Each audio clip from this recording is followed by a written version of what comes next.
All right, everyone, this is Tommy Akon with your Fox 10 News Now update. We're going live now to Rochester, New Hampshire, where GOP presidential candidate John Kasich is speaking. Let's go ahead and listen in. On killing death, and that hasn't been going all that well, so don't get your hopes up. And so we also go through all the regulations. And when we find the lieutenant governor is in charge of reviewing all regulations, and regulations don't make sense, we get rid of them. I mean, that's what you have to do. And you have to realize that small businesses are like a dainty flower. You crush it early, you'll kill it. And if you kill it, you kill jobs and you hurt families. That's a high priority. And that's why these health care costs have to be brought under control, because small businesses are trying to provide health insurance for their employees. You can't just be turning around and mandating minimum wages. It's got to be a combination of business and politicians that figure out what traffic can bear, so we're not putting people out of work. We have to have better job training, better education, better skills. These are the things we need to do if we're going to get this economy moving again. So thank you all for coming today. And by the way, we're getting close, and you were asking. I really think, look, please give me your vote, okay? Please, okay, please, thank you.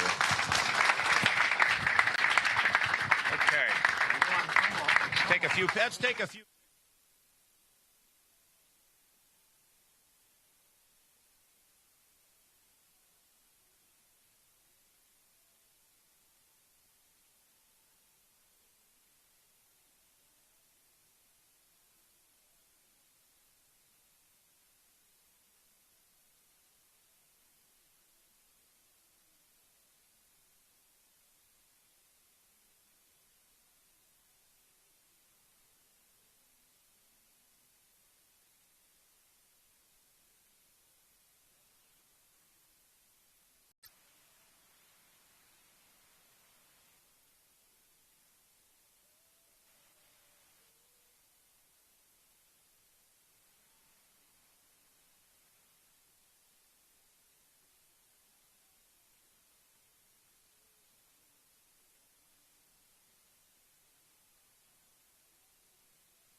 All right, guys, that is a wrap on that John Kasich event. Looks like we just caught the tail end of it, so we are going to replay that for you as soon as we get the feed back in. In the meantime, you guys are looking at a feed from Iowa. You can see up there in the upper right-hand corner, it says Iowa caucuses, and that's because today is the day that many of us have been waiting for. We've been talking about the presidential election since, honestly, about last June, so we really have been talking about it for almost 8 months now, and today is the first in the nation caucus. It is set to begin today at 7 p.m. Central Time in Iowa.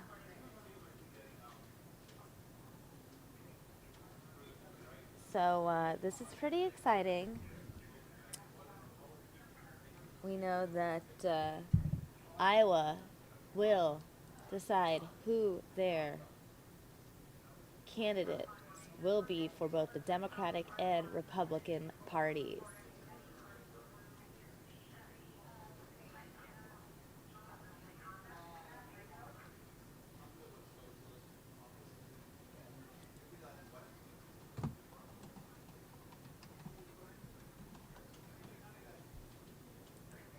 And another top story here in town has been the weather. Anyone who is in Arizona knows we had some pretty dramatic weather overnight. It was pouring up by my house. I mean, it was so loud. The rain was pouring down. It was monsoon season status. We got a lot of snow as well. And there's this phenomenon. It's a rare phenomenon known as thunder snow that was experienced yesterday as well. In fact, we posted photos of it on our Facebook page. Let me go ahead and pull that up for you. You can go ahead and see this right here. Stand by while I go ahead and pull that up. The rare phenomenon known as thunderstorms caught on camera in northern Arizona. It looks like night and day, but the top picture was taken as lightning lit up the sky in Flagstaff around 9 p.m. Sunday night. Isn't that crazy? So this photo right here was taken at 9 p.m. It's so bright because of the lightning that lit up the sky. Now the bottom picture was taken just a second after. This was sent to us from a viewer in Flagstaff. Look at that. Pretty crazy, guys. So I wanted to go and show you guys that. Here's a live look at what it looks like outside. We're going to talk more about weather, but for now we are going live once again to watch another presidential candidate speak. This time it is New Jersey Governor Christie speaking in Des Moines, Iowa. Let's go ahead and watch. Again, tonight is the Iowa Caucus, so it makes sense. Most of the candidates are in Iowa.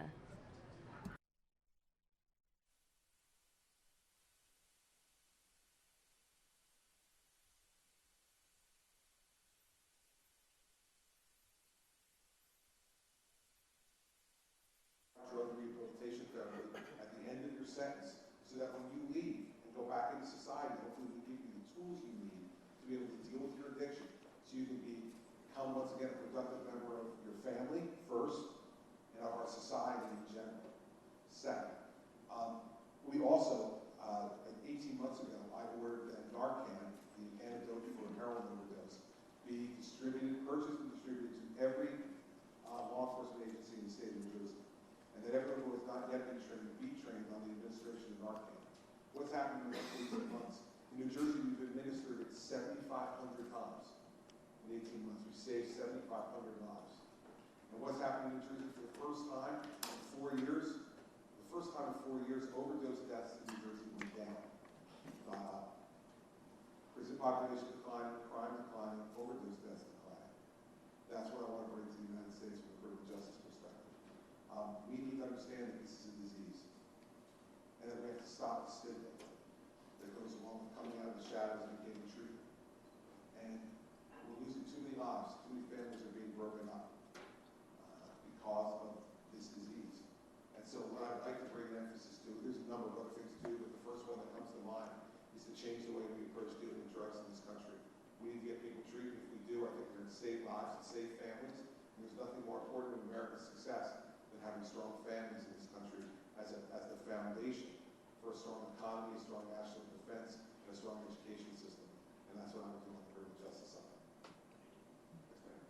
Governor, I grew up in New Jersey. I'm from Bayonne, so I know what you're talking about when you talk about New Jersey. I have concerns about the rhetoric about women's health, the seeming to ignore women's health issues in order to close Planned Parenthood and limit access to contraceptives and to abortions for those who choose it. And I wanted to know if New Jersey is not as rapid as other states on these issues, especially the New Jersey Supreme Court, but I wanted to hear your position on poor women having access to health care through Planned Parenthood and others. Well, first of all, poor women have access to health care in New Jersey in two different ways. One, through Medicaid, which has been expanded in my administration. Secondly, they have it through federally qualified health clinics, which serve in over 115 locations in New Jersey and that are funded at a greater rate by the state than they ever have in my administration. I do not need to continue to fund Planned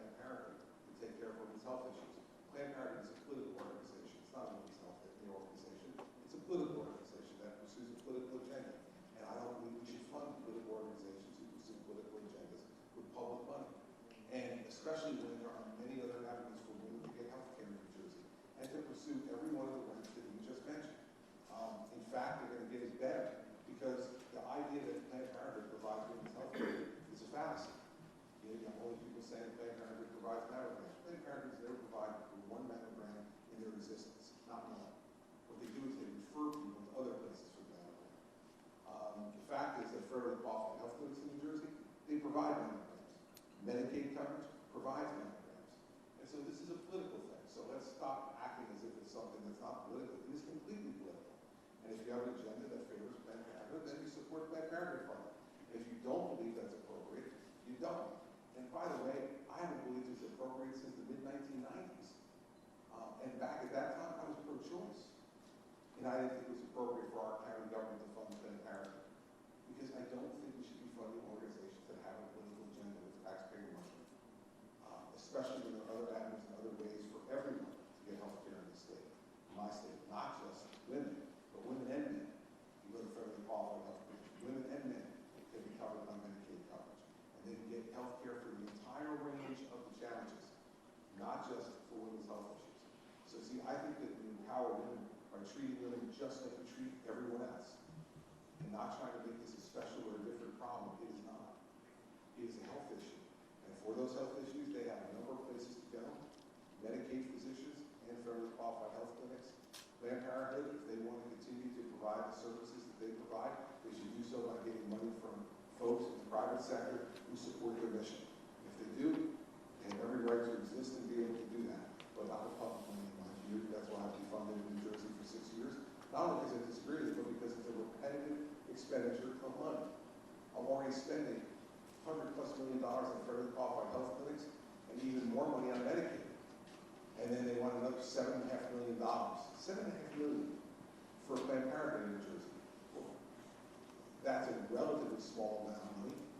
That's a symbol. And it's a symbol for supporting an organization that I do not support, nor do I think people in my state need to support with their taxpayer money. If they want to support it, they should support it with their own private money. Yes, sir. A number of recent high-profile killings of unarmed African Americans at the hands of police officers in this country have caused considerable concern in the African American community regarding the role which race plays in policing, particularly when it comes to the application of deadly force. Do you believe these concerns are legitimate? And if so, as president, what would you do to alleviate these concerns within the African American? Well, listen, I think that anytime someone loses their life at the hands of anyone, it's a concern of government. Whether you lose your life at the hands of a police officer, or whether you lose your life at the hands of a drug dealer, or whether you lose your life at the hands of someone committing domestic violence, every one of those things is a concern of government because I believe life is precious. Every life is precious. No matter where that person lives, no matter where their family comes from, every life is precious. Now, what would I do as president? I would appoint an attorney general and give him or her one specific instruction. Apply the law equally to everyone. Equal justice under the law. If a police officer acts outside the law, he or she deserves to be prosecuted for that action. And if others act outside the law or are not law enforcement, they deserve to be prosecuted for their actions. I do think that this administration has jumped to conclusions and almost always sided against law enforcement in their initial jump to conclusions. And the FBI director has now concluded that he thinks that's created a chilling effect in law enforcement.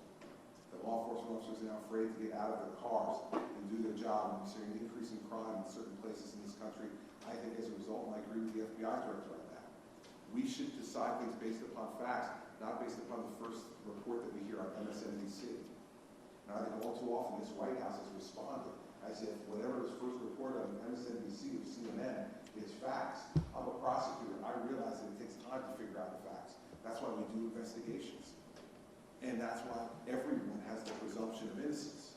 Everyone. Whether you wear a badge or not. And so that presumption of innocence is extraordinarily important as a foundation for an effective criminal justice system. Everyone deserves to have that presumption. I think, unfortunately, many times the White House is not giving that presumption to law enforcement officers. And that sets a bad precedent in this country because it undercuts law enforcement's ability to be part of the community and be part of the positive effect of keeping people safe. So, in the end, I think this is about applying the law equally to everyone, regardless of race, regardless of gender, regardless of national origin, and regardless of what your occupation is. And so for me, bad police officers deserve to be prosecuted. Drug dealers deserve to be prosecuted. So other citizens who break other laws deserve to be prosecuted. But they deserve first the presumption of innocence, and second, that the government meet its obligation to prove their guilt beyond a reasonable doubt to a jury of their peers, and not to make judgments based upon the first thing you see in the TV news. And I think all too often in our society right now, that is just inundated by 24/7 news, we wind up making judgments much too quickly on a lot of these circumstances, and we wind up with investigations get concluded at times to be forced to call different conclusions into effect. We should all take a deep breath, relax, and let the system work. It's not a perfect system, but it is the best system that anyone's ever devised to allow for there to be justice in the world. And for those of you who are here studying at law school, you're a part of that. And you're going to be a part of that if you choose to be. To try to make sure we do it from the defense side or the prosecution side, that everybody has a role in trying to make sure that the Constitution is followed. I think if we follow those principles, and that's what I would follow as president, and what I would ask my Attorney General to follow, in fact, the man that my Attorney General followed, then I think we can restore some sense of fairness and order and justice to what's going on, and lower the temperature of what's going on in many places across this country. This is destructive to those neighborhoods, and it's destructive to lives to not be able to have a good relationship between any community and its law enforcement community. So that's the way I'm kind of trying to approach it after having done this for several years. I think I know a little bit about it, and I think we should lower the temperature a little bit. If we don't, we're going to wind up making the situation worse rather than better. But absolutely required in that equation to lower the temperature is not only the reality, but the perception by everyone in the community that the law is being applied equally to everyone. If you don't have that, it undercuts the basis of being able to have a peaceful and a just society. You'll be part of it too, as will anybody else here who decides to spend part of their life helping to enforce the criminal law or to defend those who are caught in the criminal justice system. I suggest to all of you who are involved in a law degree that you should spend some part of your life doing that. Those 7 years that I spent doing that were some of the most rewarding and productive of my life, and made me feel good every day about going to work. And so getting a law degree is not just about making money. It's also about contributing something back. And I think the more people that have the sensitivities that you just expressed, who get involved in the system, the better the system's going to be. And so I would hope that all of you spend at least part of your career contributing something back in that way. We need good, young, smart people. When I talk to a lot of young people, including Republicans, who with the rise of Donald Trump making comments like you can shoot somebody on Fifth Avenue and not lose voters, the rise of right wings like Ted Cruz making carpet bombing comments and some of those things, are very concerned about the push of some candidates moving to the right side of the party, and maybe even concerned about their future in the Republican Party. What do you say to those young people who are kind of lost in it right now? Don't vote for those other people. I mean, seriously, that's the answer. The answer is that, like, listen, everybody's all upset right now because the polls show those two guys ahead. Okay, we'll find out tonight, right? And by the way, tonight will be the first of 49 contests that are going to happen before a Republican nominee is ultimately determined. If you're concerned about that, go work for a candidate that you don't think represents those values. Not only vote for him, go work for him or her. This is a democracy. And right now, if you're concerned about those voices, then raise your voices louder. Make your actions represent the things you're concerned about. With all due respect, and I spent 3 years at law school too, and I sat around tables like this in libraries and lounges and cafeterias, talking about all these problems, and gosh, the more education you get, the more opinions you have. That's all good, but you got to do something to put that into action. You're really concerned about it. If you feel it in here, and I would disagree with any of what you just said. But the way to fix that is to get candidates who are going to work their way up, like he did, to become an experienced person who's able to handle the tough decisions that need to be made and conduct themselves in public in a way that's going to make you proud. And so I'm not worried about the future of the Republican Party. Not yet. Let's see. Let's see what happens in the next few months. I'm not one of these people, if you watch TV all the time, man, they want this to be over tomorrow. They don't really. But that's the way they can get back to the set. This is the most important election tonight we've ever had. Let's until New Hampshire next Tuesday, and that will be the most important election we've ever had, which will be the most important until South Carolina a week from Saturday, and that will be the one that will determine the race. Let me tell you something. Governor Grant and I have been in enough elections over our lives that we know that what makes the difference in elections are two things. Candidates, the qualities that those candidates bring to a campaign, how they conduct themselves, and the people they're able to attract as followers. Those are the two things that determine elections. And so, I was talking to people today at the machine shed who were telling me they were still undecided. Undecided? Really? We've been bugging you people for a year, you're still undecided. Okay, I'm going to make one more pitch to you, right? It matters. Your voice matters. And so, yeah, I'm not happy. Listen, I said this when he said it. I've known Donald for 13 years. I've known him for a long time.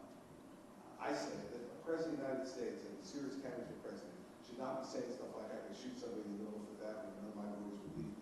I will tell you, I was at a town hall meeting in, where was that guy? Morningside University. Sioux City. Thank you. I've been in so many cities in the last few days, it's hard for me to keep up. Okay. He raised his hand and he raised that issue to me. And he said, Donald Trump said that if he could shoot you, if he shot somebody in the middle of Fifth Avenue, that he wouldn't lose any voters. He goes, well, let me just tell you, he just lost 2, me and my wife. So I'm shopping for a new candidate. And that's why I showed up with things. Stuff matters. And over the course of time, how you conduct yourself either wears well or wears poorly with the American people. So don't be too troubled. We got a ways to go. And there's guys like me who are in this fight. Not because the media says I should be fighting, because I believe in my heart that I'm the best person to lead our party and unite it and to represent the values that you imply in your question. So you join the team. Or it's my team or somebody else's team. Obviously, I think you want to be on my team. Because it's the best team. But the other teams need people too. So what I care about is that you get involved. Get involved, make a difference. When he says repulses you, fight against it. Don't just moan about it. There's no place in my life for the whiners and moaners.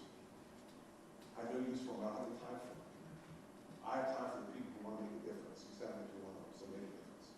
You do it. Yes, sir. So, Governor, I'm one of those independent, undecided. Come on, man. What time? I've got 10:26. Tick tock, tick tock, tick tock. It's 7 o'clock tonight. So, my question has to deal with any bill. There are good things and there are bad things.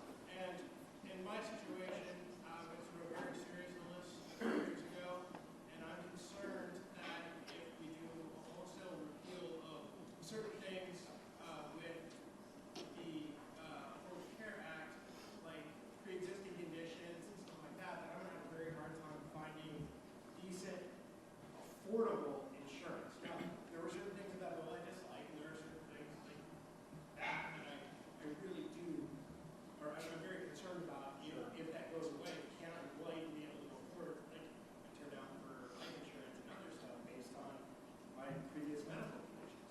So how would you address that, and in keeping the good things that were in that, and then getting rid of some of the other stuff? How would you go about looking at that in healthcare for individuals like me who, we're out here trying to do the best that I can, but There should not be a national solution to this problem. And here's why. Let's take our 2 states. So we've got the state of Iowa here, big, expansive, rural, agricultural, with some pockets of urban areas, 3.1 million people. New Jersey, not big and expensive, small. 8.9 million people stuffed into the sausage, okay? Everyone on top of it, heavily urbanized, the most ethnically diverse state in the nation.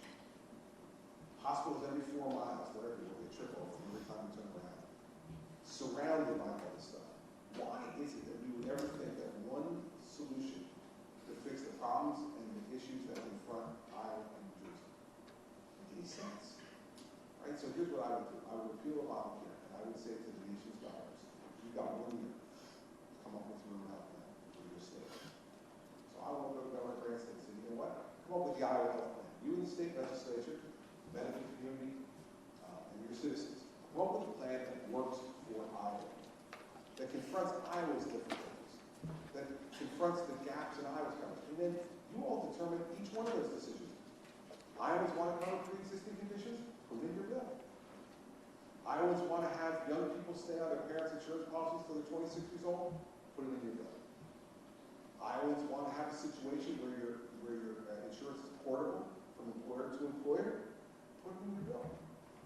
But the Iowa people get to determine what's most important to Iowans in terms of access and then the trade-off for cost. Do Iowans want to be able to buy health insurance just from insurance companies in Iowa, or do you want to be able to buy it from anyplace else in the country? And what's your trade-off for being able to do that? Is it giving up certain mandates that you talked about that maybe those other places don't have or are more affordable? Or do you think that the mandates that they have in Iowa are important enough to you that you're willing or able to pay more? Those are decisions that can be made right here, and should be made right here in Des Moines. And it should be made by a governor and a state legislature, because you can have the most influence on that. Your ability to influence what happens in Health and Human Services in Washington, if it's not zero, it's as close to zero as you can possibly get without being zero. Your ability to influence, Jake, who's a state rep, he's sitting right there. He's going to have to vote on these bills. You're going to be able to go to his district office. You're going to see him at the drive-thru, or the deli, or the football game on a Friday night, or the basketball game on a Saturday night. You're going to go to him and talk to him about your particular situation, the one you just outlined to me.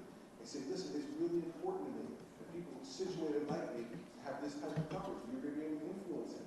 He's going to listen to you. And by the way, if he does something you don't like, I don't wish this on, but you can vote him out if you wanted to. HHS, you're not moving those bills. We need to get back to a state solution. And each state is so different. Think of it, Iowa, New Jersey, then let's throw Wyoming in there, let's throw California in there, Texas, Florida, such different states.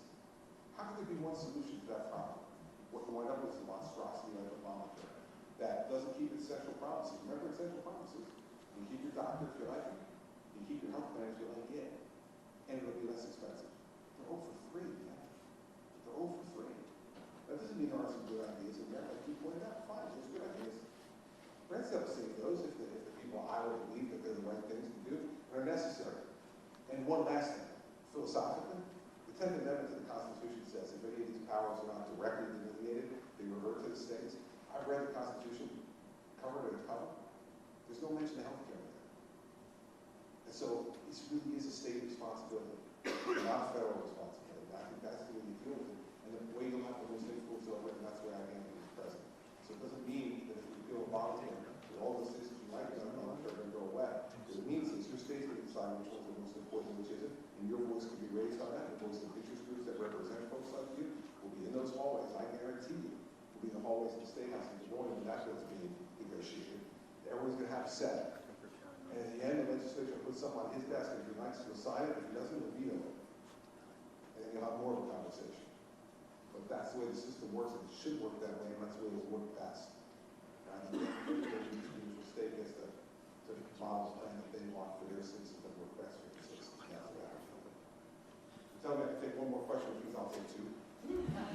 It's because, I want to prove I'm still the boss. So, go ahead.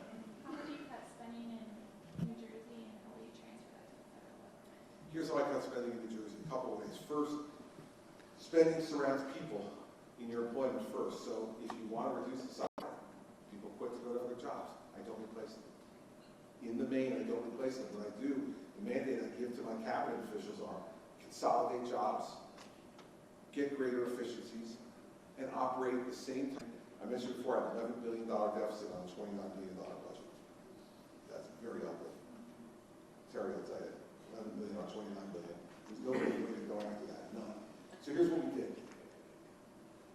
I sat down for the first 6 weeks of my governorship, 3 days a week, in my treasurer's office as a brand new governor who understood a little bit about budgeting, but I've been a federal prosecutor. So I said, okay, we got to go through this line by line. I said, line by line? I said, yes. And we had at that time a $29 billion budget, so it's a lot of lines. We cut 800 programs. In that 6 weeks, 18 sessions, they asked me line by line, here's the program, here's what it is, here's how much it spends, yes or no, yes or no, yes or no. 800 times I said no. Now, every one of those programs had a constituency, or they wouldn't have been in the budget. And so believe me that I hear it afterwards. Emails, letters, phone calls, protests on the steps of the Capitol, all the rest of it. But when you're in that bad situation, you have to put the blinders on and just say, this is what we need to do, because otherwise we're going to have to raise taxes. And in my state, taxes and fees have been raised by the state 115 times in the 8 years before I became governor. 115 tax and fee increases in 8 years, and we still had $11 billion deficit. You know why? Because spending went up 56% in those 8 years. You know, the bottom fell out. But when people saw that services were still being provided to them, that the sun came up the next morning, that it wasn't the end of the world as the liberals told them it would be, then my numbers went back up. Your popularity is not there for you to frame and put on the wall and look at. Your popularity is to be used to accomplish big things that are unpopular. And then you lose your popularity, and then when those programs work, you gain the popularity back. I've been everywhere from the mid-30s to the mid-70s in 6 years. And every place in between. $2.3 billion less today in discretionary spending in the FY16 budget than we did in fiscal year 2008, 8 years ago. And that's not like less of an increase, that's actual fewer dollars. Those are results that you deliver for people, and it's helped put the budget in balance and end a lot of the games that we had to play before. So that's what we did in New Jersey. And we have to take a similar kind of approach to the federal budget, which is gargantuan, and would be much harder to do from a personal perspective. But the big decisions will have to be brought to my desk and be made by me, just like I did in New Jersey. All right. Yeah, next question. At the beginning of this thing, just to we'll look into it, you talked about the thing with Iraq and this one. You know, in my opinion, I think generally agree the Iraq war has been a complete disaster. It's cost trillions of dollars. I think over 4,000 of our life, kids have died. And we've kind of doubled down on that. I think the Obama administration with Libya, Syria, kind of the same thing, regime change. And it always seems like it makes things worse. So I'm not sure about your position, but I think what I would do is I would tell that father, I think you should vote for somebody that's against these neoconservative policies. So, you know, and I think the only candidates I'm aware of that these policies are Rand Paul, Donald Trump, and Bernie Sanders. And what is your position? Well, I'm not sure of your position, that's my answer. Well, yeah, first off, I think you're probably right about Rand Paul and Bernie Sanders. Donald Trump's on record. He went on record against that. Right. But he's gone on all sides of the issue on Syria. First he said he was going to let Putin do it, then he said no, he's going to go over. I think he said he bombed the S. Right, after the San Bernardino. Wait, that's a foreign entanglement, isn't it? Right? But I think generally it's not a neoconservative. No. Listen, you can use whatever label you want. But what he said, who do you think is going to bomb the S out of you? It's going to be that parent's child.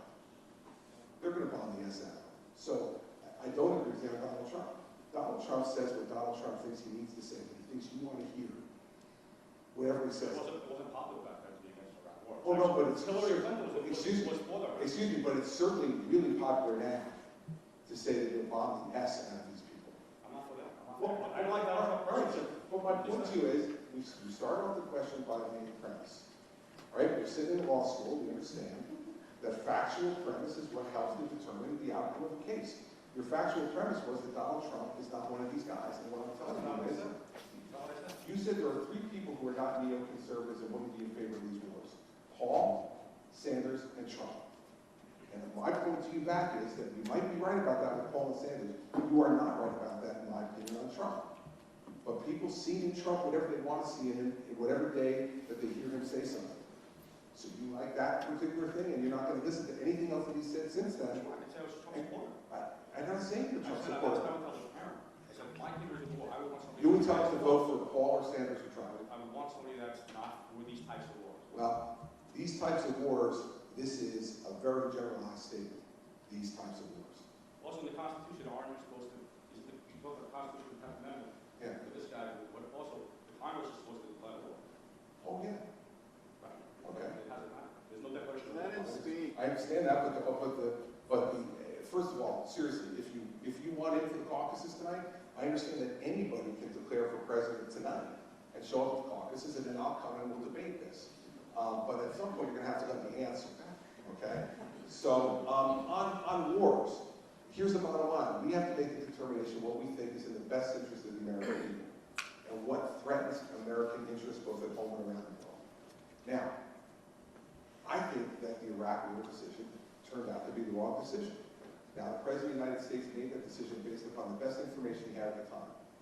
That weapons of mass destruction were possessed by Saddam Hussein, and that he had used them before on his own people, and that he was prepared to use them again, not only on his own people, but on others.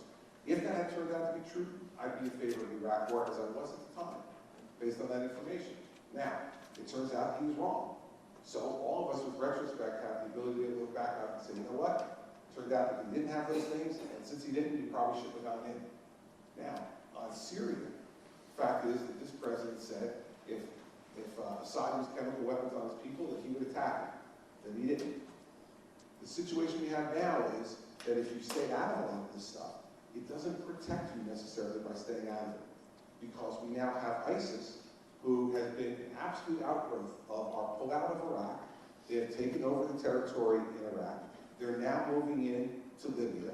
They're now moving into Syria.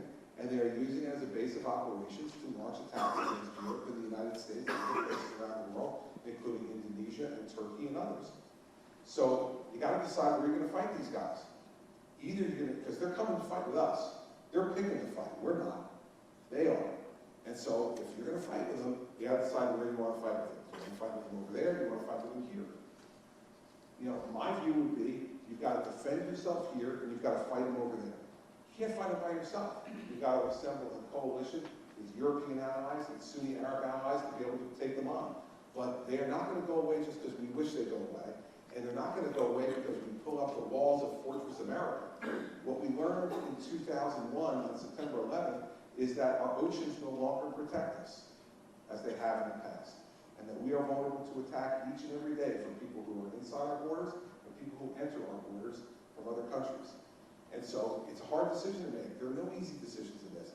If they were easy, everybody could make them. But what I would tell those parents are, you need a commander-in-chief who's going to use the right judgment to find the mission for your son in an appropriate way, and then have him back to have the equipment and the wherewithal to be able to fight the fight that needs to be fought when it needs to be fought.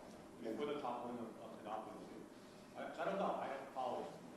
Well, if you don't follow these things very closely, I don't follow your position very closely. well, then, you know, listen, I'm not here to give you an entire education today. No, on my that's a position. question. Are you willing? Listen, you know what? I'm from New Jersey. I'm from Okay? New Jersey too. Believe me, you know, that became clear to me about 15 minutes ago. So far. And you want to argue with me. I understand that. You're from New Jersey. I argue with 8.9 million people every day in New Jersey. I get where you're going, and I get what you're trying to do. And you know what? I am a man who is very mellow today. I am a guy who is feeling extraordinarily zen. I am feeling in touch with my inner self. And what this gentleman is trying to do is to get my inner self to be riled. Because we've seen this before in me. Every once in a while, my inner self gets riled. And we put on a great show for people. And I'm happy to do that at times. But you know what today? Today I'm feeling calm. Today I'm feeling non-New Jersey. Today I'm feeling very much within myself. And so no matter how many times he continues to change the question because he doesn't like the answer that I gave him. So when I give him an answer that answers his question, he says, well, I got to move on to another question to see if I can trip him up on the next one. Young lawyers and lawyers to be in the room. Remember something. There is a saying over the Hudson County Courthouse in New Jersey City. And the engraving over the courthouse says, when you stand well, stand still. It's the most difficult thing to do in public life and as a lawyer. When you're preparing for an oral argument, when you're preparing for an argument before a trial court or before an appellate court, you work hard, you prepare that entire argument, and you want to get that entire argument out. Because you worked hard, you prepared it, you want to prove to everybody that you're the smartest lawyer in the room and you're going to do it. And then you have a judge sitting up there, or a panel of judges, and they start to interrupt you. And they're trying to direct you in a certain way. And you're saying, heck that, man, I got this argument with that, you're going to get this out. When you stand well, stand still. Because sometimes you can create more harm than good by keeping it going. It's the toughest thing to learn as a trial lawyer. It's the toughest thing to learn as an appellate lawyer. And it's the tough thing to learn as a politician. Sometimes you just gotta let it go. You have to win every argument. You gotta let it go. So you're watching a moment of experience and zen overcoming. And that's where we're gonna end. Last thing I'll tell you all is this. Being a leader at this time in our nation's history is an extraordinary challenge because we've been failed by leaders. All right, guys, we're going to cut out of this event because we are going to go live now to Marco Rubio, who is in Iowa as well. It looks like everyone's trying to win over Iowa last minute. Tonight is the caucus. Let's go live and watch Marco Rubio chatting. You've got a lot of support among your colleagues. And more to come. A few more coming, so we feel good about it. It's going to be a good night. I hope so. I feel good. I'm positive. Hi, do you mind taking a picture quick? I'm going to intro you here in a second. Awesome, thank you. Good luck tonight. This is my son Anthony. Huh? I met you in July when you were here. Thank you so much for all your help. I cannot thank you enough for what you guys are doing. Can I ask you a question? Yeah? I'm speaking for you tonight at my first meeting, and I'm going to say something kind of negative, and I know you're never negative. It's kind of about Trump, and I just wonder how you feel about that. Well, I think you should speak from the heart, you know, whatever. Obviously, that's not the theme of our campaign, but I would just tell people this is a serious election. We need to win. And if you nominate Marco Rubio, he's going to win. I'll beat Hillary Clinton. We can't afford. We need someone that can unite the party, unite the country, and grow the conservative movement. And I know I can do that better than anyone else running. People there, and you had about 70% of the people there. So Iowa State is out of blocks. They're going to come out and vote. There's not I know that. I'll tell tomorrow. All right, I'm going to intro you here quick. Thank you. I appreciate you coming. Thank you, guys. So we're excited. Thank you, guys. You're going to speak from here.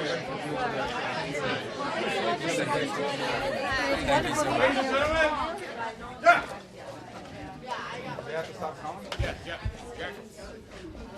Okay. Well, hello, guys. My name is Jack Whitford. I'm our state chair here in Iowa for Marco. And I wanted to come out and thank you, but we decided to bring someone even better to thank you. So please welcome Senator Rubio. Hey, thank you.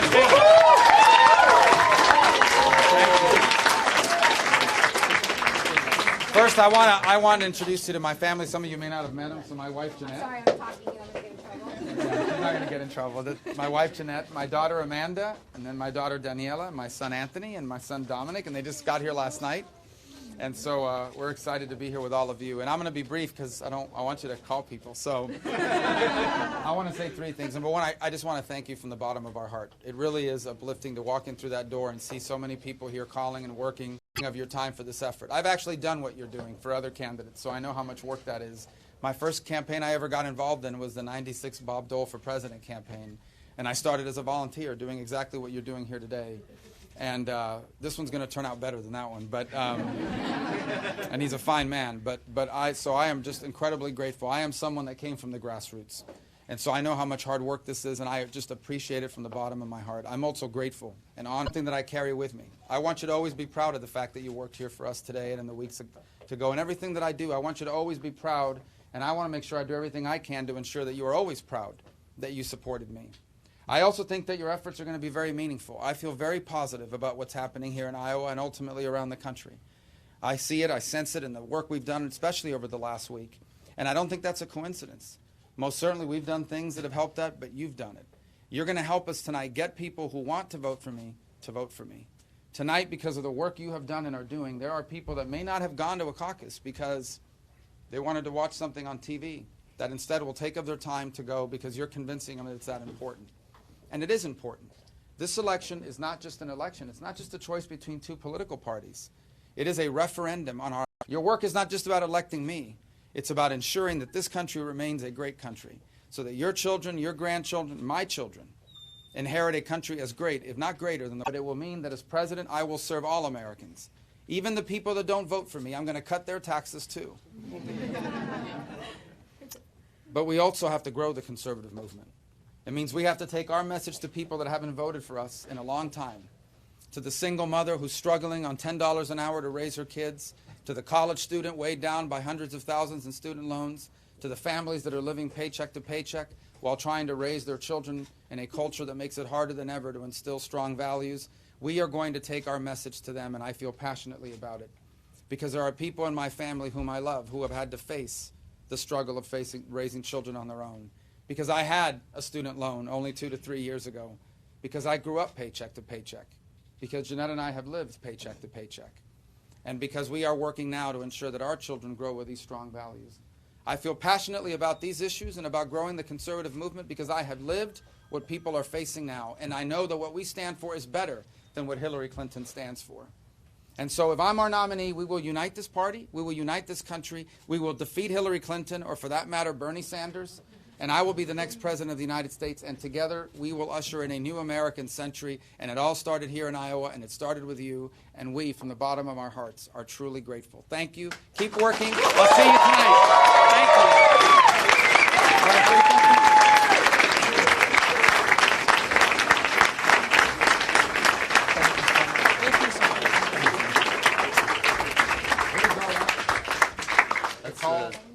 Time slots for people making calls.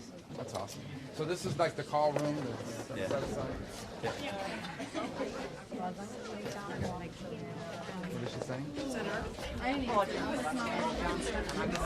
Thank you so much. I just saw you met you early on and well, we're so grateful to you guys. We really are. Thank you. We're excited about tonight. you guys have fun, okay? Yeah, we're gonna have a long day tonight. We gotta thanks for everything. So you guys are doing great. You're going to do well. We have an exciting. We feel really good about tonight. We feel real positive about everything, and the hard work is going to pay off. So.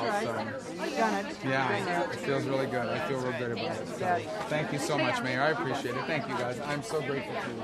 Thanks for everything. You guys have been great. Yeah, I did a long time. So excited. It really is. There's a water fountain? Yeah. Well, we're going to go. Oh, there's a water fountain right there. It doesn't work. Dominic, drink. It doesn't work. We'll get you a bottle of water. Story of your life. Yeah, something about You need water. Exactly. It's genetic, you see? I feel real good too. Is that a different one? Yeah. It's like a bluer one, right? I only have the gray one. We have Jackson. Is that the one I took? But is there a different color? Yeah, there's gray ones, blue ones. Oh, they're holding out on the blue one. We'll get you a blue one. I need the blue Get one. you a blue one soon. What size you wear? I'll give you mine. No, you have to get Mine's an extra large. I got another one at home. I got another extra large at home. I got for somebody else. I can't remember. Yeah, people. Last night I wore it somewhere, and people are texting us, "Hey, where can I buy it?" I said, "I'm not sure you can." I think right. Thanks a lot. Thank you. I'm not sure we can buy. I don't think we sell them, do we? That was research. Present from Jack Whitford. What? Present from Jack Whitford. Thank you so much for everything. I saw some people from Wisconsin out the other day. Senator Connolly from Illinois, man. Thanks Nice for to being see here. you. No, this is great. Hey, we want to do a selfie. Yeah, we Wisconsin, are. Illinois selfie with you. That's just on WGN radio talking about you. You get in the middle. Yeah. Here, you hold. With, I said, do we want to win? All right, can you get us in there? That'll work. One more. Thank you, Great, guys. man. No, it's Can't great. wait to get Illinois and Oh, we're Wisconsin. looking They're forward coming to up. it. I know. We're ready. Get it It's done. not far away. I'm going to show you my 2016 Christmas card.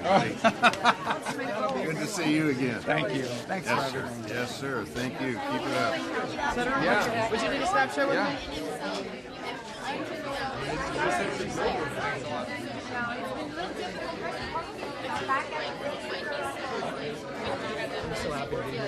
We'll see you tonight. Thank you for your help. You're going to come to the event tonight, right? Absolutely. It's going to be great. Thank you. Likewise. Thank you so much for being here, guys. No problem. I love that. I'm so excited. I'm excited that you came. Thank you. Can we take a selfie? Yeah. Okay. Yeah. Thank you so much. Thank you so much. We're going to go. So it's a pleasure to meet you. My pleasure. Thank you so much for helping. We're so honored. I really am. Thank you. Can I take a picture? Yeah? Thank you so much. Thank you. Thanks so much. All right, we're all set, guys. All right. Off to the next event. Thank you, guys. We'll get him outside. Okay.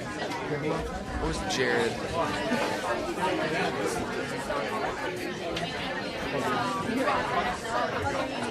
That's still.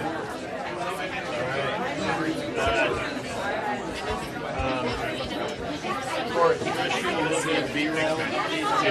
any questions,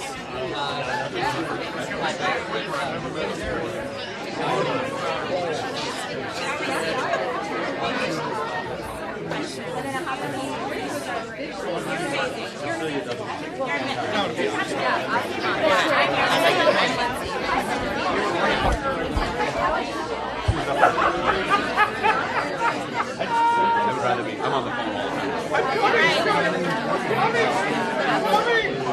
all the time. I know we're excited about tonight. It's going to be a good night. It's going to be a really good night.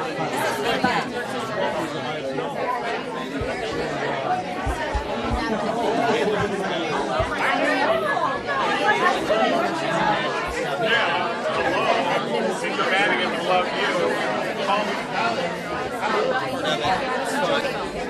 This is a group effort.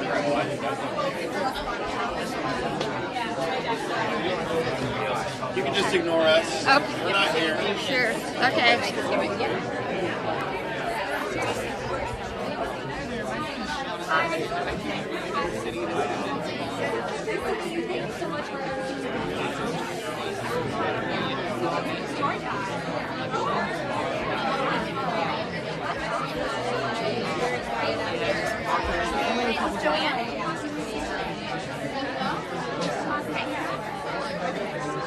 Well.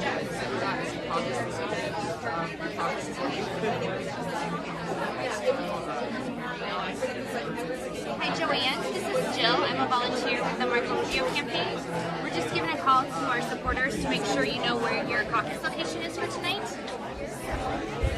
Okay, and it does start at 7, so we are asking, we're suggesting that you get there by 6:30. Yeah? Okay, all right. Well, thank you. And this call has been paid for by Marco Rubio for president. Thank you. You have a great day. I'm a volunteer calling from the Marco Rubio campaign. I'm calling you today because you're going to be on the path to support Marco Rubio. We look forward to hoping you can count your support tonight. Caucuses. I just kept going because they start at 7. I want a picture with her. I just keep Remind you that the caucuses are tonight. Your caucus location is at the Gilbert Elementary Commons, located at 109 Rothmore Drive in Gilbert, Iowa. The caucus begins at 7 p.m. and you should be there no later than 6:30 p.m. Thank you, and this call has been paid for by Marco Rubio for president.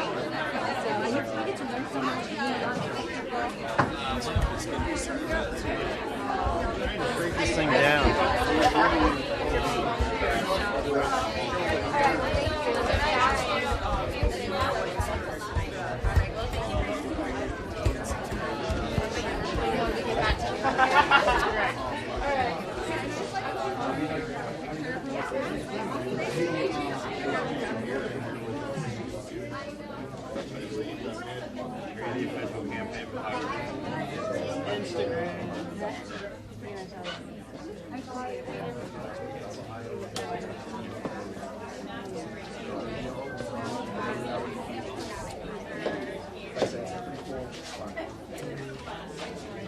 Hi, this is John. I'm a volunteer calling from the Marco Rubio Hi, this is Joellen, and I'm a volunteer calling from the Marco Rubio campaign.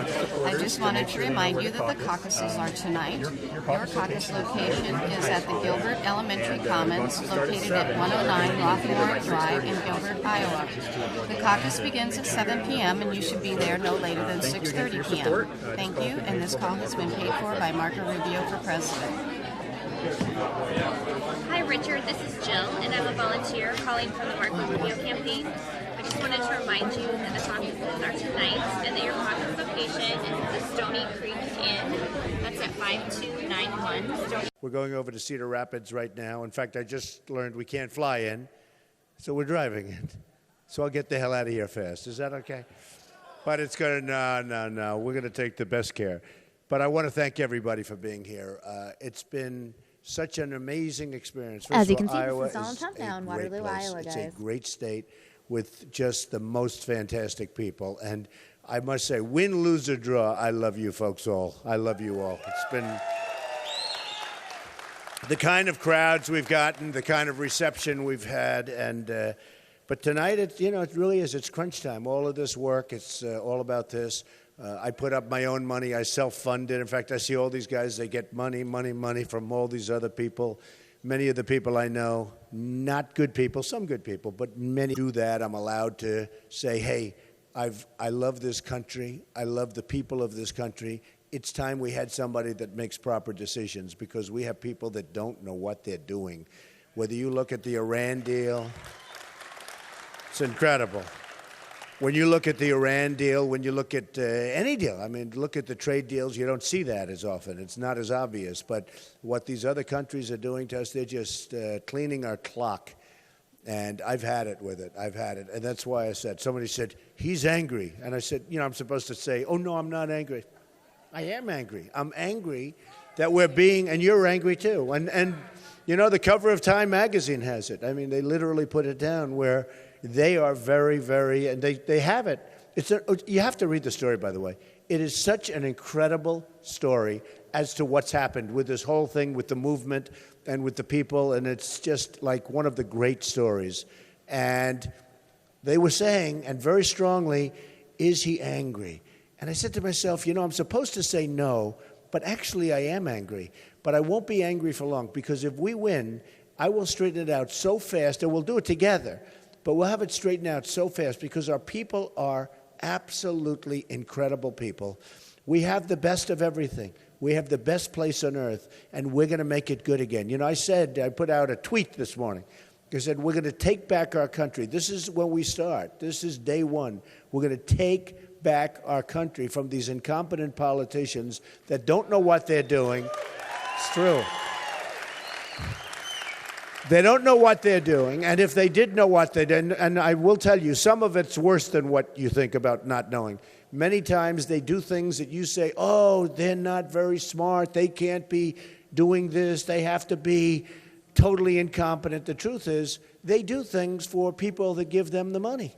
They're doing things for their special interests and for their fundraisers and for all of these people, many of whom I know. I mean, I look at some of the lists and I laugh. I look at some of the money put up to all of them. I mean, I don't want to use names, but I will, okay? No, I mean, I'm looking at the money put up by Ted Cruz, for Ted Cruz. It's incredible, the people there. It's controlled. And he will destroy your ethanol business 100%. 100%. And look, I'm not really blaming him, because he's financed by oil people. The oil people don't want ethanol. It's very simple, especially now, because with the prices going down, the last thing they need is more competition. So the oil people are funding him, and they don't want ethanol. Your ethanol business, if Ted Cruz gets in, will be wiped out within 6 months to a year. It's going to be gone. It's going to be gone.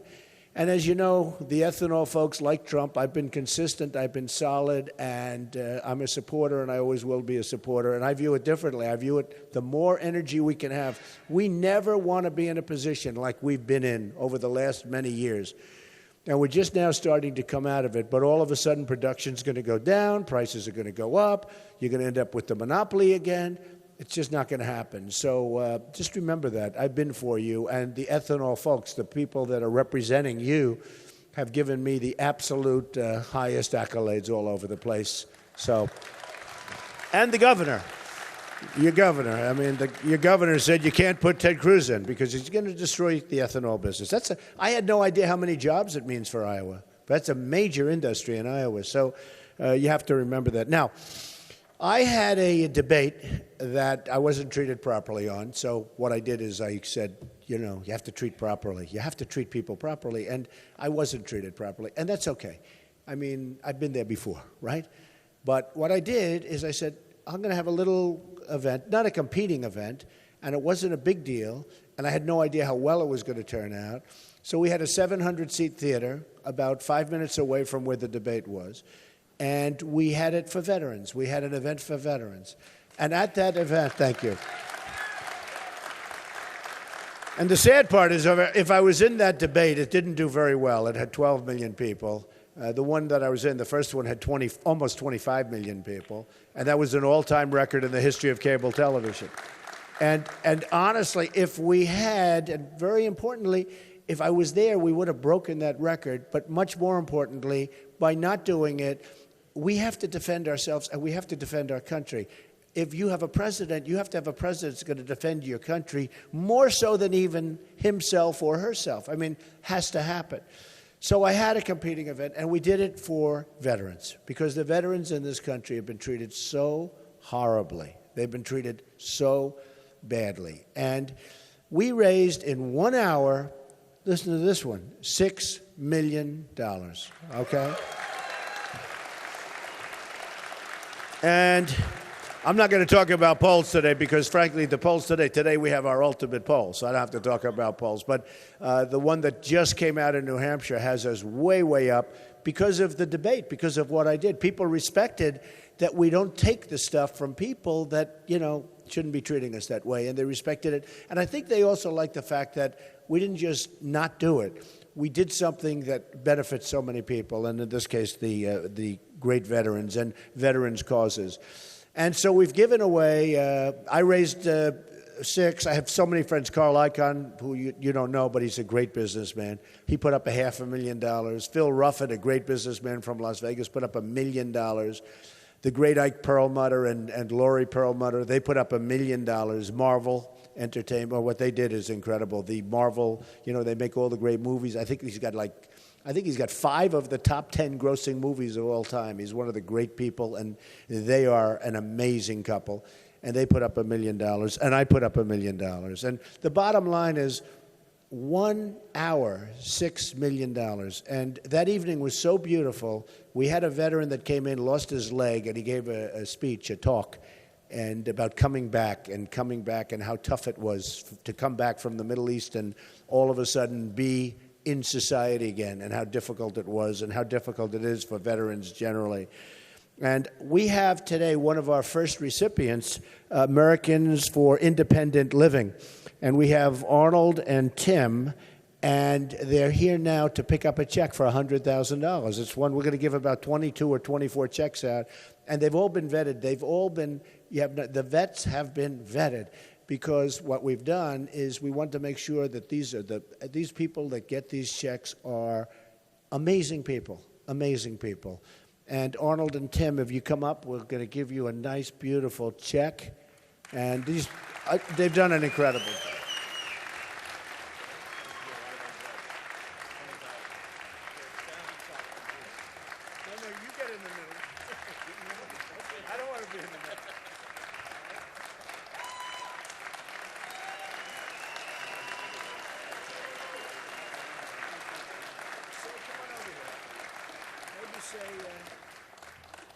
Just give a couple of minutes worth of what do you do, because I know, but they don't know. Go ahead.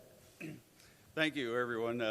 I'm Tim with Americans for Independent Living, a new organization here in the Waterloo area. We're here to help our veterans that have returned home since 9/11 that have suffered major disabilities. And we're looking to do the home modifications as much as we can to help them out that way so they can make a house a home like the rest of us live in and enjoy life instead of struggling with the challenges that they've come up with and protecting us and giving us our right to do what we do. So this is what we're here for. Thank you very much. Appreciate it. Thank you. See you in the White House. He said, we'll see you in the White House. That's nice. I like him. No, these people are amazing. I mean, they devote their lives to it. And we were very careful because, you have some people that don't do as good a job, and we say, let somebody else help them. But some of the people that we're giving this money to, they're incredible people. And such an honor to be in a country with people like this. And they really care. I mean, that's what they want. They want to help people. And so we're very happy to be able to help them. Also, I have a couple of special people I'm going to introduce because I see them standing in the back wings. My wife, Melania, who's been so supportive. Come on up, honey. So supportive. Come on, honey. And my daughter, thank you. Look at her. And my daughter, Ivanka, and her husband, Jared. Come on up.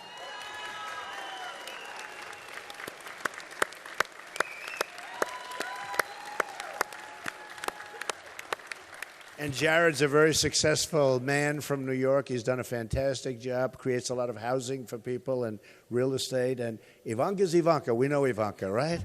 And she's going to have a baby perhaps in 10 minutes or or a week or 2 weeks or something, but we're ready. You know the joke. It's been going on around. I said, please, please have your baby in Iowa. I would not lose this. It's no way I could lose. We're all prepared. We even have a place picked out, but, perhaps that won't happen. But I just want to thank you all for being here. Ivanka, you want to say a word for a second? Come on. It has been such a pleasure to be here for the last several days with my father, going around and meeting the amazing people of Iowa. The reception has been so warm, and I think that's in part because my father's really created a movement. With all of your help, people want to see change, and he's going to effectuate that change. It's been what he's done his whole life. So my father will undoubtedly make America great again, and we appreciate your support. So come out tonight, 7 o'clock in Caucus for Donald J. Trump. Thank you, everyone, for being here.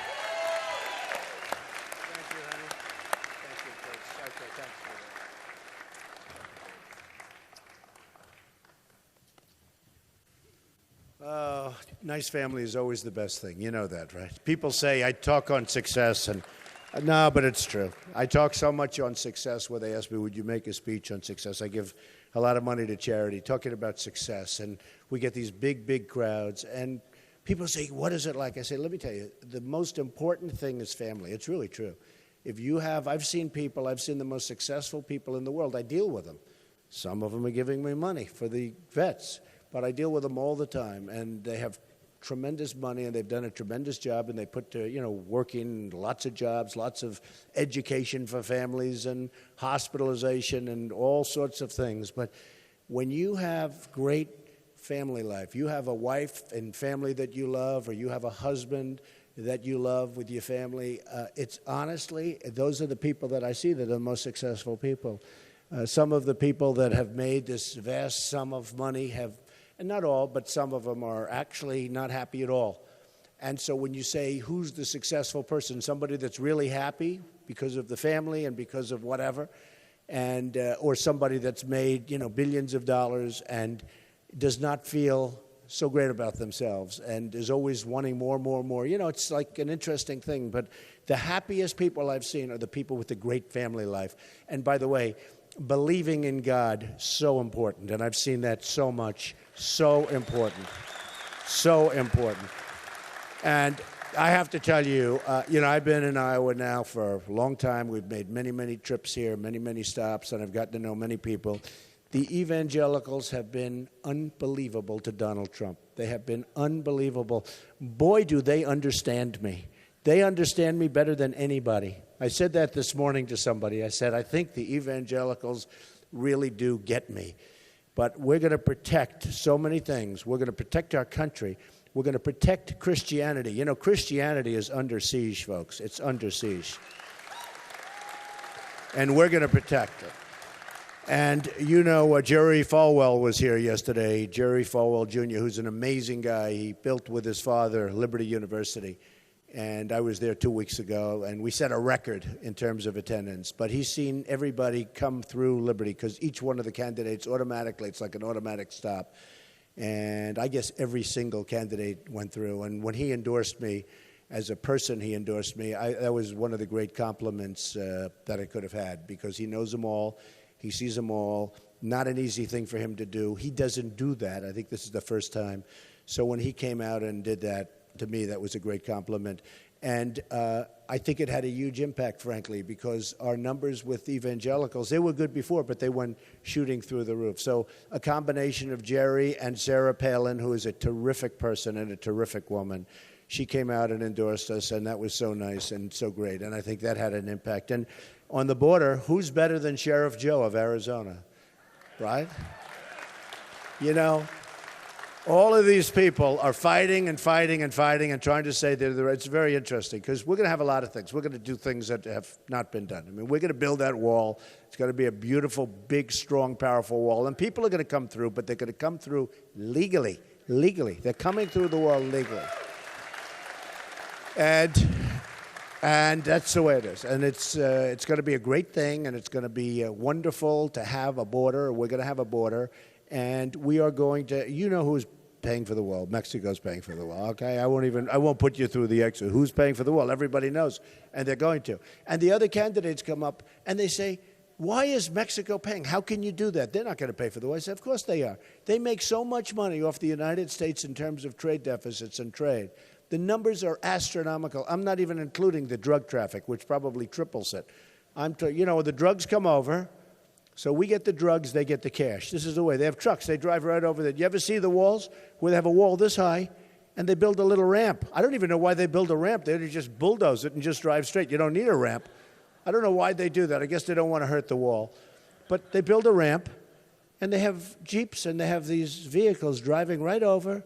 It's the most incredible. I think it was in Time magazine, a picture of these vehicles driving over, loaded up with drugs, and we get the drugs. And you look at some places like New Hampshire. Our next stop is New Hampshire.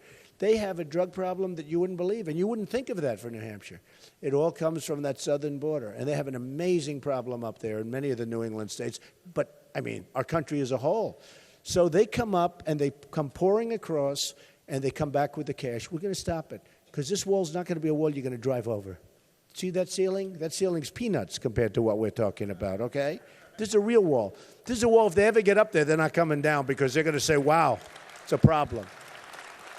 And I get a kick out of these people say, they come out and they say the walls don't work. Walls don't work.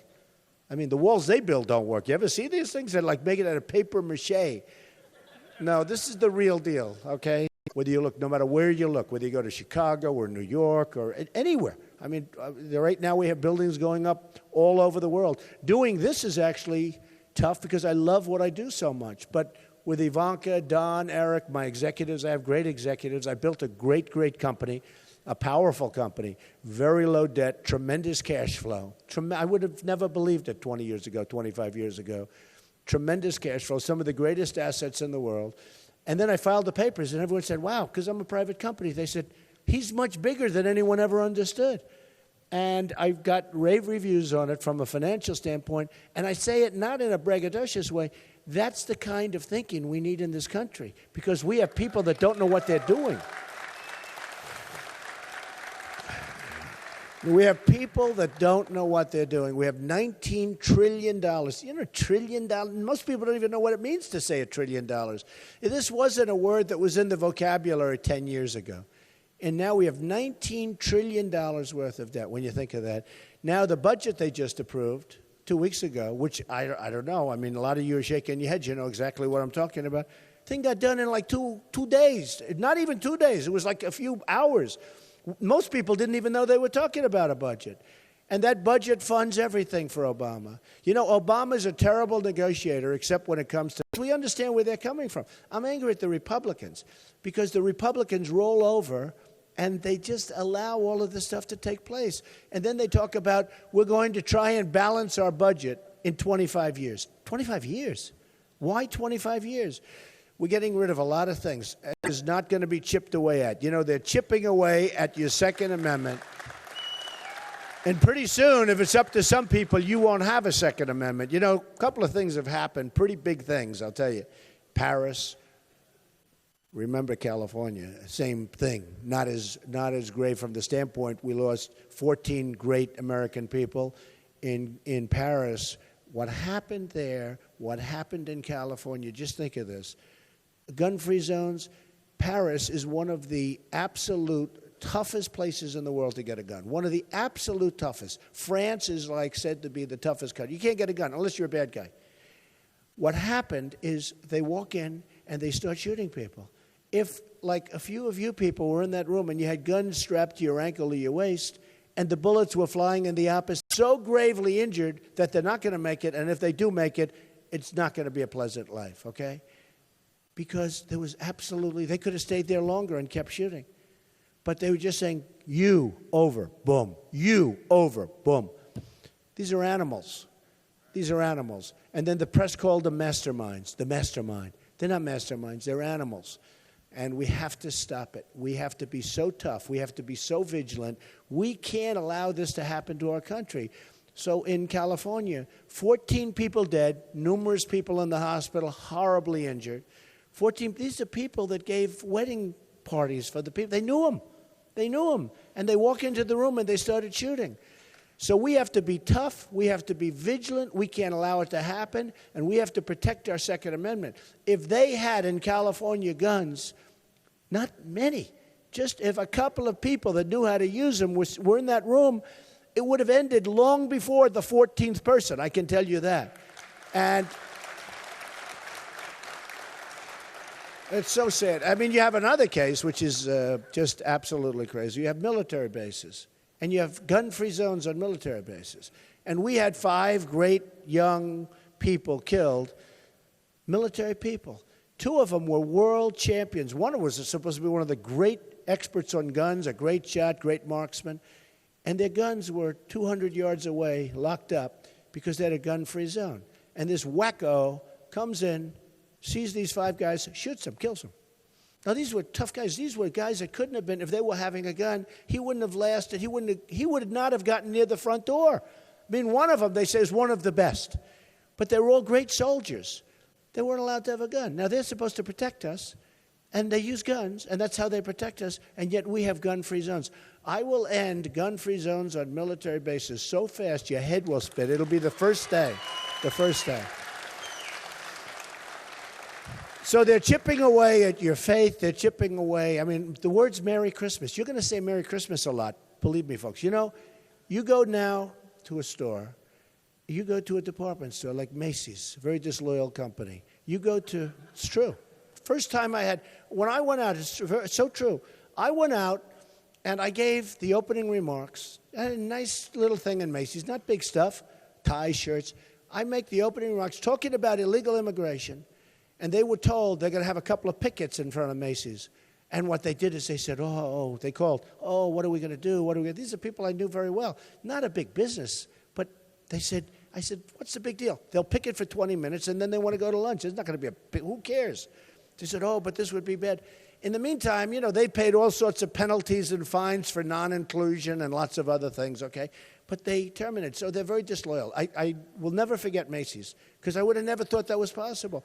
And they did it over illegal immigration. Then it turned out 2 weeks, by the way, we be selling right now shirts and ties and perfumes, and you can get them elsewhere, by the way. Go get them elsewhere. I never liked those stores very much anyway. But if you think about it, the country's about loyalty. You want loyalty in the country. So I mentioned during that speech illegal immigration, and all hell broke loose, right? I took heat. Rush Limbaugh, who's an amazing guy. Drudge, an amazing guy. You know Drudge? He's like one of the great people. He's a powerhouse. But I'll tell you, Rush said, I've never seen anybody take more incoming than Donald Trump for saying something that was right. 2 weeks later, everyone's trying to pivot to me. They're all trying to come and talk about illegal. We wouldn't even be talking about illegal immigration if I didn't bring it up at that opening day, June 16th. Now, it's a long time ago, hard to believe. Here we are, first day, but June 16th. We wouldn't even be talking about illegal immigration. Now they're all trying to come on board. And the funny thing, my wife said to me the other day, darling, he just said wall. One of the candidates, I won't even say who, what difference does it make? But one of the candidates said, we will build a wall. You know the way they talk? They don't really talk. They like, everything's always like a debate. They're talking to a reporter. We will build a wall. I actually said about Ted, who's a nice guy, I said, he's a good debater, but he's a bad talker. Does that make sense? We will build a wall. And my wife said to me, that's the first time I've heard anyone say they're going to build a wall. Nobody ever said, did you hear anybody say they're going to build a wall other than Trump? And when we get Sheriff Joe, that really is, that really validates what I'm saying. But we have to build a wall, because without a wall, we don't have a country. People are pouring through our border and all over. It's like a sieve. It's like water just pouring right through. And then Obama issues an executive order, and he said, let them come in. And amazingly, the courts, at least temporarily, have stopped them. But it doesn't matter, because if I get in, that'll be the first executive order I end, is that executive order. We won't have to waste our money on lawyers. We're not going to have to waste our money on lawyers. So just a few things, and then we're going to have a big day. And look, the big thing is you got to get out. You got to caucus. I mean, another poll just came out, Quinnipiac, very good poll. We're actually higher than even the Des Moines Register, Bloomberg, which came out yesterday. I guess they were buses and trucks, and they're spending all of this money that they're given by the special interests and the lobbyists, and they're spending, and they have unlimited money for that. And so do I, frankly. I mean, so far I'm very proud of something. I've spent less money than anybody else, and I have the best result. I'm number one. It's great, right? And that's what I want to do for our country. I mean, a guy like Bush, he spent $100 million and he's down at the bottom. Now, he spent $100 million. For our country, I want the person that's going to spend the least and get the best result. Right now it's Norway. Well, right now in education, it's Norway, Sweden, Denmark, China. These are all great places for education, right? We're number 28. In other words, we're toward the bottom of the pack. We have literally nations that you wouldn't believe ahead of us. They're like third world nations ahead of us in education. And yet we spend more money per pupil than anybody else by far. Second place doesn't even exist. It's so far behind. So we spend more money. That's like Jeb Bush. We spend more money and we have a bad result. We're going to spend less money. We're going to bring it back locally. You're going to take over. It's going to be so beautiful. And, I've seen it. I've watched it because over the years I've watched it. I've seen parents that really joined their school boards and joined their whole little circle of friends to make a school beautiful and good. And their sons and daughters graduate, and they stay on, and they love it. They love it. They do it with love and with intelligence, by the way, but they do it with love instead of having the bureaucrats from Washington running schools in Iowa, which is ridiculous. So someday, we're going to, if I get in, I'm telling you, we're going to spend less money and we're going to have much better results, not only in education, on everything else. You look at the military. We have a military that's being decimated. It's being decimated. And the money we spend tremendous amounts of money, but it's being decimated. But we're protecting so many countries. We protect Germany. Nobody even knows that. Does anyone know we're protecting Germany? The money, it's a behemoth. It's an economic behemoth. Of course, it's been hurt very badly when your wonderful Angela Merkel allowed millions of people to pour into that country that nobody knows where they're from, where they are. And as I left this morning, I saw something very interesting. In Sweden, they had gangs of people in masks and others, Swedish people, that were going after the migrants because there's been tremendous crime committed. And they've had enough, they've had enough. They've had enough of the stupidity. And these people, I believe in protecting people, but you build a safe zone. I was the first one to say it. Build a big, fat, beautiful safe zone someplace in Syria where you can, where you can have it, right? And you build it and but you get the Gulf states. The Gulf states, Saudi Arabia, before the oil came down, but they're still doing very well. Cost them less to take out oil than any place else. But Saudi Arabia was making $1 billion a day. And we protect them for nothing. It's going to all change, folks. It's going to all change. We spend so much money. Everyone says, we spend 10 times more than every other country or any other country, and even more than that. But you know what we do? We spend it all protecting. We spend so much of it protecting other countries. And in some cases, those other countries are economic behemoths, like Germany, like Japan, like South Korea. We protect South Korea. And I have friends, by the way, love the people of Germany, love the people of Japan, love the people of South Korea. I have buildings in South Korea. It's a very great place. But we have 28,000 soldiers, 28,000 on our line. We have 28,000. Think of it. We get like peanuts. So we're protecting them. And try ordering a television set. Just give it a shot. Made in the USA. There is no such thing. No such animal. They're all made in South Korea. And a little bit Japan because of Sony. But they're all made, most of them made in, I order thousands and thousands of televisions a year. And they're all made in South Korea. I'd love to buy here. I would love to buy here, but you can't buy here. So we're going to have them, and this isn't like anything other than, hey, folks, you got to take care of us. This is a two-way street. This is not a one-way street. We protect all these people. Every time this madman starts talking nuclear, we immediately send our ships, and we don't get it. They pay us nothing. They pay us peanuts compared to what it's costing us. So what are we doing it for? Do you know that we have a pact with Japan that if Japan is attacked, we have to go to war. We go to war right away. We're going to protect Japan. Okay. But if we're attacked, Japan doesn't have to do anything. Okay. That's the way we have. In other words, if somebody attacks us, Japan doesn't have to do a thing. But if Japan is attacked, we have to immediately come to their defense, go to war, do whatever's necessary. It's just not fair. It's not even a question of not fair. It's not smart. It's not good. And they don't even respect us for it. because they say, can you believe, I can just see these people, they say, can you believe how stupid they are? Who would make deals like this? And we have many of them. So we protect Germany, we protect Saudi Arabia, we protect different places in the Middle East. These Gulf states aren't putting up any money toward the migrants. And by the way, I have a big heart. I want to take care. But they're not coming into this country because we don't know who they are. There's no way of finding out who they are. They have no papers, no documentation. They could be ISIS. And you look at those migration lines. You look at that great migration. Have you ever seen so many people? It's like one of the lines trying to get into our event the other night when we had it the other night for the veterans. It was, I mean, literally, it was so, we could have filled up that arena. We could have filled it up 10 times over. It was the most incredible thing. But when you look at that migration, so many people. And what's the story? So many young, strong men.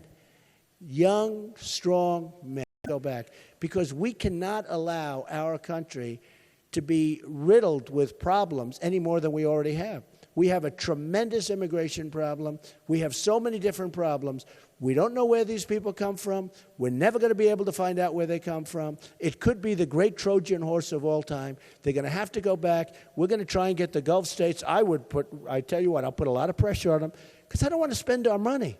I want a safe zone, but I don't want to spend a lot of money on it because we don't have a lot of money. That's why we should have never given the money back to Iran, the $150 billion. We should have told them, I'm sorry, we don't have it. We don't have it. Sorry, folks. And we should have never, ever started that negotiation until we got our prisoners back. To go through that whole negotiation, and you watch, that's going to lead to a lot of bad things because we essentially paid $150 billion to get our prisoners back. That's going to lead to a lot of bad things. So I just want to say tonight is so important. This is the beginning of taking our country back. It's going to be an amazing period of time. We're going to all remember each other. I'm going to remember you. I'm going to remember the crowds and the unbelievable positive. I mean, people love this country so much. Somebody asked me before, one of the reporters called, and they said, what have you learned? I said, I learned how much people love our country. They love our country. It's incredible. When I see what goes on, it's just incredible. When I see when we have 21,000 people in Dallas and we have so many, I mean, the crowds are so incredible. We have 35,000 people in Mobile, Alabama. A couple of weeks ago, we had 20,000 people in Oklahoma. And now we're leading all the polls and we're leading Iowa, but it doesn't mean anything. You got to go out tonight in caucus. I mean, you people are all fans and you're fans of ourselves. But tonight, you have to go out in caucus, and it looks like the snowstorm is not going to be hitting us until sometime fairly late, like at 1 o'clock, 2 o'clock, 3 o'clock in the morning, maybe not even until the next day. And so that's really good, because they all say the more people that go out, the better we're going to do. And I don't say me, I say we, because it is we. It's a movement. It's we. So you've got to go out. I kid when I say if you're in bed, if you're sick, if you can't walk, if the doctor says you cannot leave, I don't care. Get out of bed and come. You got to do it. You got to do it. So hopefully tonight we're going to have the beginning of what is going to be, in a certain way, a very positive revolution. I mean, this will be a very, very positive revolution. We're going to take our country back, and we are going to make America great again. And I love you all. And thank you all. Special people, thank you all. Appreciate it. I'll sign some. Thank you. Thank you all. Starting in my heart, reaching a fever pitch, and it's bringing the scars of your love remind me of us. They keep me thinking that we almost had it all. The scars of your love, they leave me breathless. I can't help feeling we could have had it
All right, everyone. That is a wrap on this Donald Trump event. So what I'm going to do is take you guys live to the White House briefing. A podium is set up, and we should be hearing from our press secretary momentarily.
Hey babe, so I'm sorry, it's just finishing stuff in my face, the briefing's just started.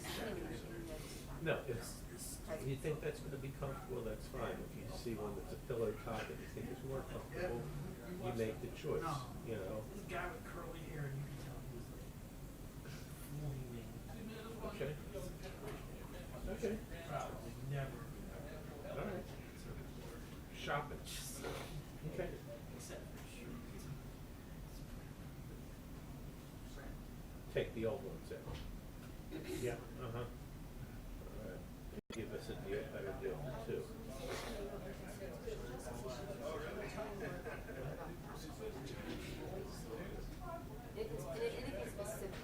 No, okay, but they had, that's a list price, and then there's a sale price, and then there's this special price, so. All right, sweetie, carry on, lovey. All right. If I can't answer, it means briefings going on. Okay.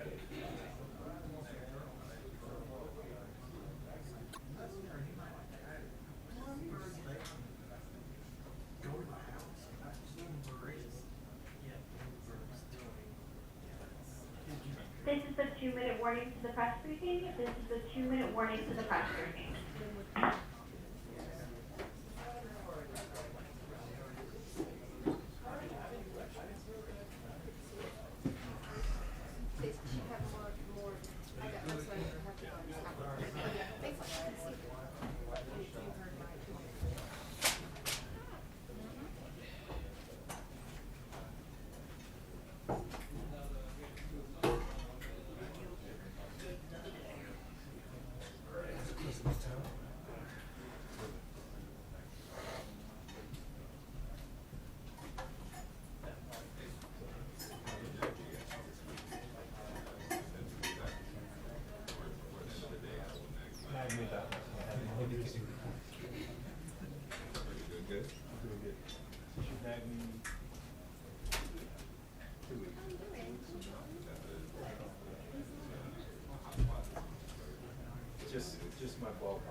I'm going to go back to my desk and answer all your emails.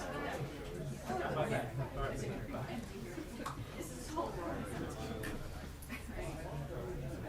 Where is everybody?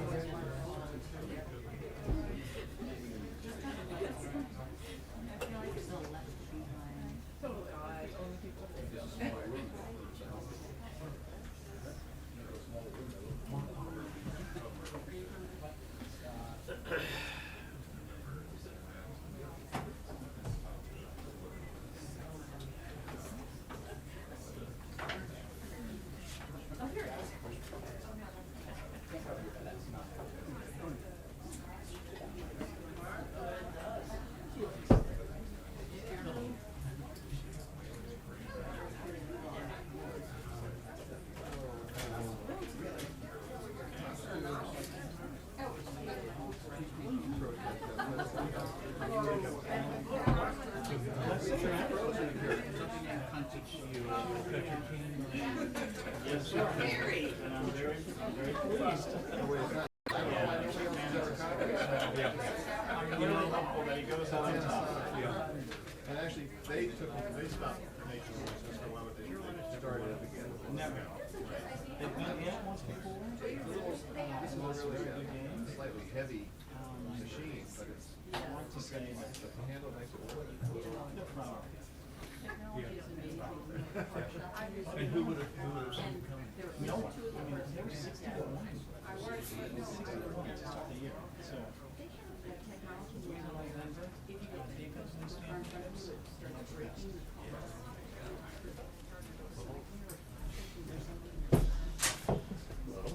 All right. Good Monday afternoon, everybody. Happy Caucus Day. Nice to see you all. I guess you all are avoiding the snows of Iowa to join me here today, and I appreciate that. I do not have any announcements to make at the top. The Islamic Society of Baltimore later this week. Why now? Why in the final year of his presidency? And what does he hope the trip will accomplish? Well, Kevin, the president is certainly looking forward to his trip to the Islamic Society of Baltimore. It will be an opportunity for the president to celebrate the contributions that Muslim Americans have made to our nation, but also reaffirm the importance that religious freedom has to our way of life. And there obviously has been some discussion about this in the context of the political debate in the country. And this is the president's visit, I think, is an important moment to acknowledge those two things. I think it's also worth noting the context in which this visit occurs. Obviously, the president last week had the opportunity to visit the Israeli embassy to speak at the Righteous Among the Nations ceremony. And of course, later this week, the president will speak at the National Prayer Breakfast. I think this sort of fits in the constellation of events that the president's doing, to talk about religious liberty and to talk about the role that faith plays in our public debate. I think it also will be an opportunity for the president to talk about the role that faith plays even in his own life. Groups have been asking, Muslim groups have been asking him to go to a mosque earlier. Why not earlier? Why at this late stage of his presidency? Well, look, I think it's hard to sort of explain why we didn't do something. I think I can do my best to try to explain to you why we are doing something. And I think in this case, it's an opportunity for the president to celebrate the contributions of the Muslim American community to our country. It's also an opportunity to reaffirm that religious freedom and religious tolerance is central to our way of life in this country. It certainly is central to the kinds of values that were present at the formation of this country, and those values endure, more than here 240 years later. So on Friday, and this came out after the briefing, but it was revealed that 22 of Hillary Clinton's emails would not be released because they contain classified information. Mm-hmm.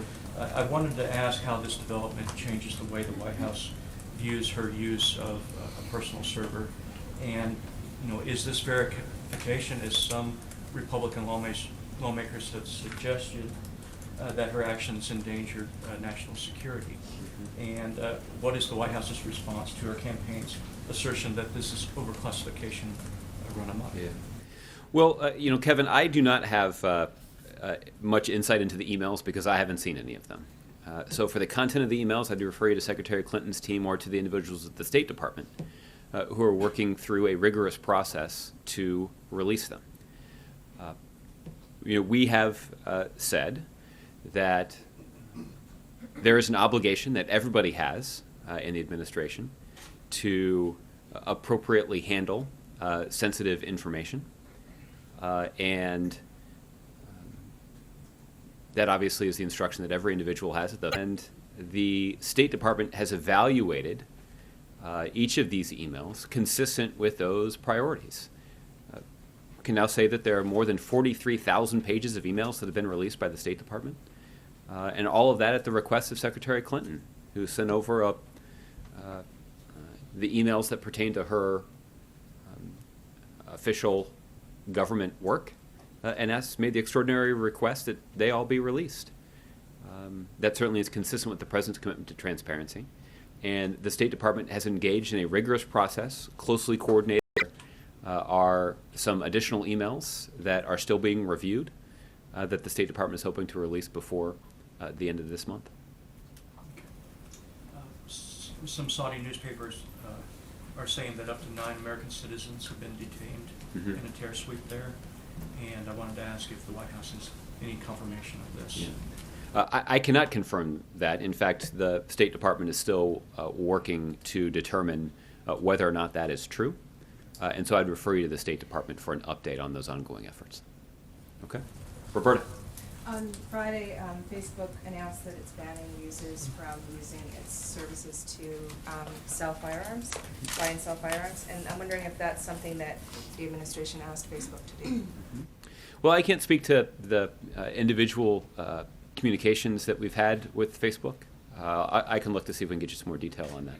Obviously, this is a step that the administration approves of. We talked about how the internet, in many cases, actually steps that the president was able to take using his executive authority or that the administration was able to take using the authority vested in the executive branch to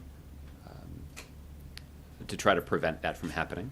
But we obviously would welcome steps from private sector entities like Facebook, who can also assist in that effort. Again, this is a common sense effort, in our view, to prevent guns from easily falling into the hands of criminals or other individuals who shouldn't be able to get access to a gun, like people with mental problems.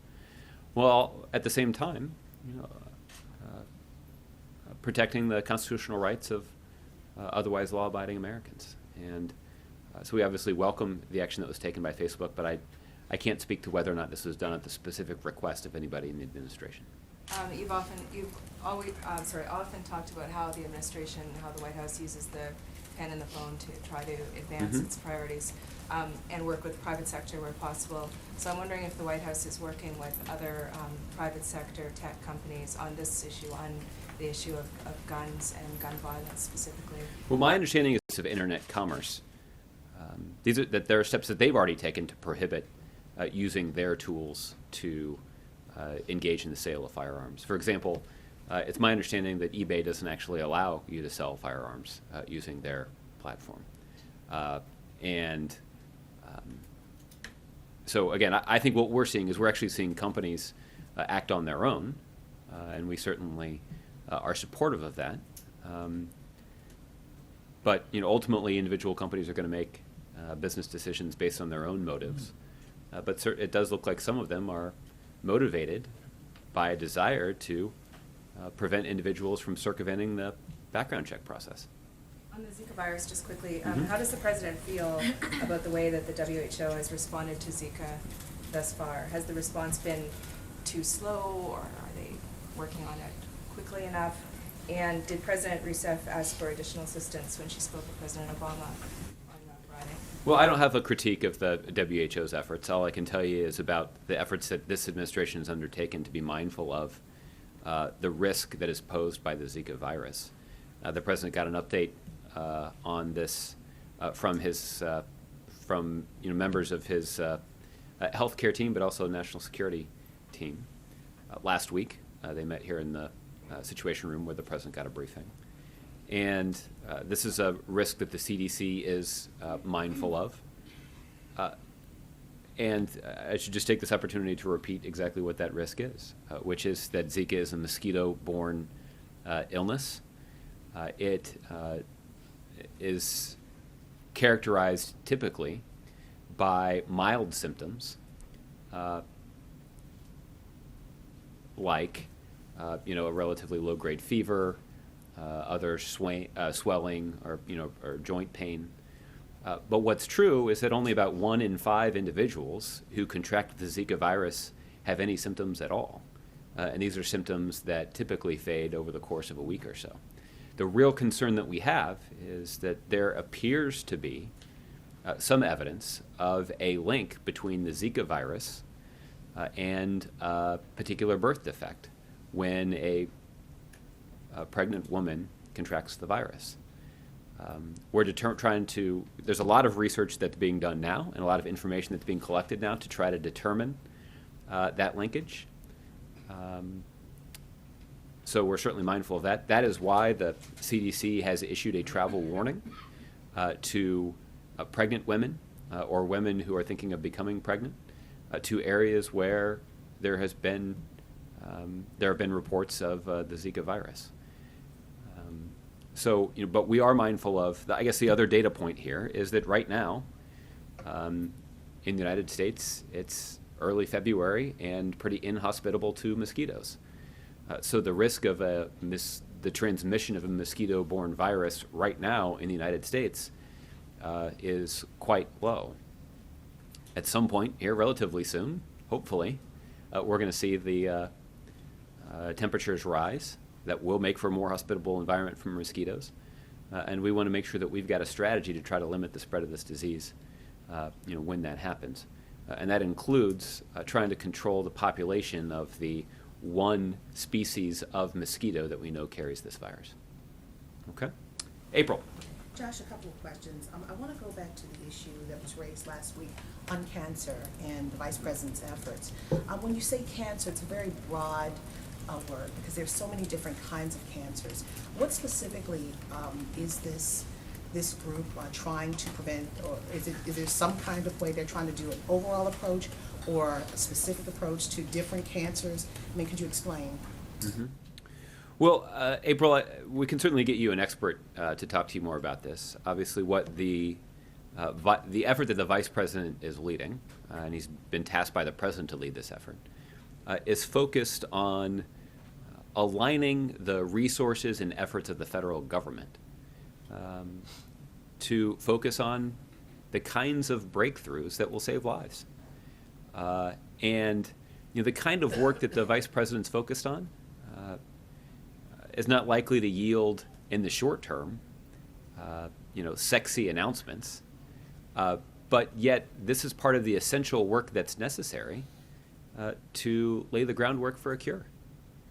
And this is going to include additional research. This will include information sharing. It'll include a look at testing and other ways that we can detect cancer early. But all of this is part of laying the groundwork for long-term success. That's why I think the moonshot analogy that the president has drawn here is appropriate. It was President Kennedy who laid out this goal, but the goal was not realized in the Kennedy presidency.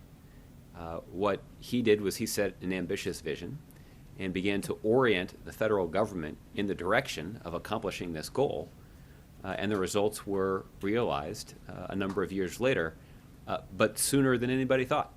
And we're hoping for a similar outcome when it comes to fighting cancer. So, in getting in the weeds one more time with this, does this group, will they try to help put funding and muscle to cancer research, that there's a breakthrough close or possible breakthroughs just to help them speed it up, or is it just more so just to broad-based again? Well, there was an announcement of some additional funds that will be included in this year's budget proposal. And so how that money would be spent, we can get you some experts who can talk to you about exactly how those resources can benefit the effort that's underway. And lastly, I want to also find out how important is it for this president to go to Baltimore County this week and talk to the Islamic group there? How important is it for his legacy, for his presidency? Just how important is it, period? Yeah. Well, I think the president believes that this kind of visit is important for the country. It's an important way for us to lift up the value of religious tolerance and religious freedom that, again, was central to the founding of this country. It also is an important way for us to discuss the valuable contributions that are made by Muslims of all walks of life to the success of our country.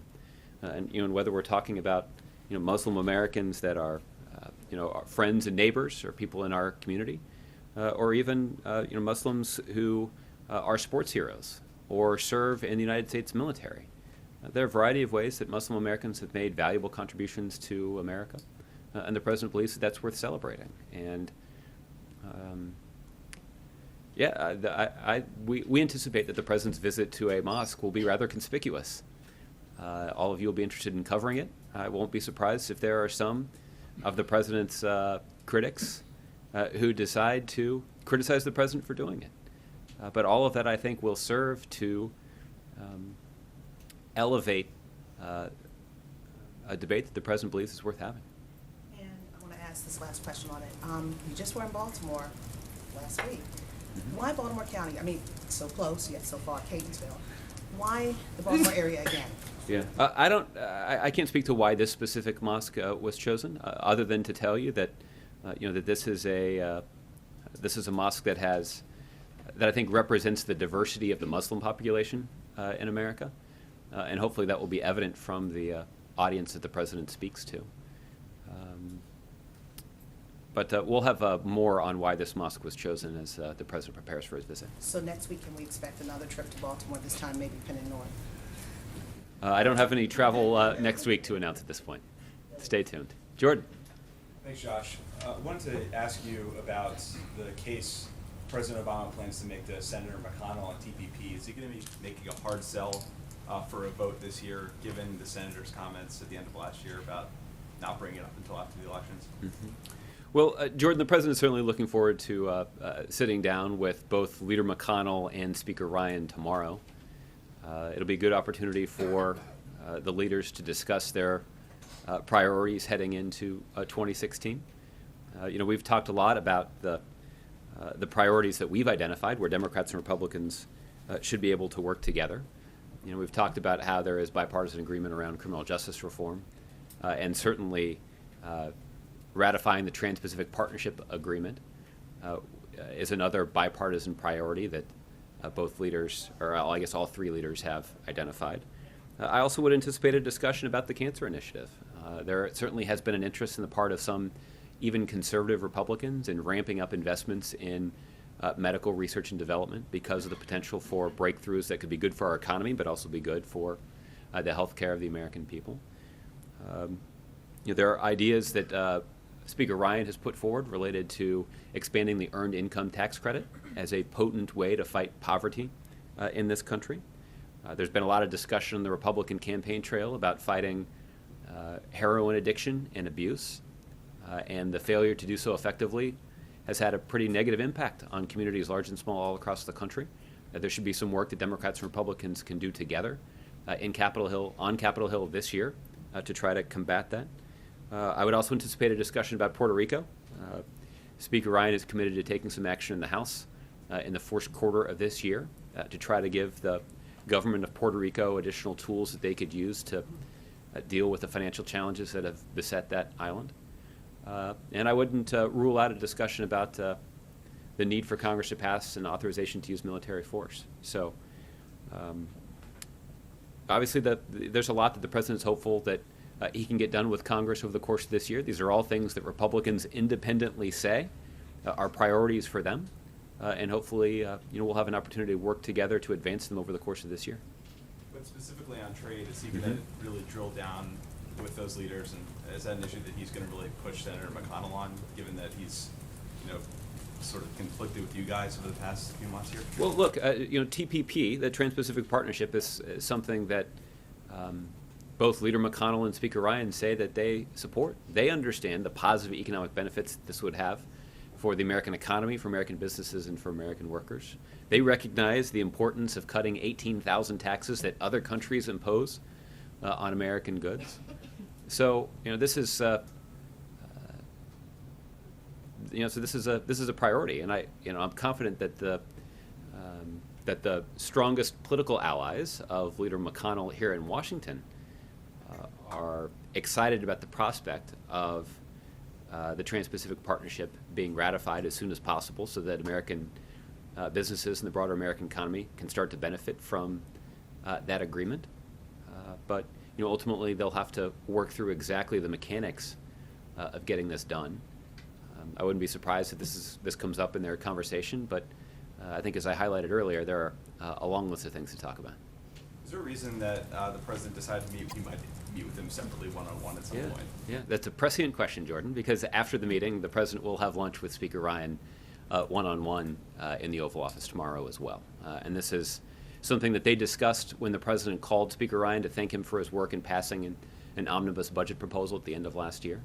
And over the course of last month, we've been working to try to find a time to schedule this meeting, and so that lunch will take place tomorrow. Okay. I believe it'll be in the private dining room right off the Oval. Since you're dropping the news now, can you tell us a little bit more about this meeting? Well, again, I think it's consistent. I think the agenda for the lunch will be quite similar to the agenda that I just discussed for the meeting. It's huge. This is the first meeting. We'll see. I think somebody's been listening to some presidential campaign commercials a little too much, invoking that kind of rhetoric into the White House briefing. So maybe that's something you'll hear more of a year from now from here. But Cheryl. All right, I'm going to try again.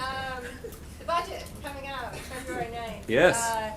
You've been rolling out little bits. Can you talk any more about it? Are there going to be any big new tax proposals, spending proposals, anything you can do? I don't have more details to share from here. We've just got another week or so before we'll have the more details on this. Obviously, you saw the announcement about some of the investments that we hope to make in cancer research. But stay tuned for more details soon. Okay? Ron. Just to clarify, this is going to be the first time President Obama has ever gone to a mosque during his time in office. Is that correct? A first time to visit a mosque in the United States. Overseas, the president has visited a couple of mosques. And we can get you the details on where those were. I may have those here, actually. I know he has there are events at the White House celebrating Ramadan, and I think he's had iftar events and so on and so forth as well, correct? Yeah. Is that a regular thing as well? Yeah, there have been regular celebrations of. There have been. I think there's been an annual iftar dinner at the White House since the president took office. The president had a meeting with the Secretary Burwell this morning. He does later today, I believe. Would you think that there would be anything new to say about, because I believe HHS is leading the Flint initiative, correct? Well, the federal official on the ground in Flint who is coordinating the variety of government agencies that are responding to this effort is an HHS official. This is a person that has an expertise in public health, and given the significant public health consequences of some of the problems with the Flint water supply, it made sense to put this person in charge. Would you expect there to be anything new from this meeting? I thought it was 11:45. I got it wrong. So it may be going on right now, but all this. I asked you earlier. He's not going to be up sitting watching returns and so on and so forth. Yeah. But this is a fairly seminal moment, isn't it, for him? I mean, it's the beginning of people actually voting. Yeah. Well, look, I think it prompts a couple of things. The first is, obviously, the president has very fond memories of his own experience participating in the Iowa caucuses, and I'm sure the president would be the first to tell you that he remembers quite vividly the excitement that he felt at learning about his victory in the Iowa caucuses in 2008. It obviously was an historic moment and a historic day, and the president delivered a historic speech that night to the country but I think was also surprised to find out that Barack Obama had won the Iowa caucuses. With the first step in choosing the individual that will succeed President Obama in the Oval Office. That obviously is why so many of your colleagues are camped out in Iowa and have been for the last few weeks.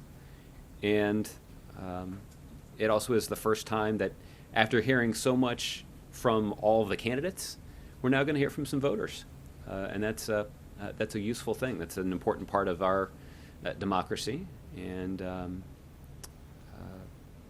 so we'll look forward to see what happens. I have to think he'd be up listening to the returns to see who wins.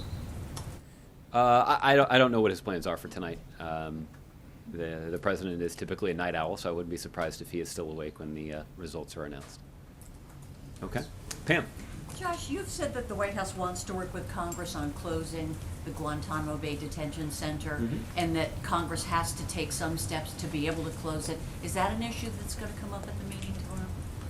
I don't know if that will be on the agenda or not. We'll try to get you a readout of the meeting when it concludes. What we certainly do believe that the Congress should remove the obstacles that have prevented the president from following through on his promise to close the prison at Guantanamo Bay.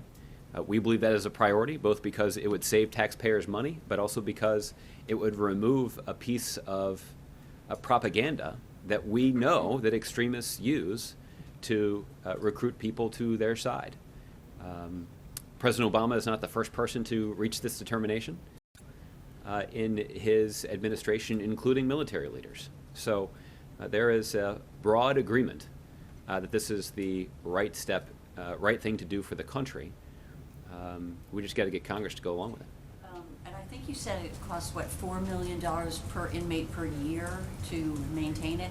Just to be clear on your strategy, is it to reduce the number of prisoners that's within your ability to do, so it becomes so expensive, members of Congress just look at the price tag and say, let's close it? Well, look, it's already expensive, and that threshold has already been passed. I think part of our strategy, yes, is to transfer those individuals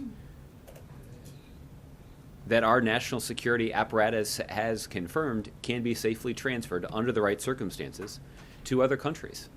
And this is a process that's ongoing. The prison population at Guantanamo Bay is now less than 100. And there are dozens more that have been cleared for transfer, again, under the right circumstances to ensure that the risk that they pose to our national security has been appropriately mitigated. And so we're going to continue to work through that process. There are also a number of individuals that have been cleared for prosecution, either through civilian courts or military courts. And so there are a variety of ways that we have settled on dispensing with these cases. And we're going to continue to work through that process, and we're hopeful that rather than just throwing sand in the gears, that Congress can actually play a helpful role in trying to keep the country safe. And just to make one more quick run at what I asked you about last week, the Wounded Warrior Project and the story both on CBS and in the New York Times about how their overhead is like 40%. They've had some lavish spending on trips, hotels, and entertainment and that kind of thing. The President and the First Lady have been very concerned about veterans and working on their behalf. Is it an issue of concern to the White House that such a on the accounting or business practices of a particular charity? Obviously, as a administration that's committed to transparency, we believe that a certain amount of transparency is important for charitable organizations as well, and they have a responsibility to their donors to be forthright and transparent about how that money is spent. But that certainly applies to every charity. And what this administration has focused on is the important work that our government can do and must do. We have made in modernizing the VA and reducing the backlog on claims there has been important, and we're determined to continue to make progress on that front. Okay. Mary. Back on the President's meeting with Secretary Burwell today, a Senate investigation found last week that the administration left many unaccompanied migrant children vulnerable to traffickers, and that HHS was aware of this risk but didn't do much to stop it. I'm wondering if the president's aware of these findings and if that's a topic of discussion at the meeting today. I've seen those reports. I haven't spoken to the president about them. Presumably, as an avid consumer of the news, he's seen these reports as well. I know that the Department of Homeland Security and HHS both take those kinds of reports quite seriously. They obviously are responsible for the safety and well-being of these migrants, that have safety and well-being of these children. So these are reports that we take quite seriously, and I'd refer you to HHS or DHS about any potential reforms that will be made to the system to ensure that doesn't happen again. Okay, JC. Josh, since you referenced JFK earlier, I couldn't resist. His quest to land a man on the moon and safely return to Earth in his decade, the 60s. He also is fond of saying that in America, in a democracy, we are the boss and we get the kind of leadership we demand and we deserve. Does the president think that the American people will get what they deserve on November 8th? Well, look, because of the beauty of our system, the American people will have a say in who the next president will be. And the kind of spirited debate that we anticipate will occur over the course of the next 9 or 10 months is important. And the president alluded to this in his State of the Union address, that the most important role in our democracy is citizen. And that means that our country is most effective and our government is most effective when there are citizens who are informed and engaged in the process of running our country. And so the president, doesn't just look forward to a spirited debate in the year ahead. I'm confident that at the appropriate time he will be engaged rather deeply in it. Okay, Michelle. On the Zika virus, we've seen Canada talk about making changes to their blood donations for people who've been to affected areas. In the readout you gave the last time there was a meeting, the president said he wants to see accelerated research. But for the most part, it's been kind of warnings out there, even as, we've seen around the world talk about making certain changes. So can we expect to see some additional action in the near future, especially after the meeting with Secretary Burwell today? And do you think kind of the warnings are enough for the time being? Well, I wouldn't anticipate any new announcements today, but obviously we're dealing with a mosquito-borne illness, and the current cold temperatures in North America are not hospitable to mosquitoes, and that means the risk of a... Planning ahead, No, I'm not suggesting that it does. In fact, I think that's exactly part of the discussion that the president had with his team in the Situation Room last week. But for what's happening right now, travel warnings for pregnant women or women who are thinking of becoming pregnant and contemplating a trip to the tropics to escape some of the winter weather here is something that people should be mindful of the risks of doing that. And that's why we're doing our best to try to communicate as clearly as possible exactly what the risks of that kind of travel are and what steps can be taken to mitigate that risk. And as the temperature changes and as the weather warms up here in the United States and we have additional guidance about steps that people can take to protect themselves from this threat, we'll be sharing it. What about something like blood donation for people who have traveled to those areas? Since people travel and come back all the time, why not do something similar to what Canada has done? Or is that a possibility? Yeah. Well, I'd refer you to the CDC on this. A lot of this is going to be the steps that are taken by the U.S. government to protect the American public will be dictated by science. And we will allow the science to guide us in the direction of policies that will address the risk that is posed by the Zika virus and offer guidance to the American people about steps that they can take to assure their own safety. Okay, and a few quick questions on the campaign trail. Mm-hmm. What does the president think about Bernie Sanders doing a blurb for this book that is titled Buyer's Remorse about Obama? I mean, they just had this hour-long sit-down about all the great things that they share the other day here at the White House. Yeah.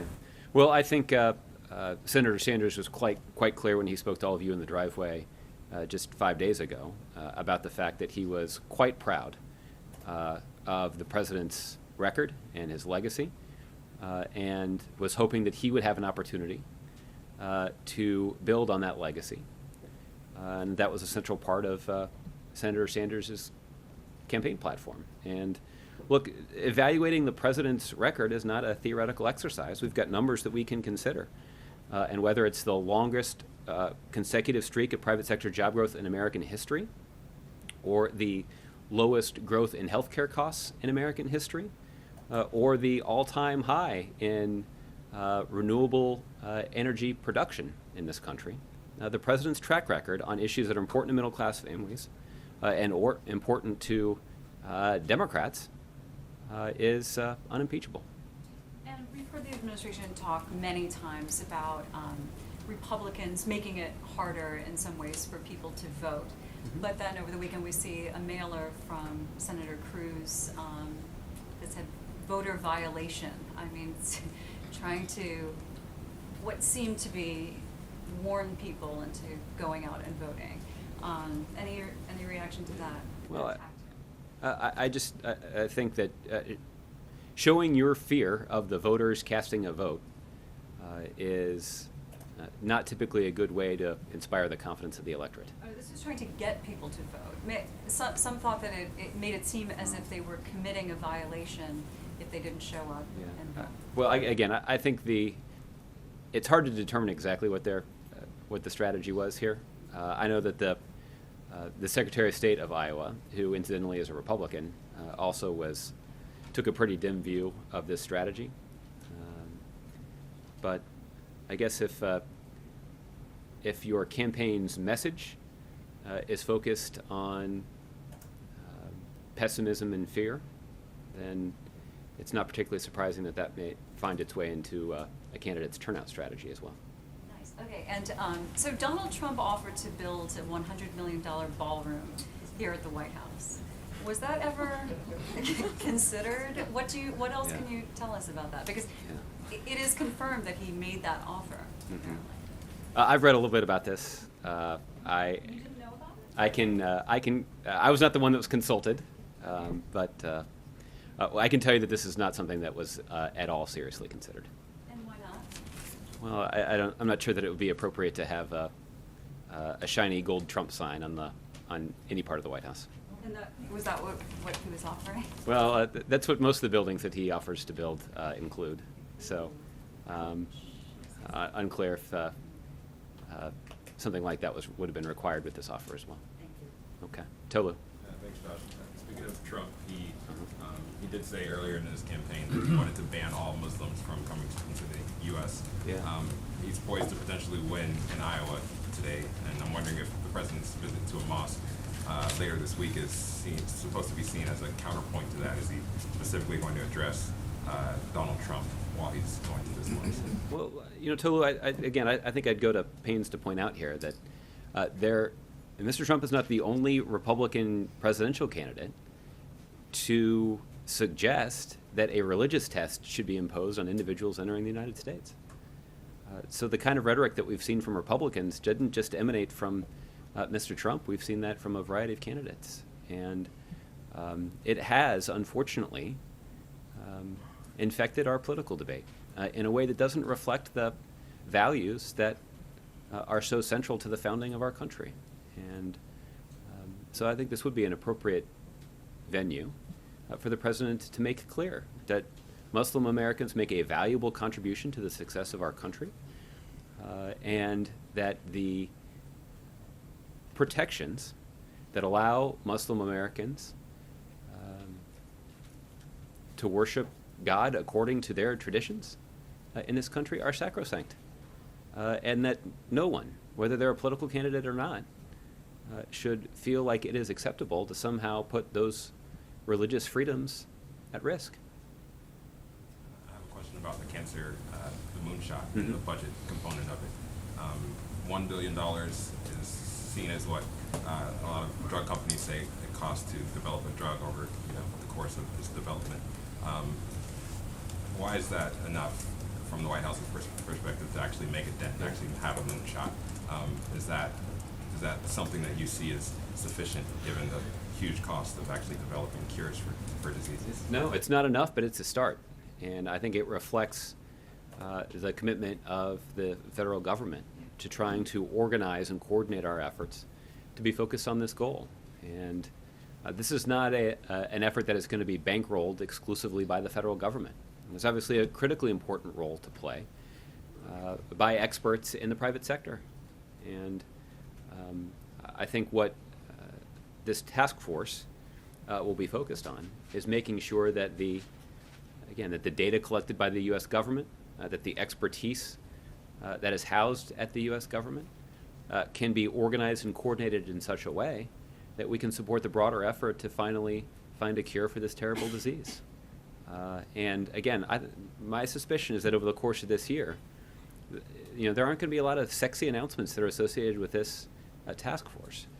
But what this task force and what the Vice President will be focused on are the kinds of essential steps that will be critical to the success of eradicating this disease. You just said there's not going to be a lot of sexy announcements over the next year, but the president is leaving office next year. So how do you expect the next president to sort of measure what the success was of this current funding, and for what reason would the next president continue this level of funding or increase it if there's no announcement or if there's no deliverable that you expect to see in the next year? Well, again, it's not that I didn't say that there wouldn't be any announcements or deliverables. Look, one of the most critical things that the federal government can do is to make sure that data is effectively being shared among all of the parties that are conducting cancer research. That could open the door to the kind of breakthrough that could radically change the way that we either test for cancer, the way we treat it, or the way that we offer people vaccines to try to prevent it. Data sharing agreements and better organizing data that is collected by government researchers or government agencies is not sexy. It's not the kind of thing that's going to generate headlines. It's not going to move markets when it posts to the Bloomberg terminal. But it could eventually be a critical step along the way, along the path to finding a cure for cancer. And that's what I'm trying to underscore here, that the kinds of the work that is being done and will be done over the course of this year by the task force is not going to generate headlines every day. But I do think that over the course of the year that we can lay the groundwork for the kind of progress that will be seen in future years that, look, I think we could look back on it and say, well, that was a pretty important step, and we wouldn't have made this much progress had it not been for the early and possibly underappreciated efforts by Vice President Biden to get us here. Okay. Andrew. Thanks, Joe. So I just wanted to look ahead a little bit to the ASEAN summit meeting at Sunnylands. Do you expect that the Malaysian Prime Minister Najib will be invited and will come? I know that Prime Minister Najib was invited. And I assume that he is planning to attend, but you can check with his office for his travel schedule. As you're no doubt aware, he's accused of embezzling around $700 million. And the Swiss are investigating some of the transactions involved in that. Do you have any evidence that any of that cash may have passed through the U.S. banking system? I don't know the answer to that question. To the extent that if there are law enforcement officials who are looking into this, you can check with them. Updates on timing of when the plan might be presented? I don't have any updates on timing at this point. This is obviously something that the Department of Defense has been working on in close consultation with senior members of the President's National Security Team, including NSC officials here at the White House. But I don't have an update for you in terms of timing yet. And on the budget, should we expect anything? I don't know if there will be anything related, any budgetary announcements related to Gitmo. But we'll obviously have a definitive answer on that a week from tomorrow. Okay. Kevin. Hey, thanks. Mm-hmm. Speaking of, do you have a latest number on detainees? I don't have the latest numbers in front of me, but it's still in the it's just below 100. I believe it's in the mid-90s. But I think 92 is my last count. I think that's probably about right. Okay. I don't have any announcements about any upcoming transfers that are planned. Okay, great. On the EPA situation in Michigan, can you say definitively that the federal government is unaware of any other cities that have been impacted other than Flint based on this emergency? Well, Kevin, I think we've discussed a little bit about how the president asked the administrator of the EPA to go and take a look at the kind of regulations and rules that govern the relationship between the EPA and state and local environmental officials. The president asked the administrator to do that because he was concerned about avoiding a situation where EPA officials might be aware of a public health threat that they're not communicating with the public because they're concerned about being deferential to state and local officials. So there's some concern that something like that may have occurred in Flint. Certainly that allegation has been raised publicly. And the president is, wants to be sure that that kind of arrangement is not posing an unnecessary risk to public health somewhere else. Where are we in the process then of figuring that out? And I ask because there are reports as recently as Friday that the particulate matter and the contamination levels are still, in some cases, over 100 times. As it relates to Flint, I know that there has been some work that has been done to test a lot of the effectiveness of some of the filters. And the vast majority of them, the overwhelming majority of them, have been effective. There are signs that in a couple of places the particulate levels were higher than expected. And so they're doing some additional work there to determine why that was the case, whether that was a problem with the test or whether it was a problem with the filters. So one of the things that the EPA has done is actually worked closely with state and local officials in Michigan to make water test kits available for free to houses in Flint so that people can test for themselves to make sure that their water continues to be safe on an ongoing basis. So that's sort of addressing the urgent situation. There is a broader testing regimen that the EPA has laid out for how they want to test individual houses, test schools, test businesses, and then test the broader water supply to get to a place where they can certify the safety of the water supply.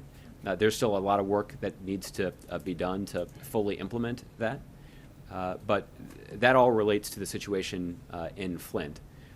But again, more broadly, our concern about other communities is right now sort of focused on the idea that EPA officials, if they have knowledge of a situation that could pose a threat to public health, that they are not somehow unnecessarily prevented from sharing that information with the public. On the Affordable Care Act, what can you tell us about the end of the enrollment period? Numerically, how are things looking? And in particular, marketplaces, how concerned is the president that some of them appear to be still on shaky ground? Well, I don't have updated numbers from over the weekend. I know it was a busy weekend. The early indications that we've seen over the last couple of months of the open enrollment period is that we were getting a very good response. And the question was raised, I think quite legitimately, about how successful the administration would be in signing up new people into these marketplaces. That there were people who were relying on these healthcare plans that they were likely to re-enroll. The question is, how successful could we be in enrolling new customers? And some time ago, we passed the million new customer mark, and I'm sure we'll have updated figures on this sometime in the relatively near future. But obviously, bringing in new customers is going to be critical to the long-term stability of those marketplaces, because the sense is that the new customers are that a large proportion of those new customers would be people who are generally in good health. And having people of good health participating in the marketplaces will contribute to the long-term financial stability of those marketplaces. That's why that was a focus of our efforts, and the early indications are that those efforts were successful. Okay, last one on the emails that Kevin mentioned, especially we learned at the end of the week about some that they're just simply not making available, in particular between the president and his former Secretary of State. Is it fair to suggest then that he was aware that she did have a private email address, and was he then also aware that she had her own server? Kevin, as I've said, I've answered this question a couple of times. The president was aware of Secretary Clinton's email address. The two did exchange emails, but the president, I think, not surprisingly, was not aware of the existence of Secretary Clinton's private server. The 18 emails that you're referring to are emails that will be released consistent with the Presidential Records Act. The State Department has indicated that those emails were not classified. There are no classification problems here. But presidential correspondence is considered an official presidential record, I think for obvious reasons. And the Presidential Records Act basically dictates that those kinds of records will begin being released 5 years after the president leaves office. Okay? Isaac. So I want to go back to Iowa for a second. Okay. What would you say to prospective voters tonight in Iowa who are getting ready to caucus on the Democratic side, who feel like they're voting for a progressive promise that they think hasn't been fulfilled by President Obama in the last 7 years? What do you say to them? There are people who believe that. Yeah, I guess I would say to them that the evaluating the president's record is not a theoretical exercise. That there are facts and figures that demonstrate the tremendous progress this country has made under the president's leadership over the last 7 years. And I can obviously provide you a lot of statistics. I think the ones that jump out to me are things like the strongest continuous streak of private sector job growth in our nation's history. Obviously, the successful completion and implementation of health care reform that ensures that everybody has access to quality, affordable health insurance. That has also yielded the lowest uninsured rate in our nation's history and the lowest rate of health care inflation in history. But there are also other things. The United States is less reliant on foreign oil than we've been in nearly 3 decades, and some of that's a testament to the investments that we've made in renewable energy. That means that we're producing more energy from wind and solar than ever before in our history. When you look at education, we've got the highest high school graduation rate and the highest number of people enrolling in college in American history. So there are a variety of ways to evaluate the president's performance, but I encourage people to take a look at the statistics, and those facts, I think, paint a pretty strong picture about the success that the president has had, even in the face of historic partisan obstruction in the United States Congress. The people who feel that way are they're misinformed, they're underinformed, they're wrong. No, the people who feel that way, I think the people who feel that way are entitled to their own opinion, but should also consult the facts and consider the important progress that our country has made under President Obama's leadership. You feel like President Obama should meet Bernie Sanders and Sanders voters' standard of what a progressive is? Well, again, if that's the case, I think Senator Sanders himself said, both in the driveway last week here at the White House, but also on a news program over the weekend, indicating that the president had a record that that the president himself and Democrats across the country should be quite proud of. Okay, Tara. When you talk about what's talking about, you talk a lot about the budget. Mm-hmm. I'm wondering if you can tell me a little bit more about the sites that the prisoners, the detainees might be transferred to. You mentioned Fort Leavenworth is a place, also South Carolina, and what are the factors that are playing into that? Well, what the Department of Defense has made site visits to a handful of locations, including the 2 that you mentioned, but also a couple of locations in Colorado. In all cases, and all that is being done without any sort of undue risk being posed to the United States. In fact, we would make the case that the successful prosecution of those terror suspects actually makes the country safer and makes clear that we can keep the country safe in a way that's entirely consistent with the kinds of values that we hold dear in the United States. And just on that, I remember when President Obama tried to close the prison in the early days of the administration, he ran into problems with some of the locations that the detainees were going to be transferred to. Mm-hmm. So I'm wondering what lessons were learned from that experience, or how the administration is reaching out to the places where the detainees might get transferred. Mm-hmm. Well, I don't have a whole lot more about the DoD process to share with you. I think the lesson that I think we can all learn over the course of the last 6 or 7 years is that we have a justice system in this country that can ensure that people are brought to justice for planning or attempting to carry out acts of terrorism on American soil. And we can do all of that in a way that's entirely consistent in the country. We can keep the American people safe. And again, that is, a lot of this is a testament to the courage and vigilance and professionalism of our men and women in law enforcement, of our intelligence communities, of prosecutors at the state and federal level. So this is not an effort that succeeds with the situation of those detainees that are left at the prison at Guantanamo Bay. Okay, Scott. I want to be clear, Justice, you're talking about the Justice Department. The White House still envisions there would be a subset of the prisoners who would not be tried in the civilian courts, right? Who would just be held indefinitely without trial. Yeah, there are essentially three categories. So the largest category, and I just don't have the numbers in front of me, but we can follow up with you on them. The largest category are individuals that are currently being detained at the prison of Guantanamo Bay that under the right circumstances could be transferred to another country. That requires a lot of painstaking diplomatic work. But that has played the most important role in reducing the prison population at Guantanamo Bay. And there is more work on that front that can be done.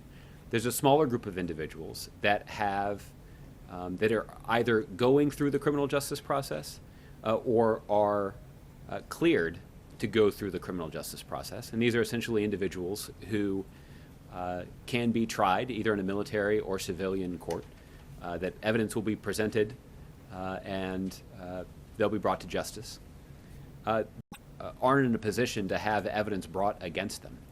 And the question is, how do we resolve their cases?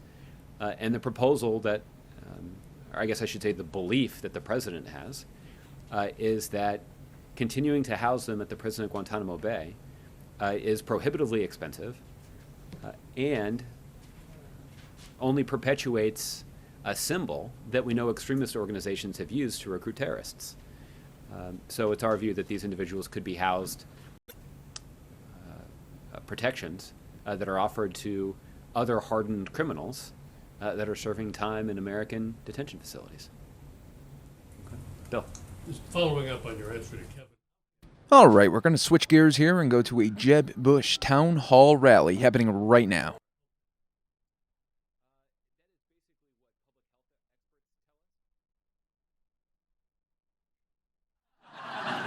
I went to Mandarin High School, but I did not play football. But Wow. 2002, my dad drove me to a voting booth, told me as long as I lived under his roof, I was going to be part of the greatest political system to ever grace the earth. And we voted for you, and you served our state very well. I just wanted to say that. Thank you. But my question is, as a young American with two young kids, it almost makes me emotional when I think about the direction our country's going in. Yeah. But I think, and I mean this sincerely, your brother, especially with a lot of young people, when they think of him, they think of Will Ferrell impersonations on Saturday Night Live. And I know you have your own record, and like I said, you served the state well. What would you say to people that say Bush doesn't have that celebrity status name like, people like to talk about Bill Clinton or other people, or even like the general, us junkies here, but the general election, it's not going to say Jeb, it's Jeb Bush. What would you say to people that say your brother's not very popular, and how would you distinguish yourself? Great. Well, that's why you have campaigns. My life journey starts in earnest when I met my wife in León, Guanajuato, Mexico. And I can divide my life between BC, before Columba, and after Columba. And so, look, this whole idea that you have to synthesize this down to this massively dumbed down common denominator for the press to kind of put everybody in a box. I'm part of the establishment because I'm Barbara Bush's son, and George Bush's son, and George W. Bush's brother. I don't have a problem with that. It doesn't bother me a bit. I'm proud. I'm a proud Bush. I also know that people want to know, what's your record? What's your life experience? What makes you capable of dealing with these great challenges? And my life journey started out, as I said, I graduated from the University of Texas in 2 years because I was madly in love. I wasn't any smarter. I wanted to get married and make babies, basically. I wanted to start. There's one of them right there, Jeb Jr.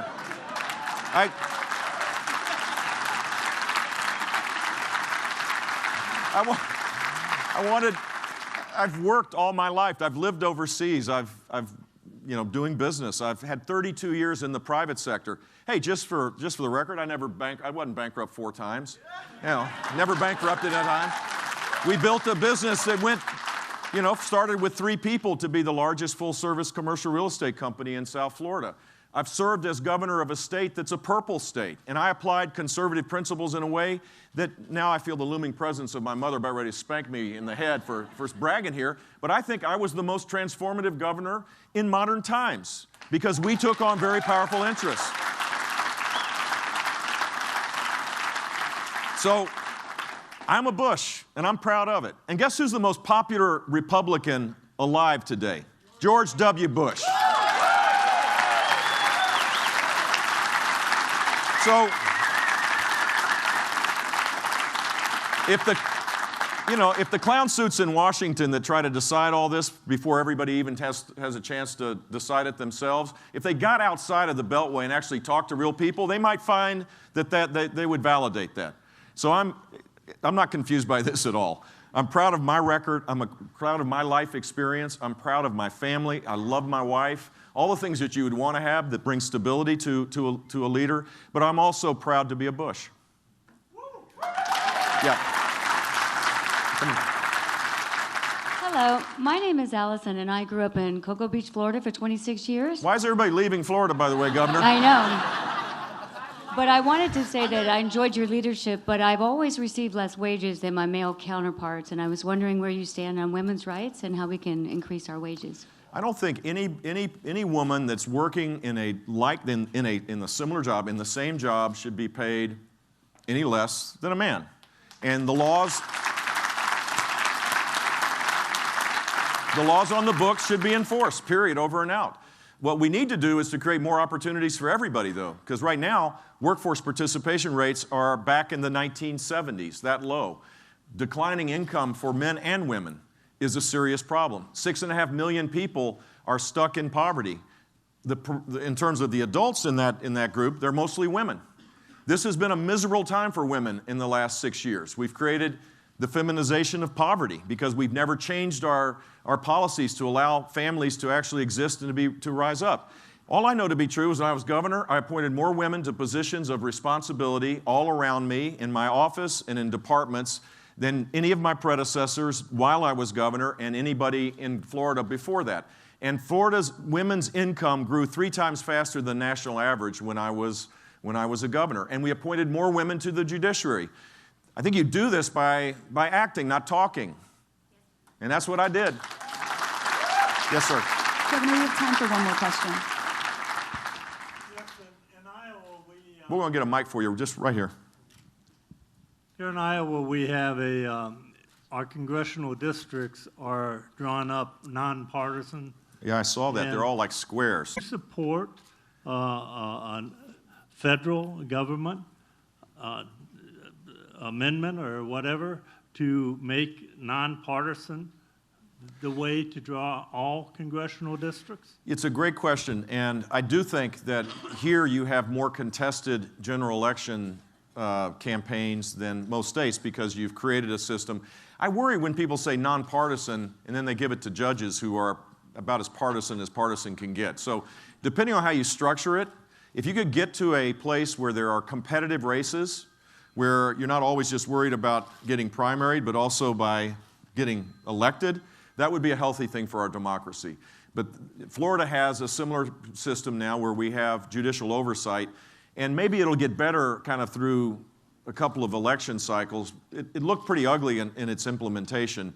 It doesn't necessarily work as perfectly as it appears like it works here.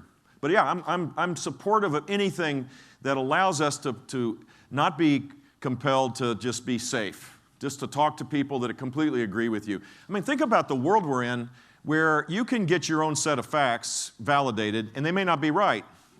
You can get your own opinions validated. We customize our news, don't we? I mean, our team here, normally I watch Fox and Friends in the morning. I'll read the Wall Street Journal. But the point is, I have that same tendency as well, but I also challenge myself to hear the other side so that I can know how to hone my message. And we need more people being sure that they don't just have everything validated when they might not be, doesn't create the kind of dynamic thinking that we need.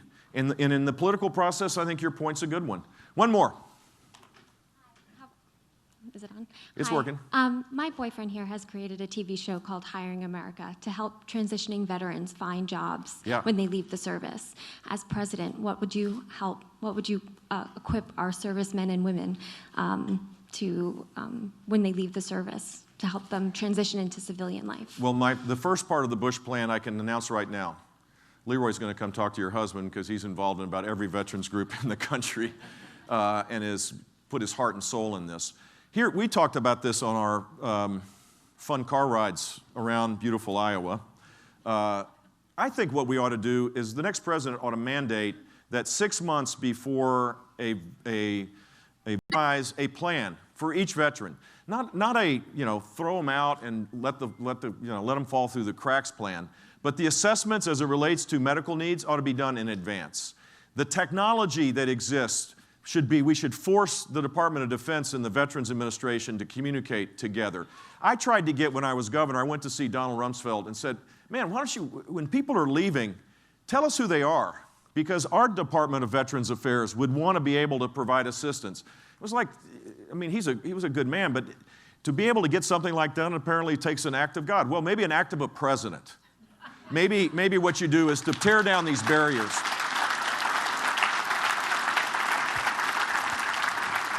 This is the Leroy Jeb think tank driving around, so it's work in progress here. But how about universal reciprocation? So if you get a certificate, you're a nurse, you're a teacher, you're an electrician, you're a plumber, you're an auto mechanic, you're a truck driver. They got a lot of truck drivers in the military, pretty good ones. Why would you have to go back to school, spend money, borrow money, recourse debt, to get a certification in one state? It should be universal. There should be an acceptance by every state of all of the licensings and credentials that come from the greatest school in the world, the United States military.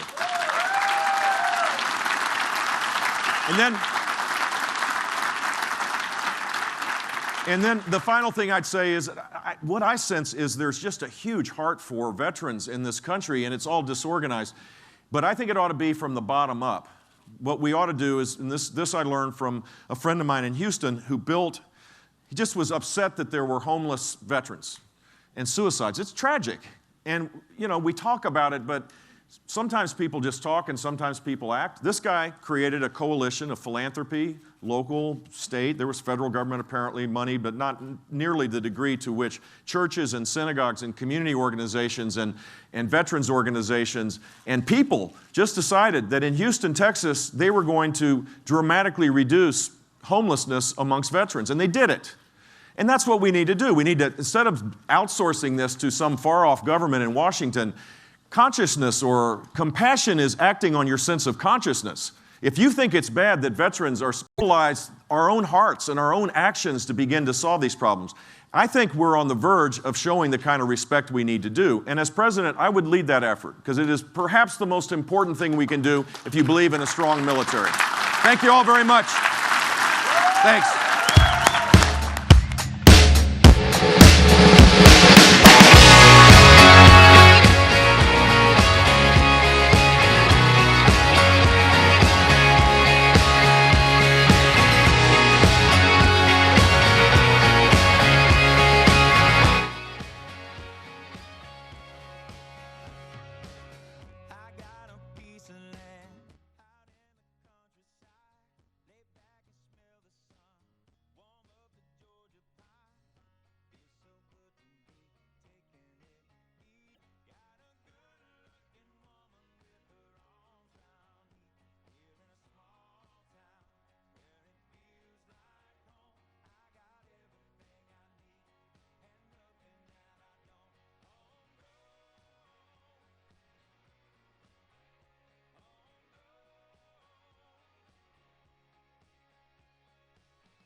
All right, folks, now we are waiting for the State Department briefing.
All right, in the meantime, we're going to see John Kasich in New Hampshire.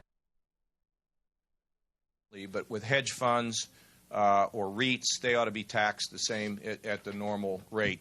And by the way, I was walking down the street and somebody walked up to me and stuffed this in my pocket, and I haven't looked at it. But this is very interesting.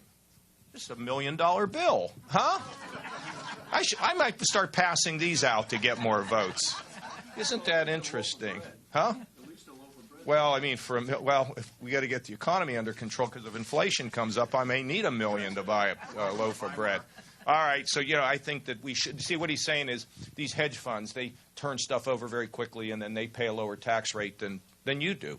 And we don't think that's right, and I don't think that's right either. So is that what really bugs you? Drives me crazy. Really? I did taxes for a long time, for 10 years.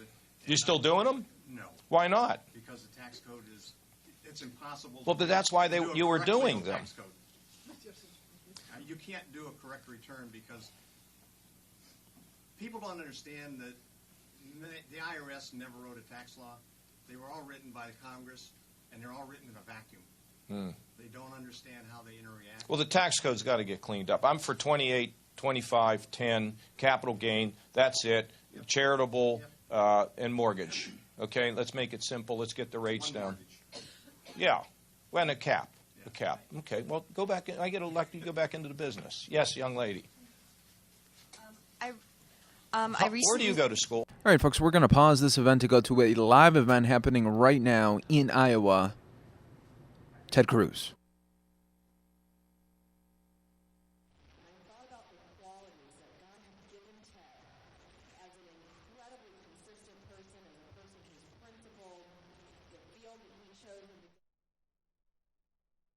But the opportunities he's had to defend our values in the courts of law and win, it came to me very, very quickly that I was asking the wrong question and that we needed to do this for our country. Ted needed to be in this race. And we've had a phenomenal campaign all last year. We've done the foundation building that it takes to win, which I think really are two things. One, building a grassroots army, and we have built a grassroots army that this country has never seen, of over 200,000 volunteers across the 50 states coming out, giving of their time and treasure to support Ted. We were the campaign that when Ted announced on March 23 at Liberty University was not supposed to be able to raise any money. The New York Times reported what a great, terrific launch. He's too extreme to win, he's too far right, and he won't be able to raise any money.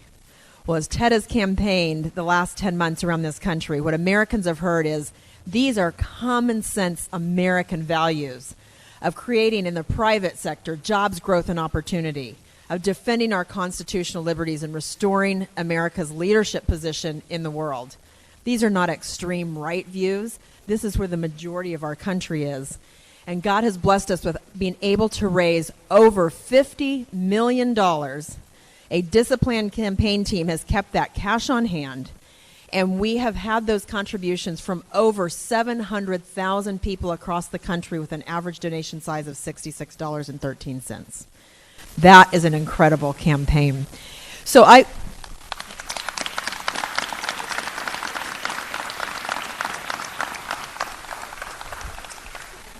this is our one of our two little dears. Caroline is 7 and Catherine is 5. And Catherine had to go home last night because her classwork has a special little activity on Tuesday morning. And so she's not with us, but Caroline is. Thank you, Caroline, for joining me. I want to tell you 3 things about Ted that you may be able to take home with you and into your important work tonight that you may not have known when you came here. And they all have to do with why I fell in love with Ted 16 years ago. And my hope for this meeting here today is that you leave here not just believing in him and what he will do for your families, for your state, and for this country, but that you truly fall in love with the character of this person, so that you will call your friends and neighbors and say, this election matters so much, and this person is someone that I believe in incredibly. The first thing is how consistent Ted was. We spent a lot of time together in those first months. We got married a year and a half later. We met on a campaign. I was raised in California in a conservative Christian home on some small acreage, picking berries, weeding the garden, weeding the corn. My brother and I had a small baking business growing up. Ted shared those values. He was raised in a different home. He was raised in Texas to the son of an immigrant, a freedom fighter in Cuba who came here with nothing, washed dishes for 50 cents an hour to put himself through school, and was a math major, an engineering major, because he couldn't speak English. Taught himself English by going to movies at night. Ted's mother is the first in her family to go to college. Her family were blue-collar factory workers for the DuPonts in Delaware. Her family moved to Houston when she was just going into college, and she was the first in her family to go and graduated in 1956 with a degree in math. Ted has a passionate zeal for democracy. He has a wisdom, steadfastness, and patience, and an unflappable character from his mother, both are which incredibly consistent qualities. He was raised with the Bible and the Constitution at the dining room table. When he was a kid in 8th grade, his parents put him in an organization where the students memorized the Constitution, not just the words, but they studied the meaning of the amendments and the historical context. And then they were sent throughout the state to defend the document to Rotary groups. And businessmen and women across the state asked them questions about it. This was when he was in 8th grade. So by the time he got to law school for the last 16 years in his career and what he's campaigning on today, he's not learning talking points to stand before you and tell you what he will do for this country. It's truly who he is. And the second thing I want to tell you that I love about Ted is, just like many of you, he questions the status quo. When he was elected to the U.S. Senate as a freshman senator, went up and joined a very august body, there were a lot of suggestions and instructions from leadership. And he questioned the status quo. Now, you just saw Caroline. She's 7. Whenever Ted's home or even on the campaign trail, he tries to take some time to do some homework with Caroline. And she was doing her math homework one night, and I thought it would be better division of labor for me to go pack and Ted to do the problem set with her. So I told him to read her the instructions and for her to then do the problem set, and we had about a half an hour. And I heard them in the other room. Dad read the problem set instructions, and instead of doing the homework afterwards, Caroline said, "Thank you for reading that to me. I read it at the same time, and I interpret those instructions differently. So I'm going to do the problem my way." Right. And I thought there's nothing better as parents than hearing your child speak back to you your own personality. And I know that many of you have probably had that experience. But Ted is a person who does not take instruction from the leadership of this party. He takes instruction from you, from the voters of this country. And when we have a country that has people going up to Washington with a 67% of the American people against Obamacare, and we can't do anything about it. When we have an administration that's negotiating with Iran, and 80%, Democrats included, 80%, we want to elect someone that's going to question that status quo and change the system and break that cartel and do what you ask them to do, a person who shares your values. The last thing I want you to know about Ted that truly made me fall in love with him is it's very rare to have a person who is really brilliant, but also so genuine, so down to earth, and just incredibly thoughtful. Ted always puts his family first. He's a great son to his parents. When he comes home from the campaign trail, I often see him in the living room with his mother, who's now over 80 years old. We call her Mimi. She's still a woman of great wisdom, and she's still the only person that Ted will really, really listen to. So if we ever need to get something done, and I and the campaign team have not been able to get it through, we call Mimi. Ted is a great husband. He is incredibly thoughtful. He always comes home with flowers. He never misses a birthday or Valentine's. My birthday was back in August, and he'd been out on the campaign trail, and the only time we could have our date night was at 11 o'clock at night. I think it was a Saturday or Sunday night, and we found a place, and he was there. He should have been home sleeping. He had an early flight the next morning, but he's always going to take time out to celebrate the people in his family. We have a dear friend who went through a surgery, like many of us have. It was a pretty serious surgery. He had a very busy Senate schedule, and the surgery was up in D.C. Ted took some heat for him, loves to characterize him as sharp-speaking and antagonistic. He's standing up for your values. A reporter in New Hampshire asked my daughter Caroline, "Is your dad so strong and intense at home?" And she just looked and smiled and said, "You don't know my dad." Ted is the easiest person to be around. He's incredibly low-key. He has very, very common tastes. His favorite thing to do for date night is to go to Edwards Theater and eat a bag of popcorn. This is a person who is one of us, who will put our values first, will do the job that you elect them to do, and will never forget what's most important. So with that, I want to introduce my husband, my best friend, and I hope our next president of the United States, your next president of the United States, Ted Cruz.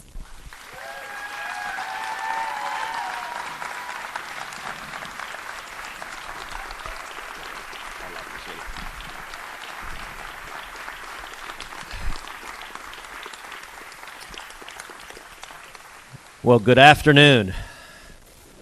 God bless the great state of Iowa. Isn't she going to make a fantastic First Lady?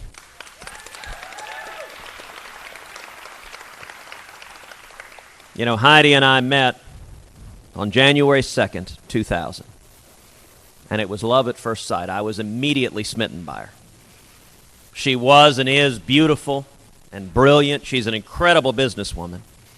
She is a wonderful and loving mom to our two little girls. And listen, after coming up now on 15 years of marriage, I have yet to find a single fault in her. Except she's got really poor eyesight. But she is my best friend in the entire world. I'm so proud to be on this life journey with Heidi. And Heidi, I love you with all my heart, my angel. You know, oh, and actually, I want to say something to the school-age kids here. If Heidi Cruz becomes the First Lady, French fries are coming back to the cafeteria.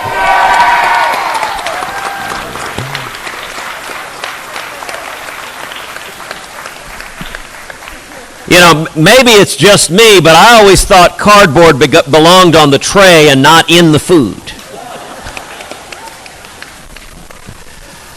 You know, I'm so happy to be here in Jefferson, Iowa. We are, with this stop, completing the very last stop of the full Grassley. We have now been to all 99 counties in the great state of Iowa. This is our final stop on Caucus Day to be here in Jefferson, to stand in front of the men and women of this state, to ask for your support, to make the case directly why we should stand together, and to show the respect that I think any candidate who wants to compete in this state owes to the men and women of Iowa: to look you in the eyes, to answer your hard questions, to demonstrate the humility to subject yourself to the judgment and scrutiny and the wisdom and common sense of the men and women of this state. And I'll tell you, I think it's particularly fitting that we are ending this full Grassley, the last of the 99 counties, here in Jefferson, Iowa. You know, if you think about where our country is right now, if you think of the founding values of this country that we have run away from, we think back to the words penned by Thomas Jefferson. We hold these truths to be self-evident, that all men are created equal and endowed,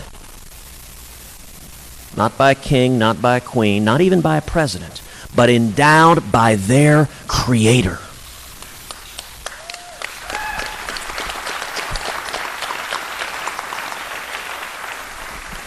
With certain unalienable rights, and that among these are life, liberty, and the pursuit of happiness. Those words in the Declaration of Independence changed the course of history. That was a revolutionary principle on which this nation was founded, that our rights don't come from government, they come from God, and sovereignty doesn't come from the top down, rather it begins with we the people. And indeed, Jefferson rightly observed later on that the Constitution was designed to serve as chains to bind the mischief of government. If you look at all of the ills of this country, they can be solved by getting back to those founding principles, getting back to the wisdom of Jefferson and Madison and Washington and the brave founders who risked everything, who signed their lives, fortunes, and sacred honors, who risked it all to create this great nation.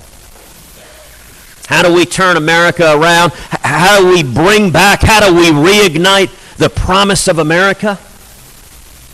We get back to the values of Jefferson, Iowa. We get back to the values here in the heartland, and we get back to the values of Thomas Jefferson that started this country. You know, I'm reminded the story about a man driving down a country road. And he drives past a little boy who's got a box of kittens. And he has a sign that says, "Free kittens. They're Democrats." Man thinks, well, that's kind of strange. But he keeps on driving, doesn't think about it all that much. A few days later, he's driving along that same country road, sees the same little boy and those same kittens. Except this time the sign says, "Free kittens. They're Republicans." And he thinks, gosh, that is the strangest thing I've ever seen. So he pulls off on the side of the road. He walks up. He says, "Son, I got to say I'm confused. I drove by here a few days ago. You had a sign. You were giving away these kittens. You said they were Democrats. Now you've got a sign. You say the kittens are Republicans. Well, what gives?" The kid looks at him and said, "Well, mister, now their eyes are open."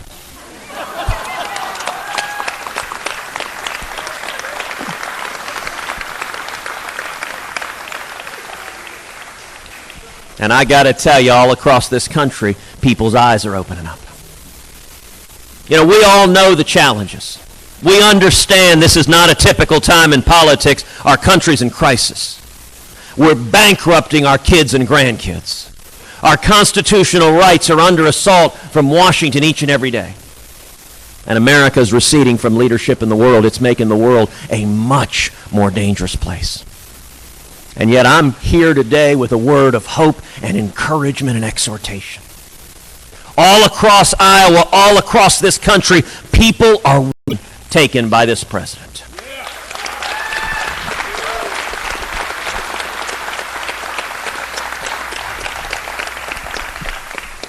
The second thing I intend to do is instruct the U.S. Department of Justice to open an investigation into Planned Parenthood and to prosecute any and all criminal violations.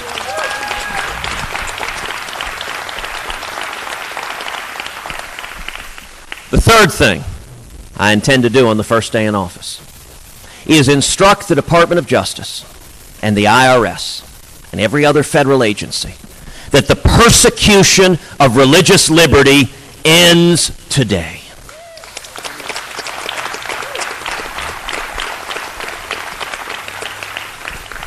The fourth thing I intend to do on the first day in office is rip to shreds this catastrophic Iranian nuclear deal.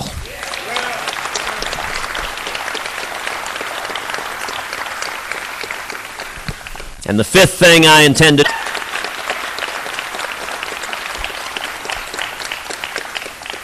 now that's day one. In the days that follow, I will go to Congress and we will repeal every word of Obamacare.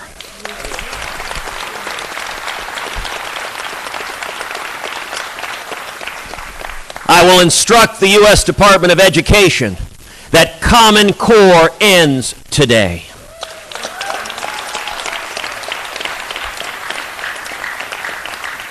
We will finally secure the borders and end sanctuary cities.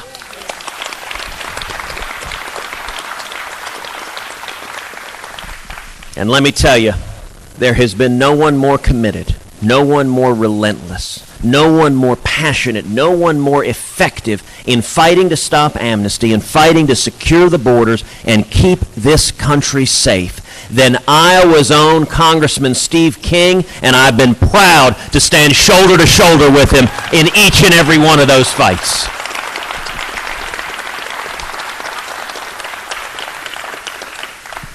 In the days that follow, we'll rebuild the military, and we will honor the solemn commitments made to every soldier and sailor and airman and Marine.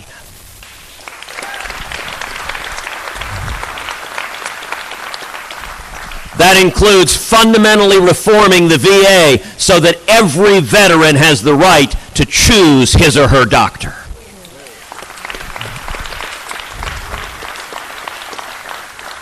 And that also includes protecting the constitutional right to keep and bear arms of every serviceman and woman.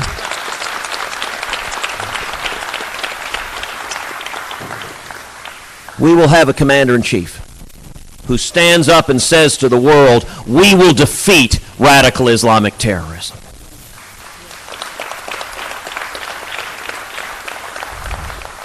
We'll have a president willing to utter the words, radical Islamic terrorism.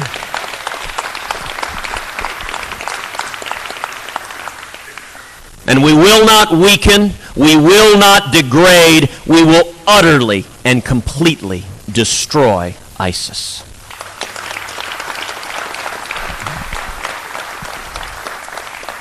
In the days that follow, we'll take on the EPA and the CFPB and the alphabet soup of federal agencies that have descended like locusts on farmers and ranchers and small businesses, killing jobs all over this country.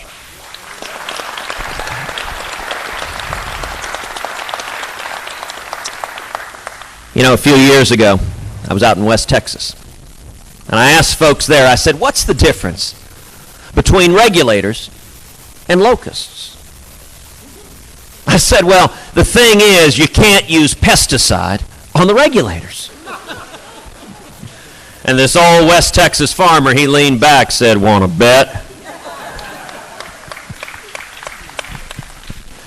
And in the days that follow, I will go to Congress and we will pass fundamental tax reform. We will pass a simple flat tax where every American can fill out our taxes on a postcard.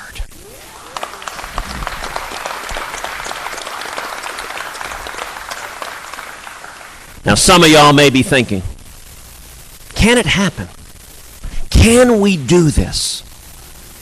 Well, you know, Scripture tells us there's nothing new under the sun. I think where we are today is very, very much like the late 1970s, the Jimmy Carter administration. Same failed economic policies, same feckless and naive foreign policies. In fact, the exact same countries, Russia and Iran, openly laughing at and mocking the President of the United States. Now, why is it that that analogy gives me so much hope and optimism? Because we remember how that's Washington despised the American people. And Washington despised Reagan. It came from the grassroots. It came from the American people, and it turned this country around. Why am I so optimistic? Because the same thing is happening again. All across Iowa, all across this country, people are waking up. It took Jimmy Carter to give us Ronald Reagan. And I am convinced the most long-lasting legacy of Barack Obama will be a new generation of leaders in the Republican Party who stand for freedom, who stand for the Constitution, and who stand for the Judeo-Christian values that have built this great nation.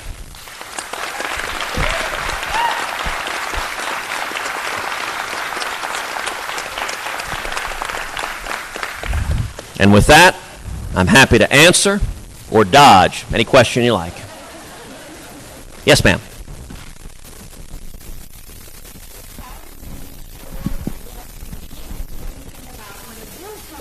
Yeah.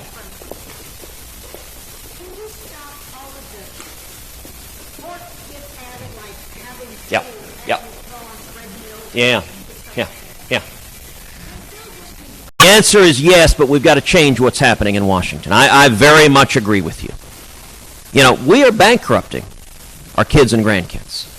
And a big part of the reason why is what I call the Washington cartel. So last year I wrote a book called A Time for Truth, where I spent a lot of time talking about the Washington cartel, talking about the career politicians in both parties that get in bed with the line between Republicans and Democrats. The biggest political divide we've got is between career politicians in Washington in both parties and the American people. Now, we've seen in 7 years our national debt go from $10 trillion to over $18 trillion. It's larger than our entire economy. What we're doing to our kids and grandkids is immoral. It is fundamentally wrong. If we don't stop it, the next generation will spend the fees of their deadbeat parents and grandparents. And no generation in history has ever done what we're doing right now to the next generation. The reason for that is the way the bipartisan corruption of Project Your Project. There we go, another $1 trillion. Boom, we're done. You can get 75 votes in the U.S. Senate for doing that. And the only people that lose are our kids and grandkids that find the hole deeper and deeper and deeper. It's the taxpayers that get sold down the river. So how do we change it? How do we beat the Washington cartel? If you look at the one time in recent history where we've beaten the Washington cartel, it was 1980. It was the Reagan Revolution. And remember what happened there. It's worth rewinding and remembering Ronald Reagan had primaried Gerald Ford in 1976. Now, you want to tick off Republican leadership. Come within an inch of beating the incumbent Republican president in a primary. Republican leadership loathed Ronald Reagan. You think they don't like me? It wasn't nothing. What did Reagan do in 77, 78, 79? He didn't fly to Washington and sit down with the old bulls and say, come on, guys, you got to stand for something. He knew that was hopeless. They weren't listening. There was nothing you could gain from the people. And when that tidal wave came in, it did several things. Number one, it united Republicans. You know, a lot of folks are worried now Republicans are so divided. You know how you unite Republicans? You go to the people with a grassroots move. Today, all those people who hated Reagan, you cannot find, we're all Reagan Republicans now. You can't find a Republican politician who won't swear on a stack of Bibles that Ronald Reagan is tattooed somewhere on his body. And it wasn't Reagan that did that. It was the American people, because the incentives changed. There's an old joke that politics is Hollywood for ugly people. My wife says I resemble that remark. What Reagan understood is the way you break the cartel is you make it politically more risky to do the wrong thing than the right thing. Now, if you want to stop the pork, if you want to stop the corporate welfare, listen, every candidate in the Republican field up to Washington who has taken on not just Democrats, but leaders of their own party. Because if you've never done it before, nobody in history has ever grown a backbone after arriving at 1600 Pennsylvania Avenue. So how do we stop the pork? I'll tell you this, as president, I will tell congressional leaders, Republicans and Democrats in both houses, if you send me a budget that is filled with pork, that is filled with corporate welfare, that is filled with cronyism, I will veto it.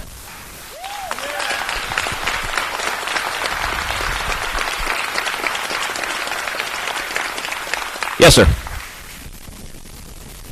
Mr. Obama has been in office for 8 years. He has committed many egregious actions, many of which is defying Constitution. Yes, sir. And he has done a couple of things which I think are treasonous.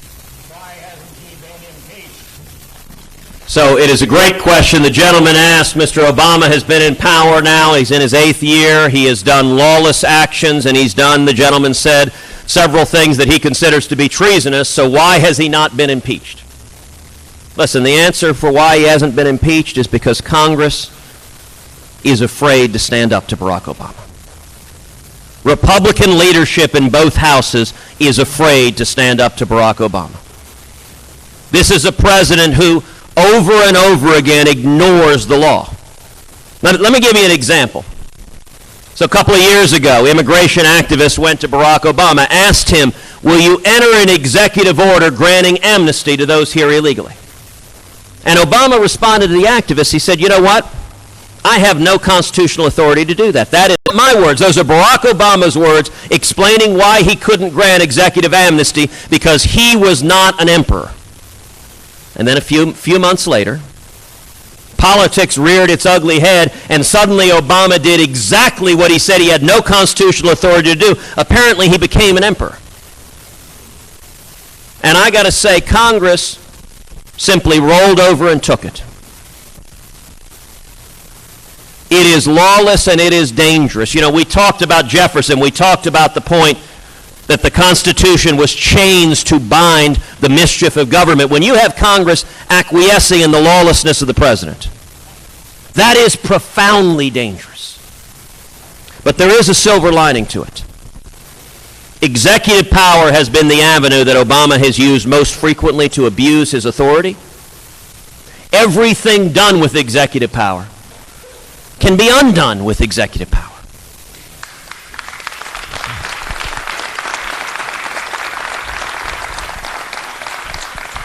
And as president, that's exactly what I'm going to do. Yes, sir.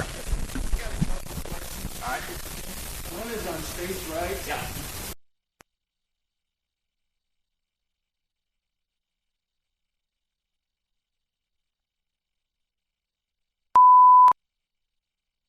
The primary audio circuit for the Reuters live service.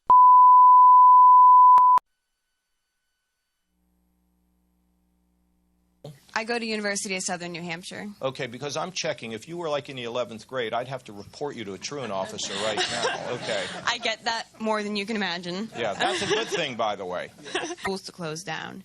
And you knew about it in August, but you didn't report it to anyone until January. And I was wondering, why did you wait 5 months to tell the residents of Sebring that there was lead in their water? Well, that's just not true. When our top EPA officials found out, they moved immediately to require the village to tell everybody about the problem with the water. We shipped the bottled water in. We suspended the license of the person who was the manager of the whole water system. And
of them behind.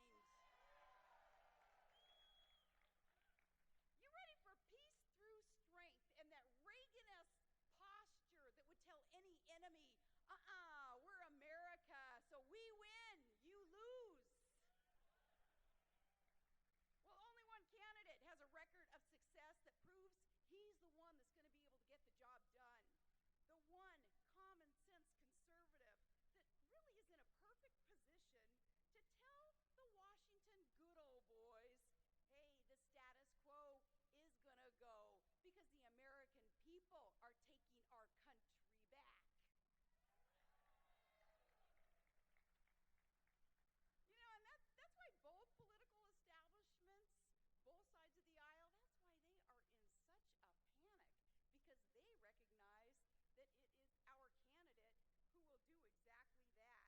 And, you know, when both parties, the machines involved, when both of them hate you, then you know America loves you, and we do love he who will be next President of the United States of America, Donald J.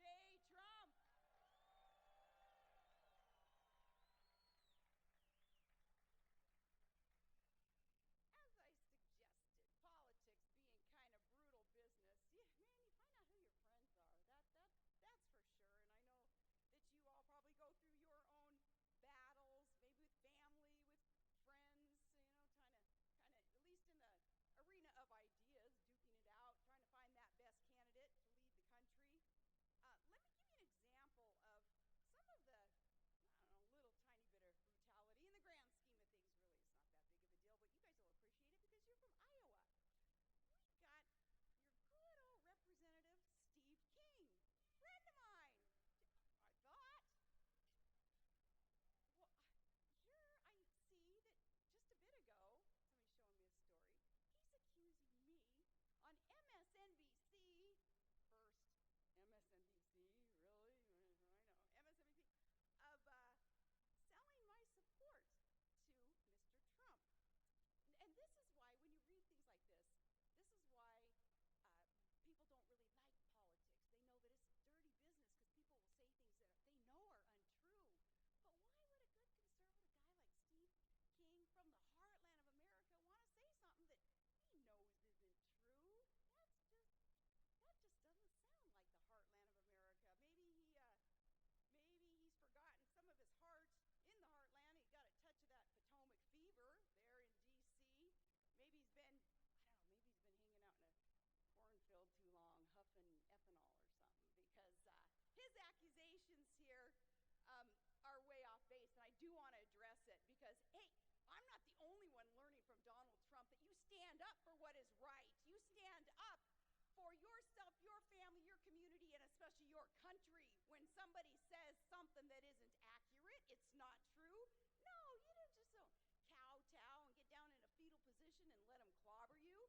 Heck, we've got a commander-in-chief today who's doing that. The rest of us don't need to do that. Let's lead the charge, teach our president how to fight back. So listen up, Steve King. Yeah, I guess I do have to confess, though, a little tiny bit, that I'm busted. You're right. Yes. Mr. Trump did make me a promise, and I will be better off when it's fulfilled, and I do believe that my kids, they're going to be more secure, too. So that is why I'm here today. I'm collecting on the promise. Because Mr. Trump promised me that he will make America great again, and that's the only thing I'm asking.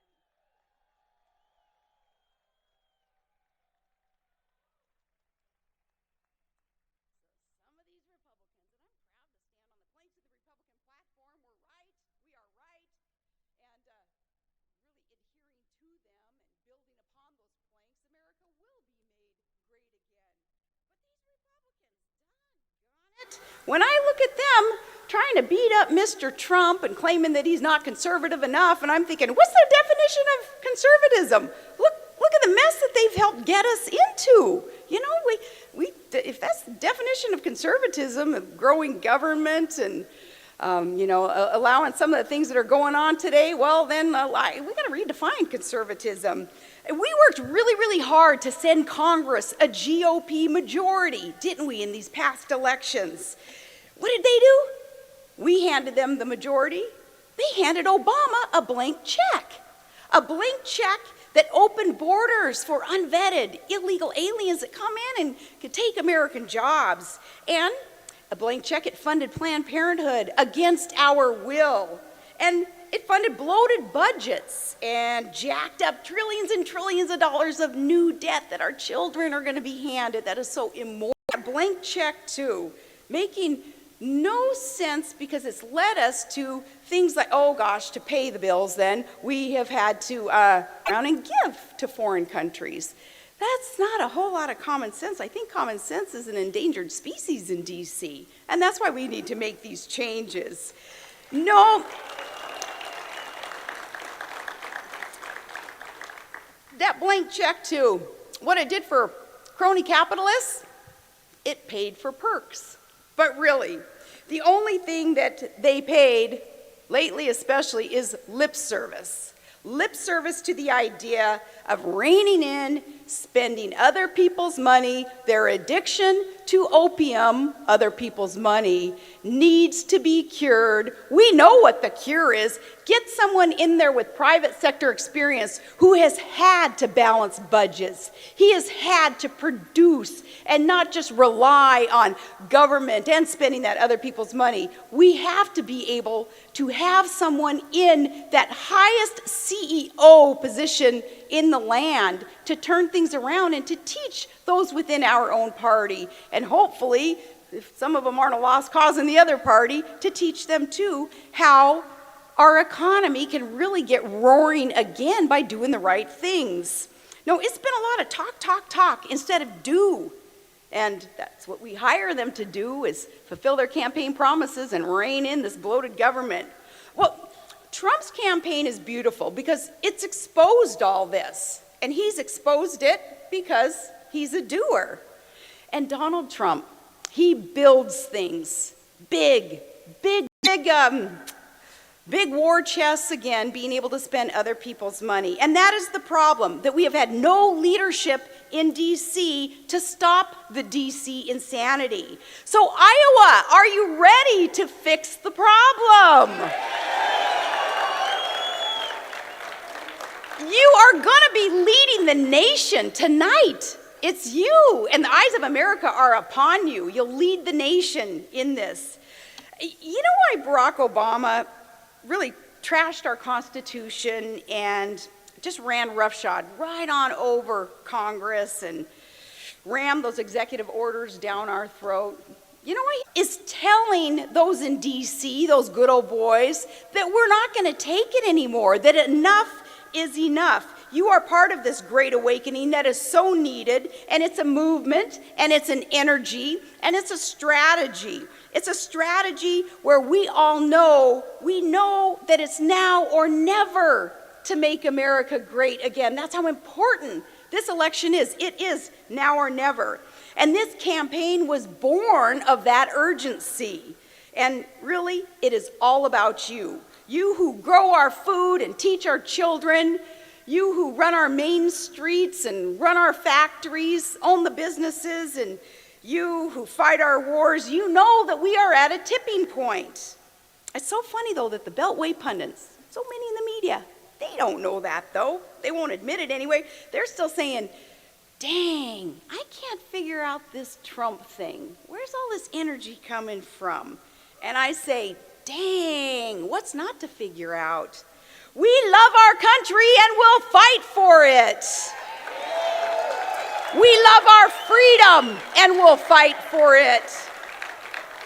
A lot of us here, we proudly cling to our God, our guns, and our Constitution. And those who don't, they still want to be with us to fight for it, our rights to exercise that. That is why we are here as a part of this movement. Those who maybe don't believe in those specific values and things that listed there, they still want to fight with us so that we can save the freest, most generous, most exceptional nation in the history of mankind. So what is not to get? We're clear. We're here. Get used to it. We need to send a message tonight, Iowa. We need to be able to count on you leading the charge for the rest of the nation. We're rooting for Donald Trump. And you know why? Because Trump roots for us. He has worked so hard, and he has seized opportunity to earn his success, and he wants that great success for the rest of us too. And he's using it to help his fellow man. He wants that for all of you. He is beholden to no one but we the people. And he is beholden to nothing except doing the right thing to restore constitutional government back into the system. That's the only way we save our republic. So you're here for the right reasons. He's in it to win it. He's running for the right reasons. I thank you from the bottom of my heart for speaking on behalf of so many millions of Americans tonight when you go to caucus and you cast that vote for Trump. He wants that success. He wants the best for all of you. So to make America great again, let me introduce to you the next President of the United States of America, Donald J. Trump.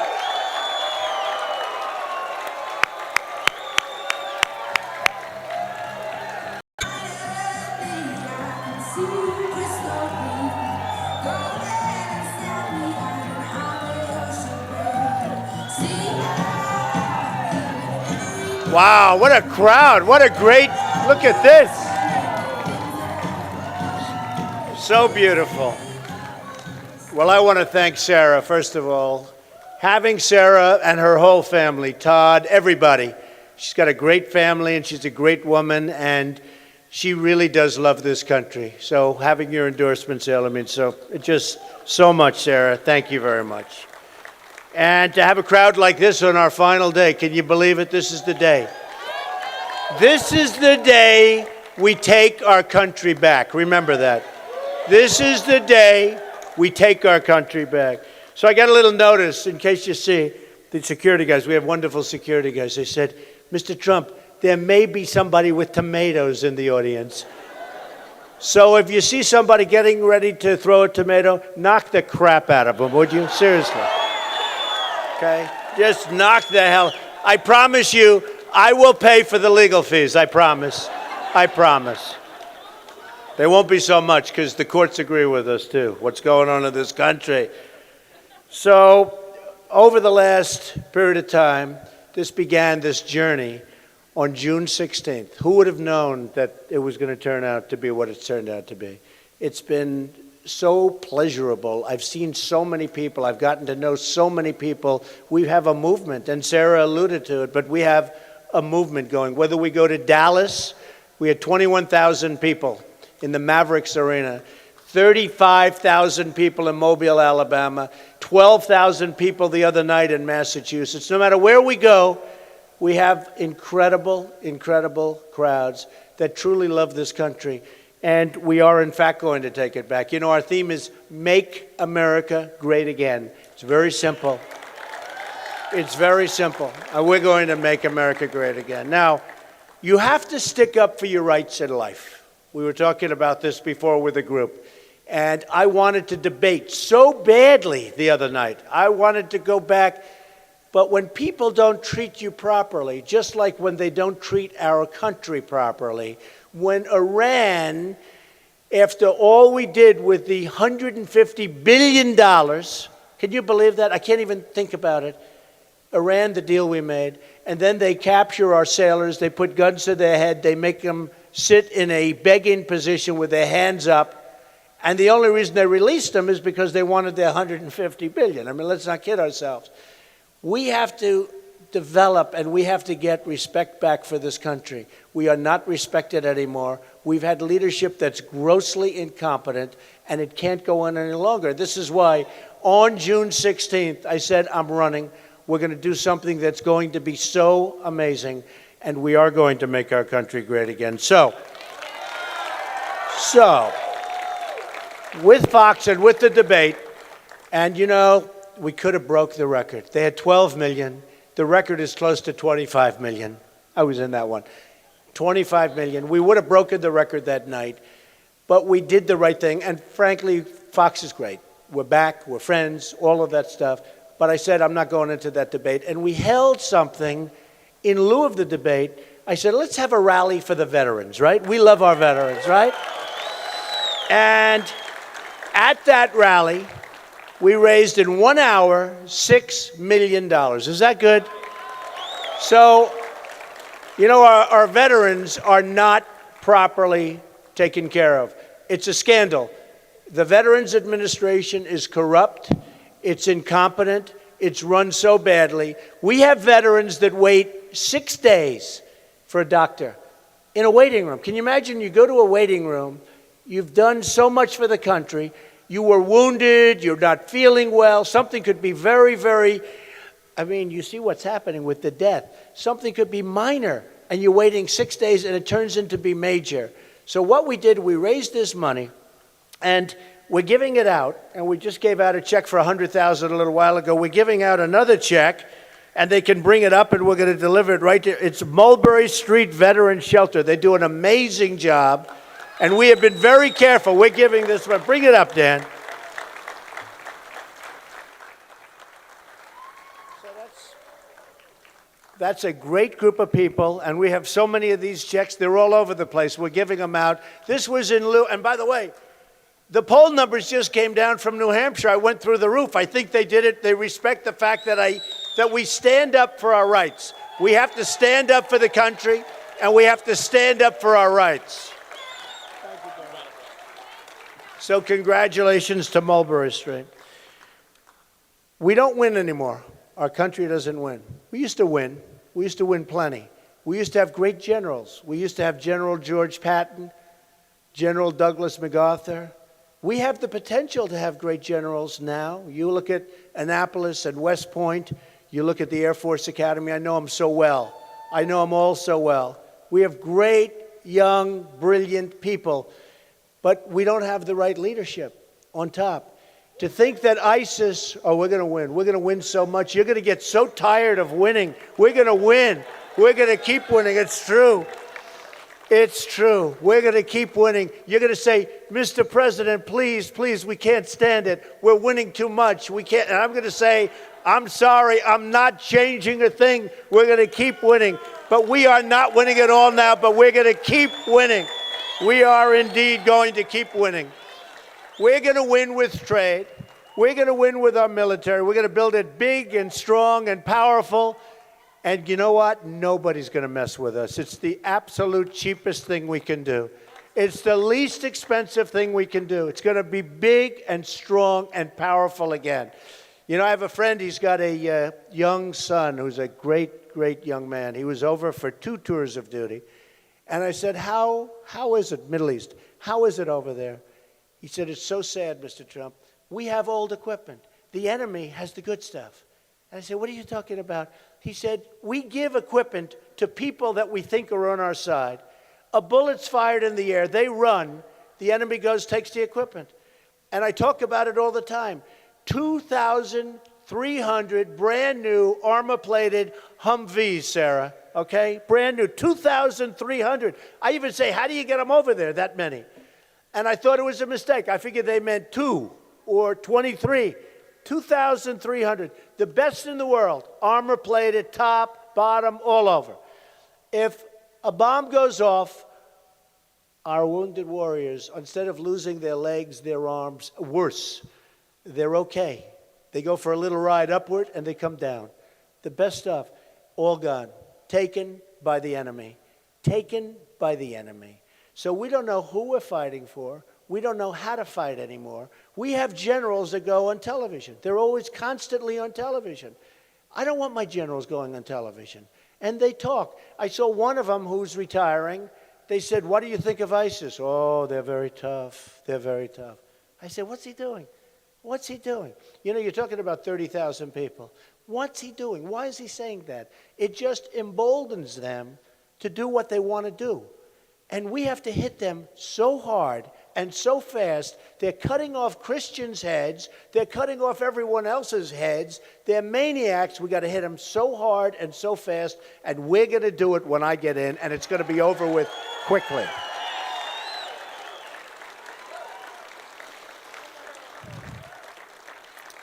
We have to be unpredictable. You know, it's the system, and whoops. We have a protester. Oh, good. I hope we have a protester over there.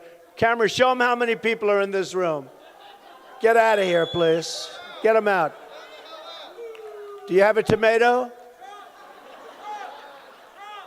All right, you can get them out. You know the story. I can't get the cameras to turn, ever. And my wife, Melania, who's here right now. In fact, come on up, Melania. Come on up. Come up. This is a true story. So, unbelievable. She said, you know, if you run, you will win. I said, what do you mean? She was my pollster. She turned out to be my pollster. She said, people love you and they respect you. If you run, and actually run, she said, if you just say you're going to run, they're never going to go with you because they're going to say it's never going to happen and it's not going to poll. I said, but I said it and they don't want to put it in the poll. She said, you have to actually say you're going to run. And if you run, if you go out and actually run, you're going to win. So that, you know, a lot of things have happened. But I have to tell you, she says to me every time I come home, how big, how great was that audience? Like in Dallas, the audience was unbelievable. This big stadium, and it was packed in Mobile, so many places, Oklahoma, 20,000 people. And I'll say, did you see that crowd? She'll say, no, didn't see it. This is when there's a protester. So I love our protesters. And I actually thought 100% that these cameras, you know, they're new, beautiful. Look at all those networks back there. Look at all those lights on. Every one of them. Every time I make a speech, it's live. I'd rather make speeches someday when it's not live. But you know what? Those cameras, I thought they were fixed, like they couldn't turn, because they never move. And then one day we had a protester, not so long ago, rough guy, big voice, sounded like Pavarotti, and he was throwing punches. He was swinging. He was hitting people, throwing punches. And I was rough. I said, get him out of here. I was much louder than that. Get him out. Get that guy out of here. Beat the hell out of him. Who cares? And I'm screaming. And the next day, and this guy was a bad guy. He was a rough cookie. And the security took care of it. And by the way, the police, the most incredible people, right? Our police. We love our police. We love our police. Like our veterans, the police are not being treated properly either. I'll tell you what, they're not being treated properly. So they took this guy out, and I was rough, and the next day, headlines, Trump was horrible and abusive and this. All right. Next day, I'm making a speech, and there's enough we thought he was. Maybe he's weak. But it is true. What happens, I'd go home, I'd say, did you see the crowd? And Melania would say, no, I didn't see any crowd. They just keep it on your face. And I said, isn't that a shame? They purposely, we have the biggest crowds there are. Bernie Sanders has, by the way, he's second, in all fairness. Oh, I'd love to run against him. Oh, can you believe it? To run against the communist in this country. I'd love that. Wouldn't that be great? And I'll have Sarah up here. We will have a lot of fun. But I would love to, but I think I might rather run against Hillary, right? I think there'd be something really good about that. But the question is whether or not she's going to be able to run. So with Melania, I don't know. She's got a big question going. So every night, so I'd say finally, I say, you know what, honey, you're coming. I'm going to introduce you to the crowd. This is an incredible crowd. By the way, Caucus, tonight, Ivanka is going to be in this room. She's going to be my representative. Who's standing right here? Ivanka, come up. Melania, say a few words. Come on. Hello, Iowa.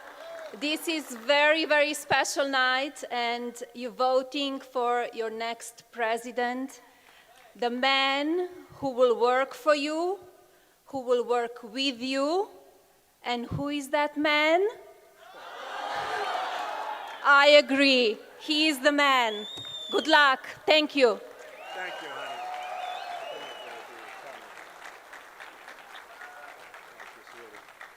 This is so nice. You know, this is like the last speech before the big event.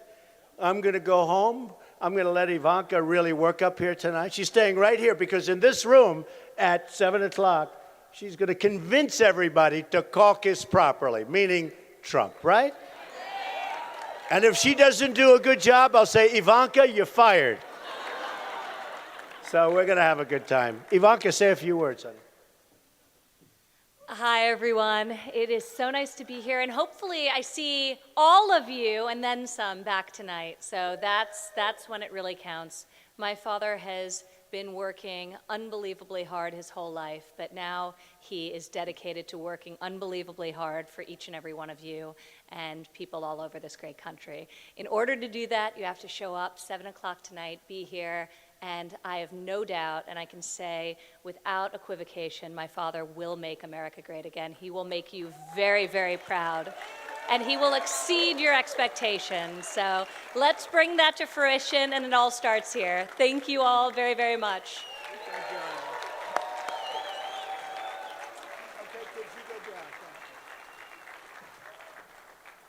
You know, this is a little like when I general. We're going to beat Hillary so bad. I'm telling you, we're going to beat her badly. Because I still think it's going to be her. Because I think basically, Sarah, I think you agree, I think the Democrats are protecting her. Do you agree with that? I think they'll find all sorts of things, all sorts of illegality. It's already been found. I mean, on their hands. That's a tough, tough problem. But one way or the other, we're going to do some big victories. You know, when they go over the recent polls where I'm beating Hillary fairly substantially, but even more important, because it's a long way off, I think we will win states that are not in the Republican view. For instance, numbers came out the other day really great in Michigan. Well, we're not going to win Michigan. The other people are not going to win Michigan. It's going to be, you know, you have your little formula. You have to win all 6 of 6 states. I really think we have a lot of margin, and I think we'll win those 6 anyway. But we're going to win Michigan. We're going to win Ohio. We're going to win Florida. You know, in Ohio, and I like Kasich. I like him. But in Ohio, in the poll, I'm leading him by a lot, right? And then in Florida, I'm at 48, and Marco, who I also like, is at 11, and Jeb Bush, he says low energy. Did any phrase ever hit a human being like low energy hit Jeb? Boy, you know, he spent, the only reason I don't feel badly about it, he spent $25 million on negative ads on me. 25. I say, who is this guy? What's he doing? He's got to beat all these other people before he gets to me. He should go after them first. And he goes after almost everybody. He's got $128 million to waste. Wouldn't it be great to give that to the veterans groups? I mean, instead of wasting it. So I think we're going to win states that were never in the vocabulary. Is at 48%, and that's 48. A study came out the other day, a poll of sorts, said that Trump does great with the African-American community. And I know I do. I knew that. And they actually came up with a number of 25%. And they said, you know, if Trump got 25%, no Republican gets more than 6 or 7%. They said, if Trump got actually 25%, the election's over. It's actually over. You have yourself a Republican, and you have somebody, and we're going to bring him back from Mexico who's doing a big number on us. I love Mexico. I love the Mexican people. But their leaders are too smart for our leaders. They're too cunning for our leaders. Their leaders are doing an unbelievable job. I wish our leaders could do the same job to other countries. But again, we don't win. We never have victory. So we're going to change that. You look at China. Take a look at what's going on. And I talk about, because that's really, they have got us figured so beautifully. And you got to get them back on track. They're devaluing their currency, which I don't think Obama even knows what the hell it means. They're devaluing their currency. They're making it impossible for our businesses to compete. Impossible. And again, I don't blame them. The largest bank in the world is a tenant in one of my buildings in Manhattan, okay? The largest in the world. They definitely pay their rent on time, I want to tell you. They are so big. You talk about a bank too big to fail. This bank blows everything away by many times. So I have the biggest bank. I sell condos to these people for millions and tens of millions to handle them. And what's happening is when they start devaluing, you know, when they devalued about 6 months ago, they devalued the largest devaluation they've done in 2 decades. Everybody. But China is the king when it comes to this. Now, what's happened is in the history of the world, there has never been a greater theft than what China has done to our country, the USA. There's never been anything like it. We have rebuilt China. We've rebuilt their roads, their bridges, their tunnels. We've rebuilt everything. They've taken out so much money. And Boeing, as an example, they make an order for planes. They want them built in China. They want all of the intellectual properties. They want all of the rights. This isn't like a normal situation. We have to stop it. And we can stop it because we have all the cards. What people don't understand is we have all the cards. But we're using people to negotiate that are political hacks. They have no talent. They're not business people. We have the greatest business people in the world. The greatest. Many of them have endorsed me. Carl Icahn just endorsed me. You know Carl. And if we used a Carl Icahn, or, look, I know most of them, the greatest. Some are horrible people. Some are miserable, disgusting people that Sarah Palin would never, ever have dinner. She'd say, who is this person? I never want to see him again. But who cares, Sarah? They're the best negotiators in the world. Those are the people we want, right? So you're okay with one quick dinner. We'll make it a McDonald's or something. Hey, they don't want to have dinner either. They just want to work. That's all they want to do.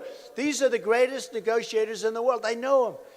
I want them representing us with China, Japan, Vietnam, a new one that's really just killing us. They're going to represent us. We're going to make our country rich again before we can make it great again. A woman came over to me, and a lovely woman, recently at one of the events, and she came over and she said, Mr. Trump, I really, really like you, but two things. Number one, are you nice enough to be president? I said, honestly, I think I'm a really nice person. I love people. I love helping people. That's why I'm doing this. We're going to straighten out the country. It's such a mess. I said, I really think I'm nice, but I don't think it matters that much anymore.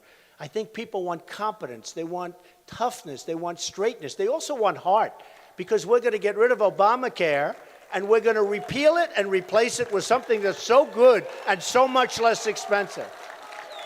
And we want to have heart, and we want to take care of people. We have to take care of people. So she said that. She said, okay, I can understand that. I said, it really isn't about niceness, but I think I'm a nice person. Then she said, but I don't like when you say you're going to make the country rich again, Mr. Trump. Now, this was obviously a pretty naive woman. In all fairness, as I tell the story, I say, you know, I liked her a lot, but it's pretty naive. I said, look, here's the story.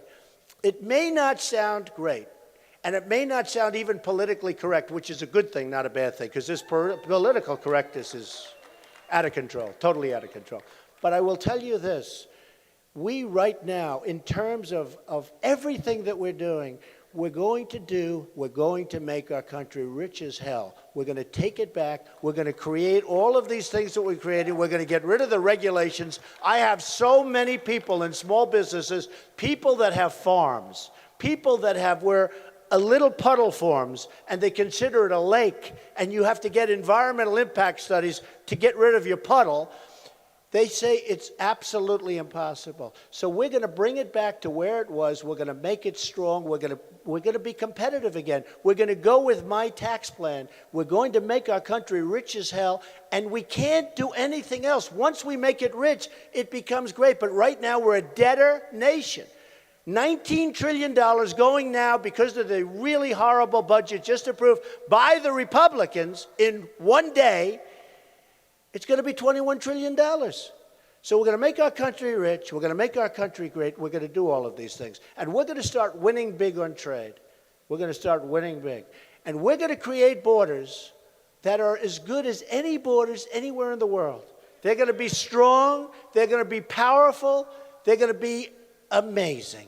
And then we're going to build a wall. And the wall... And this is a real wall. This isn't a wall that's, like the little walls we have where they drive the trucks over. I even say, you ever see the pictures? I saw one today. They have a wall, and they just build a ramp, and they drive the trucks over it, loaded up with drugs. So we get the drugs, and they get the cash. Comes back. Hard to believe. They build ramps right over these little walls. The walls I build, see that ceiling? Figure quite a bit higher. These are walls that if somebody gets up there, they're not coming down very easily. Nobody's getting up there. We're going to have real border security, and people are going to come into our country, but they're going to come in legally. They're going to come in legally. We're going to have a country again. So all of these elements we're doing, it's not that hard. We can't continue to go this way because we won't have anything left. But it's not that hard. When they say it's going to take 25 years to balance our budget, and you hear it, the politicians, they're all talk, they're no action, they'll never get it done, folks. I dealt with the politicians beyond anybody. Nobody knows politicians better than Donald Trump. I will tell you, they are all talk. they're no action. They're good for one thing, getting reelected over and over again, using people's money from their lobbyists, from their special interests, using people's money, and it's not going to happen anymore. You know, a lot of times you see these really dumb deals, and you'll say, that's dumb, it doesn't make sense. But then when you think, it does make sense, because these politicians are representing interests, whether it's a country or a company, where doing those stupid deals actually makes sense only for that politician and for that company or country, okay? Those deals are done. I'm self-funding my own campaign. It's my money. It's my money. I'm putting up my money. And remember this, so far, I have spent very little money, very little. I'm going to start spending. 2 reasons. Number 1, I feel guilty. Number 2, I don't want to take a chance. It's true. Sarah, I feel so guilty. When you have a guy like Jeb Bush that spent over $100 million, and he comes out, and he's like down at the bottom of the totem pole, and I'm number 1, and I've spent almost nothing. I've spent very little, very, very little. And I don't want to brag about that because I want to spend money. I want to spend it. But it's hard to spend it because they give me so, look at all those cameras. Nobody else has that. They give me so much time on television, so they'll have a 15-minute segment, Trump, Trump, Trump this, Trump that, Trump that. Then they stop the segment, they go, we'll be back with Trump on something else unrelated, right after the commercial. So then I say, man, how can we put a commercial? They go, Trump, Trump, Trump, Trump. So I was going to, at this point, to this day, virtually exactly, I was going to have spent $40 million. And I spent almost nothing. I spent almost nothing. But now, do you notice I'm doing commercials, I'm spending, I want to spend, because we don't want to take a chance. But think of it. Our educational process is so bad. You have Norway, Denmark, Sweden, China. These are the top of the pack. They have the best educational systems in the world according to the various lists, right? We're number 28, 28 in the world. We have third world countries that are ahead of us. But cost per pupil, we're number 1 by far. So we're way, way up. In fact, number 2 doesn't even exist. It's such a difference. So we spend the most money, like Jeb and these other people. We spend the most money up here, but we're down at the bottom of the totem pole over here. Wouldn't it be nice if, and I'm not just relating this to education, I'm relating it to a lot of things. I'm relating it to everything. Wouldn't it be nice if we could spend the least and have the best result? Wouldn't that be nice? Other people respect us. As an example, we protect, and most people don't even know this, and I've really become somewhat of an expert on it, I will tell you, because it's such common sense. We protect Japan, making a lot of money. By the way, Abe, their new prime minister, doing an unbelievable job. You know who he negotiates with? Carolyn Kennedy. Do you believe it? They have Carolyn Kennedy on 60 Minutes. I was on 60 Minutes with Putin. We were stablemates. We didn't do it together. They did Putin and Trump, and we got one of their highest ratings. So now I like Putin. Now, Putin called me a genius, by the way. He said, Donald Trump is a genius, and he's the absolute leader over there, and he's the smartest person. And my Republican opponents said, you have to repute that. I said, I'm not reputing it when somebody calls me a genius. Why would I repute it? Why the hell would I repute that? But then I said to myself, wouldn't it be nice if we actually got along with Russia and we got along with some of these countries and we let Russia knock the hell out of ISIS also? I mean, that's not so bad. It's not so bad. But you look at the different things and the different countries that we've got throughout the world, we're not respected by anybody, and yet they all take advantage of us. It'll be just the opposite. I have a friend, and I tell this story all the time. He's a great contractor, an excavator, one of the biggest. He digs foundations. A big guy, made a lot of money, has a great company.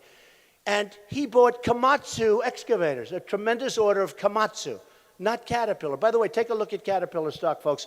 And I told this story a year ago, and anybody that really listened would have sold their Caterpillar stock. But he bought Komatsu, and I said, what's wrong? He looked unhappy. I told my wife, I told Melania, I said, you know, he's like unhappy. Because all his life he bought Caterpillar. He said it was impossible to compete. They so devalued the yen in Japan that, and they came at me, the government, everybody. They wanted me to buy, and I have an obligation to my wife to my family, to my company, to my employees. I have to buy what's right. The difference was so much. I said, which is better equipment? He said, Caterpillar's better, but the other's good. It's fine, but I had an obligation. And he was very, very upset about it. And I thought about it. I said, gee, that's really, and I told this story. Some of you have heard this story. This was like a year and a half ago I told that story. And if somebody would have done a short on Caterpillar, they would have been very good. Because just based on that story, it didn't make sense. So 60 Minutes does a story on Carolyn Kennedy. And it's the most incredible thing you ever saw. And they said, how did you become the ambassador to Japan? And she's a very nice person. You know why I say she's nice? Because my daughter Ivanka likes her. That's why. Anybody that my daughter Ivanka likes, I like, okay? That's a father. But they said to Carolyn Kennedy, and you can look this up and you'll see it. I got all those cameras back there. They'll be checking it out, but you'll find it. They said, how did you become the ambassador to Japan? She said very meekly, very nicely, but meekly, she said, well, I wanted a job. I had nothing to do. So I went to the White House and I said, do you think you could perhaps find something for me to do? Could you get me a job? And they said, would you like to be the ambassador to Japan? And she said, really? Okay. So now you carry it forward a couple of years, and they're doing a story on her, and they have Abe and they have all these Japanese guys, the top guys, whining and dining her and giving her big celebrations and doing a whole big number. And I say, oh, it's so sad. It's so sad. I want one of my killers negotiating. I want one of our people negotiating. I don't want Carolyn Kennedy negotiating. I don't want her. So another story with China, because trade is so important. It's so important. It's sucking the blood. China's taken so much from us. They've taken our money, our jobs. So a friend of mine is a great manufacturer, manufactures various products. And, you know, you always hear about China and no tax and all this. So China sends their stuff over here. We let them in. No tax, no problems, no nothing. And I am a free trader, by the way, just so you understand. I believe, but it's got to be fair. So my friend who manufactures great product, better than what they make, cannot get his product into China. Finally, after years, he gets it in, and they charge a massive tax, which they call a tariff. Massive. I said, can I tell the story? He said, I don't care. Tell the story. He said, they are brutal to do business with. They're absolutely impossible. And hence, we have a $500 billion for. I create jobs. I do great buildings. I do a lot of stuff. I've created an unbelievable company. In fact, a lot of people said, he won't run because he just wants to have a good time. It's not a good time. I love you people. I can think of something else to be doing right now, okay? Thank you, darling. I love you. But I said, you know what? We have to do it. I don't even know if we have a choice. I see the people that are running. I know the people that were running. We don't even have a choice. But when I did this, it was different. I said, I'm going to run. Now, a lot of the pundits, and by the way, among the most totally dishonest, at least 75 to 80%. You might have 20%. Probably 5% is really good. But 25%, okay. But very dishonest group of people. But you know what? We had to do something. We had to do it fast. If we didn't do it quickly, it wasn't going to happen. So I'm standing at the top of the escalator with Melania. I took a deep breath. I looked down at Trump Tower. It was like the Academy Awards. There was so much I wanted to do. And everybody said, the pundits all said, oh, he's not going to run. He's just toying. He's just doing this. He's just trying to build up ratings for The Apprentice, which, by the way, they want to renew for 2 more years. And I turned him down because of this. Steve Burke, a great guy, came up to my office from Comcast, great guy. And he wanted to renew for a long time, for as long as I want.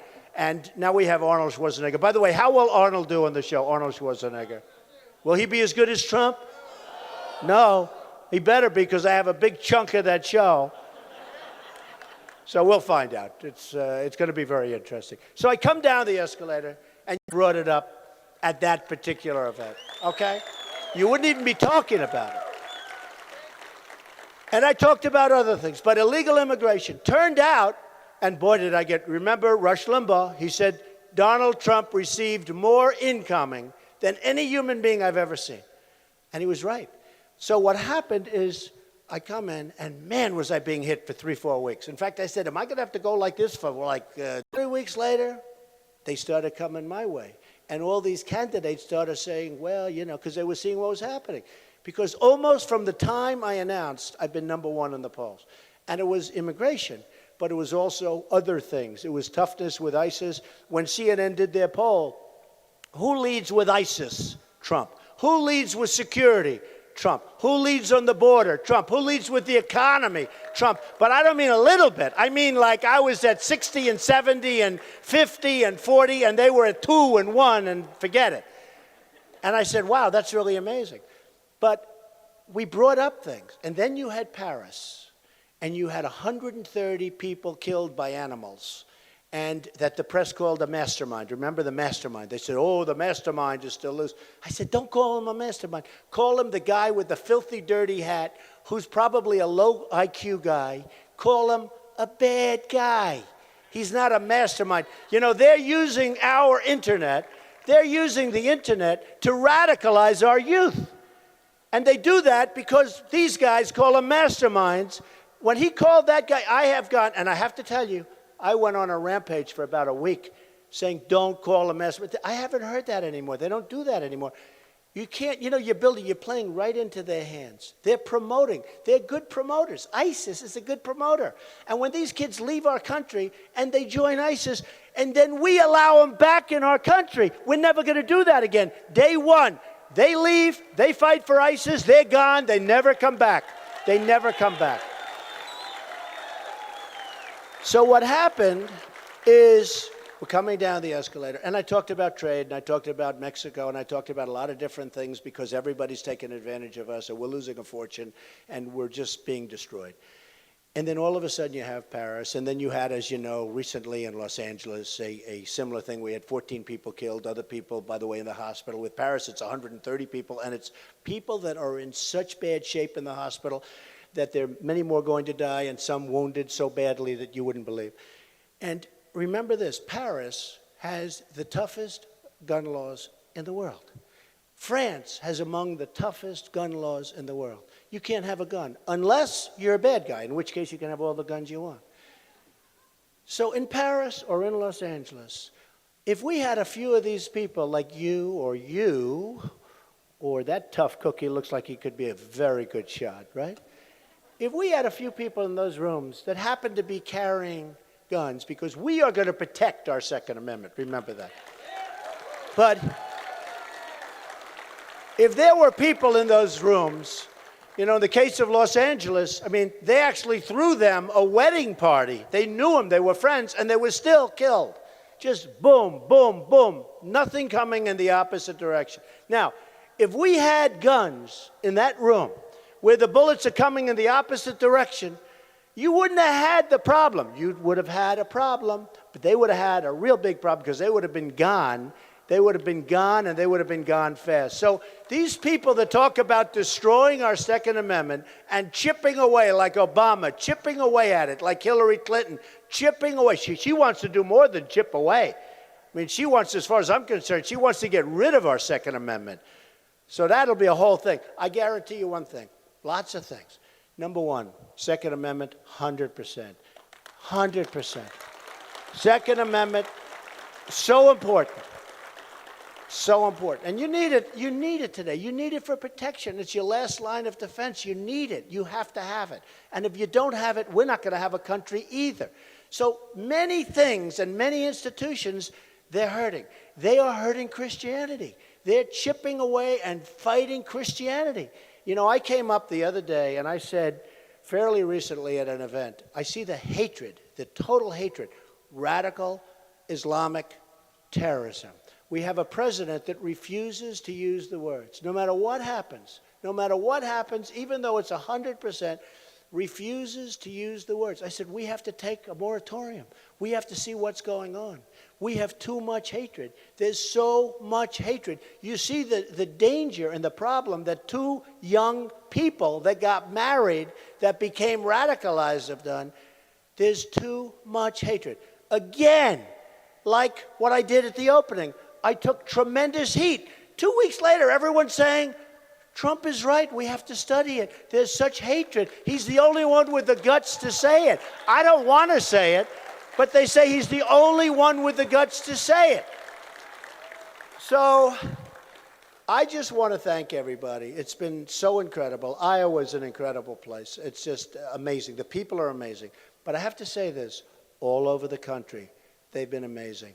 This is about the last speech that I'll be making in this position in Iowa, and it was special to me to come and do it, even though I had to drive through some pretty rocky areas, right? Pretty rocky stuff, but there was no way. They said, you know, Mr. Trump, I think based on the weather, you could probably get away with not making this speech. I said, are you kidding? I wouldn't even think about it, okay? So,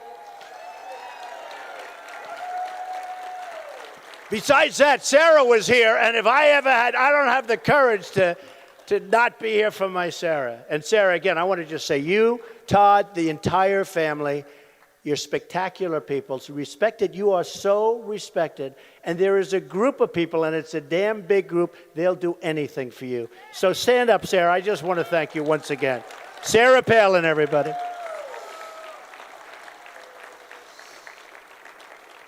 So hopefully we're going to have a great victory. And if we do have, it's a very important, I could say very easily, a lot of the news commentators, actually some of whom I'm sort of friendly with a little bit, you get to know them, they say, wouldn't you be better off if you just said, we want to do well in Iowa? And I said, not really. I mean, I want to be truthful. I'm a truthful person. I want to win Iowa. I don't want to do well. I want to win. I want to win. You know, 3 weeks ago, I was 11 points down. Now I'm 7 or 8 points up, and there's been this tremendous swing, and I really do. The evangelicals have been incredible. Everybody has been so incredible. So I could say, I'd love to do well, and whatever it is, that's the easy way. That's called the safe way. I don't want to take the safe way. I want to win Iowa. It's going to send such a great message that we're not going to take it anymore. We're not going to take it. We're not going to take it anymore. We're going to take our country back. We're going to make America great again. We're going to be so happy. We're going to be so thrilled. And we're going to be proud to say, we're from the USA, and we are the best, and there's nobody like us. I love you all. Make sure you caucus tonight. Make sure you all caucus tonight. We're going to have a tremendous victory. We love you. Thank you very much. Thank you. Thank you, everybody.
That blank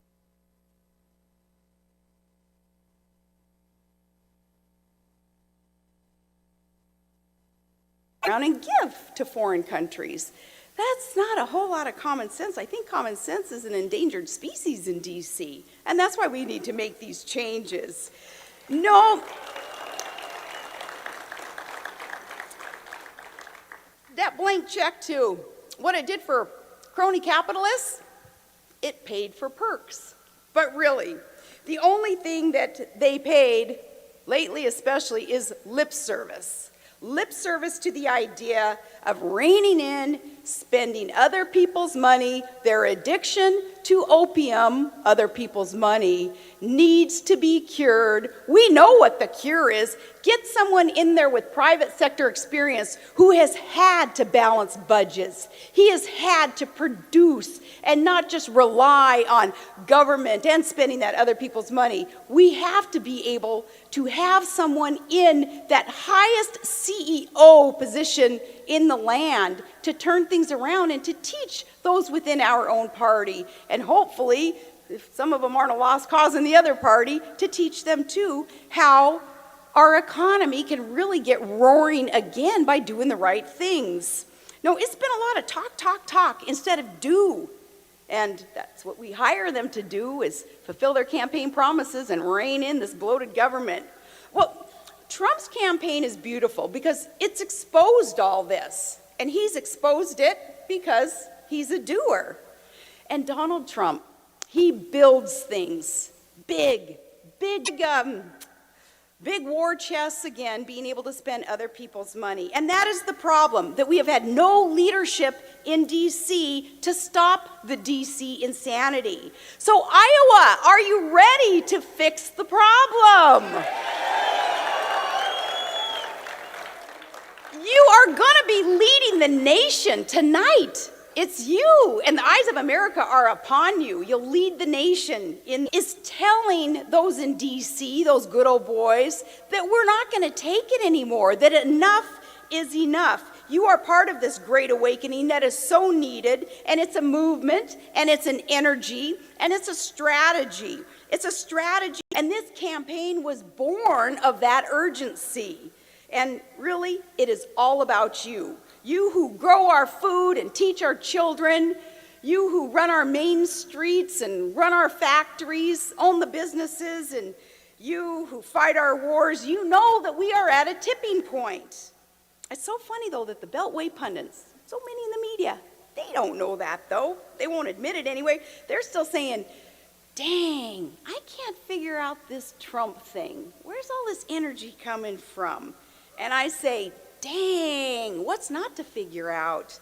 We love our country and we'll fight for it. We love our freedom and we'll fight for it. A lot of us here, we proudly cling to our God, our guns, and our Constitution. And those who don't, they still want to be with us to fight for it, our rights to exercise that. That is why we are here as a part of this movement. Those who maybe don't believe in those specific values and things that listed there, they still want to fight with us so that we can save the freest, most generous, most exceptional nation in the history of mankind. So what is not to get? We're clear. We're here. Get used to it. We need to send a message tonight, Iowa. He has worked so hard, and he has seized opportunity to earn his success, and he wants that great success for the rest of us too. And he's using it to help his fellow man. He wants that for all of you. He is beholden to no one but we the people. And he is beholden to nothing except doing the right thing to restore constitutional government back into the system. That's the only way we save our republic. So you're here for the right reasons. He's in it to win it. He's running for the right reasons. I thank you from the bottom of my heart for speaking on behalf of so many millions of Americans tonight when you go to caucus and you cast that vote for Trump. He wants that success. He wants the best for all of you. So to make America great again, let me introduce to you the next President of the United States of America, Donald J. Trump.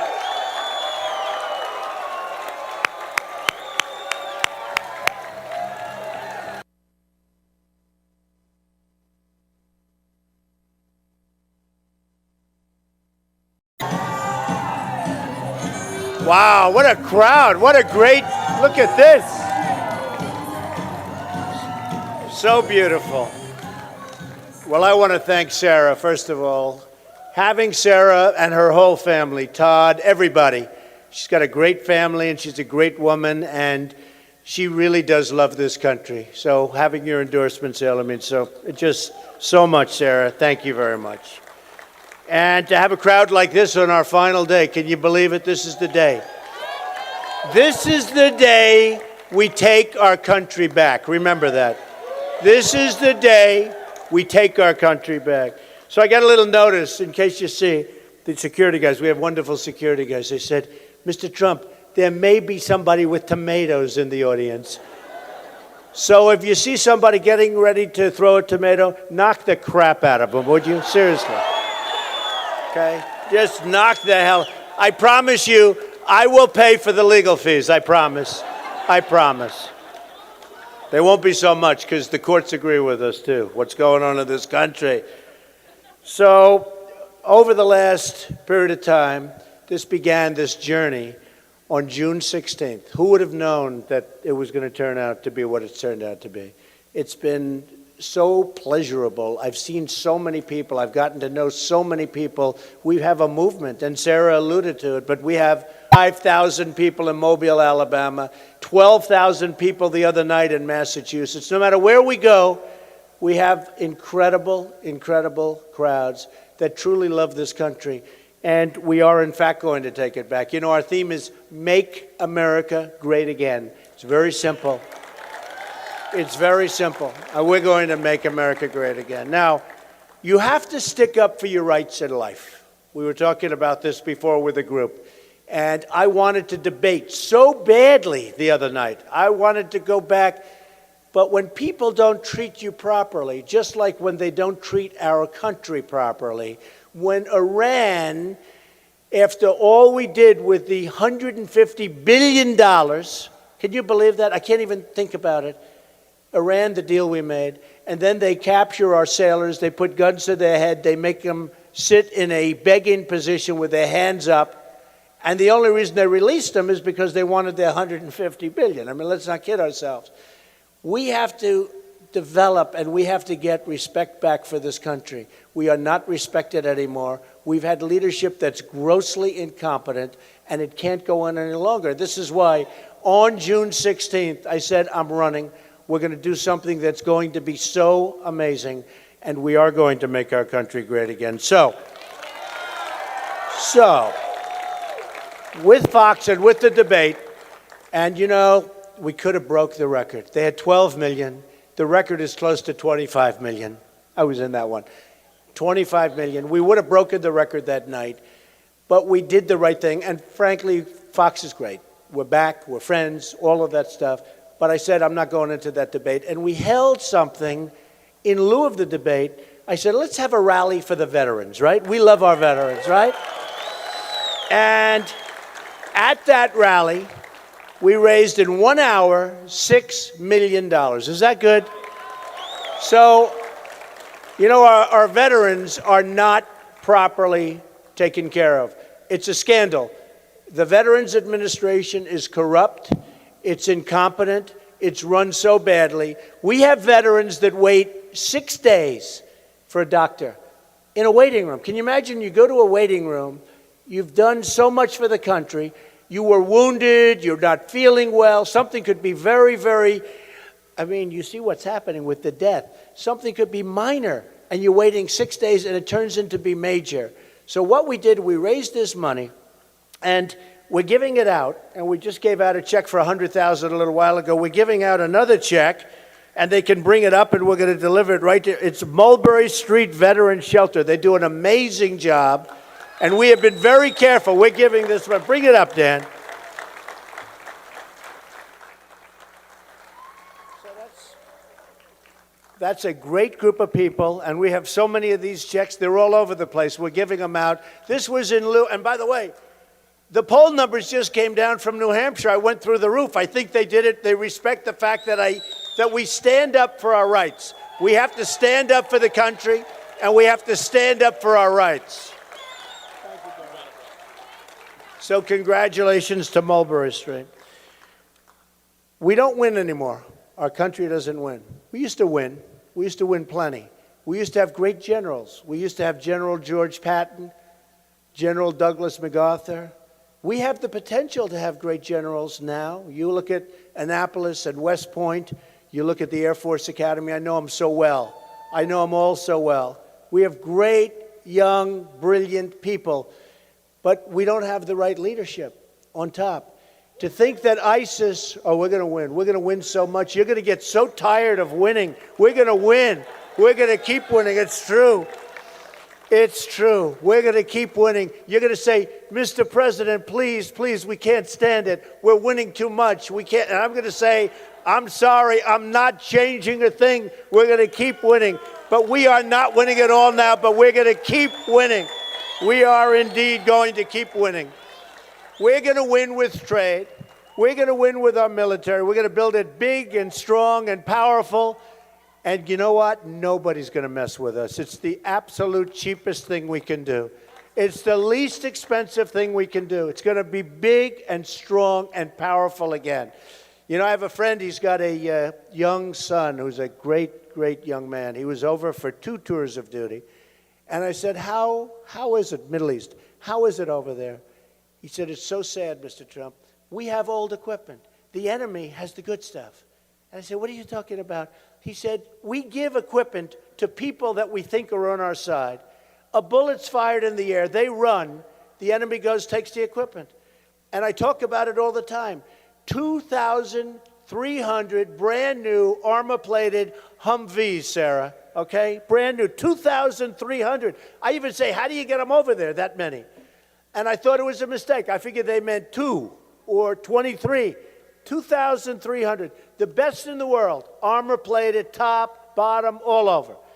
If a bomb goes off, our wounded warriors, instead of losing their legs, their arms, worse, they're okay. They go for a little ride upward and they come down. The best stuff, all gone. Taken by the enemy. Taken by the enemy. So we don't know who we're fighting for. We don't know how to fight anymore. We have generals that go on television. They're always constantly on television. I don't want my generals going on television. And they talk. I saw one of them who's retiring.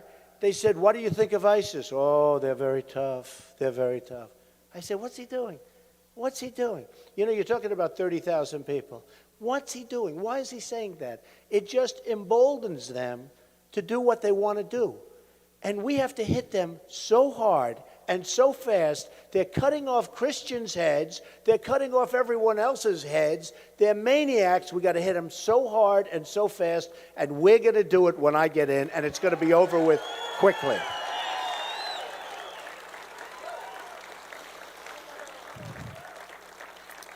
We have to be unpredictable. You know, sorry. So,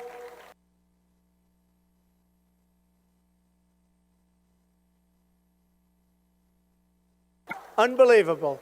She said, you know, if you run, you will win. I said, what do you mean? She was my pollster. She turned out to be my pollster. She said, people love you and they respect you. If you run and actually run, she said, if you just say you're going to run, they're never going to go with you because they're going to say it's never. And if you run, if you go out and actually run, you're going to win. So that, you know, a lot of things have happened. But I have to tell you, she says to me every time I come home, how big, how great was that audience? Like in Dallas. The audience was unbelievable, this big stadium. And it was packed in Mobile, so many places, Oklahoma, 20,000 people. And I'll say, those cameras, I thought they were fixed, like they couldn't turn, because they never move. And then one day we had a protester, not so long ago, rough guy, big voice, sounded like Pavarotti. And he was throwing punches. He was swinging. He was hitting people, throwing punches. And I was rough. I said, get him out of here. I was much louder than that. Get him out. Get that guy out of here. Beat the hell out of him. Who cares? And I'm screaming. And the next day, and this guy was a bad guy. He was a rough cookie.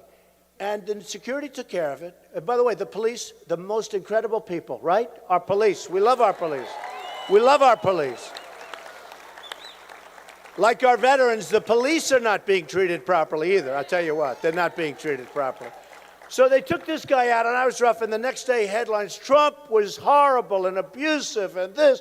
All right. Next day, I'm making a speech, and there's another.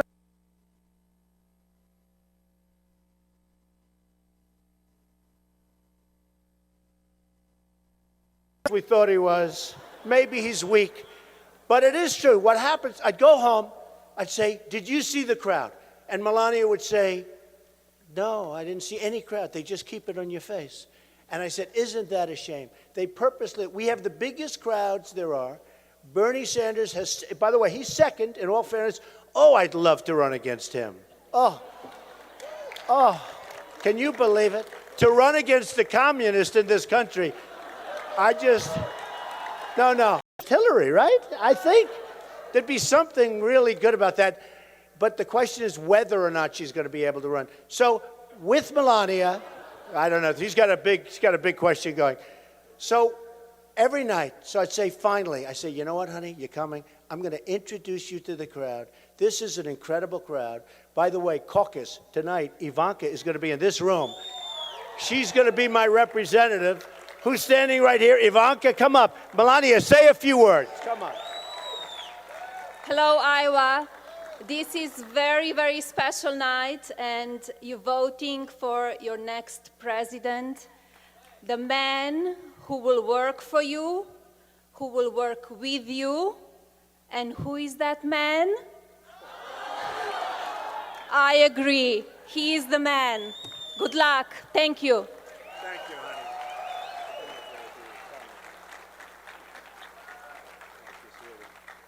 This is so nice. You know, this is like the last speech before the big event. I'm going to go home. I'm going to let Ivanka really work up here tonight. She's staying right here because in this room at 7 o'clock, she's going to convince everybody to caucus properly, meaning Trump, right? And if she doesn't do a good job, I'll say, Ivanka, you're fired. So we're going to have a good time. Ivanka, say a few words, honey. Hi, everyone. It really counts. My father has been working unbelievably hard his whole life, but now he is dedicated to working unbelievably hard for each and every one of you and people all over this great country. In order to do that, you have to show up 7 o'clock tonight, be here, and I have no doubt, and I can say without equivocation, my father will make America great again. He will make you very, very proud. And he will exceed your expectations. So let's bring that to fruition, and it all starts here. Thank you all very, very much. Okay, kids, you go down. You know, this is a little like when I...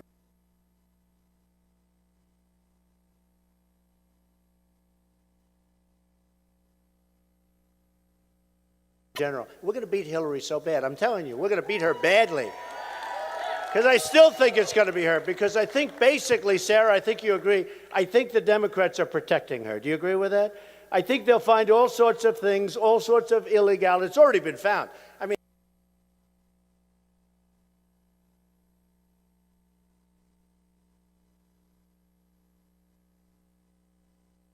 on their hands. That's a tough, tough problem. But one way or the other, we're going to do some big victories. You know, when they go over the recent polls where I'm beating Hillary fairly substantially, but even more important, because it's a long way off, I think we will win states that are not in the Republican view. For instance, numbers came out the other day really great in Michigan. Well, we're not going to win Michigan. The other people are not going to win Michigan. It's going to be, you know, you have your little formula. You have to win all 6 of 6 states. I really think we have a lot of margin, and I think we'll win those 6 anyway. But we're going to win Michigan. We're going to win Ohio. We're going to win Florida. You know, in Ohio, and I like Kasich. I like him.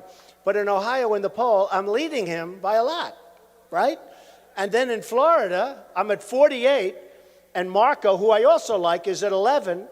And Jeb Bush, he says low energy. Did any phrase ever hit a human being like low energy hit Jeb? Boy, you know, the only reason I don't feel badly about it, he spent $25 million on negative ads on me. 25. I say, who is this guy? What's he doing? He's got to beat all these other people before he gets to me. He should go after them first. And he goes after almost everybody. He's got $128 million to waste. Wouldn't it be great to give that to the veterans groups? I mean, instead of wasting it.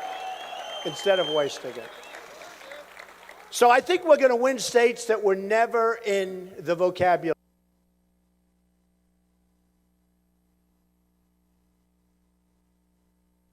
Is at 48%, and that's 48. A study came out the other day, a poll of sorts, said that Trump does great with the African-American community. And I know I do. I knew that. And they actually came up with a number of 25%, and they said, you know, if Trump got 25%, no Republican gets more than 6 or 7%. They said, if Trump got actually 25%, the election's over. It's actually over.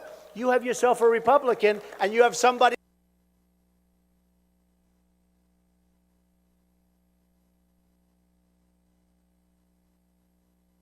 We're going to bring him back from Mexico, who's doing a big number on us. I love Mexico. I love the Mexican people.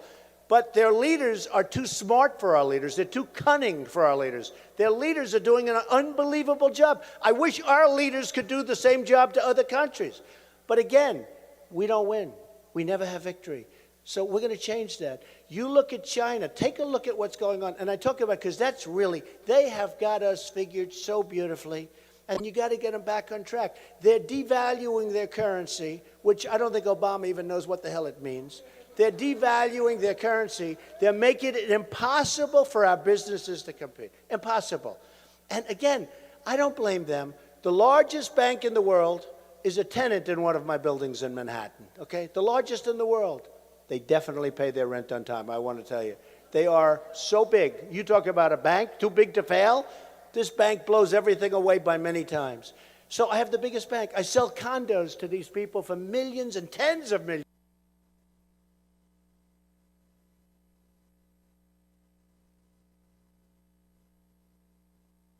Handle them. And what's happening is when they start devaluing, you know, when they devalued about 6 months ago, they devalued the largest devaluation they've done in 2 decades. And I said, wow. That's amazing, because we figured that was the end of it. But we have so many other problems, and we have people that don't understand the art of negotiation. But I do. Oh, they're not doing it with us, don't worry. So beautiful. That was so cute. Thank you. Will you give her a hat, please? Give her a Make America. That was so, what timing. But they don't understand it. So what's happening is our country is being eaten away. Now, this is by everybody. But China is the king when it comes to this. Now, what's happened is, in the history of the world, there has never been a greater theft than what China has done to our country, the USA. There's never been anything like it. We have rebuilt China. We've rebuilt their roads, their bridges, their tunnels. We've rebuilt everything. They've taken out so much money. And Boeing, as an example, they make an order for planes. They want them built in China. They want all of the intellectual properties. They want all of the rights. This isn't like a normal situation. We have to stop it. And we can stop it because we have all the cards. What people don't understand is we have all the cards. But we're using people to negotiate that are political hacks. They have no talent. They're not business people. We have the greatest business people in the world. The greatest. Many of them have endorsed me. Carl Icahn just endorsed me. You know Carl. And if we used a Carl Icahn, or, look, I know most of them, the greatest. Some are horrible people. Some are miserable, disgusting people that Sarah Palin would never, ever have dinner. She'd say, who is this person? I never want to see him again. But who cares, Sarah? They're the best negotiators in the world. Those are the people we want, right? So you're okay with one quick dinner. We'll make it a McDonald's or something. Hey, they don't want to have dinner either. They just want to work. That's all they want to do. These are the greatest negotiators in the world. I know them. I want them representing us with China, Japan, Vietnam, a new one that's really just killing us. They're going to represent us. We're going to make our country rich again before we can make it great again. A woman came over to me, and a lovely woman, recently at one of the events, and she came over and she said, Mr. Trump, I really, really like you, but two things. Number one, are you nice enough to be president? I said, honestly, I think I'm a really nice person. I love people. I love helping people. That's why I'm doing this. We're going to straighten out the country. It's such a mess. I said, I really think I'm nice, but I don't think it matters that much anymore. I think people want competence. They want toughness. They want straightness. They also want heart, because we're going to get rid of Obamacare, and we're going to repeal it and replace it with something that's so good and so much less expensive. And we want to have heart, and we want to take care of people. We have to take care of people. So she said that, and she said, okay, I can understand that. I said, it really isn't about niceness, but I think I'm a nice person. Then she said, but I don't like when you say you're going to make the country rich again, Mr. Trump. Now, this was obviously a pretty naive woman, in all fairness. As I tell the story, I say, I liked her a lot, but it's pretty naive. I said, look, here's the story. It may not sound great, and it may not sound even politically correct, which is a good thing, not a bad thing, because this political correctness is out of control, totally out of control. But I will tell you this. We right now, in terms of everything that we're doing, we're going to make our country rich as hell. We're going to take it back. We're going to create all of these things that we created. We're going to get rid of the regulations. I have so many people in small businesses, people that have farms, people that have where a little puddle forms, and they consider it a lake, and you have to get environmental impact studies to get rid of your puddle. They say it's absolutely impossible. So we're going to bring it back to where it was. We're going to make it strong. We're going to be competitive again. We're going to go with my tax plan. We're going to make our country rich as hell, and we can't do anything else. Once we make it rich, it becomes great. But right now, we're a debtor nation. $19 trillion going now because of the really horrible budget just approved by the Republicans in one day. It's going to be $21 trillion. So we're going to make our country rich. We're going to make our country great. We're going to do all of these things. And we're going to start winning big on trade. We're going to start winning big. And we're going to create borders that are as good as any borders anywhere in the world. They're going to be strong. They're going to be powerful. They're going to be amazing. And then we're going to build a wall. And the wall... And this is a real wall. This isn't a wall that's, like the little walls we have where they drive the trucks over. I even say, you ever see the pictures? I saw one today. They have a wall, and they just build a ramp, and they drive the trucks over it, loaded up with drugs. So we get the drugs, and they get the cash. Comes back. Hard to believe. They build ramps right over these little walls. The walls I build, see that ceiling? Figure quite a bit higher. These are walls that if somebody gets up there, they're not coming down very easily. Nobody's getting up there. We're going to have real border security, and people are going to come into our country, but they're going to come in legally. They're going to come in legally. We're going to have a country again. So all of these elements we're doing, it's not that hard. We can't continue to go this way because we won't have anything left. But it's not that hard. When they say it's going to take 25 years to balance our budget, and you hear it, the politicians, they're all talk, they're no action, they'll never get it done, folks. I dealt with the politicians beyond anybody. Nobody knows politicians better than Donald Trump. I will tell you, they are all talk, they're no action, they're good for one thing, getting reelected over and over again, using people's money from their lobbyists, from their special interests, using people's money, and it's not going to happen anymore. A lot of times you see these really dumb deals, and you'll say, that's dumb, it doesn't make sense. But then when you think, it does make sense, because these politicians are representing interests, whether it's a country or a company, where doing those stupid deals actually makes sense only for that politician and for that company or country, okay? Those deals are done. I'm self-funding my own campaign. It's my money. It's my money. I'm putting up my money. And remember this. So far, I have spent very little money. Very little. I'm going to start spending. 2 reasons. Number 1, I feel guilty. Number 2, I don't want to take a chance. It's true. Sarah, I feel so guilty. when you have a guy like Jeb Bush that spent over $100 million, and he comes out, and he's like down at the bottom of the totem pole, and I'm number one, and I've spent almost nothing. I've spent very little, very, very little. And I don't want to brag about that because I want to spend money. I want to spend it, but it's hard to spend it because they give me so, look at all those cameras. Nobody else has that. They give me so much time on television, so they'll have a 15-minute segment, Trump, Trump, Trump this, Trump that, Trump that.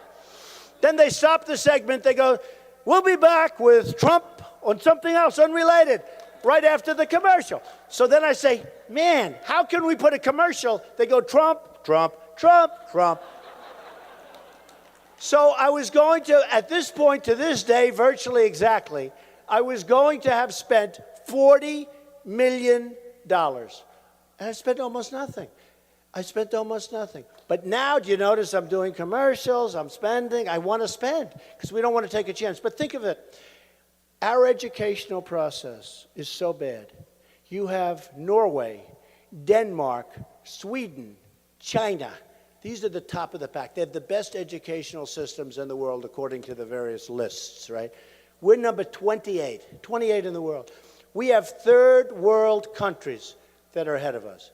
But cost per pupil, we're number one by far. So we're way, way up. In fact, number two doesn't even exist. It's such a difference. So we spend the most money, like Jeb and these other people. We spend the most money up here, but we're down at the bottom of the totem pole over here. Wouldn't it be nice if, and I'm not just relating this to education, I'm relating it to a lot of things. I'm relating it to everything. Wouldn't it be nice if we could spend the least and have the best result? Wouldn't that be nice?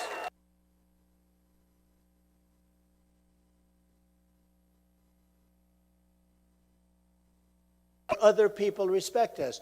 As an example, we protect, and most people don't even know this, and I've really become somewhat of an expert on it, I will tell you, because it's such common sense. We protect Japan, making a lot of money. By the way, Abe, their new prime minister, doing an unbelievable job. You know who he negotiates with? Carolyn Kennedy. Do you believe it? They have Carolyn Kennedy on 60 Minutes. I was on 60 Minutes with Putin. We were stablemates. We didn't do it together. They did Putin and Trump, and we got one of their highest ratings. So now I like Putin. Now, Putin called me a genius, by the way. He said, Donald Trump is a genius, and he's the absolute leader over there, and he's the smartest person. And my Republican opponents said, you have to repute that. I said, I'm not reputing it when somebody calls me a genius. Why would I repute it? Why the hell would I repute that? But then I said to myself, wouldn't it be nice if we actually got along with Russia and we got along with some of these countries and we let Russia knock the hell out of ISIS also? I mean, that's not so bad. It's not so bad. But you look at the different things and the different countries that we've got throughout the world, we're not respected by anybody, and yet they all take advantage of us. It'll be just the opposite. I have a friend, and I tell this story all the time. He's a great contractor, an excavator, one of the biggest. He digs foundations. A big guy, made a lot of money, has a great company. And he bought Komatsu excavators, a tremendous order of Komatsu, not Caterpillar. By the way, take a look at Caterpillar stock, folks. And I told this story a year ago, and anybody that really listened would have sold their Caterpillar stock. But he bought Komatsu, and I said, what's wrong? He looked unhappy. I told my wife, I told Melania, I said, you know, he's like unhappy. Because all his life he bought Caterpillar. He said it was impossible to compete. They so devalued the yen in Japan that, and they came at me, the government, everybody. They wanted me to buy, and I have an obligation to my wife, to my family, to my company, to my employees. I have to buy what's right. The difference was so much. I said, which is better equipment? He said, Caterpillar's better, but the other's good. It's fine. But I had an obligation. And he was very, very upset about it. And I thought about it. I said, gee, that's really, and I told this story. Some of you have heard this story. This was like a year and a half ago I told that story. And if somebody would have done a short on Caterpillar, they would have been very good. Because just based on that story, it didn't make sense. So 60 Minutes does a story on Carolyn Kennedy. And it's the most incredible thing you ever saw. And they said, how did you become the ambassador to Japan? And she's a very nice person. You know why I say she's nice? Because my daughter Ivanka likes her. That's why. Anybody that my daughter Ivanka likes, I like, okay? That's a father.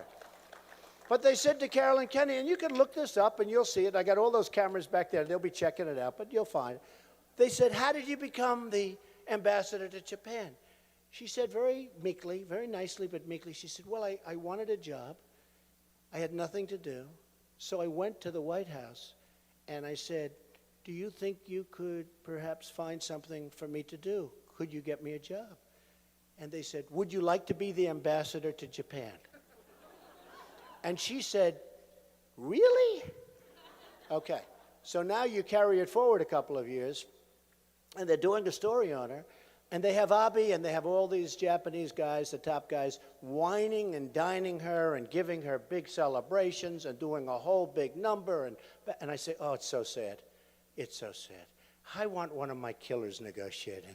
I want one of our people negotiating. I don't want Carolyn Kennedy negotiating. I don't want her. So another story with China, because trade is so important. It's so important. It's sucking the blood. China's taken so much from us. They've taken our money, our jobs. So a friend of mine is a great manufacturer, manufactures various products. And, you know, you always hear about China and no tax and all this. So China sends their stuff over here. We let them in. No tax, no problems, no nothing.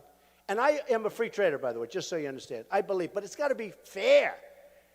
So my friend who manufactures great product, better than what they make, cannot get his product into China. Finally, after years, he gets it in, and they charge a massive tax, which they call a tariff. Massive. I said, can I tell the story? He said, I don't care. Tell the story. He said, they are brutal to do business with. They're absolutely impossible. And hence, we have a $500 billion. I create jobs. I do great buildings. I do a lot of stuff. I've created an unbelievable company. In fact, a lot of people said, he won't run because he just wants to have a good time. It's not a good time. I love you people. I can think of something else to be doing right now, okay? Thank you, darling. I love you. But I said, you know what? We have to do it. I don't even know if we have a choice. I see the people that are running. I know the people that were running. We don't even have a choice. But when I did this, it was different. I said, I'm going to run. Now, a lot of the pundits, and by the way, among the most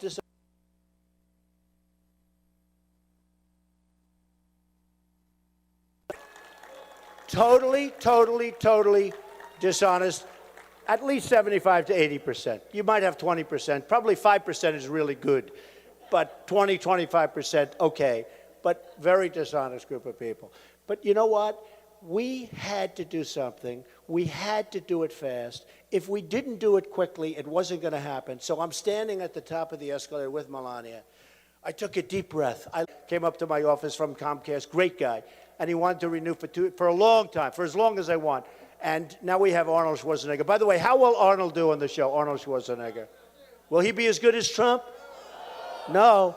He better, because I have a big chunk of that show. So we'll find out. It's going to be very interesting. So I come down the escalator and brought it up at that particular event, okay? You wouldn't even be talking about it. And I talked about other things, but illegal immigration turned out, and boy, did I remember Rush Limbaugh, he said, Donald Trump received more incoming than any human being I've ever seen. And he was right. So what happened is I come in, and man, was I being hit for 3-4 weeks. In fact, I said, am I going to have to go like this for like...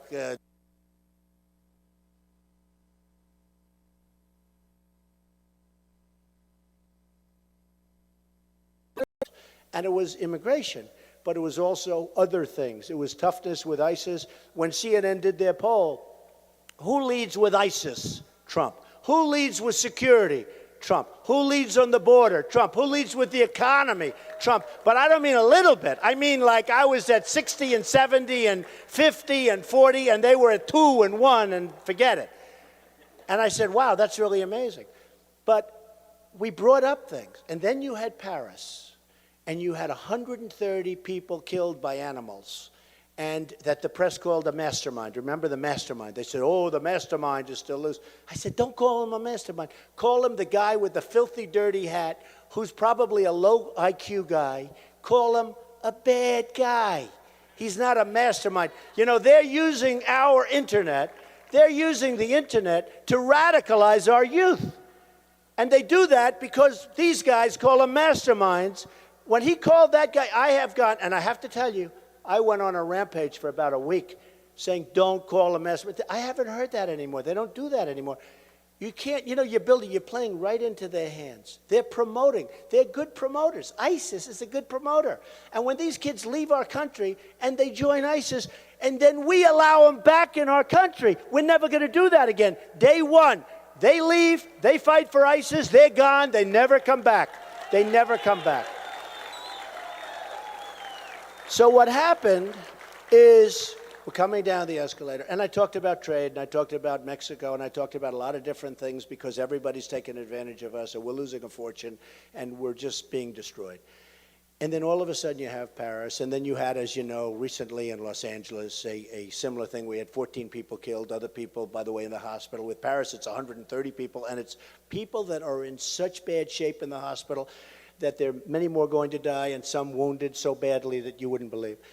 And remember this, Paris has the toughest gun laws in the world.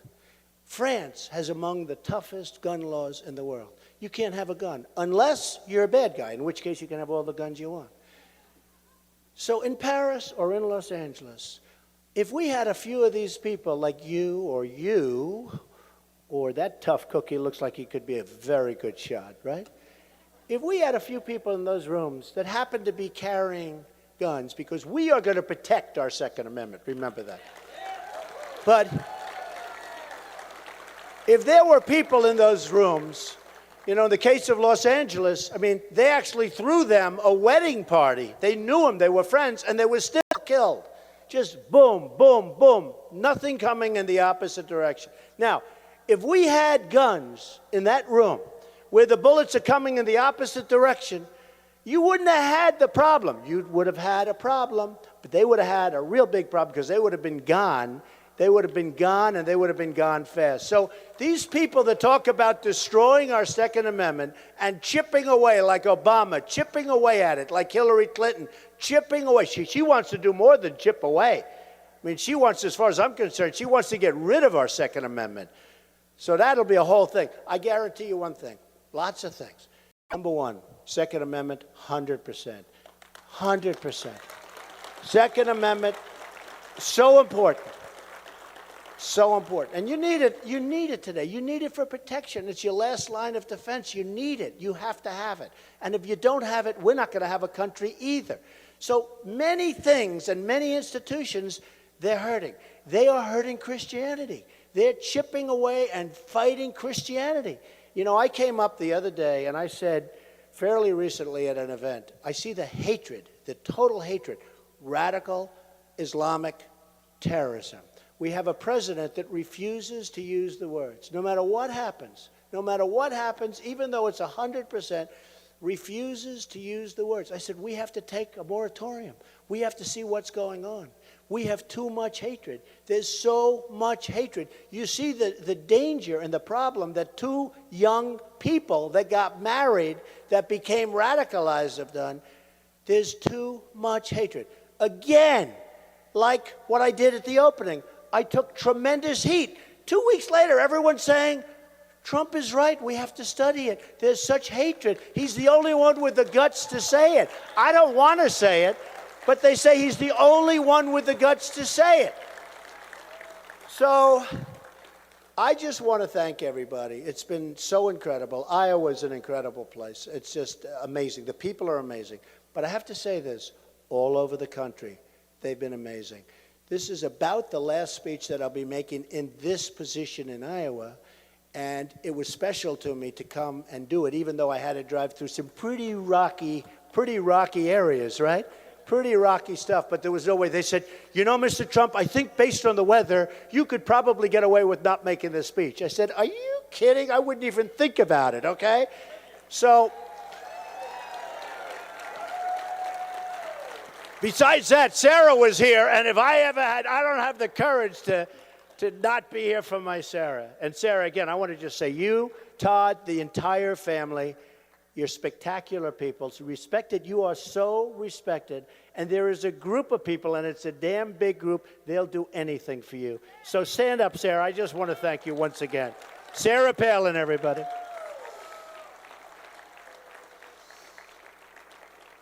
So hopefully we're going to have a great victory. And if we do have, it's a very important, I could say very easily, a lot of the news commentators, actually some of whom I'm sort of friendly with a little bit, you get to know them, they say, wouldn't you be better off if you just said, we want to do well in Iowa? And I said, not really. I mean, I want to be truthful. I'm a truthful person. I want to win Iowa. I don't want to do well. I want to win. I want to win. You know, 3 weeks ago, I was 11 points down. Now I'm 7 or 8 points up, and there's been this tremendous swing, and I really do. The evangelicals have been incredible. Everybody has been so incredible.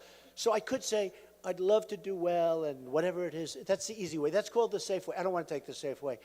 I want to win Iowa. It's going to send such a great message that we're not going to take it anymore. We're not going to take it. We're not going to take it anymore. We're going to take our country back. We're going to make America great again. We're going to be so happy. We're going to be so thrilled. And we're going to be proud to say, we're from the USA, and we are the best, and there's nobody like us. I love you all. Make sure you caucus tonight. Make sure you all caucus tonight. We're going to have a tremendous victory. We love you. Thank you very much. Thank you. Thank you, everybody. All right, guys, that is a wrap on the encore of the Donald Trump rally. We are going to now go to a live event. This is a live event featuring another GOP presidential candidate. His name is Christie. You may be familiar with him. Let's go ahead and listen in. Let's see. Every one of them. I got emails, phone calls, letters, protests on the steps of the Capitol, all the rest. And when you would talk to people, they'd say, no, you're right, Governor, you have to reduce government spending, but just not this program, because this program is very important to me. But those other 799 programs, well done, sir, right?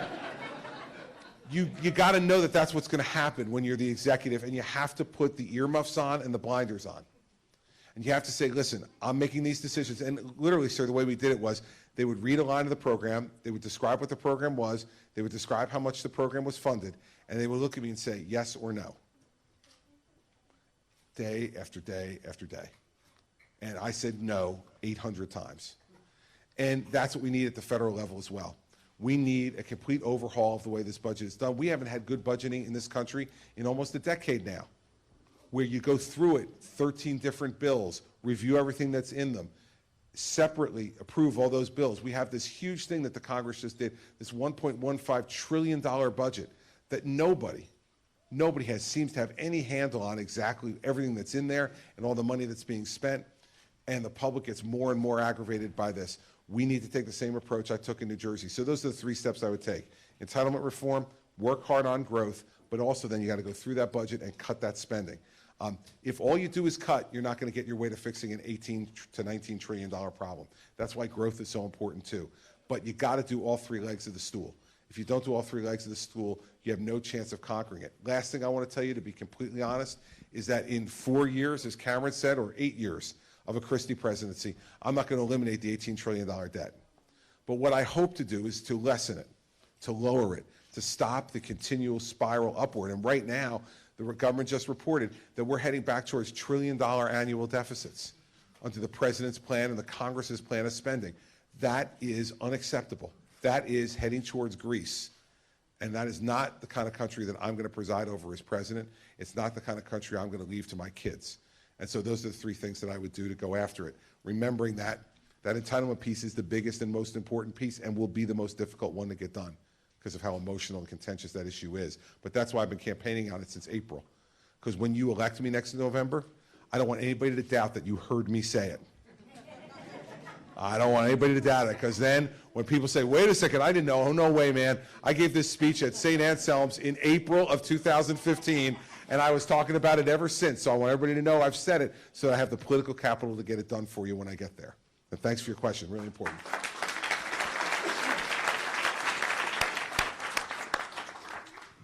How are you doing? Thank you very much for coming out here. My question is about the cost of prescription drugs, something that I feel like keeps going up and up. And while the FDA, which I feel is important, sometimes may get in the way of either newer, more effective drugs getting into the market, or maybe they stop newer drug companies from being able to get in just from being weighed down. So I was wondering what your thoughts were on that and really just how to maybe help control the cost of prescription drugs. Sure. First off, let's start with the regulatory piece and the FDA. It is much too hard to get drugs approved in this country, and it's much too expensive. And every bit of expense that the government adds gets passed on to you. There's no magic place that gets absorbed. It's like, my mother used to say when I'd go to the store with my mother, as a kid, she'd say, would you go to the store with me? I was the oldest son, so I had to go and carry the groceries and all the rest. And I always figured maybe I'd get something out of it, right? So we'd be going through the grocery store, and I'd say, well, can I have that? And my mother would say, sure, you want that? You can have that. I'm like, oh, great. She goes, but wait, before you pick it off the shelf, she goes, we need to go home first. You need to go in the backyard, pick the money off the money tree, and then bring the money back so I can buy it. And I'd say, Mom, we don't have a magic money tree in the backyard. She's like, exactly. Right? So every bit of money it costs for them to comply with that regulation is passed on to you in the cost of these drugs. So we need to streamline this. This is part of the Obama legacy that I'm going to get rid of very quickly as president. 81,000 pages of new federal regulation just in 2014. We haven't gotten the tally yet for 2015, but I'm sure it's gargantuan also. He is regulating us into oblivion, and every bit of this regulation costs people money. And so part of it is to get the regulation back down to a reasonable level. Secondly, we've got to invest some more money from the government perspective in the development of these drugs. We have to become bigger partners in it. This past year, the president increased the budget for the National Institutes of Health 0.1%. Well, here's the problem. We talk about Medicare and Medicaid. 75% of all spending that we do on Medicare and Medicaid is in the last 3 years of life. All right, so why is that? Because chronic diseases get worse as people get older, and it becomes more expensive to care for them and treat them. So the big four diseases, cancer, heart disease, diabetes, Alzheimer's, will cost us an enormous amount of that 75%. My theory is let's spend more money up front to try to find treatments and cures for those diseases. Not only will it enhance quality of life and lower the cost for drugs, because if the government is partners with the private sector in that, that's less private sector money that's put into it, and the price doesn't have to go up nearly as high for R&D and regulatory compliance. So let's spend more money up front, because it will not only increase quality of life, it will lower costs that we spend at end of life to take care of people. And will help us continue to be a cutting-edge economic engine in healthcare. Because when we develop these great treatments and cures, that helps to create enormous economic activity for our pharmaceutical companies, which helps to grow jobs and increase our economic activity. So it's a win-win for everybody if we invest more money up front. So my view is lower the regulatory burden to get drugs approved, to stop adding that enormous expense to the research and development of new treatments and cures, and increase the government investment in through the National Institutes of Health on a merit basis. The ones that are showing the most progress, we invest in them to try to get them from progress to completion. That will help to keep costs down and help to bring new drugs to market more quickly so that people can be treated in a much fairer, better way, and the end of their life will have a much better quality to it than what it has now. So that's the way I would approach it.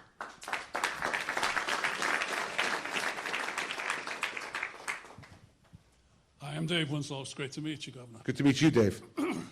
I heard a thought today, or I read a thought today, which was that the government participates so much in research and development, drugs and everything else, but it dovetails right into the drug question.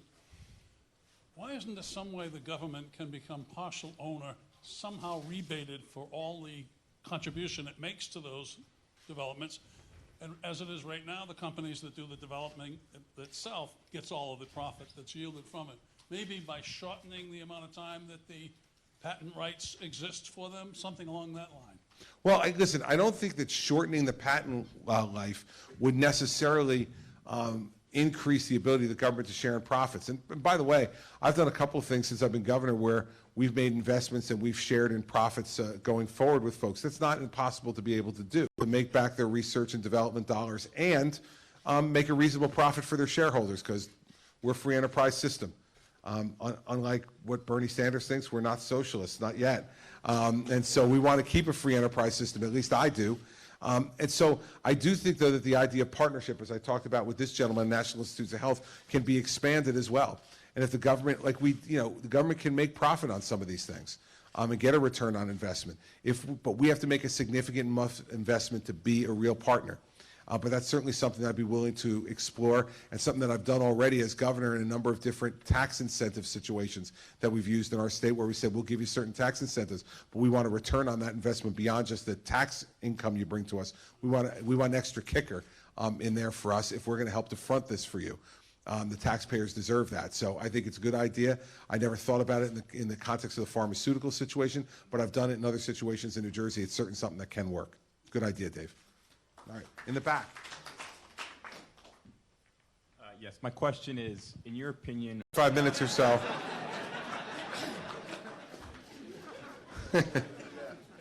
Wow. Give me a moment to gather myself. Listen, I'll give you, how about this, so that we restrict the time that I give in answering this question. I'll give you one in the foreign policy area, I'll give you one in the domestic policy area, and then I'll give you one in the leadership or management area, and we'll end at those three. And I won't put them in any order. Okay, so let's start in the domestic area. The biggest mistake he's made from a domestic perspective is Obamacare. It's not even close. It made 3 central promises to you. If you like your doctor, you can keep him. If you like your health care plan, you can keep it, and prices will go down. You didn't keep your doctor, you didn't keep your health plan, and prices have gone up. That's 0 for 3. Even for a Mets fan, that's bad, okay? 0 for 3 is bad no matter what. All right, so he failed centrally, and here's why he failed, in my view. That taking that big a part of the American economy and putting it in the hands of the government is never a good idea.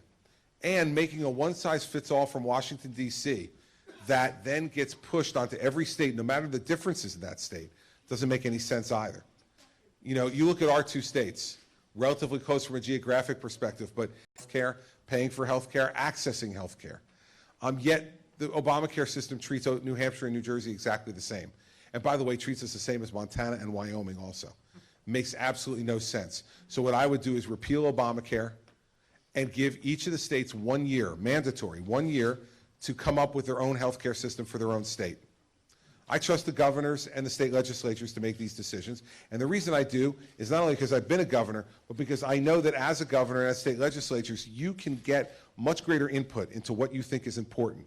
So if you think, for instance, in New Hampshire, that portability of insurance is very important, given how many people travel from New Hampshire to Massachusetts to be able to go to work back and forth, both ways, and that you feel like if you have a good employment health plan and you leave your employer to take another job, that you should be able to take that health plan with you. If that's important, your legislature can put it in. If you think it's important to have your kids stay on your health plan until they're 26 years old, you can put that in. If you think it's important to cover pre-existing conditions, you can put that in.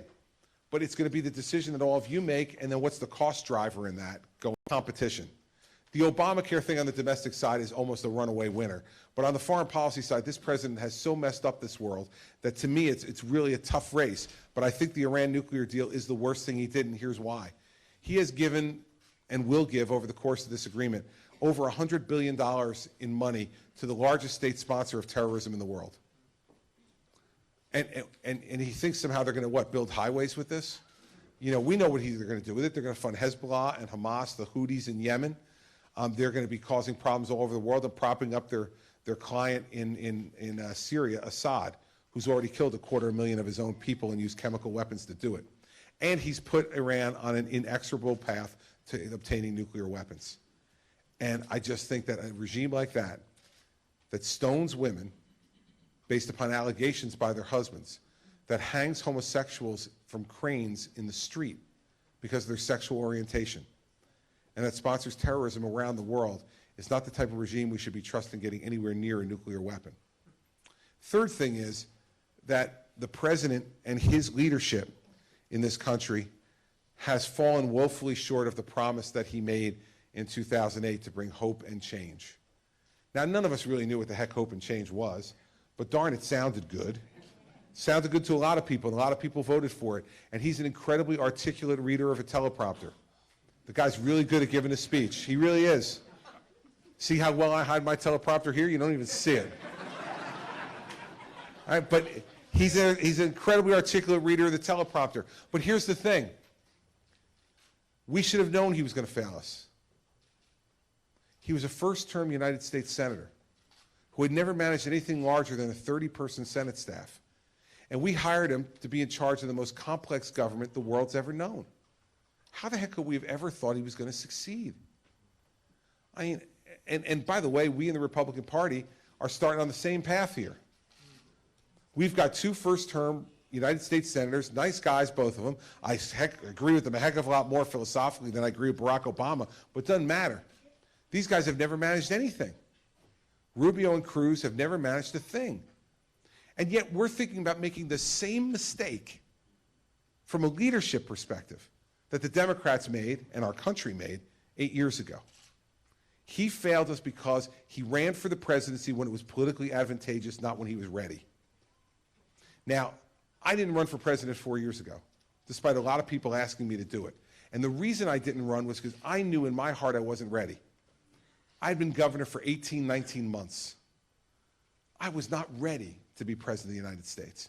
And I saw the political advantage last time. I saw the field was small and relatively weak, and that I was the new guy on the block and exciting and all the rest of that. So heck, why not take the chance? Here's why not take the chance. The only thing worse than running for president and losing is running for president and winning when you're not ready.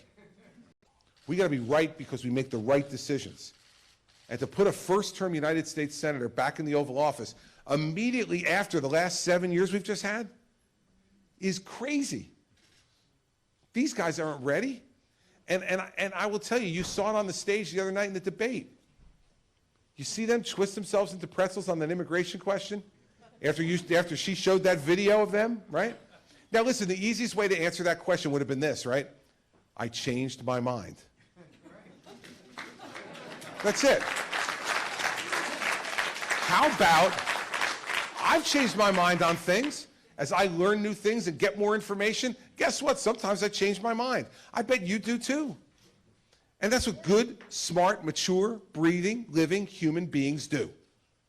But they can't help themselves because they're from Washington, right? So they think, uh-oh, I'm going to be called a flip-flopper, or in Marco's case, a flip-flop flipper, right? I mean, because he did a double flip, right? So he's so worried about that he tries to convince you that what you saw you didn't see and what you heard you didn't hear. And Barack Obama does that all the time. Look at the State of the Union address. I mean, I called that thing story time with Barack Obama, right? I mean, the country he was talking about and the world he was talking about, maybe I've been sleeping, but I don't see it. Maybe this is his dream. That's what happens to you when you don't ever have responsibility for the outcomes. When you're in the United States Senate, you vote and you hope that, the president goes ahead and takes care of the outcomes. When you're the governor, right, let's take 2 weekends ago.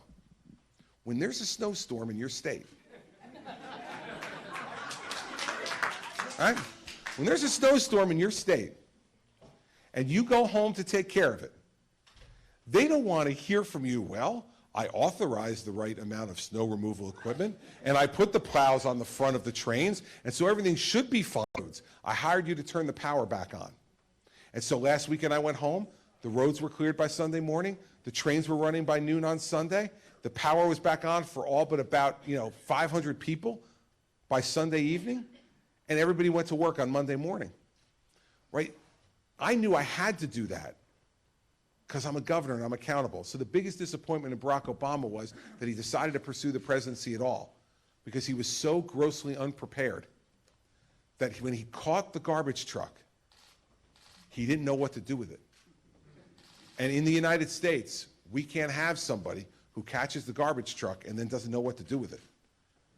You walk into that Oval Office the first day, you sit in that chair, you better not sit in the chair, spin around and go, wee, isn't this exciting, I'm president. You better sit in that chair, look out that door, call your chief of staff in and say, okay, what are we doing today? Let's get to work. And know how to make decisions and be held accountable for them. So those are the things that Obama did, domestic, foreign, and in general leadership that I disagree with. And I put in a cautionary tale to the rest of you. You all are going to be making this decision. Okay, I was going to make some decisions tonight and pass the ball to you at about 10 or 11 o'clock Eastern time tonight. And you're going to have to decide who continues to move on in this. You all are going to decide it. And I just caution you, let us not repeat history. Those who ignore history are doomed to repeat it. We don't want to do that here. So that's my answer to your question, and it was like about 6 minutes, so relatively restrained.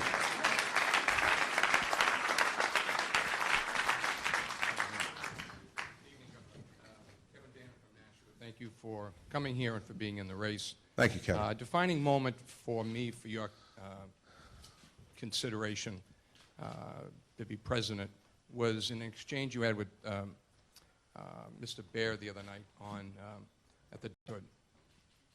And I think that that is a subject that I can directly influence if I put in the right chief executive officer given the legislature. And that I can influence maybe the next 4 Supreme Court justices who will define our lifestyle and that we have and moral status and so on. And so, and it's also something that I think I'm accountable for to God. And actually, I'm not sure that any candidate, including yourself, has the answer for a lot of the questions tonight. Terrorism, trillion-dollar debt, nursing homes, jobs, emergencies. And I think anybody in that role will be calling upon, privately or publicly, God to help that situation. So I want to know a little bit more deeper what your feeling is on pro-life issues. Sure. As I support them. Thank Sure. you. Well, listen, it was very funny the other night. He asked me, and I look at the Take a Stand people, because he said, well, we know you've put forward a plan on entitlement reform that saves $1 trillion, but what else? Like, what else? How about the other 6 guys up here? I mean, they haven't put together $1 trillion of savings on anything. But like, he basically just dismisses that. Well, Governor, because he knew that's what I would say, because it was the most important thing. So give me one other thing. And you remember, I kind of smiled at him. I said, just one? You want one? Okay, I'll give you one. And the reason I named that one is this. Because, to me, the President of the United States is not just a governmental leader, he's a moral leader. If you're doing your job the best way, you are also a moral leader. This does not mean to impose my morality on anybody else. What it means is to speak from my heart about the things I believe in an attempt to change hearts. Not impose it, because we're Republicans. I'm not going to impose it. I want to change hearts. I want to change minds and change hearts. And so that's why I gave the answer I gave. And then he said, how about something bigger?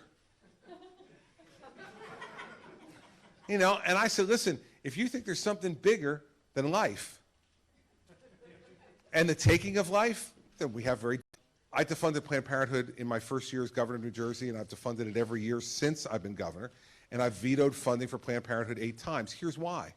And I got into this morning with a woman from Iowa who's a Bernie Sanders supporter, who I guess got lost and found her way to my town hall meeting.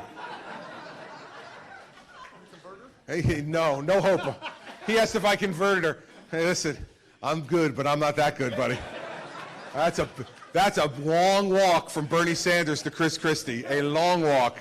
But she was asking me about funding of Planned Parenthood. And I said, I've opposed funding for Planned Parenthood going back, over 20 years, even at a time in the mid-1990s when I was pro-choice.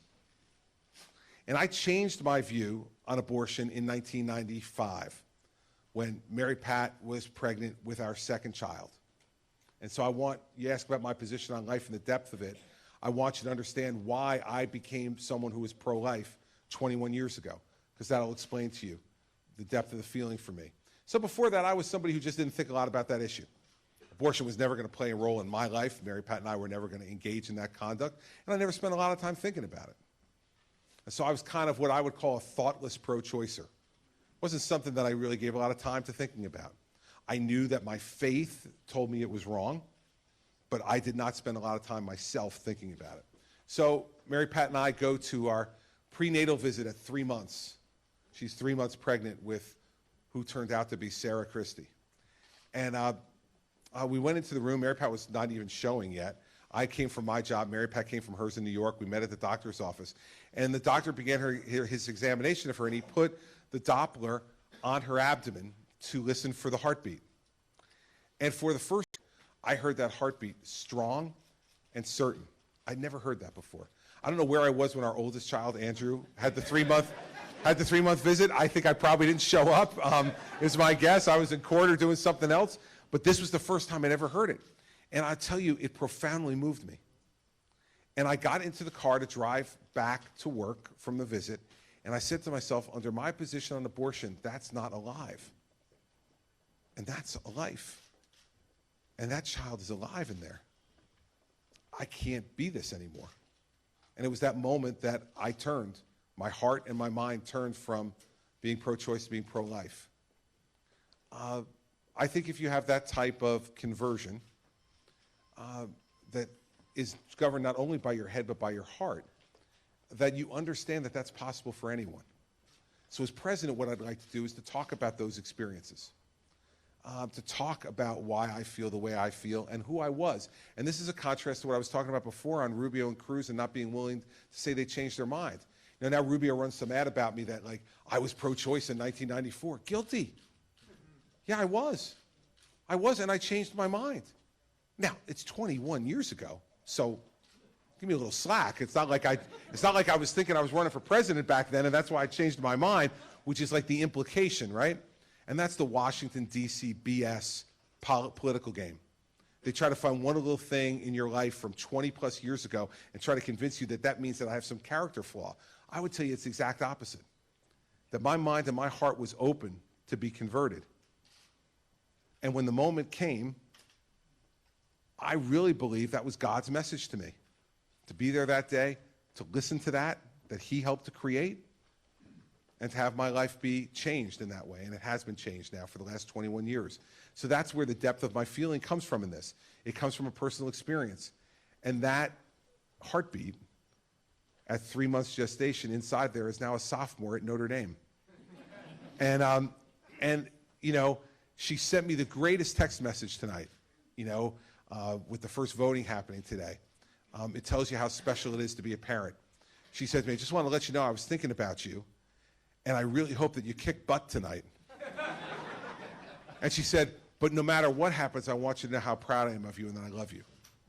Well, you know, that got me weeping on the plane. It got Mary Pat weeping on the plane. That's what life and love entering your heart can do. And I want to tell those stories and talk about those things so that people understand the depth of how I feel and what is possible for them if they care to listen. And that's why I gave the answer I gave at the debate the other night, because a president is not only about changing heads, it's about changing hearts. And that's what I'll try to do if you give me the chance to be your president.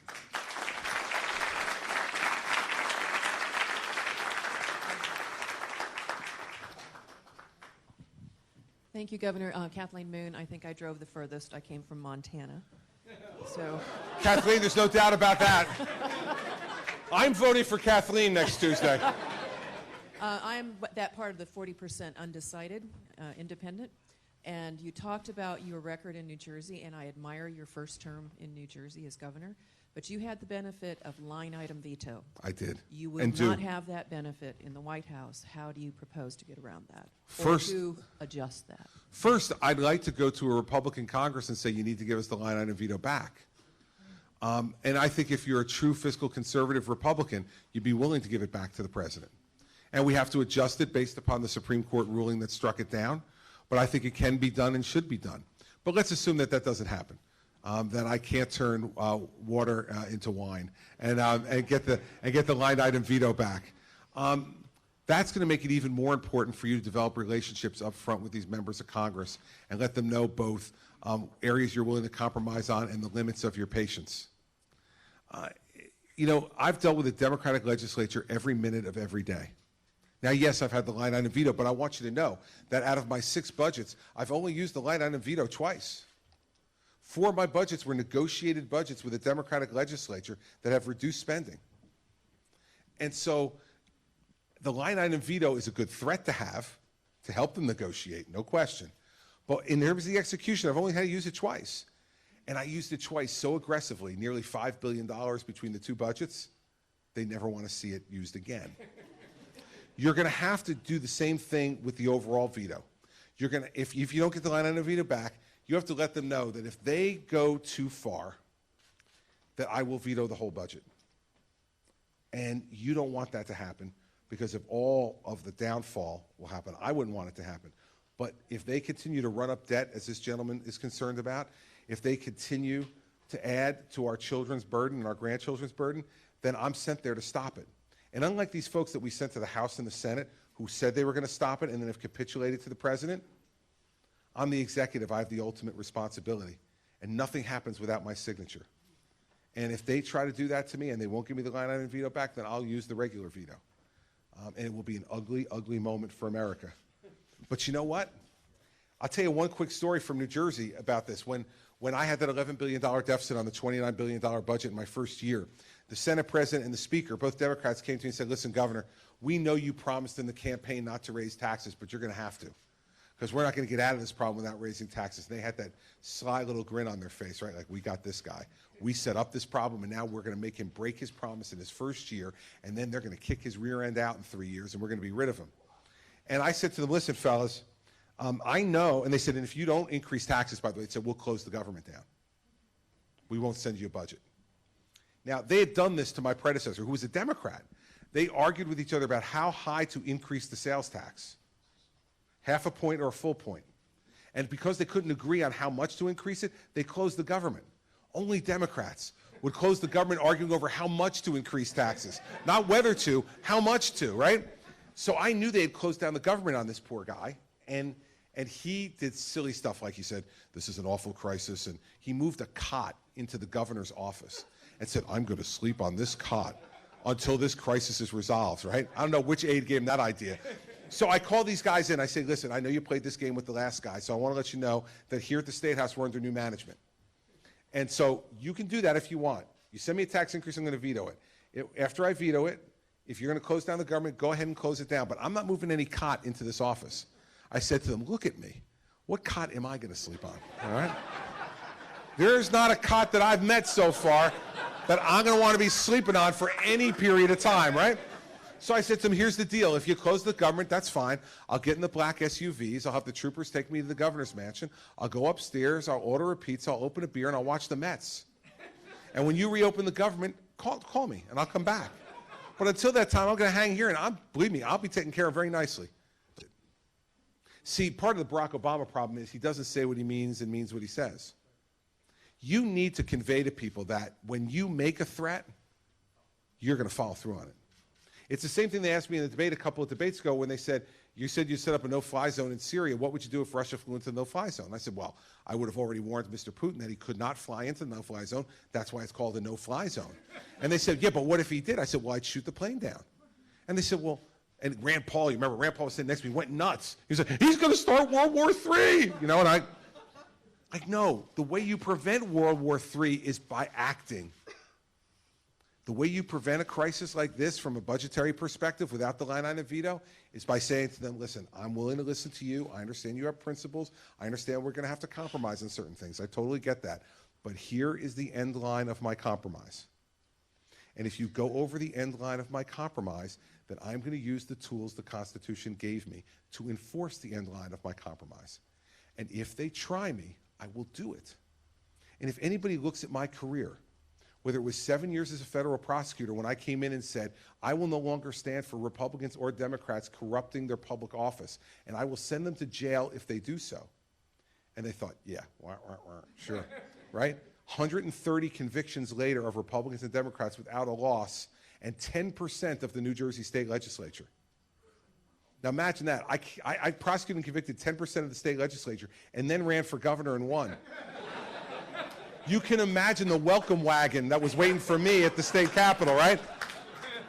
I made one of my prosecutors my chief counsel. He said none of the legislators will talk to me because they think I'm wearing a wire. I keep trying to tell them that was my old job, not my new one.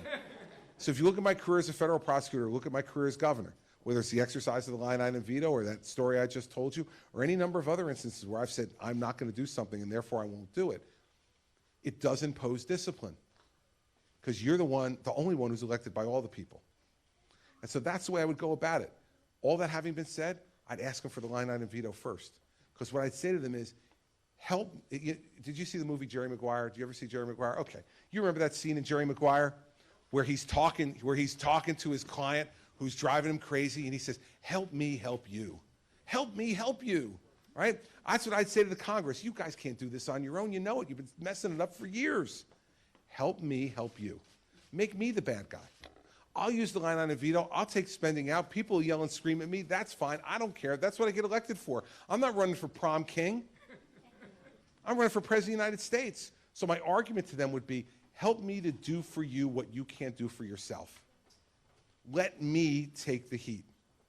I want this job because I want the heat. You know, when Marco Rubio put his amnesty bill in and all of a sudden it got hot, he ran. He didn't want the heat. You cannot put someone in the Oval Office who doesn't want the heat. Forget can't take the heat, doesn't want the heat. I want the heat. I love the heat. I love it. Look at me. You know I mean it. I love the heat. And I will bring the heat to them and for the country. So that's how I would do it. It won't be easy, but nothing worthwhile is. And you give me the chance to go up there and be tough and strong and know how to do it. Not somebody's just going to yell and scream and say, you're fired. No, not that. No, true. Come on. Listen, that's one thing you can't do, right? You can't go in and say to the Speaker of the House, if you don't post the bill, you're fired. And you can't say to the Senate Majority Leader, if you don't post my nomination for a court, you're fired. You can't do that. This is not like a fake boardroom in New York City with a 1-hour television show where the director says cut afterwards. Okay? This isn't that. This is real life. And I'm ready to fight it. You give me the chance, I'll fight it. Yes, ma'am, right there. Hi. Did you run into any potholes coming here? Here in New Hampshire? Yes. No, the roads are beautiful in New Hampshire. Everything in New Hampshire is lovely and fabulous. I love it here. I love it almost more than New Jersey, but not quite. Actually, my concern is military spending, and specifically the F-35 program. What's your concern about the F-35? And they're going to order 2,400 of them. Also, the program is really out of control. It's 7 years late, and over, I've forgotten how many billions. It's a lot. Yes, it's horrible. And I'm thinking. Point of view. You want me to respond to that? I'm happy to respond to it. Listen.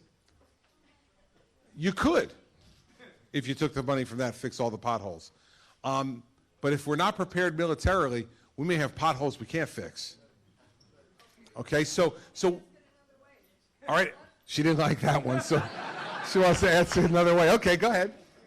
I think one of the reasons this is out of control is the military-industrial congressional complex.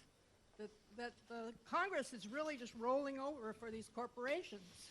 You know, it's interesting that you say that in an era when military spending has actually been cut significantly as opposed to being increased. Overall military spending over the last number of years has been cut significantly.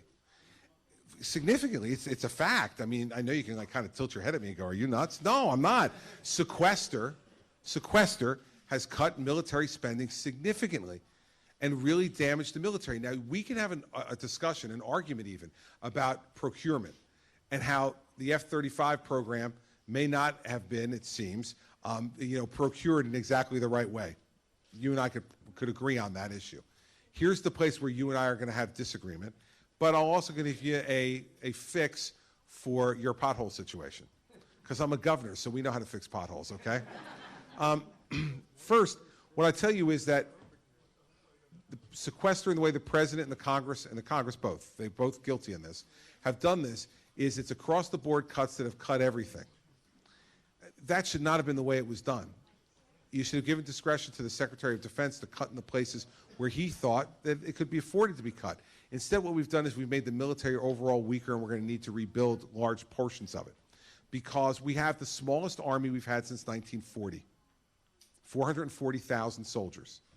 We have the smallest Navy we've had since World War I. We're down to 260 ships. Remember when Reagan got into office, he was talking about a 700-ship Navy.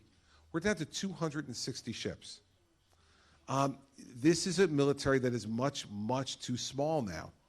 Programs just don't work. Well, then you can't do the ones that don't work.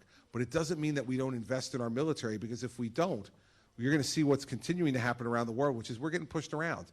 And we're getting pushed around because people know we're overextended. Here's the other part of this that makes it bad for our fighting men and women, is because we have fewer soldiers and fewer Marines and fewer members of the Navy than we've had in decades. Their deployments are more frequent and they're longer. Now, when those deployments are more frequent and they're longer, they are put at greater harm physically, but even worse, greater harm psychologically. And we have so many of our fighting men and women who are coming home and committing suicide, engaged in substance abuse, having other mental health issues.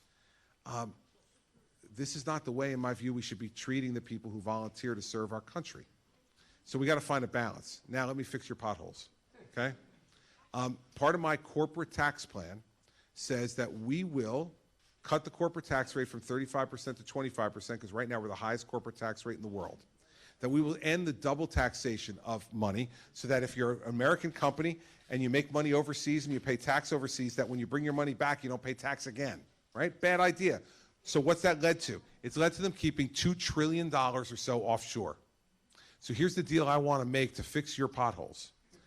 I want them to bring the $2 trillion back, and if they do, I will tax them one time on that $2 trillion at 8.75%.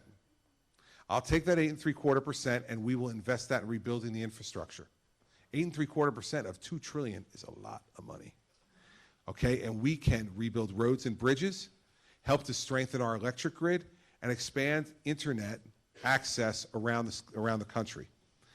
Those are the kind of infrastructure things that we need to do, and we could do it with found money, because right now 35% of zero is zero. They're not bringing it home.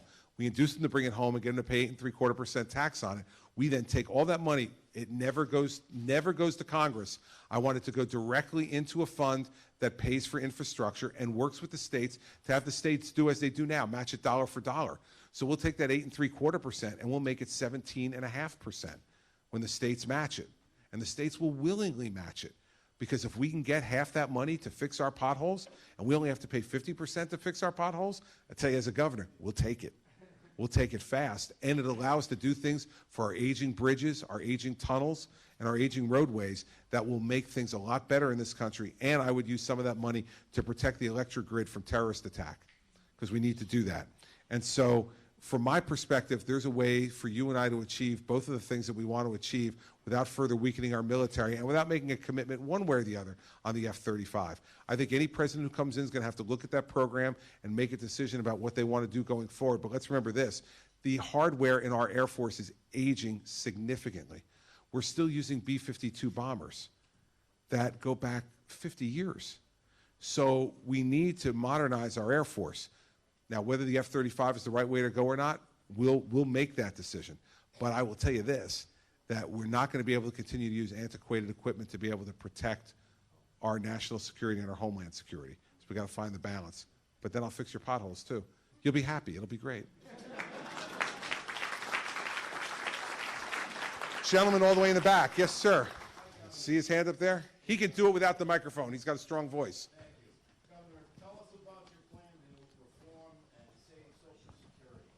Okay, our take us, because then when I call on them, it's like an open book test, right?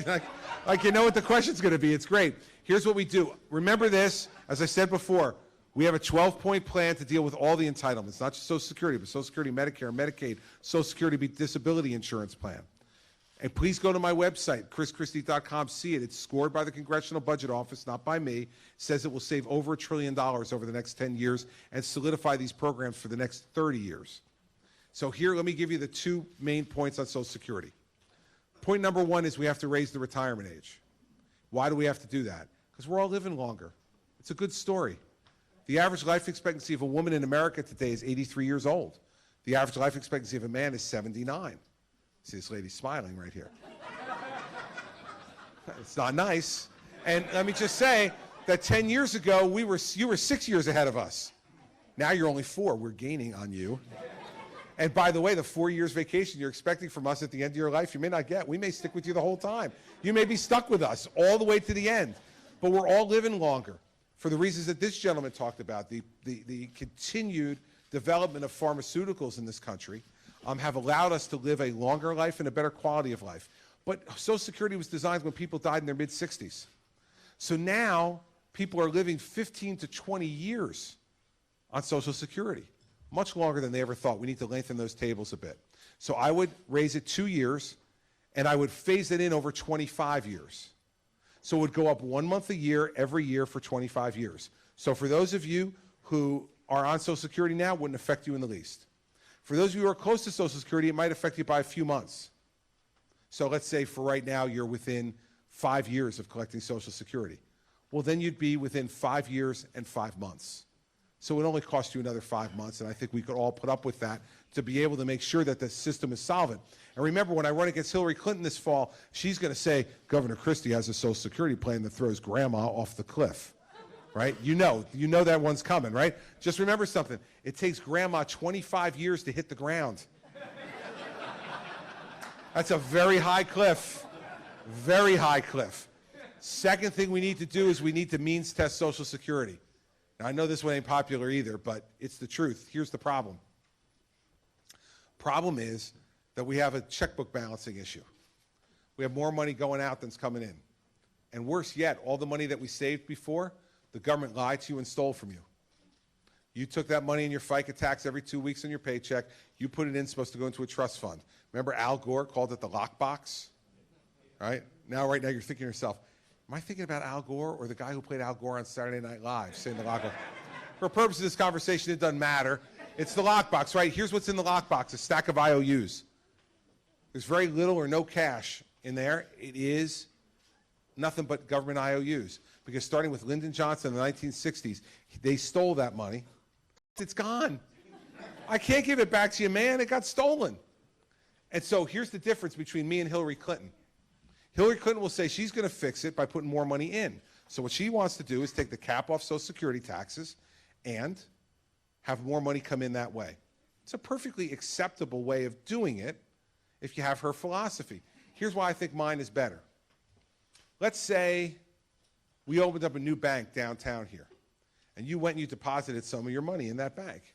And then a year later, that bank went belly up, and you lost some of your money. 6 months later, guy comes to your front door, knocks on the door, and he says, hi, I'm opening up a new bank downtown. I'd like to have some of your deposits. And he comes to your door, and you look at him and you say, hey, wait a second. Aren't you the guy who opened up that bank a year and a half ago? I put some of my money in, and the bank went belly up, and I lost some of it. And he goes, oh, yeah, that's me, but I learned.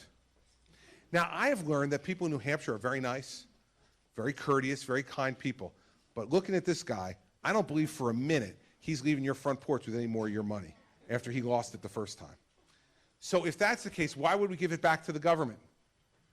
They stole from you before. Now you're going to give them more because they're going to promise we won't do it this time? Let me just tell you something about Congress, okay? If there's three choices, door number one, raise taxes, door number two, cut spending, or door number three, spend that pile of money that nobody's looking at right now and they don't have to do either door number one or door number two, they're taking door number three. Don't give them more of your money. We're getting at the same people. The people who would be taxed by lifting the cap are people who are more well off. The people who have $4 or $5 million in the bank are people who are more well off. We're getting at the same folks, but here's the thing. With my plan, you have no risk. You're not giving me anything more. I'm just spending less on the back end to balance the books. Her plan, she's putting more in, and you got to trust her. Because if she spends that money on something else, we're still going to have to cut benefits on the back end. And maybe those cuts will even be more severe then. Those are the two things I do on Social Security. It lengthens the solvency of the program and solidifies it by saying to a certain group of people, listen, we love you, we thank you for paying into the program, but you know what? This country's been very good to you. You've done very well by you, and we've done well. We've done well by you, and you've done well by us. And you know what? I don't think you want to take that money if you think it's going to mean that your neighbor who worked hard and played by the rules but wasn't as fortunate, is not going to have rent or heat or food.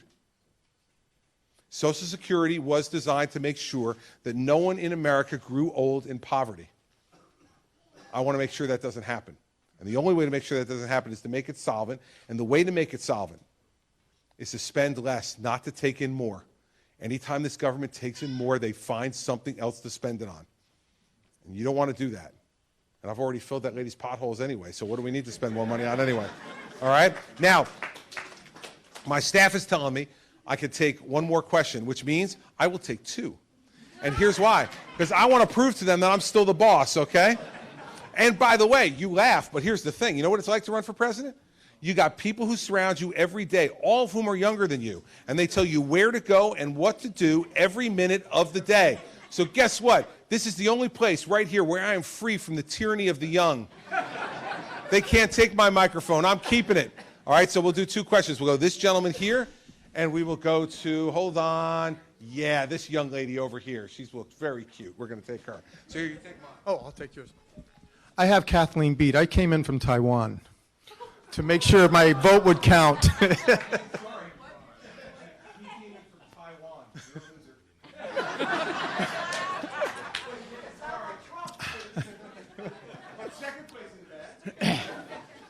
It's terrible for you. Yeah, first place. I have a son who's a Marine, and he's in what might be called a difficult area right now. So I told him, just keep your head down for 1 year. Help is on the way. And I hope you're part of that help. I live in Taiwan now. I've kept my voting residence here. My last boss in government was the front runner in the other party. So I know a little bit about that part of it. But here's my question for you. In Taiwan, all of the kids, from little kids, start learning English in school. By the time they're in 7th grade, they have to write a 3-page paper in English, write it, and then they have to read it to the class. Their literacy rate it's about a 45% read below their grade level in English. Here in this country, how many billions do we spend? In 4th grade, it's a 65% below your grade level. My question is, I was impressed with your position on Common Core, that you decided it was worthless. They teach phonics there. Do you know anything about that? And what would you do to upgrade our school system here? You know, the biggest problem, I think, we have 2 big problems in our school system in the United States right now. The first one and the second ones are connected. It's a lack of accountability, and that is directly connected to the fact that we have allowed the teachers' unions to dominate the decision-making process in our school systems. How do they dominate? As anybody dominates in this world, with money. So let me give you an example. In New Jersey, it is required by state law that anyone who works in a public school is a member of the teachers' union. Required. And you have to pay $731 a year in dues. Required. Now, you can opt out, but when you opt out, you pay 85% of $731.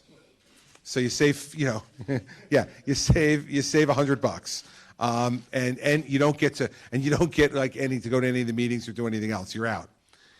They raise $140 million a year. We have 200,000 members.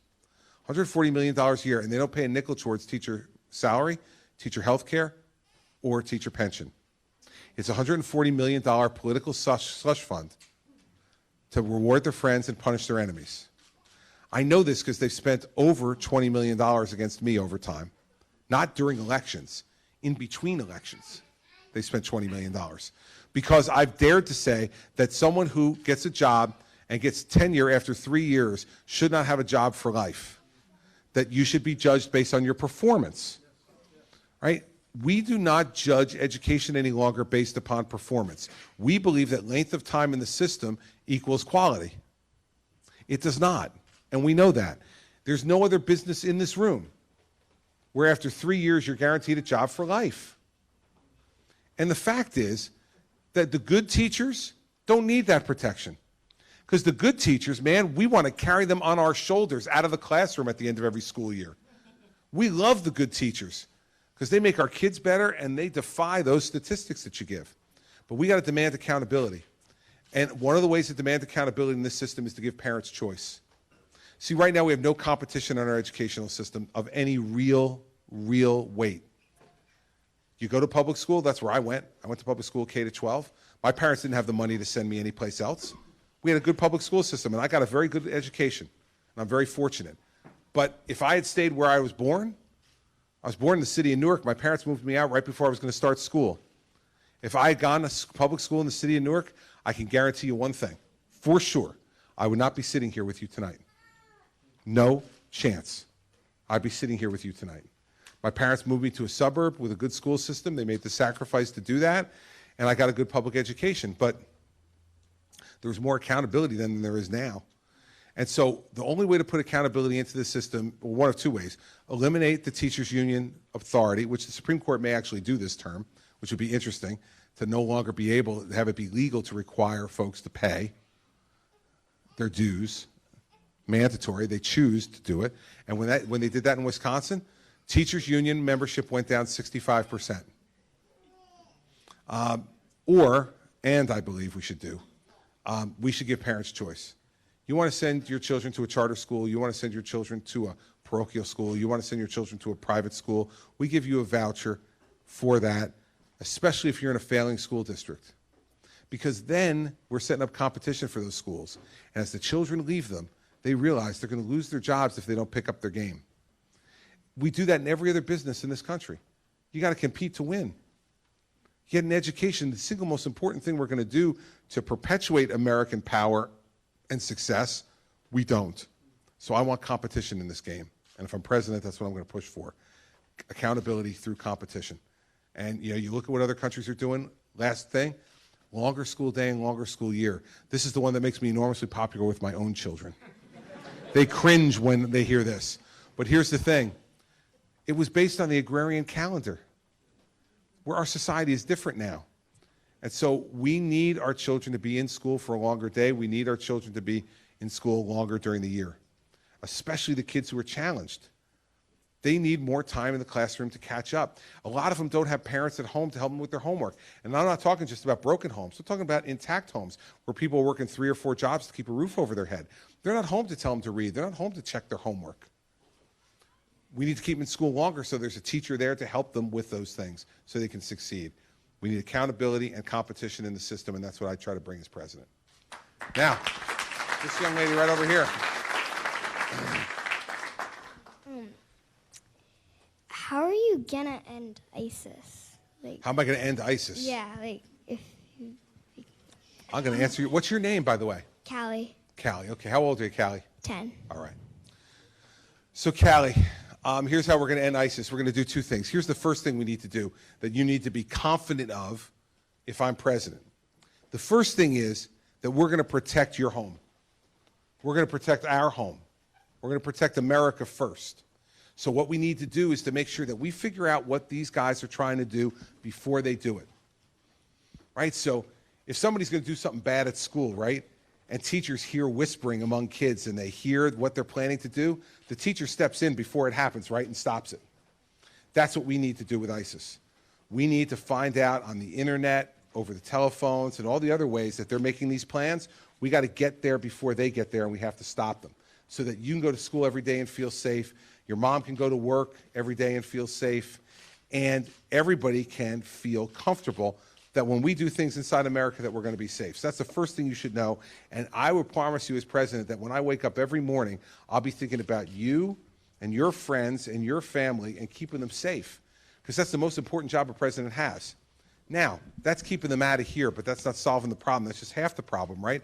Because they're causing problems all around the world and killing people all around the world. So then we got to put together all of our friends around the world, our friends in Europe and our friends in the Middle East, our Arab friends in the Middle East who think ISIS is bad too, because we need to have all of them fight with us. If America does this alone, ISIS will say it's just because America hates them. And that's not true. But if the rest of the world's all gathered together, all the rest of the world's gathered together, they can't say it's just America. It's England, it's France, it's Germany, it's Turkey, it's Saudi Arabia, Jordan, Egypt, the United Arab Emirates, Qatar. All those people come together and we all fight them together. Not only will we beat them quicker, but we also will show that the world believes that what they're doing is wrong. Because what they're trying to do is to scare you into making sure you follow their religion. Whatever your religion is, and I don't need to know it, whatever it is, I want you to follow the religion you believe. And do it however you and your family wants you to do it. And no one should be able to tell you what religion you have to follow or what you have to do. That's why we're going to have this fight with them, because I don't want them to be able to do that to you, and I certainly don't want them to scare you. So we need a president who's going to make sure that we keep you safe at home and that we take the fight on the road. And when we take the fight on the road, we do it not just with Americans, but we do it with a lot of our friends around the world. And it's going to be my job as president to convince those friends that they need to do it, that they need to help. So it's a really good question. 10th grade, 10 years old, that means you're in the 5th grade? Excellent. All right. Have a good year in the 5th grade and don't worry about anything. We're going to take care of it, okay?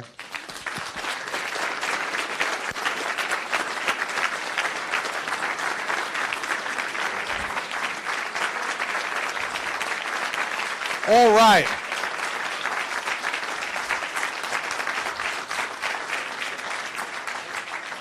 Thank you. I want to say 2 things to you before we go. Thank you for coming. I tell people all the time that when they get skeptical about democracy and politics in our country, that I want them to come to Iowa and New Hampshire. And the reason I want them to come here is because I want them to see you doing this. Because I know you can as you get ready to make a decision next Tuesday. That's incredibly uplifting for me as a candidate, and it should be uplifting for our whole country. Because it shows that our democracy really can work when citizens want to get involved and be informed and make decisions. And I have great confidence in all of you and the decisions you're going to make a week from tomorrow.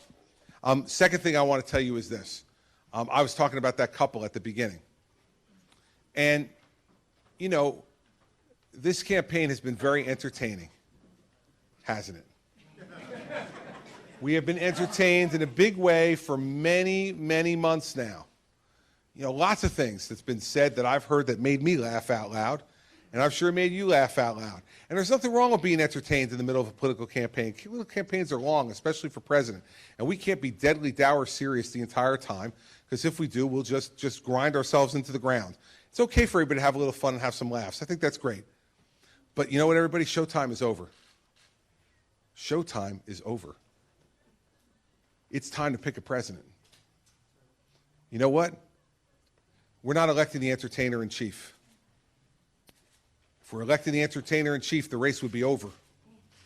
We're not electing the entertainer-in-chief. We're electing the commander-in-chief. We're electing the commander-in-chief for that couple in Iowa's son and for them. We're electing the person who's going to represent what we value to the rest of the world, how we conduct ourselves, how we present ourselves, what we're willing to fight for.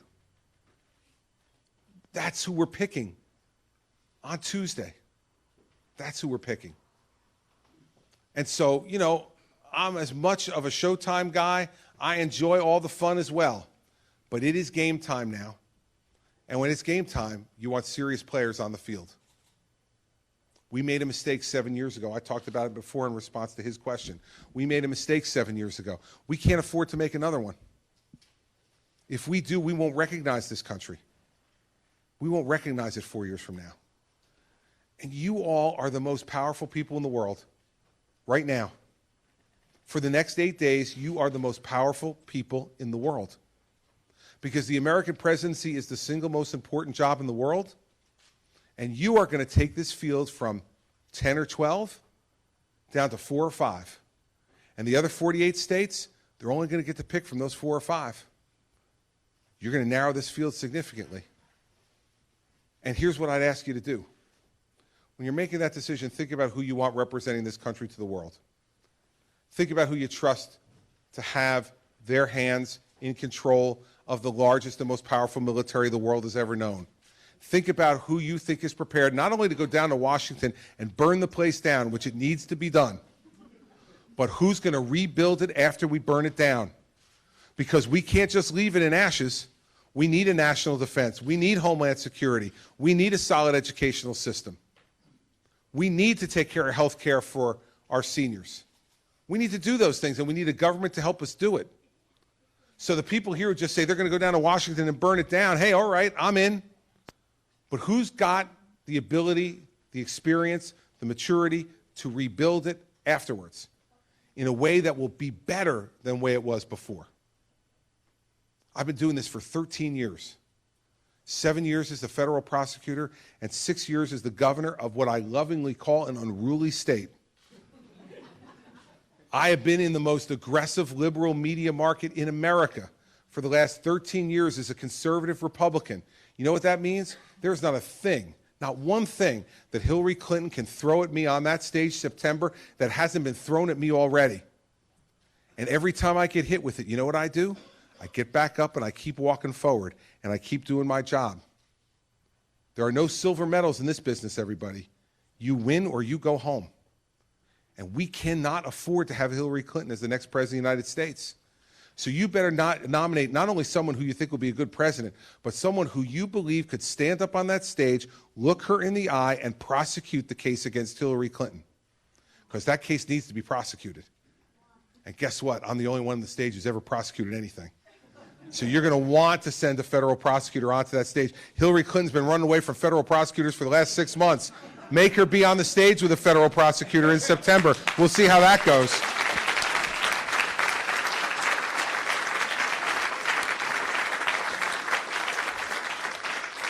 So I thank you for coming tonight.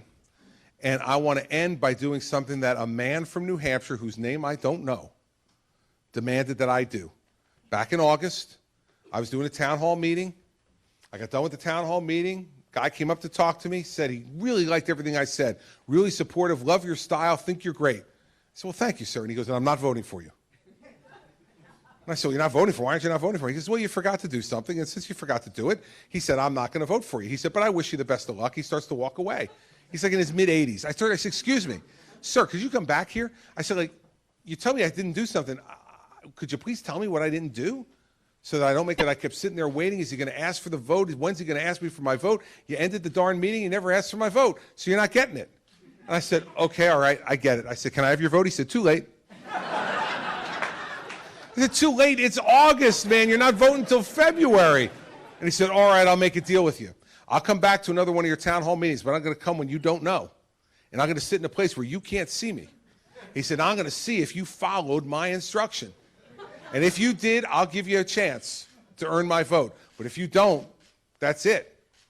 So I have lived in mortal fear since August that he is here somewhere and that I'll forget to do this, so I won't forget because it's important for me to do it, and he was right. And by the way, after I said, okay, I'll do it, we shook hands. He walked away, took like 4 or 5 steps away from me, and then he turned back and he looked over his shoulder and said, and by the way, that's the way we do things in New Hampshire, son.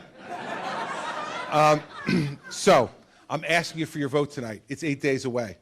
I know a lot of you are still undecided. I know a lot of you came here tonight because you're undecided. You're trying to pick between a couple of different candidates. I understand that. It's not easy. There's a number of really good candidates in this race. There's a number of men on that stage that I really admire. And I understand that it could be tough to select among us. But it's deciding time. And I'm asking for your vote because I have been challenged more than anyone in this race. I have faced more challenge and more crises than anyone, and I'm prepared to deal with more. Like I said to our friend from Montana, I'm looking for the heat. I'm not looking to run away from it. I'm looking to run into it because that's what brings excitement and challenge to my life. To run into the heat, to face the heat, and to solve the problem under the heat. That's the kind of president we need now. We've had Mr. Cool for 7 years. You don't want Mr. Cool anymore. You want someone who's going to understand the depth of our problems and is going to grab them and wrestle them to the ground and do the best he can to fix them. There's no one in this race better prepared to do that than I am. And you're going to make the difference one way or the other a week from tomorrow. And so I'm asking for your vote, but more than that, I'm asking for your trust and your confidence. If you give me your vote, I'll get to the White House and I'll be gratified. But I cannot be a successful president if I don't have your trust and your confidence too. Because I'm going to have to do some difficult things. I'm going to have to make some decisions you're going to disagree with. I'm going to have to grapple these difficult problems, and the only way that I'll be able to do it successfully is with your trust and your confidence. And if I have that, if I have your trust and your confidence, then we can have a successful presidency. Our presidency, not mine, ours. We need a successful presidency in this country. We're starving for a successful presidency. We haven't had one in a long while, and we need one again to help to lead the world and to help to make our country a better place for our children and our grandchildren. And so I'm ready for the job.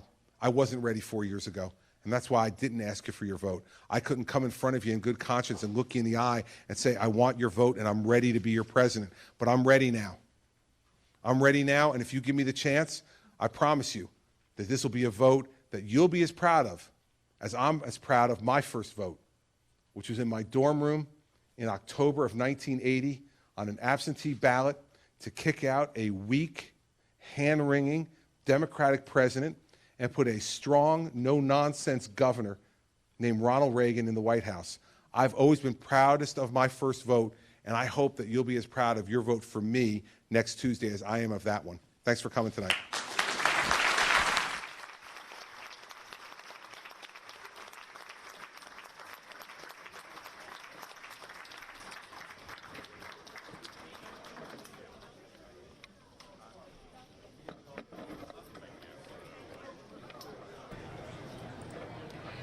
All right, that was Chris Christie campaigning in Iowa.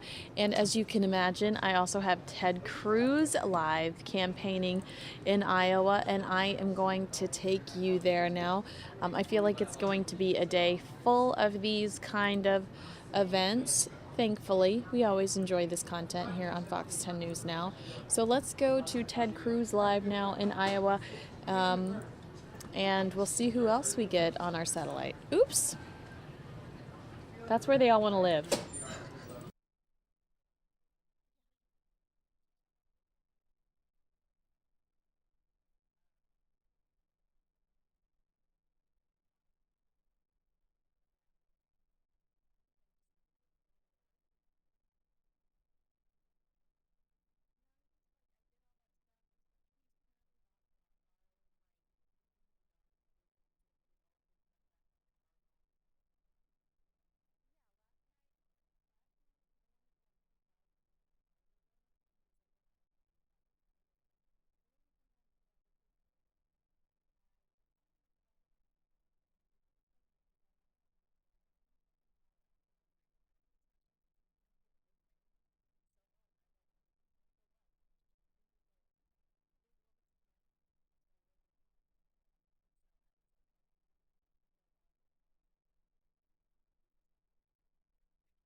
My name is Jason Schultz. My name is Vance Nordiker. Well, my name is Crystal McIntyre.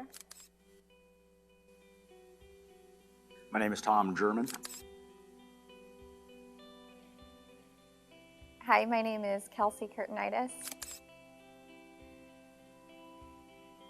Hi, I'm Sean Dietz from Hampton, Iowa.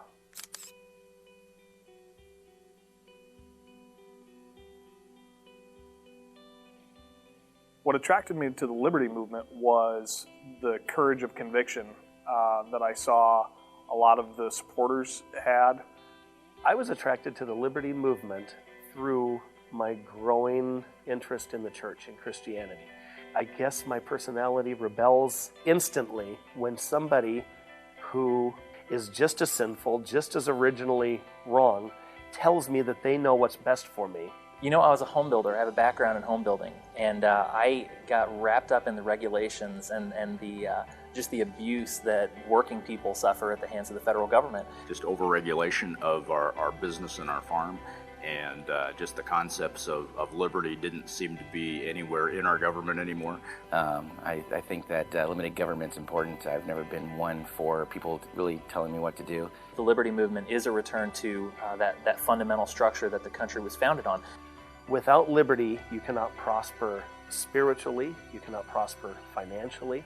Every component of our lives is defined by the degree of liberty that we enjoy. Without liberty, we don't have any opportunity to exercise responsibility. Our founders prized liberty. Life, liberty, and the pursuit of happiness is exactly the tripod, so to speak, that we need to work on maintaining and restoring.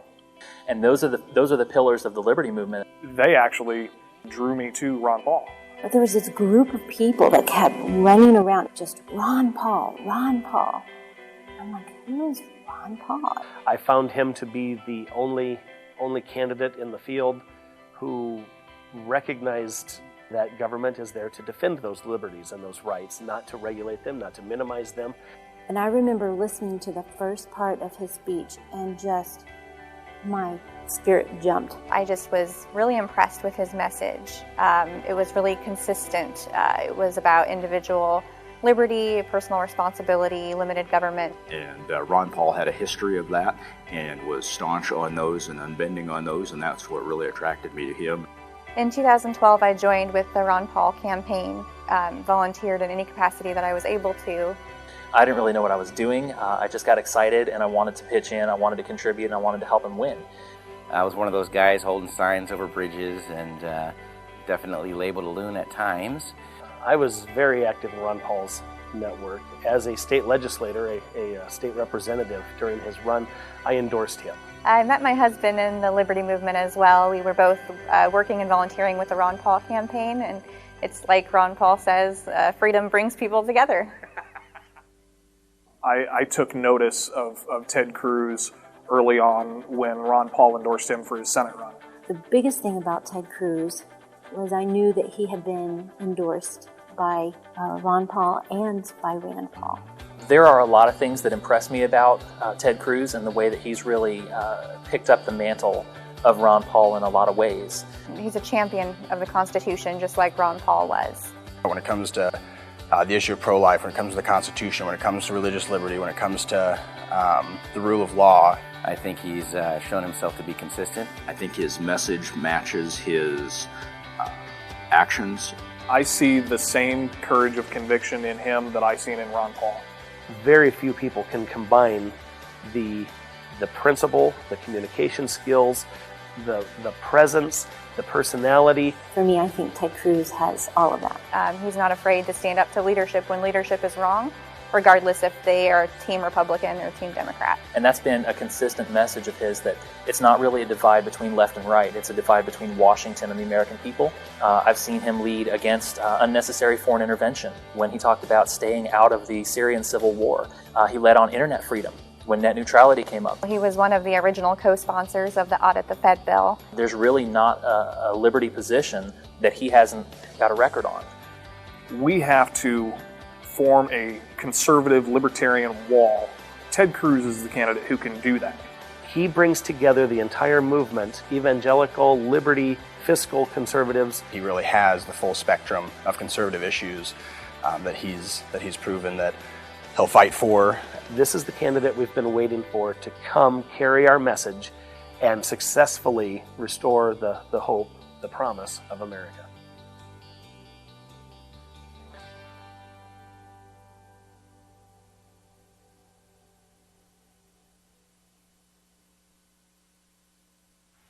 Hi, I'm Congressman Steve King. For almost a year now, my regular prayer has been that God would raise up a leader whom He will use to restore the soul of America. I've had the great privilege of getting to know 15, even 17 Republican candidates for president, and I'm looking at them, respecting and liking all of them. One of them has been standing at my side time after time whenever there was a crisis that we needed to address, and it was Senator Ted Cruz, every time. He's an originalist when it comes to the Constitution. He'll make the right appointments to all the federal courts, not just the Supreme Court. Ted Cruz understands that we've got to secure our border and we've got to restore the rule of law. He understands that we need to defeat Islamic jihad, the ideology of it, not just militarily, but the culture of it. He understands we've got to restore this culture in America, that we have to balance the budget, pay down our national debt, strengthen our families. And I want you to understand I'm committed. I'm all of the way in supporting Ted Cruz for president. Do your duty for God and country and support Ted Cruz for president of the United States.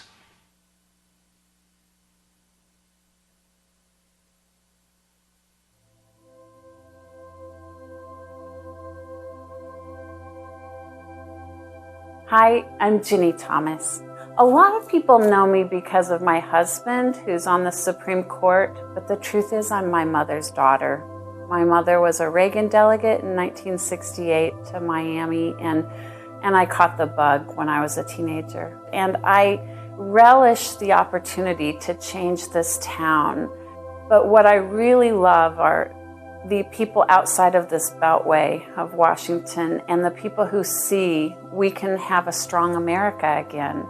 And when you assess the whole field of who's running for president, I'm looking for the kind of person who will be the leader of the free world, someone who has a North Star, someone who's a principled, experienced conservative. And Ted Cruz has got the scars to show that he's tangled with the top Republican leaders and Democrat leaders in town. It was so refreshing to see Ted Cruz come and be truthful and principled and conservative, even under attack. That showed us all something. Rhetoric and promises on the campaign are not enough. So what's great about Ted Cruz is we don't have on-the-job training problems with Ted Cruz. He has seen and assessed and been part of the battles in Washington, D.C. To watch the scene, you have to say Ted Cruz is a leader, and he's distinguishing himself as somebody who can make things happen and excite the country to bring us back on course. I think more people will see what's great about conservatism and the Constitution and first principles with his candidacy. And that's why I have finally decided that it is time to endorse a candidate, and I'm proudly endorsing Ted Cruz for president in 2016.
This is Brent Bozell.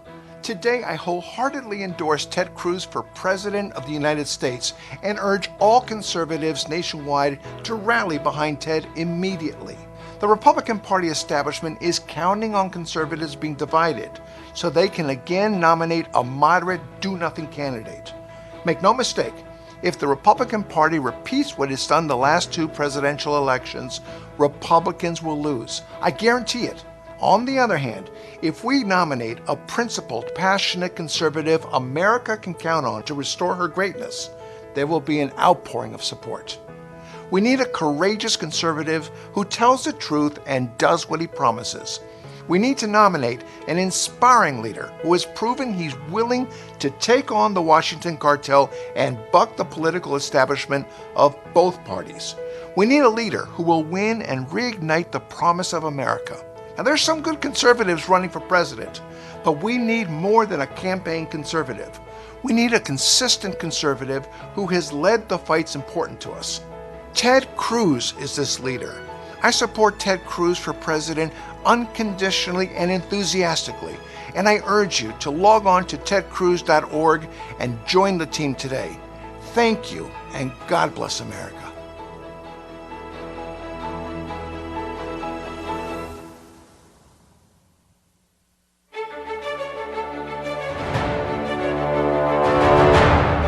This is our fight. The answer will not come from Washington. It will only come as it has come at every other time of challenge in this country, when the American people stand together. The power of the American people when we rise up.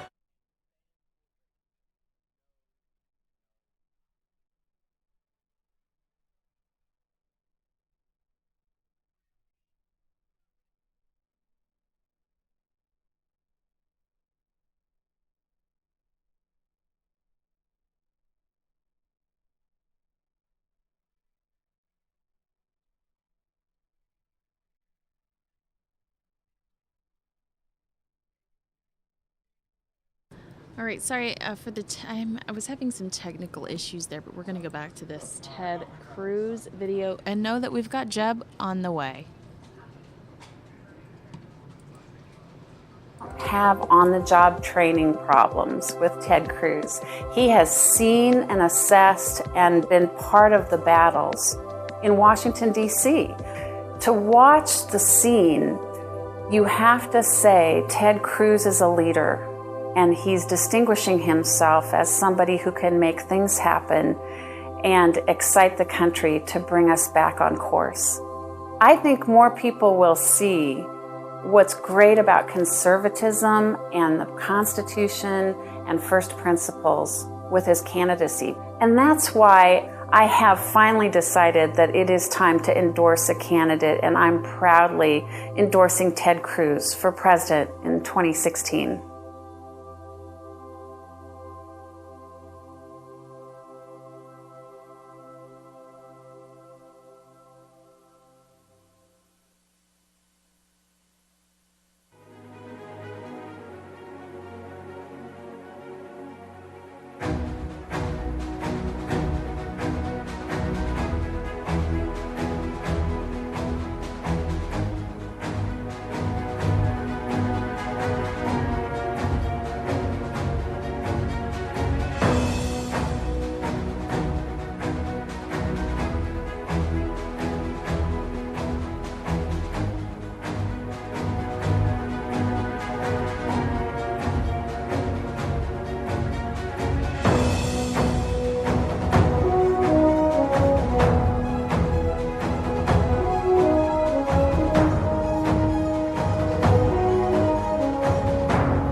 Bozell. Today, I wholeheartedly endorse Ted Cruz for President of the United States and urge all conservatives nationwide to rally behind Ted immediately. The Republican Party establishment is counting on conservatives being divided so they can again nominate a moderate, do-nothing candidate. Make no mistake, if the Republican Party repeats what it's done the last two presidential elections, Republicans will lose. I guarantee it. On the other hand, if we nominate a principled, passionate conservative America can count on to restore her greatness, there will be an outpouring of support. We need a courageous conservative who tells the truth and does what he promises. We need to nominate an inspiring leader who has proven he's willing to take on the Washington cartel and buck the political establishment of both parties. We need a leader who will win and reignite the promise of America.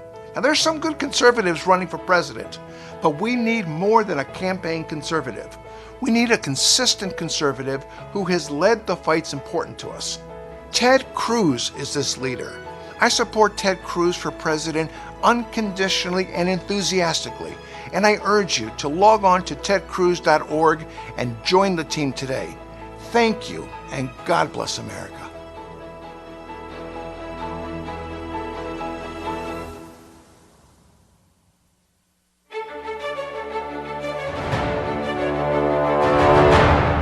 This is our fight.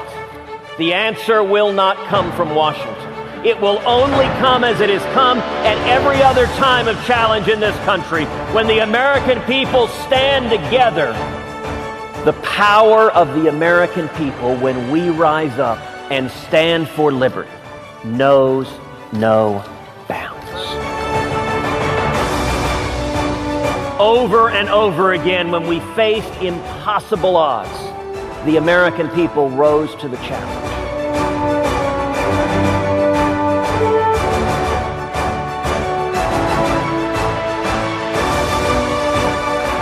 It is a time for truth. It is a time for liberty.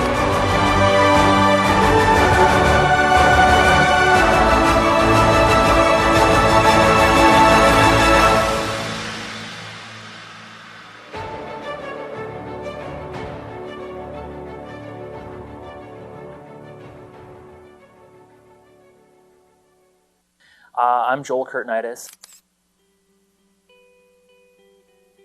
My name is Tony Selaquini. My name is Jason Schultz. My name is Vance Nordiker. Well, my name is Crystal McIntyre. My name is Tom German. Hi, my name is Kelsey Kurtnitis. Hi, I'm Sean Dietz from Hampton, Iowa.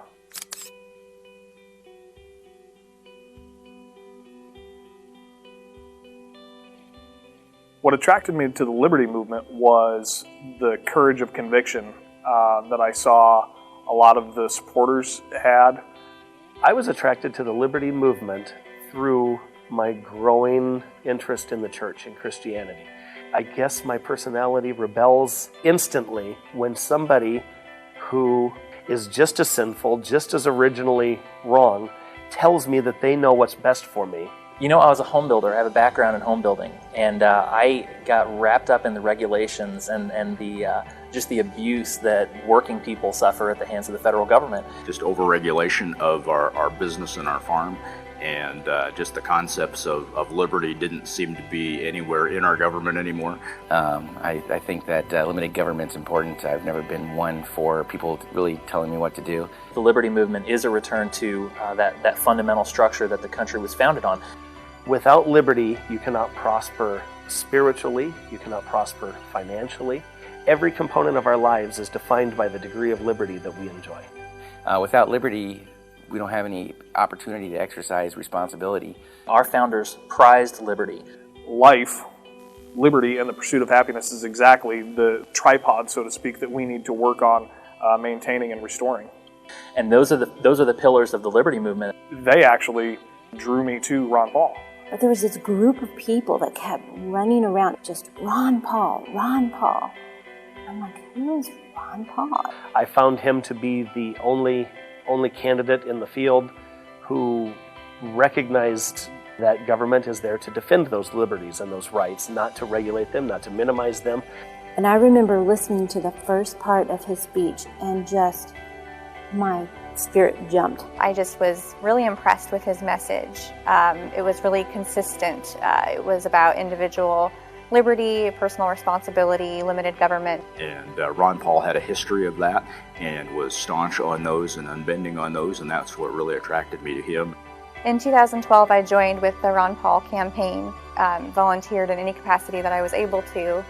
I didn't really know what I was doing. I just got excited and I wanted to pitch in, I wanted to contribute, and I wanted to help him win. I was one of those guys holding signs over bridges and definitely labeled a loon at times.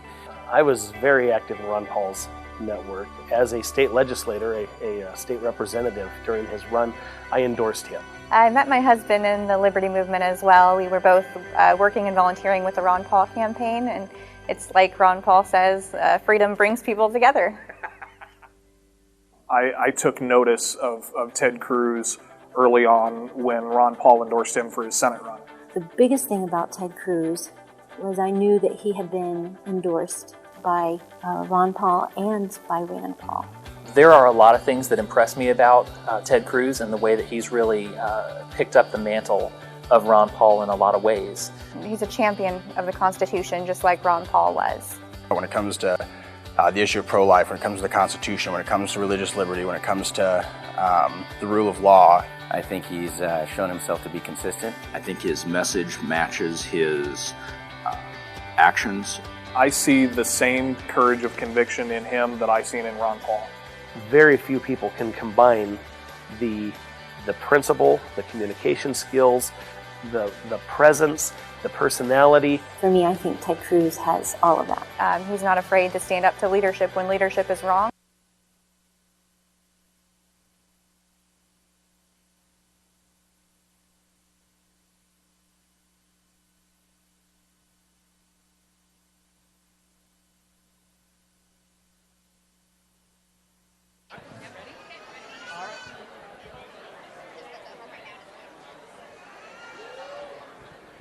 Welcome to the pre-caucus rally. Are you excited to be here tonight?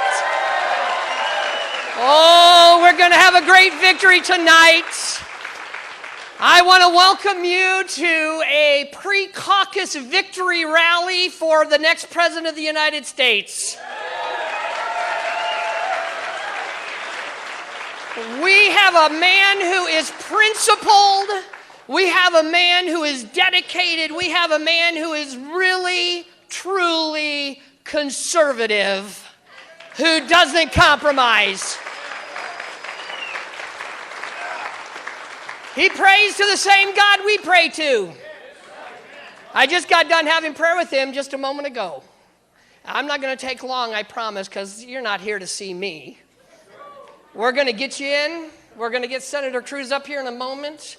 We're going to get you off to caucus. Yeah!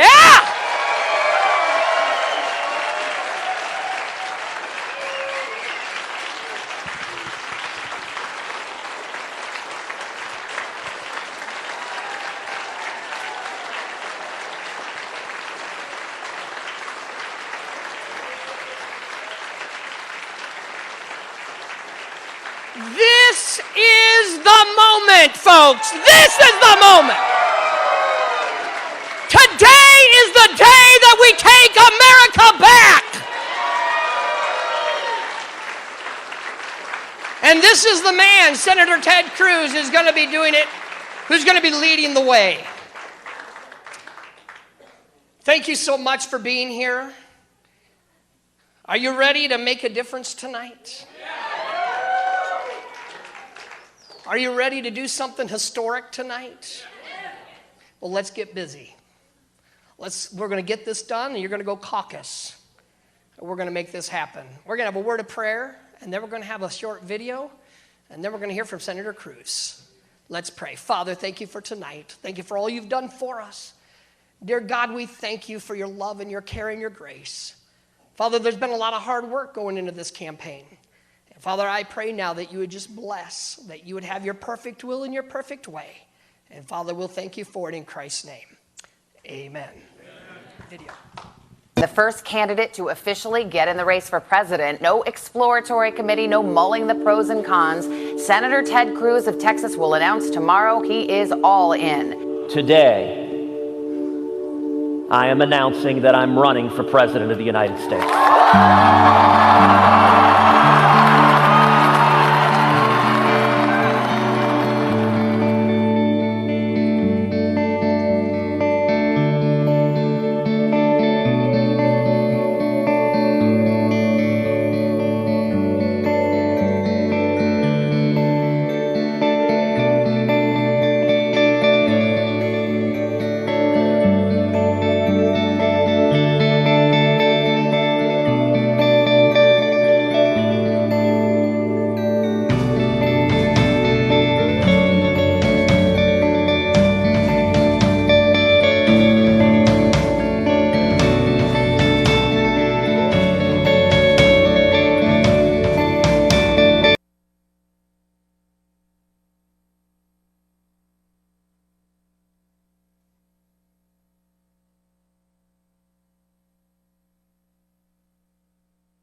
Will nominate, in Iowa, they've decided perhaps Jeb Bush that Live, the front-running while I candidate, fix at least my as it Ted stands Cruz right now, feed. is someone who, it's all about him. It's all about him. And insulting his way to the presidency is the organizing principle. Insulting women, insulting Hispanics, calling for banning all Muslims as though that's a brilliant idea as we try to forge consensus on how we deal with ISIS. Insulting the disabled. That is not leadership. That is not what we need in Washington, D.C. And the two other candidates that are likely to emerge in Iowa are two people that are backbenchers that have never done anything of consequence in their lives. They're gifted beyond belief. They can give a great speech. But I think it's time for us to recognize that maybe what we need is someone who can lead, someone who has a proven record.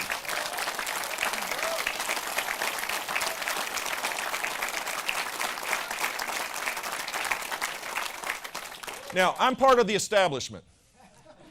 It's all been written. We're all like actors in a play, the narrative, of the play. I'm part of the establishment because I'm Barbara Bush's son. Well, I'm not worried about that. And I'm the son of a president who happens to be the greatest man alive, in my opinion.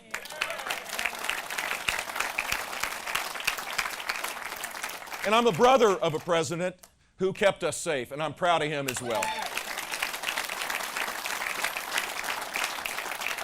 So I'll accept whatever that's supposed to mean. I'm not quite sure what it means. But here's the deal. I've lived my own life. My life basically is defined between BC and AC, before Columba and after Columba. When I met my wife when I was 17 years old, I fell madly in love, and my life has been defined by our journey together. 32 years in the private sector, living overseas, working through trial and error like all of us. We've lived our lives, and I've learned along the way what it is to lead. I've learned from my mistakes. I've learned to be able to be a better person in my life's journey. My faith is stronger because of the life that I've lived. That's my life. My life is 8 years as the single biggest reform-minded conservative governor in the state's history. And during my time, I think most people would agree that I was the most transformational leader in the country during my time.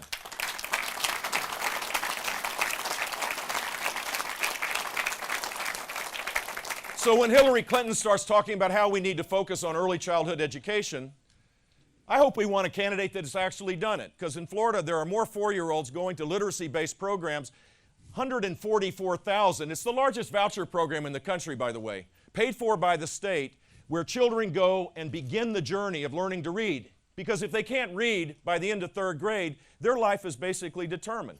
She'll talk about it, and others on our campaign will ignore it, or our side will ignore it if they haven't done it, but I have.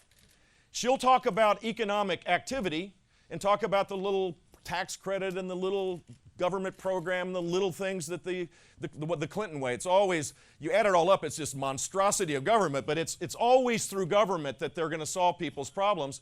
I can tell the Florida story of cutting taxes each and every year, $19 billion, of being the one state that actually was the first state that I'm aware of to challenge the public lifetime employment contract, where in Florida you can fire someone for incompetence in the government. I know that sounds like a radical idea, but it's a good one.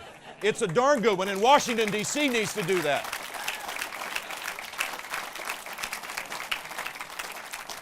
People will talk about a balanced budget and the need to do it.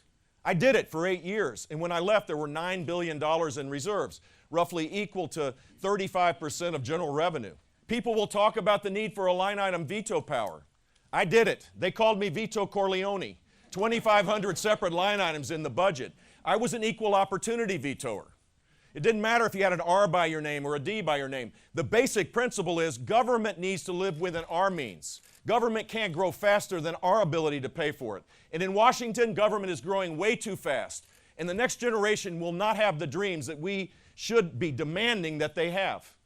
Half of millennials now believe that the American dream is dead. Hillary and the left can talk about all sorts of promises, but the simple fact is we need someone who has the experience to reform and disrupt. And you're looking at the guy on the stage that has done it.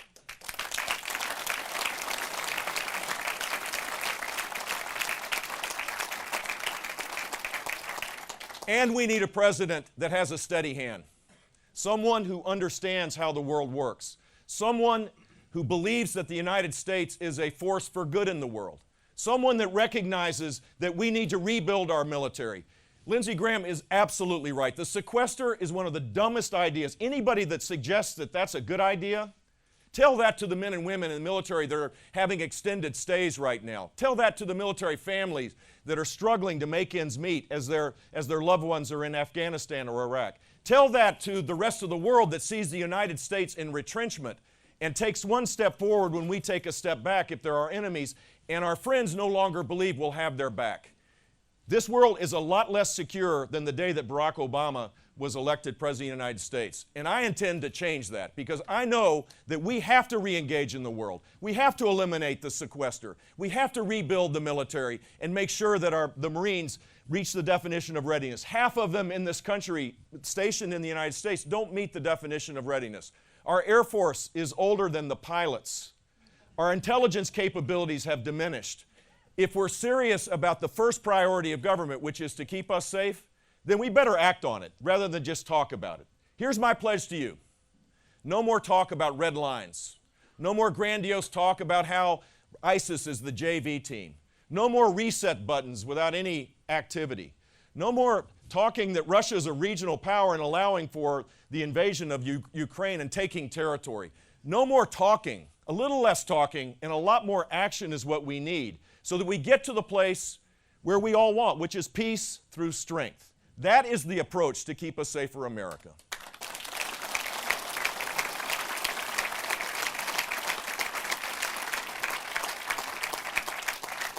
In essence, what I'm saying is, I'll be a commander-in-chief, not a divider-in-chief, not an agitator-in-chief. I'll be a commander-in-chief that will have the backs of the military because it is the greatest fighting force ever created. And right now, they're wondering, who will have their back? I will. And I hope that you support me for all sorts of reasons, but most particularly, we need someone with a steady hand and a backbone and a recognition of the power of this country isn't to be the world's policeman, it's to be the world's leader again. That's what we need.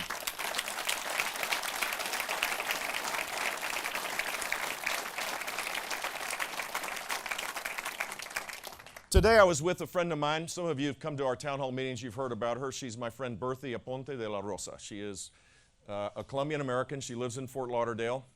And in 1998 I was running for governor. And she came to a town hall meeting kind of like this. She raised her hand. She was quite angry and agitated. I'm sure someone will raise their hand kind of like that in this hall. That's the fun part of this, right? And she said, "You don't care about me. You don't care about my family." I said, "Well, I just met you. How could you say that?" She said, "No, you don't care. You're a conservative. You don't care." And she explained her story. Her story is one of she and Milton have at that time, a 15-year-old child who can't talk, can't walk, has severe autism, severe physical challenges, and an IQ of 50. And her biggest fear was wondering whether she and her husband Milton would outlive their child. And she didn't think I cared. Wow, well it's kind of an indictment if conservatives have this reputation of uncaring when in fact there's nothing to suggest that being a liberal means you're more compassionate, but that's kind of the way people talk about this, right, in politics. So I said, tell you what, I can't convince you, and clearly I'm not making any progress here, so I'll be the student if you will take the time to be my teacher. I'll be the student. I'll give you whatever time it is so that I can get a sense of what it's like to wake up each day wondering whether I'm going to outlive my child that you love with all your heart and soul.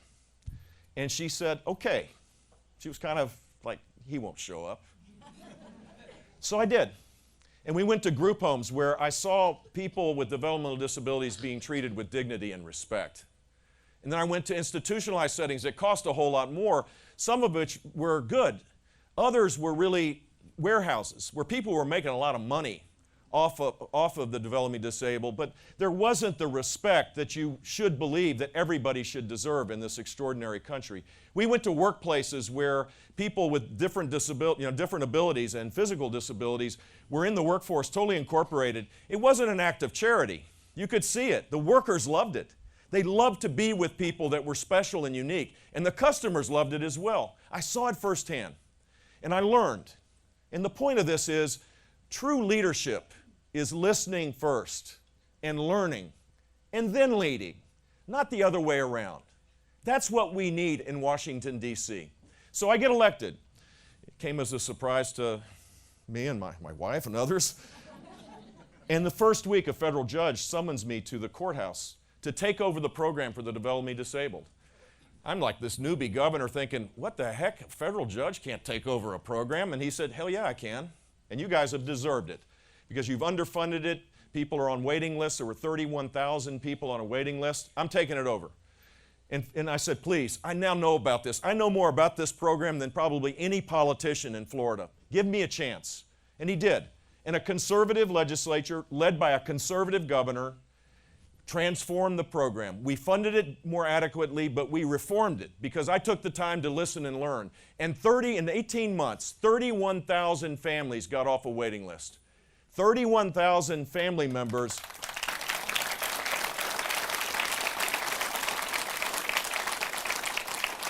31,000 family members woke up each day a little less worried about whether they were going to outlive their parents or their loved one or their spouse. And that's what leadership is about. It's not about the big dog on the stage, about me, me, me, me, me. That's not leadership in your own lives, is it? It's not leadership in the private sector, is it? It's not leadership as your sheriff serves or other people in the local and state government. They don't lead that way. Why would we expect that leaders in Washington have to behave the way that we find repugnant? I hope you want a leader with a servant's heart, that has a backbone.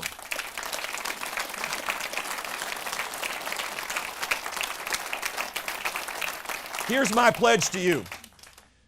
On day one, as President of the United States, there's a whole big agenda that we can go through, and you can ask me in the question and answer period. But what I'll promise to you to do, in spite of my belief that Barack Obama has been a failed president, I won't blame him.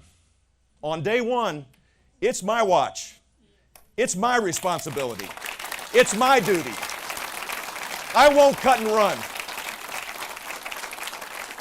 I won't cut and run when the going gets tough. I will accept personal responsibility to be President of the United States and Commander-in-Chief of the greatest fighting force in the world. And when there's a problem, it's on my watch, it's my bad, and I'll fix it. That's what we need. We need people that are more accountable, that have a servant's heart, that have a backbone, and have a heart for people so they can rise up again. That's my mission. And you all have a chance to make a huge difference in the course of this election. I mean, you're from New Hampshire. You know this. New Hampshire voters reset elections. That's what you all do. And you do it in an extraordinary fashion because you make us walk on the hot coals, don't you? Lindsay's feet are still hot. You challenge us. You ask us to get better and to be better. You challenge us in the right way. And I know you will not let this country down because the reset has started as of tonight. And I'm going to be here for the next 8 days asking for your vote. And if you're already on board, I hope you'll get 5 of your family members or friends to sign up to be all in for Jeb. And on next Tuesday, we're going to surprise the world. I am totally confident in you. I believe in you. God bless you. Thank you all very much. I like the... Come here. Come up here. You come up with me.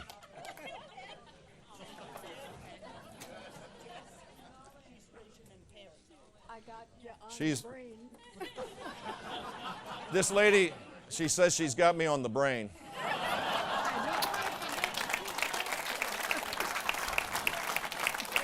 Thank you. Watch out. I was mesmerized by that sticker on her forehead. I just couldn't. There's a microphone there and a microphone there. They'll hold the microphone so you don't hold it hostage in case you want to give a speech rather than ask a question. Yes? I just have one question. Just one? Well, I have many, but I don't want to share with everybody else, Thank too. you. So. I'm kind of a double-edged sword. Being a veteran, I also work for the Veterans Administration up on the hill across the river. What do you do there? I'm proud to be a maintenance worker there, keeping most of the 70-year-old buildings in shape. Good for you. So I guess my question is we're hearing all this, the money set aside to the the Veterans Choice Program. Yeah. And the administration is now trying to take back some of that money.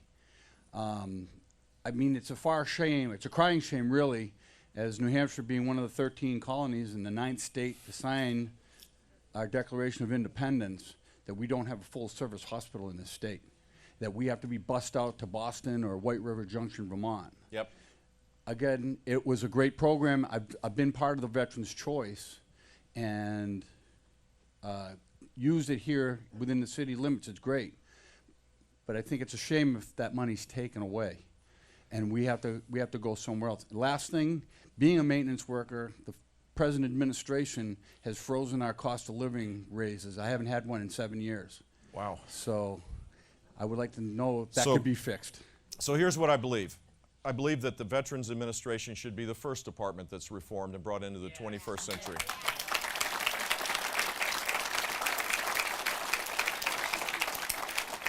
You didn't get the bonus for $140 million for performance bonuses, part of which went to bonus people where there was a reduction in the waiting list for veterans to get care. And it turns out that in some places, probably not here, but in other places, Phoenix was one of those places, they reduced the waiting list without giving people care, and veterans died, and bonuses went out, and only 3 people have been fired. So on top of your business is this massive bureaucracy, and yet we have shortages of doctors and nurses and clinicians that provide care for the veterans. The waiting list exists because of incompetency as well as shortages of care providers. And the only way to change that is to bang heads, is to shrink the bureaucracy on top of the operation and to give veterans more choices. The choice card should be expanded rather than retracted. It should be expanded. And one of my town hall meetings last week or week before last, I don't remember where it was. It was somebody. I know it was in New Hampshire.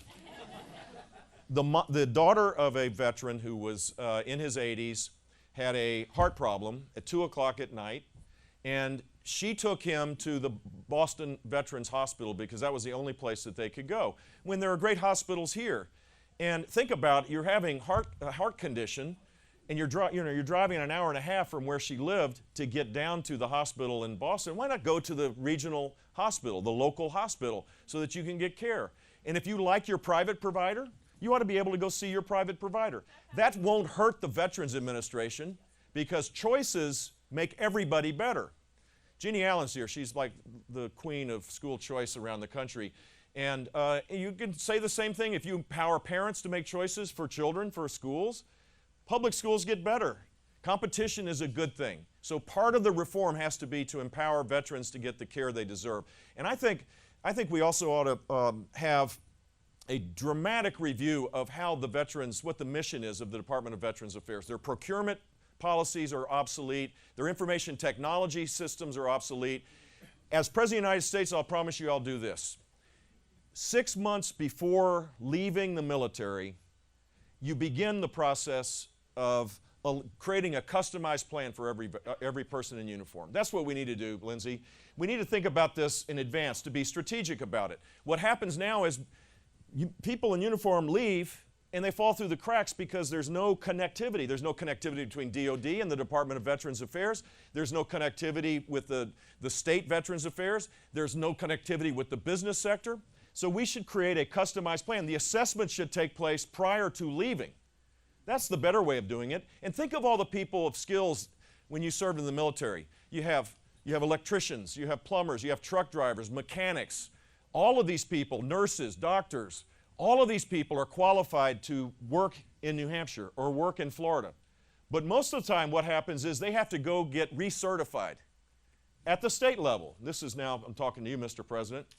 You should say that there should be total reciprocity for any of the skills, any of the certificates that a veteran receives.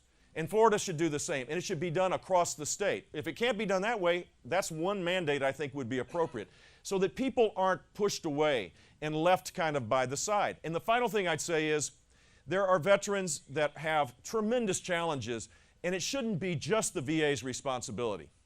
It should be our responsibility. We should never accept the fact that there are homeless veterans in this country. We should never accept.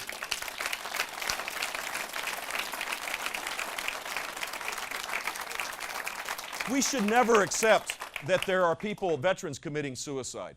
We can't outsource this sense of commitment. This should be our commitment from the bottom up, and the federal government could play a constructive role to make sure that that doesn't happen. There are great programs all across this country, and we can do this. This is not the biggest challenge that our country faces, but we will make it happen. This administration doesn't consider it a high priority. I do, and I'll fix it. Yeah. You can start talking. Okay. Yeah, you can definitely start talking. Your brother allowed favored trade nation to China. What will you do? That was Clinton. Oh, I thought it was your brother. No, but my brother probably supported it, but it was Clinton that did. He started it, though. What is your position on keeping favored trade relations with China? Would you change it, continue it? I think we should enforce it, for starters. So let me give you an example. The Chinese, talking about incompetency, now I'm going to go to my second favorite department, the Office of Personnel Management, the HR office of the federal government. The Inspector General there made it clear that our firewall protections were medieval at a time when we're in the 21st century, and nothing happened. It turns out that the Inspector General was right, but they had already hacked into the systems before the report was even given, mining all this stuff. Up to 23 million files have now in the hands of the Communist Chinese. That's a trade violation, period. So why wouldn't we hit the Chinese where it hurts? First of all, we ought to have a capability of a cyber capability, offensive cyber capability ourselves to create deterrence. First and foremost, we should make sure that they know that we have superiority in this game and that we can wipe out their grid, or we can wipe out their military's servers. We can do whatever it is. They should know that, because if they had that sense, they wouldn't be doing what they're doing now.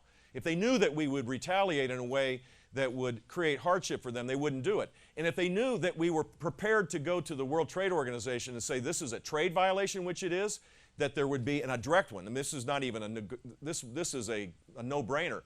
That's how you change behavior, is you've got to use the existing rules of engagement and aggressively pursue them, for sure. We don't want to do what Donald Trump is suggesting. 45% tariff across the board. I mean, I don't know. Look, I mean, that is such a crazy idea. That immediately, what will happen? You'll have a trade war. You'll have a great global depression. The middle class will get a dramatic reduction in jobs, and we'll have an increase in costs. That's not what we need to do, but we need to be surgical about it, and we need to have a totally engaged relationship with China so that when they do these things, that we have the ability to act decisively. And we're not doing that. The cyber agreement that we did is just basically it was an agreement based on what I can tell to get through a trade trip, where President Xi came. We'll sign an agreement so that no one's embarrassed. That's not how you lead. China is an aggressor. They're not our ally. We don't want to declare war on them. We don't want to recreate the Cold War, for sure. But we should be much more aggressive in defending our interests. And the rest of the Asian countries, by the way, are desperately looking for American leadership in this regard. We're at the point in the next 2 or 3 years whether we'll define Asia as a pro-Western, little d, capitalist country, democratic capitalism defining it, or that the Chinese model prevails. And if the Chinese model prevails, you're going to see trade restrictions for exports from our country. You're going to see intellectual capital not be protected. You're going to see civil liberties being violated. You're going to see the whole, the most extraordinary part of the world in terms of economic growth be redefined by our lack of action. So I appreciate the question a lot. Yes? Coming right up. Hi, thank you for coming. Yeah. I'm an independent, and I really want a Republican that I can stand behind and be proud of, so I'm glad that you came here. But I'm fiscally conservative, but I am very concerned about the environment. Yeah. And it's 55 degrees here on February 1st, which is crazy. I kind of like it, to be honest with you. I know. Well, it's like 1,000 degrees in this room. I was going to say, it's about 90, half of the temperature is because of this room. But I know, I had read that you had said that you wanted to repeal the EPA water restrictions, and I don't know it was on the issues. It said that you wanted to repeal those and start all over, and I didn't know Sure. if you could explain that. Yeah, absolutely. It's the waters of the United States rule. And that's a rule that defines what navigable waters are. And this administration, by executive order, has defined what what navigable waters are way beyond what anybody prior, conservative, liberal, Democrat, Republicans has done, to the point where applied, left to run wild, the Army Corps of Engineers is going to have permits for shopping centers because culverts could be defined that way. I mean, it's not clear completely, but this is a vast overreach of what's appropriate. Look, if you look at my record in Florida, we actually have a bipartisan consensus in Florida about protecting wild Florida. During my time, we spent, Steve, $300 million a year plus another $100 million a year for Everglades restoration. $300 million for purchasing pristine lands. And here was the thought was this. It was, if we protect wild Florida, we protect the water so that we can use it, so that it can be used for agriculture purposes, but we also protect the ecosystems that allow 95 million people to come to our state to enjoy it. That it's a win-win, that we weren't trying to hurt the economy at the expense of the environment, and we weren't trying to grow the economy at the expense of the environment. We were focused on creating a win-win. And it required resources, which we put in with broad bipartisan support. The Everglades cleanup, anybody been to the Everglades out of curiosity? You have? Oh, wow, this is great. It's a unique ecosystem. And we jump-started the effort to restore the Everglades when my brother was president. And we tried to encourage the Congress to get going a little more. But we led. And we said, we'll start these projects in anticipation of it being a 50-50 match. And that's the kind of environmental policy that I think we need. I think we have a duty. We have a responsibility to conserve. It's called conservation, which is a conservative idea. What I don't think we ought to do is use command and control regulations to stifle economic activity. I think, like you are saying, we need a proper balance. I agree with that. And that's best done by a president that understands how the economy works. A growing economy creates the resources, by the way, to allow us to think about the long-term things that now are languishing. And that would be one of them, protecting wild United States. Here's another example. This president has signed, this is a Western issue, not an Eastern issue, but this president has aggressively pursued these monuments, which basically create lack of access to the West, passing unilaterally these monuments. And rather than do that, maybe the money's going to buy additional lands and to limit access. Maybe what we ought to do is to deal with the $11 billion backlog in the national parks.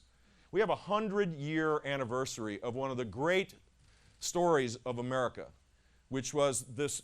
If you've been to our national parks, Everglades is one of them, but out west they're just magnificent.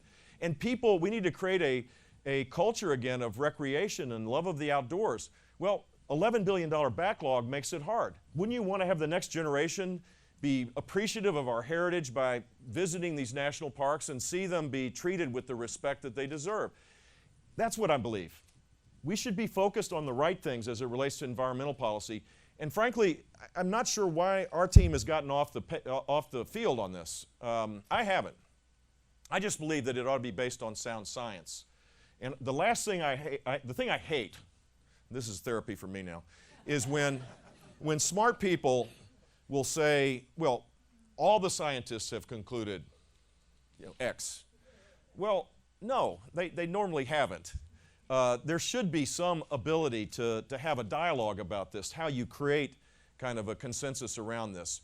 But the left always just kind of argues that anybody that doesn't automatically embrace every aspect of their agenda, that somehow we're all a bunch of Neanderthals, and that's just not true. Yep. First of all, thank you for coming and visiting with us tonight. Second of all, my question for you is Social Security, and I know you stand for Social Security. What is it on your priority list? And second, with that, is with them not doing anything in the Congress, how are you going to get them to react to it? Thank you. Great question, because I do have a detailed plan This, by the way, was used. Has anybody gotten a door knock on from our campaign volunteers? Thank you. Hope they've been polite and respectful. In any case, one of our policy directors for healthcare that created the Social Security plan, just this kind of a fun story.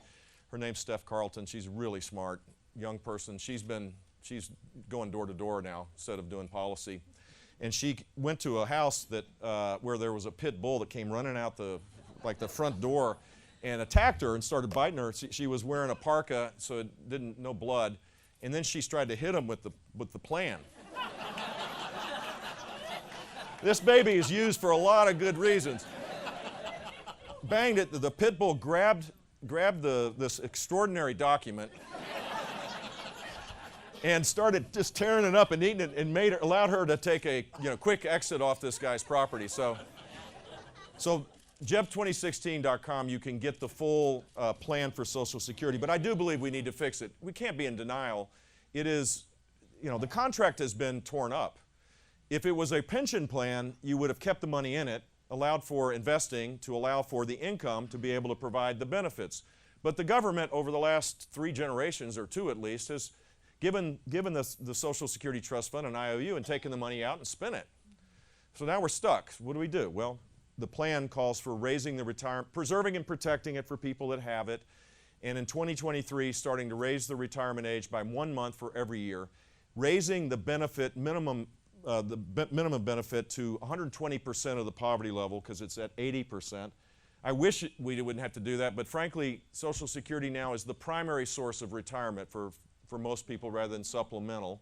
And I think our country needs to be respectful and show respect for our elders. Maybe it's because I'm from Florida, I don't know, but it's just all your mothers-in-laws and fathers-in-laws, I've tried my best to take care of them. So the plan we laid out, and more details than that, I think the actuaries that looked at it said it will save Social Security for 60 years. Now, how do we do it? That's the more difficult. Well, the fact that I actually have a plan separates me from everybody else, and certainly from Hillary Clinton. So it's not a problem. It's like it's the Alfred E. Newman Mad Magazine approach to life. What me worry? No big deal. Well, it is a huge deal. 10 years from now, there'll be 30 or 40% reductions in benefits if nothing happens. And I think the model is the model of these 2 senators right here. It's a model of not assuming that someone that disagrees with you is a bad person. The model to not apply is the Obama-Clinton model. I mean, Hillary Clinton in the first debate said something breathtaking to me. She said, she was asked who her enemies were. It's kind of a stupid question, but she answered it, and she said the NRA and pharma companies, I think, and then she paused and said, no, you know what, Republicans. Wow, can you imagine someone who's already said that 50% of the country are your enemies? Well, I don't believe Democrats are my enemies. I believe they might be wrong. That they can try to persuade me. I will do my best to persuade them. But I don't ascribe bad motives to people. That's just not how you engage and build consensus. So how would you get to Social Security? Not the first week. I mean, let's be honest. We have to start think of it as a workout. Atrophy, the compromise, the consensus muscles have atrophied. You can't go run a marathon first. You've got to start doing the easier things where there is a consensus. At least on the stuff where there's an agreement, you ought to be able to get to agreement, right? Let's start doing that first. Let's start building personal relationships again between Republicans and Democrats in Congress and between the executive and members of Congress again. Let's use the Tip O'Neill, Ronald Reagan model again. Ronald Reagan did not violate his principles because he had created a level of trust and friendship with Tip O'Neill, and Tip O'Neill didn't either by reaching across that way. We've got to get back to that. I mean, look, I'm not a historian, but it's been a pretty good ride here, 240 years. Greatest country on the face of the earth. No one comes close to the United States. We've had a bad run here in terms of solving problems, a decade, say. But what about the 230 years that existed? Maybe we get back to that kind of environment and we can begin to get to the smaller stuff before we get to the big stuff. Yes?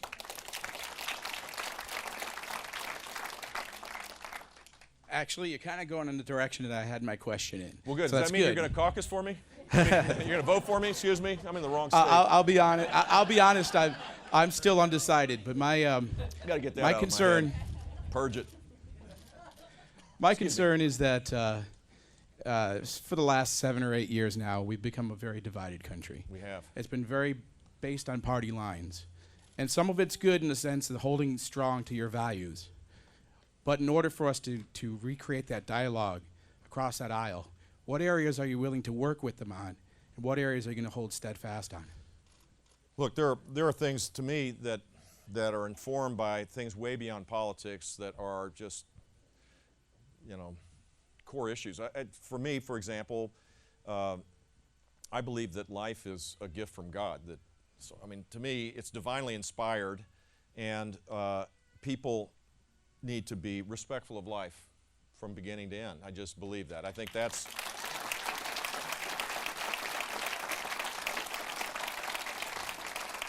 But even there are ways to find common ground. People that may not have this deeply held belief that I have, I can respect them. But maybe they believe like we do, that I do, that we should expand adoption possibilities. Maybe they would be comfortable with crisis pregnancy centers receiving money so that the women are given choices during a really difficult decision that they have to make. I think most people believe that a parent ought to have the right to be notified if their teenage child is having an abortion. And 90% of Americans believe that partial birth abortion should be banned from the face of the earth. So even when there's disagreement, there's enough common ground to at least start the dialogue. And that's kind of the approach that I would take. But across the spectrum of policy, you don't know until you try. And what I hear from people in Washington is that President Obama doesn't even have a relationship with Democrats. So it's rebuilding the trust has to be the first step across the board. It is not a violation of principle to have a dialogue with people that don't agree with you. It's a sign of strength, frankly. This is what we need to do. Yes, sir. There was a communist named Khrushchev who said that he would defeat this country from within. And over a period of number of years, we now have a socialist running for the office of the presidency of the United States of America. How will you defeat socialism without taking away the freedom of choice and the freedom of speech? Well, first of all, it's breathtaking that all the oxygen's being consumed by the press on the Republican side of this. But it's extraordinary. You have the two probably most left-leaning candidates tied, at least Hillary certainly equally to the left of Barack Obama, and then you have the Bernie Sanders makes them look like they're, conservatives, which they're not. So the fracturing of our political system is real. There's no doubt about that. Here's how we win. We persuade people that the conservative cause will lift them up, that it's not an angry reactionary philosophy, it's a welcoming, hopeful, optimistic philosophy. Think about it. If you're always focused on how bad things are and focused on a message that divides us, people, that's a turnoff. It may feed the anger and angst of a base of voters, but the broader universe wants solutions. And so I think for us to win, we need to have a candidate that embraces the conservative philosophy and is passionate about it and takes it into every nook and cranny of where people need to hear it. When I ran for re-election, I got 60% of the Hispanic vote in Florida. 60%. I got a majority of the Democratic Hispanic vote. And it was because I campaigned the way I govern. I campaigned with a smile on my face. I was the most conservative governor in the state's history. So this was not like, kind of mushy language here. I eliminated affirmative action by executive order in Florida. Pretty tough thing to do, I promise you. It was, there's a tar mark on that forehead. We created the first, the second, the third statewide voucher program in the country. Not an easy thing to do. We turned the system upside down, but I did it in a way to persuade people that everybody had a chance to rise up with these policies, that the other side's policies would basically trap them. And I think we can make that case more today than maybe 8 years ago when it was all, you know, the president was giving this speech that I still remember, caucus night, you know, when I was like, I had to slap myself in the face thinking, man, this guy can bring a speech. It was like 30 minutes of free airtime of his victory speech, and there was no red states, no blue states, only the United States. It was uplifting. It wasn't a message of a hardcore progressive left agenda. It was one of a unifying message. And he won because of that, not because he tried to implement the most liberal agenda in American history. And we need to win by embracing our philosophy, which is the one that has created the greatness of our country, and do it with a hopefulness, because it is. Why would we want to be defensive about this? You want to get people lifted out of poverty, grow the economy. So that's how you do it. Yeah. Hi. Don't hurt her shoulder by bringing her. She's been trying for so long. Hi, Mr. Bush. I'm in 5th grade, and I was wondering, your father and your brother were both president before you. What do you think you're going to do different? Or what do you think you're going to do to improve the country? Sure. So, you know, I think I have an advantage of having a front row seat. You know, it's kind of an advantage. Better seating than, you know, in the back, I guess. I learned from their mistakes and from their successes. I learned from, I could just, look, the day that my brother got elected, it was, we were all together as family, and it just dawned on me, he was the President of the United States all of a sudden. It's hard to describe. There's something different when you occupy this office, and you better be prepared when you take this office, because not just 300 million people are counting on you, but the rest of the world is counting on you as well. And so the seriousness of the job, I've learned. I've seen it. And that's what I've learned from my dad and my brother. And that's an advantage.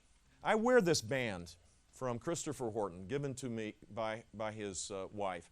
He was a sniper killed in the line of duty. And I wear this to remind me that I'm running for President of the United States, that it is a job, we're in dangerous times, and you need a serious person with a steady hand.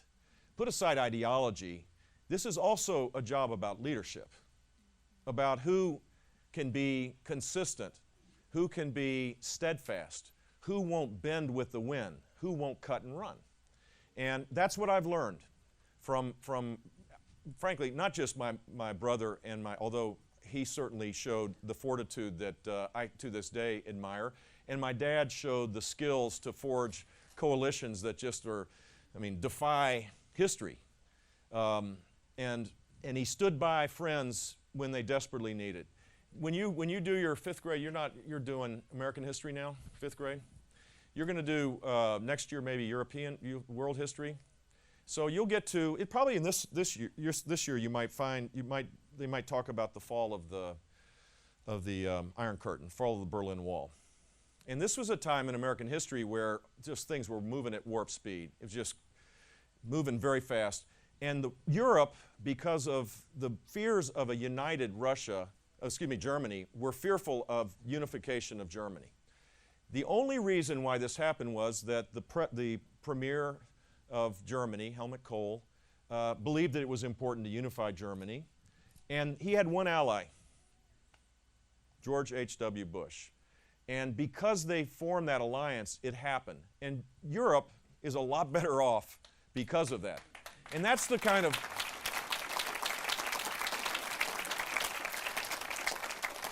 it's a question of leadership that I've learned. And I've learned it from Democrat presidents as well. I'll give you an example. I'm not a big fan of Lyndon Johnson's.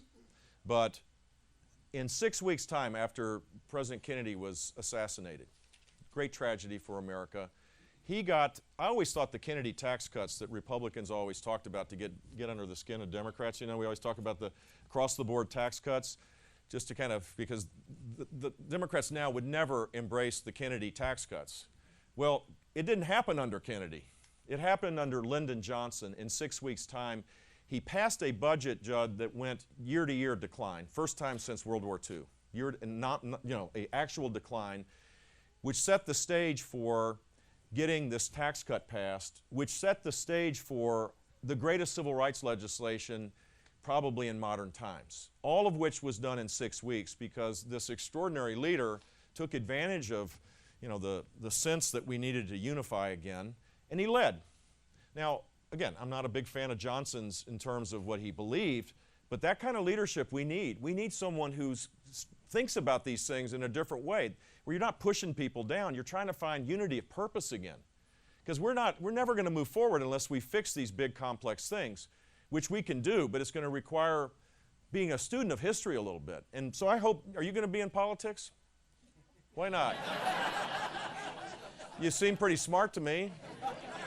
That, by the way, in politics, that gives you a huge advantage. You may want to reconsider. Yeah. I know that you and most of the Republican candidates are all advocating, certainly, for rebuilding the military. It's a key point to your plan as well, to make us strong again. Yep. The current F-35s are costing us $100 million a year just to build one. We've got a contract that says there's 2,400 on order that'll take until 2037 to build. Since 2006, we've gotten 160 built. How do you reconcile the cost of rebuilding the military, the time it takes to build it, and the budget? Can't defend it. It's a disaster. What I can defend is the need to modernize our Air Force. We need to do that. The B-52 is still flying, for crying out loud. I mean, it's been upgraded for sure, but the Korean War was when it was launched. I mean, we need to modernize our military, and we need to reform how we procure. John McCain and Mac Thornberry have put together a first step in that regard to accelerate the procurement process, to break it down so that it's not just 2 or 3 defense contractors, but many others can compete, and to do it so you're not trying. The F-35 is an example of this, I think, where they put all the bells and whistles up front on kind of the wish list of everything that you would want, and it delayed the implementation, and the costs have just gone skyrocketing. I don't know if these numbers are mind-boggling. I assume that through scale you're going to reduce the copy cost from 100 million, but still, it's a failure in that regard. So we need to reform how we procure, accelerate the building out of this equipment that keeps the military safe. We need technological superiority. And we need to create a 21st century military as well, which means perhaps more focus on special operations, more agility, more flexibility. But we can't ignore the fact that the traditional military needs to be supported as well. So we can't accept the status quo as it relates to how we go about the business of the military. There are more civilians in the Defense Department than men and women in uniform. It's exploded. Our command structure, which has exploded. There's the staff levels inside the commands. I can just see it, PowerPoint presentations, right, Lindsay? I mean, like one guy, staff guy, is doing a PowerPoint presentation for his general, and he's doing one for his colonel, and there's just this massive overhead on top of the warfighters, and we need to reform it from stem to stern. The next Secretary of the Department of Defense will have my full support to reform all of these things, the business practices and across the board. It's the only way, I think, that you can garner the kind of support from a skeptical conservative like you and me to be able to upgrade our military, which we have to do. Yeah. Thanks. So, you were speaking about leadership, and today Governor Kasich showed leadership. His super PAC had been running some regrettable ads, and he stood up and he said, we shouldn't be throwing slime. We should be showing a positive message. And would you show similar leadership? And you don't have to coordinate with anyone. Just say, we shouldn't be throwing slime. We should be putting a positive message forward. We should be explaining conservative principles. Yeah, if I find slime, I'll renounce it. But you're not going to, look, this is not beanbag here. I guess maybe I've been around the track a while, so in political years I'm 800 years old, like dog years. This campaign is not nearly as tough as two things: what's happened in the past and what will happen the minute there's a Republican nominee. You think the Hillary Clinton hit machine is going to be all lovey-dovey for the Republican nominee? All of us will be scrutinized. All of our records will be scrutinized. It's okay to give a little give and take. This is not beanbag. We're running for President of the United States. Hillary Clinton or whoever it is on the left and all of their independent groups will go after the nominee. We better toughen up and stop complaining about all this stuff and man up, because this is wartime activities as it relates to politics, and so I'm not going to back away from the comparing and contrasting of our records. And voters have the ability to discern the difference. They have a great filter. So if I see slime, you bet. But I haven't seen it yet. Of course, I don't spend a lot of time watching TV ads either. Yep. I have a couple questions about national security. Why don't you give me a two-part one question? What's that? What is your plan to defeat ISIS? Do you support boots on the ground, as I believe Senator Graham does? Yeah. And how important do you think it is to oust Bashar al-Assad from Syria? Thank you. It's a great question. And in August, I laid out a specific plan, talking to people like Senator Graham. This is an interesting thing about this guy, the caliber of this man. He's running for president, and we're friends. And I called him and said, I feel compelled to give this speech about Syria. You know, and I asked him questions, and he gave me advice. That's pretty extraordinary. I don't know.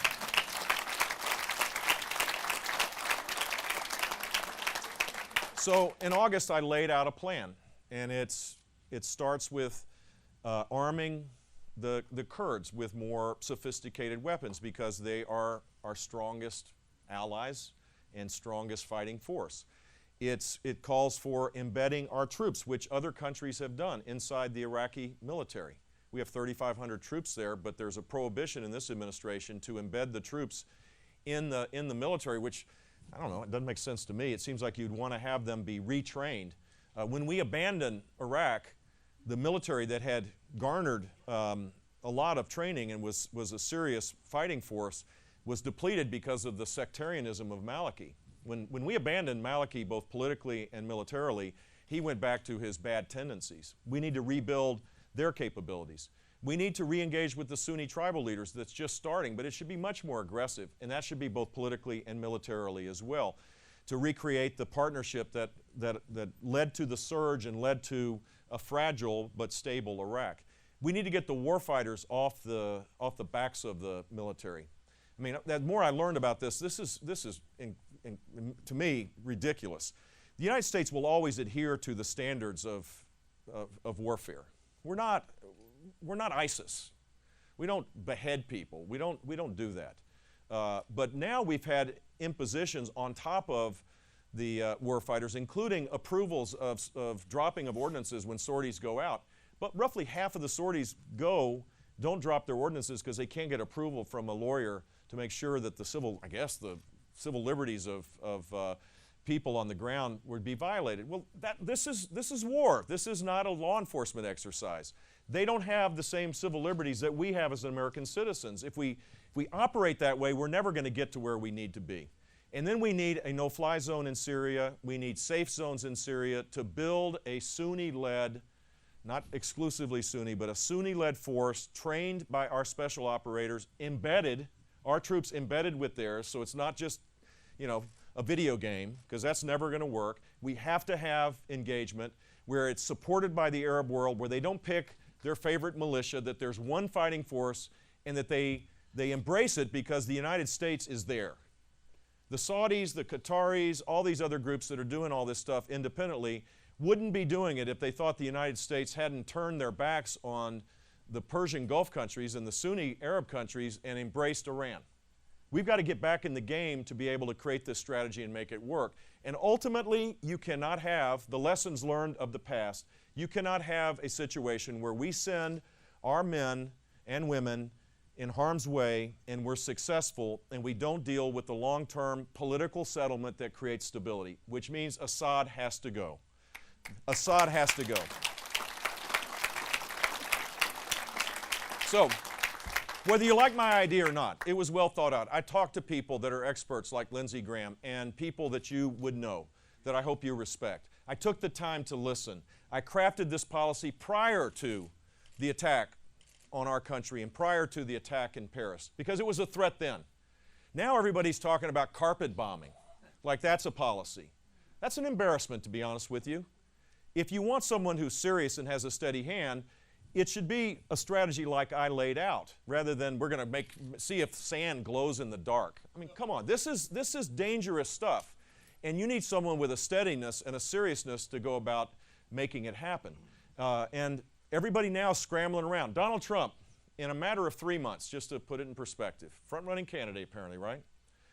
Says, we don't have a dog in the fight, late September. Then he says, after Putin flatters him, literally folds like a cheap suit, gets a compliment from a dictator in Russia, and he, now Putin is this grand buddy of his. So he says, let Putin take care of ISIS. Well, Putin has no interest in taking out ISIS. That's not why they're there. This is ridiculous. And then he said, we'll let ISIS take out Assad. Well, ISIS is their existence as a caliphate is what they're organized to do. There have been 70 attacks outside of the caliphate, inspired by ISIS or directed by ISIS, in 17 countries. What they want to do is sustain what they have so that they can build on it. This guy, and then he said, after all this, then he says, what we're going to do is and to show a new approach to communication, bomb the SH, fill in the last 2 letters, out of ISIS.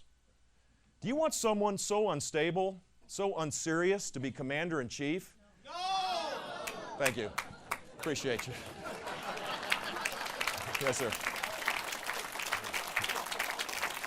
I thought I'd make the point. You guys put the exclamation on it.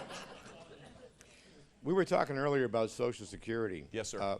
One of the ways of increasing Social Security might be, we have an awful lot of federal bureaucrats, I think.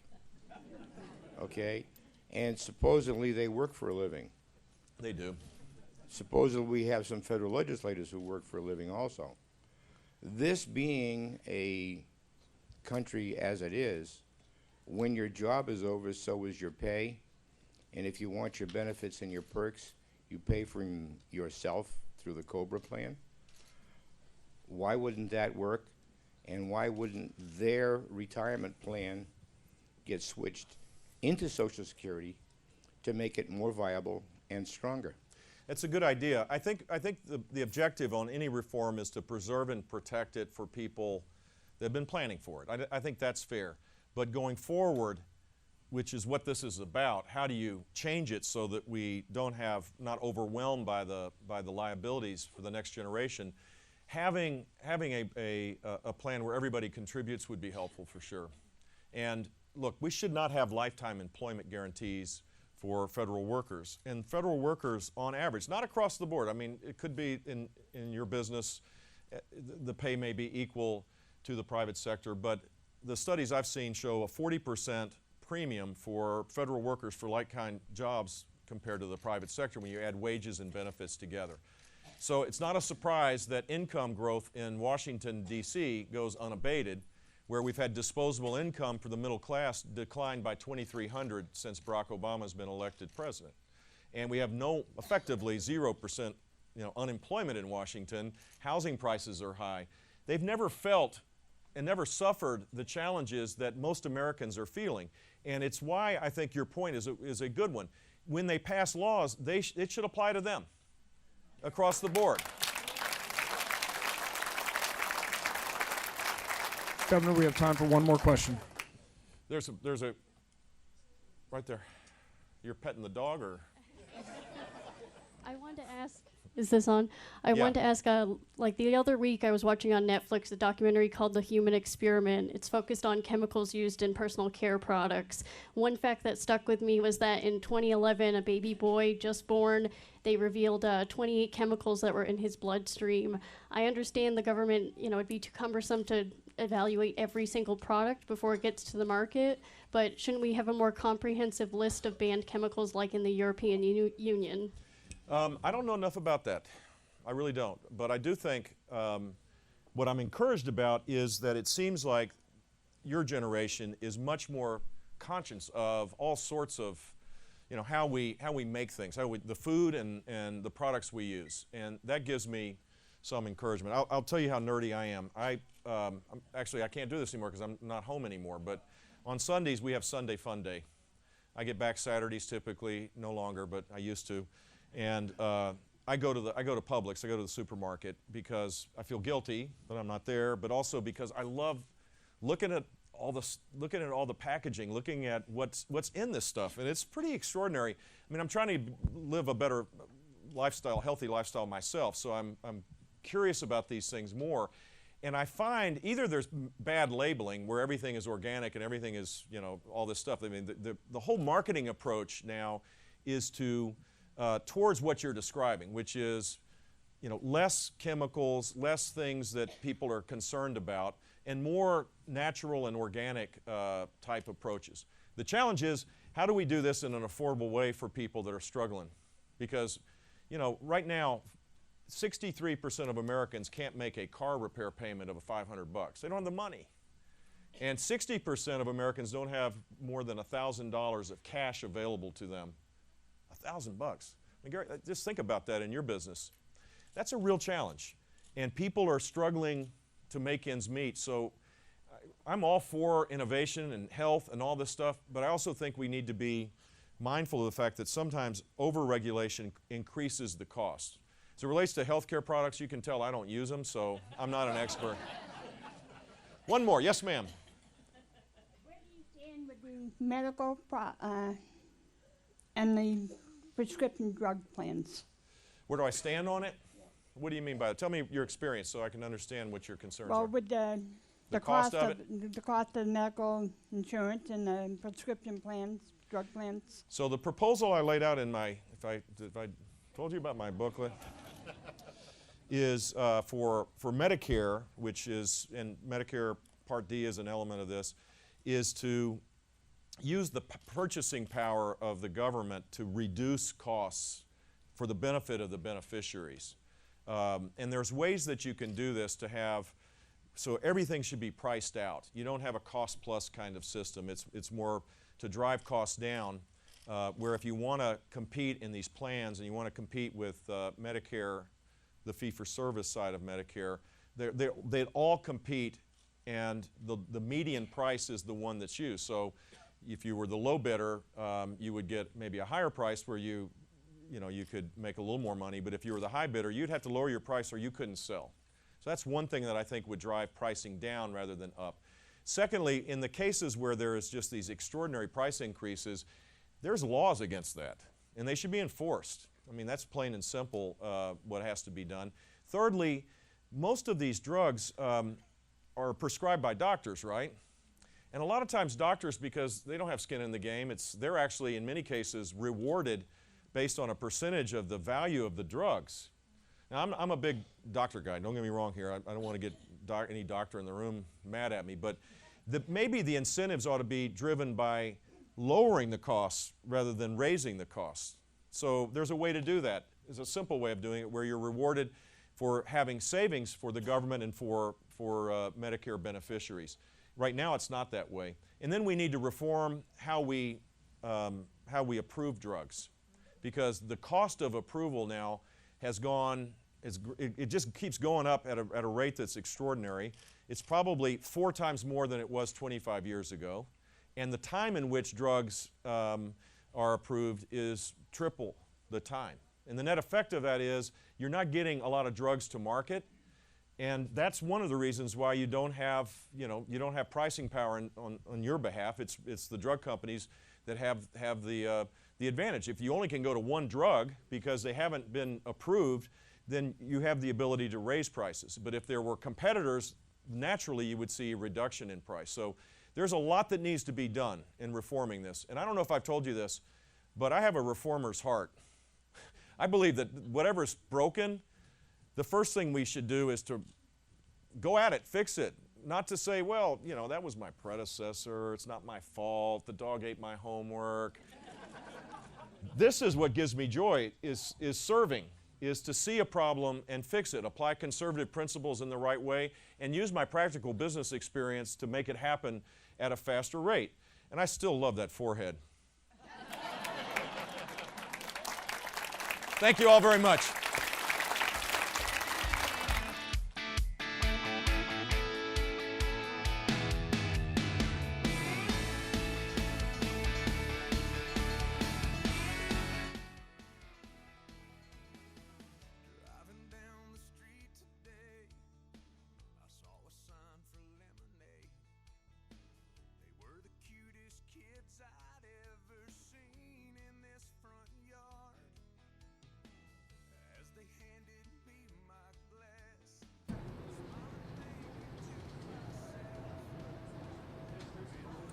All right, everybody, welcome to the Fox 10 News Now Iowa Caucus 2016 live coverage. In just a few moments here, the caucus will start up in Iowa, 7 p.m. local time there. We're going to show you guys a live look right now at one of the precincts in Iowa. You can see people are getting their seats and filing in as it's just about to begin in about 12 minutes. Stay right here to fox10phoenix.com because all night tonight we will be giving you live results as they come in. We're happy to be here with you guys this evening. Fox 10 News Now, part of fox10phoenix.com. What kind of night will it be for Donald Trump? What kind of night will it be for Hillary Clinton? Right now, latest polls show that they have narrow leads in Iowa, but as we know, anything can happen.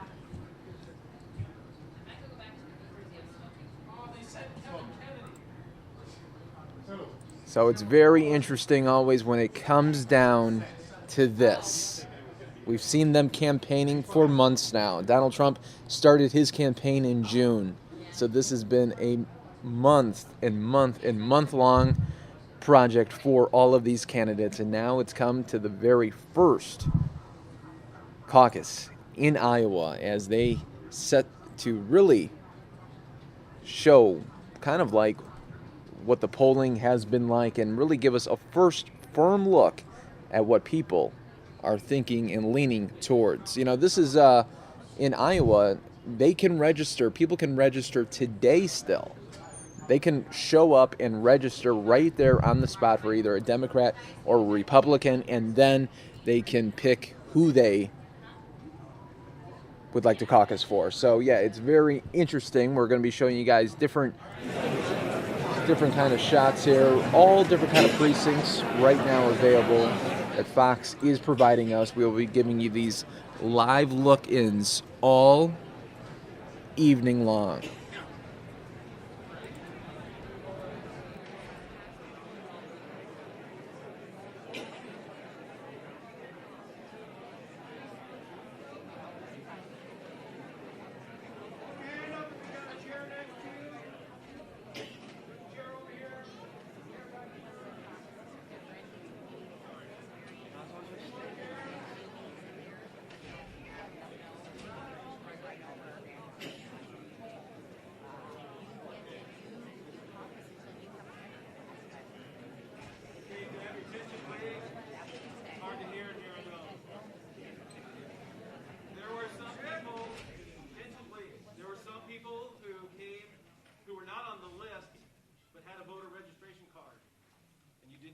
Register to vote. So please, if you were one of those, I need you to come forward. There were just a small number. But if you did not, if your name was not on the list, and you did not register to vote, I need you to come up to the front desk right now.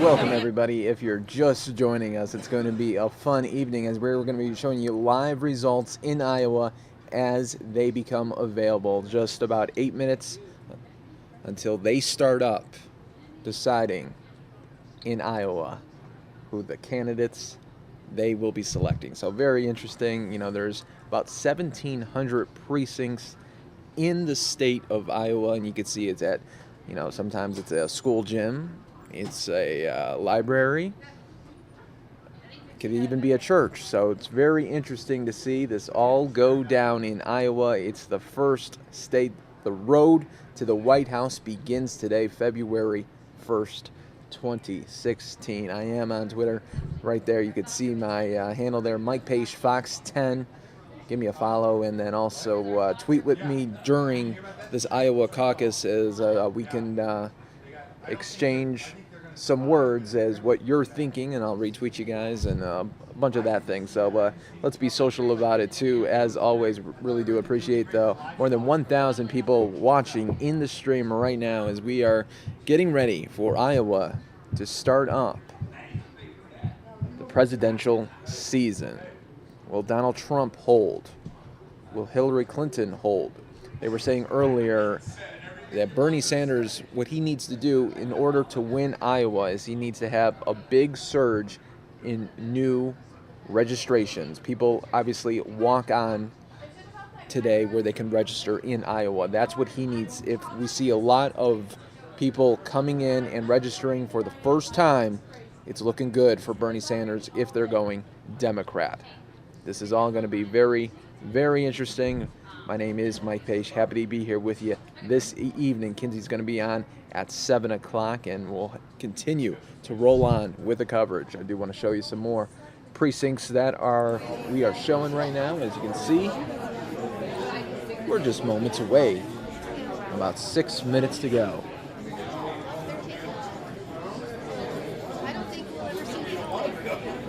Follow me on Twitter at Mike Page Fox 10. We'll get a good conversation going on Twitter. I don't think Dane will be back because he got a job and it's been longer. She wants to bring her on. He's going to work a law firm this summer. And I do a lot of that. Andy Murray, after driving into a bunch of college degrees, for his great fashion. As long as it's just stitches. I don't want to do a lot of fancy. Dane was asking about computer science. That's what he studied. Just to actually identify what it has. Yeah, I'd be glad to do something.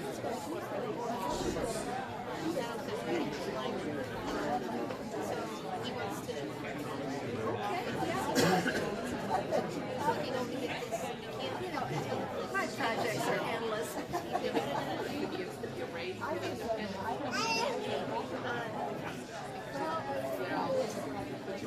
Just getting up. Yesterday, Mason will graduation.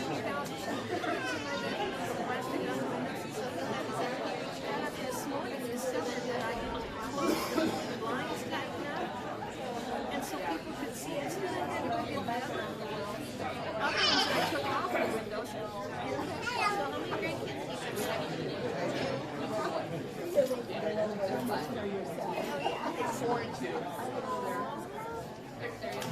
Wow.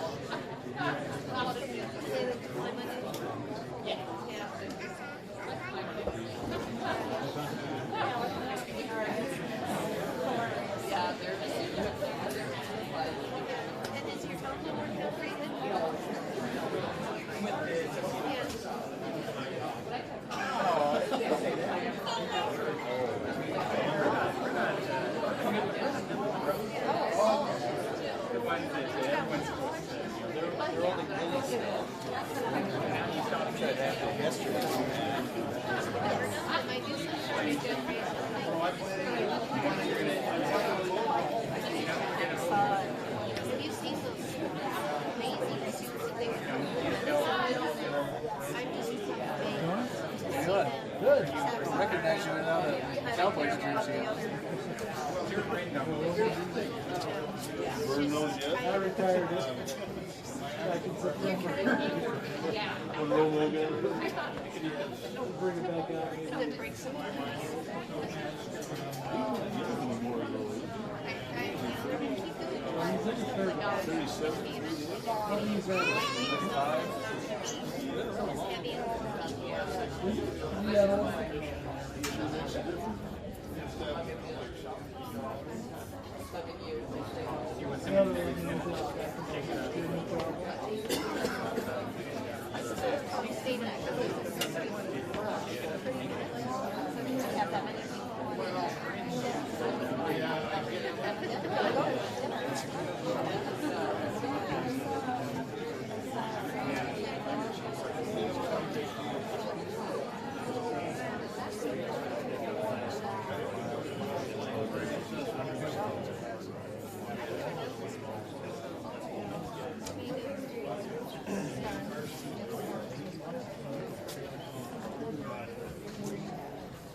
Once again, everybody, you are watching Fox10Phoenix.com, part of Fox 10 News Now. We are just moments away from the caucus to start in Iowa for both the Democrats and the Republicans here. You are watching a live streaming service. We will be with you all night as the results come in. Welcome, everybody, to Fox10Phoenix.com. There is more than 1,600 precincts in 99 counties in Iowa. Now, the turnout for caucuses is not usually high. Only about 20% of registered voters in Iowa usually show up to vote, according to Drake University's Iowa Caucus Project.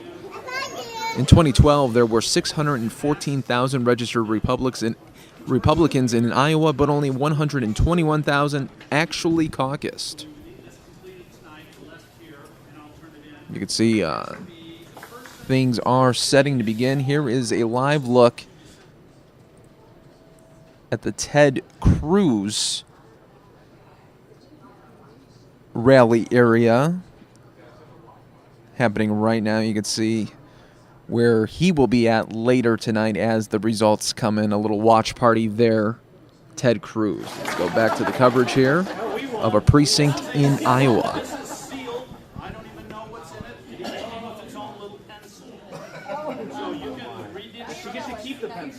Read the instructions on here, please, and then just complete it. You can leave that up at the table with me. Thank you.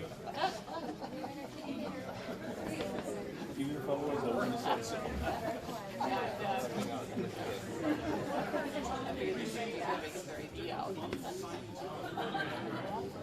I was just told, do not open that envelope.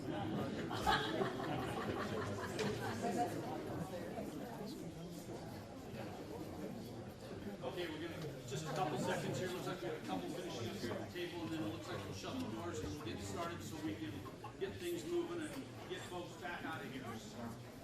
Folks, this just came in. Martin O'Malley for the Democratic side will come in third for the Iowa Caucus 2016 result. Just happened moments ago.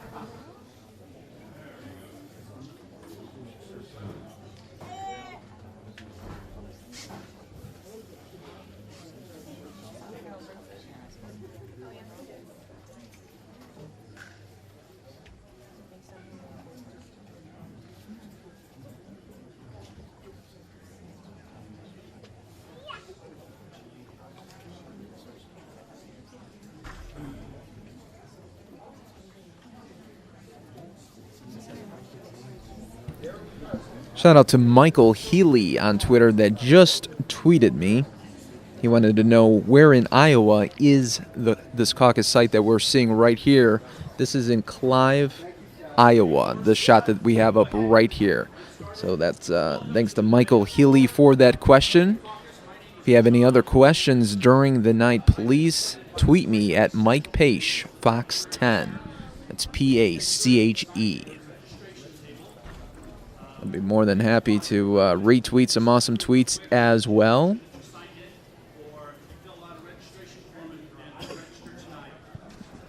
There is my handle if you do want to follow me for the most up-to-date coverage here, right here on Fox10Phoenix.com. Appreciate everybody in the stream here, getting close to 2,000 people watching all over the world. We truly appreciate it. And once again, thanks to Michael Healy for sending in his question via Twitter.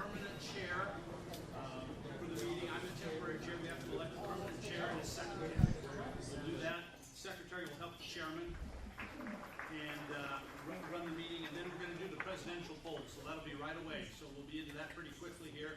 We'll total the votes here, along with any candidate reps that want to be here as we total it, and then we'll announce the results. So hopefully we can get through that part of it pretty quick. And then we'll elect some delegates to our county convention and our county central committee.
All right, looks like they're switching out shots right now.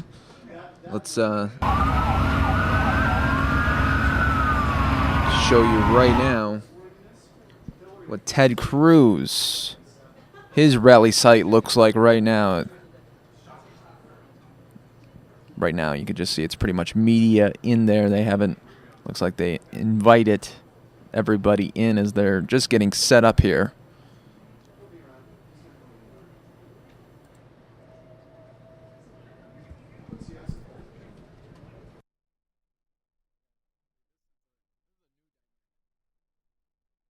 Would also bring us together as we eventually agree upon a candidate.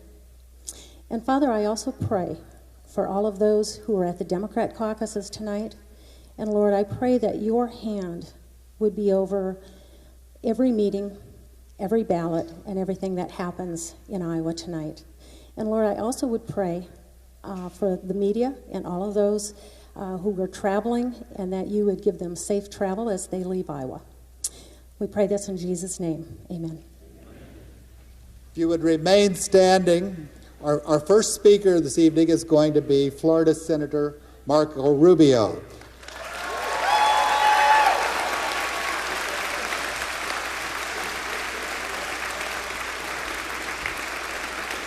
He is also going to lead us in the Pledge of Allegiance.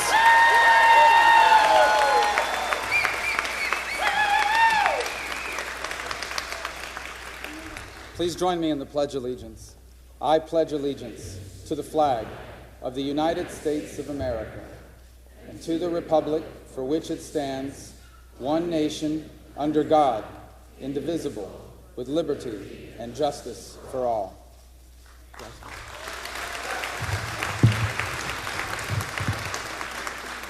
First, I want to introduce you to my family. My wife, Jeanette, and my 4 children have joined me here today in this very special evening for our country and for our family.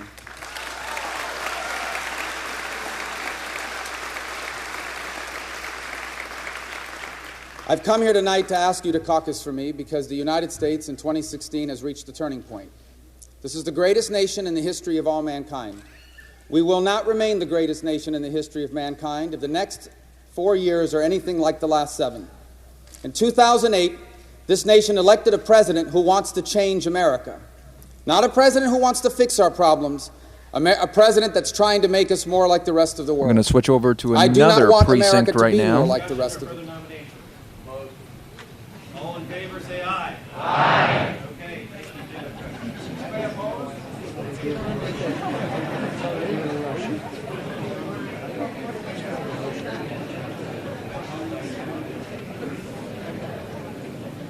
Okay, up here in front, if you haven't signed them, we have nomination papers for candidates. So many of you signed them before. Please sign them after if you haven't already. You need to, the candidates need to get signatures in order to even get on the ballot. You know, Chuck Grassley, David Young, those guys all need signatures to get on the ballot. Please sign those if you haven't already. Okay, I need my my money collectors. All right, my money collectors. So we're going to pass the box. We need you to make a contribution to the Republican Party. The money stays in Polk County, and it goes to offset our cost of putting on these caucuses, printing the materials, renting halls like this. Even schools, we have to pay fees for janitors and stuff like that. So if you would please make a contribution, help out the party. If you contribute more than $25, we need to have your name and address. Okay? That's state law. So we need to get your name and address. Let's start.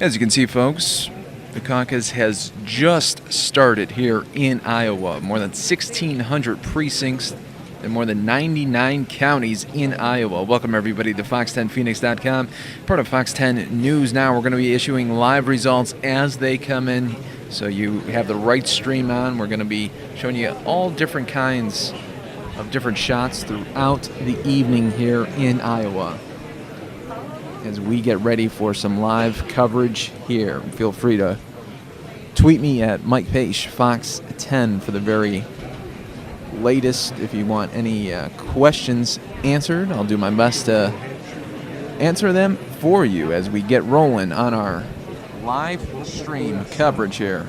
Welcome, everybody.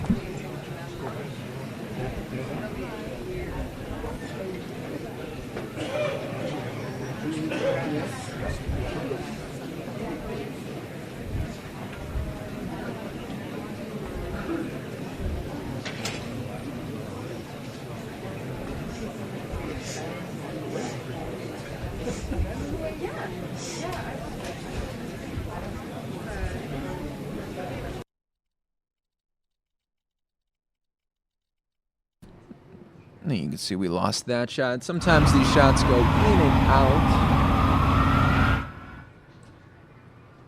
We'll work on getting you guys a new shot as they become available. Don't worry. Fox News will be issuing a lot of different shots throughout the evening as we watch live results come in.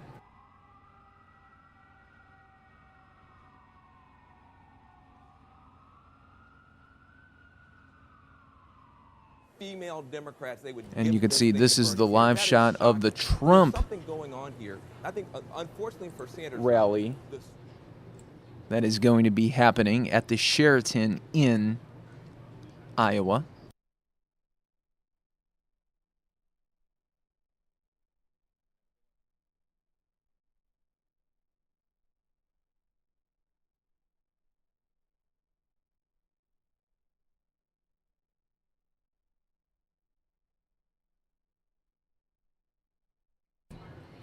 And I just want to welcome everybody to the Fox 10 News Now stream, part of Fox10Phoenix.com. Hope everyone is having a great evening. We are just 11 minutes into the Iowa caucus. We're going to be all evening providing you with live results as they become available. You see my Twitter handle there, at Mike Page, Fox10. Give me a follow and then also interact with me. We're having some great questions already come through and some great dialogue already being presented right here on the stream. So happy to be here with you guys as we get ready to provide you with the most comprehensive coverage of the evening. Well, guys, get all situated as these results come in. What I'm thinking is it's going to be obviously a Trump Cruz Rubio showdown in Iowa. I do believe that Trump has what it takes to take Iowa, but I think it's going to be very close between Trump and Cruz. It could go either way, though, on that one, but we'll see what Iowans have to say about that. I just saw another shot come up. And they said he couldn't win, and he won the Senate. You could see a Fox News reporter getting ready for her live shot. See, this is live feeds as they are becoming available.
Shout out to Matthew Jones, who just tweeted me, if Rubio pulls Iowa, could we see him as the nominee? Well, sure you can. I mean, this is all about momentum. Could you imagine if Marco Rubio was able to beat out Cruz, beat out Trump in Iowa? That would give him huge momentum as it goes into New Hampshire and then South Carolina. Thank you to Matthew Jones for that question. Awesome question. If you have any more questions, folks, please tweet me at Mike Page, Fox 10.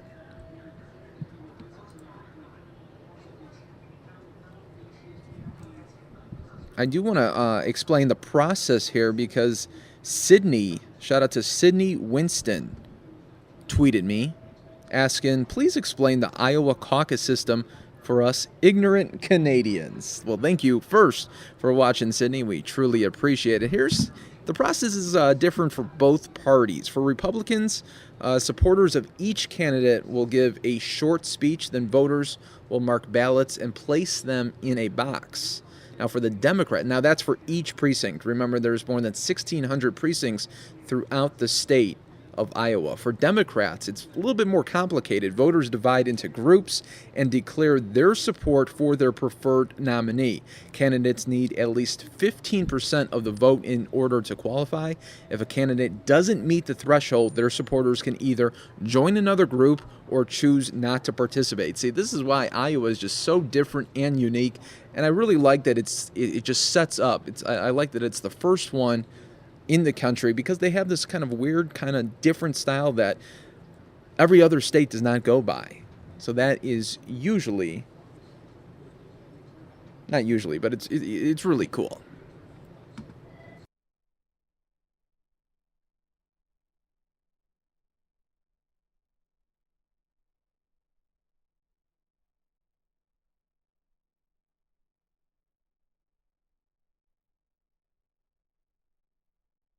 All right, folks, we do have another site up for you. Here you go. We'll turn up the audio on there. Good part of a day. Try to hear what they're We saying. need to collect registration fees tonight. It's a $25 registration fee. If you want to eat lunch there, another $10.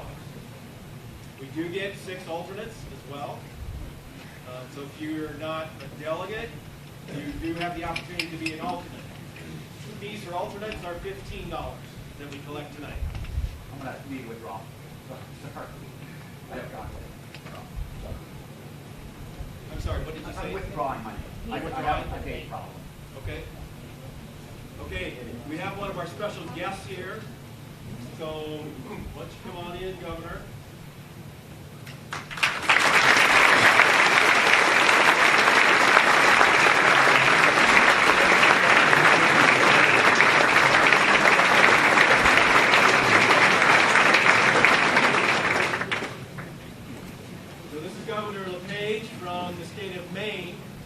Welcome to Iowa.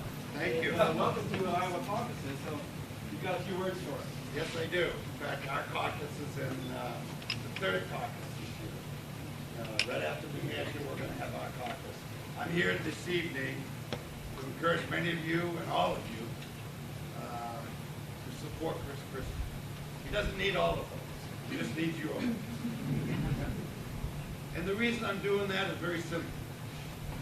He's a governor from a blue state, as I am. We're an endangered species on the East Coast. But he's done a very, very marvelous job at being, one, a governor in a blue state who balances the budget, who is very fiscally conscious, and understands that financial responsibility brings in prosperity. He's also one that's been tried and tested.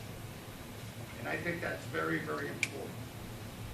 He's also one that could be a commander-in-chief day one. He has been a federal prosecutor.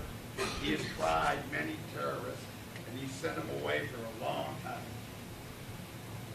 We need somebody that could show leadership that can rebuild our defense system. In the last 8 years, it's been hurt. We need to build it. We need somebody that's not afraid to be there. For those of you who don't know, his wife was in the towers on 9/11. She was one of the lucky ones. She survived. So he understands the threats that our nation is facing. He's a good man. He's a strong leader. He's been tried. And the reason I'm so passionate about this guy. Welcome everybody to Fox10Phoenix.com, part of Fox 10 News Now. We are streaming right now the live Iowa caucuses throughout the state of Iowa. And this is a precinct here. He has been a good governor, and he has earned the stripes to be elected president and commander-in-chief of the United States.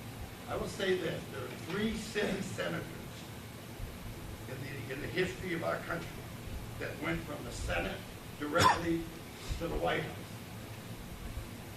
Warren Harding was one. Barack Obama was number 2. And the third one is John Kennedy, but we don't know if he has succeeded or not. But the other 2 have not known for being successful. And the reason for that is, whether you're a governor or a president, you get up in the morning and you have to make some decisions, and you got to make them quick. And you got to make some sound, you got to have some sound judgment behind it. You can't be on-the-job training. And I don't know how you all feel about Barack Obama, but I will tell you how I feel. I feel he was a failed president.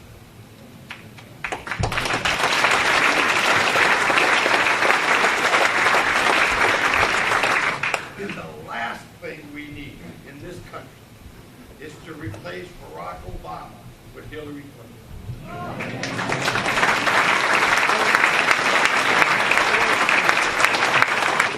Having said that, then I say, Christie has been tried, he's been proven, he's stellar, he's a super intelligent gentleman, and he understands the national security and the needs of our nation. He understands that the bad guys go away and we protect the good guys. And the people in this country deserve strong leadership. And I say, I ask you all, please give him some serious thought, because his wife Mary Patton and Chris Christie are true blue great Americans. And I thank you for your time, and I love being in Iowa. And I'm halfway hoping it snows tonight.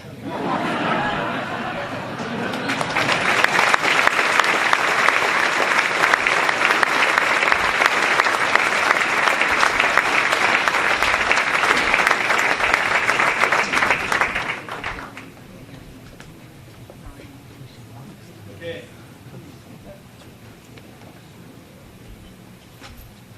We were in the middle of electing delegates.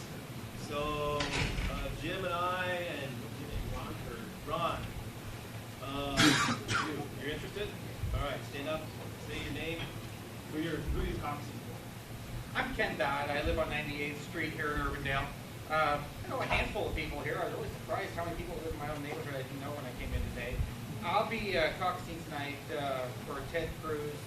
Quite frankly, I have no problem supporting any candidate that's on the Republican list this year. Absolutely every one of them is head and shoulders above what we've got. And I have been your delegate before. Actually, I don't know if I was in our precinct. I got redistricted along with you, so I was a delegate with you at our other and not only will I show up in the past, I have. All right, everybody, welcome to Fox10Phoenix.com. More than 2,500 of you right now watching all over the world. We do appreciate it. Thank you all for watching this stream as we are watching live precincts right now in Iowa. Start up the caucus. We got people watching from Italy, Germany, all over the world.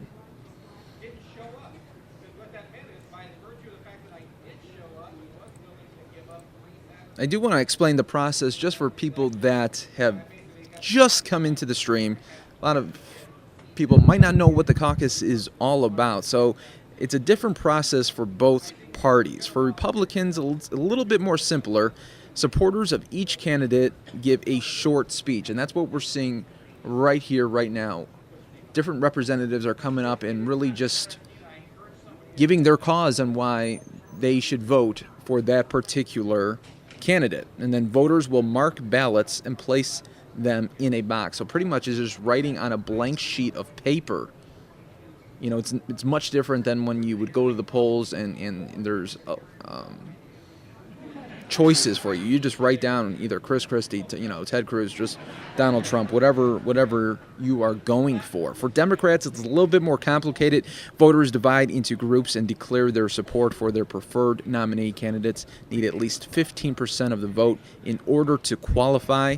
If a candidate doesn't meet the threshold, their supporters can either join another group or choose not to participate. That usually prompts a lively back and forth between voters trying to woo supporters from other candidates. And as we get more feeds available from Fox News National, we will be providing that to you throughout the night. But thank you all for watching this great caucus coverage that we are providing to you right here on Fox10Phoenix.com. Thank you, everybody from around the world watching right now.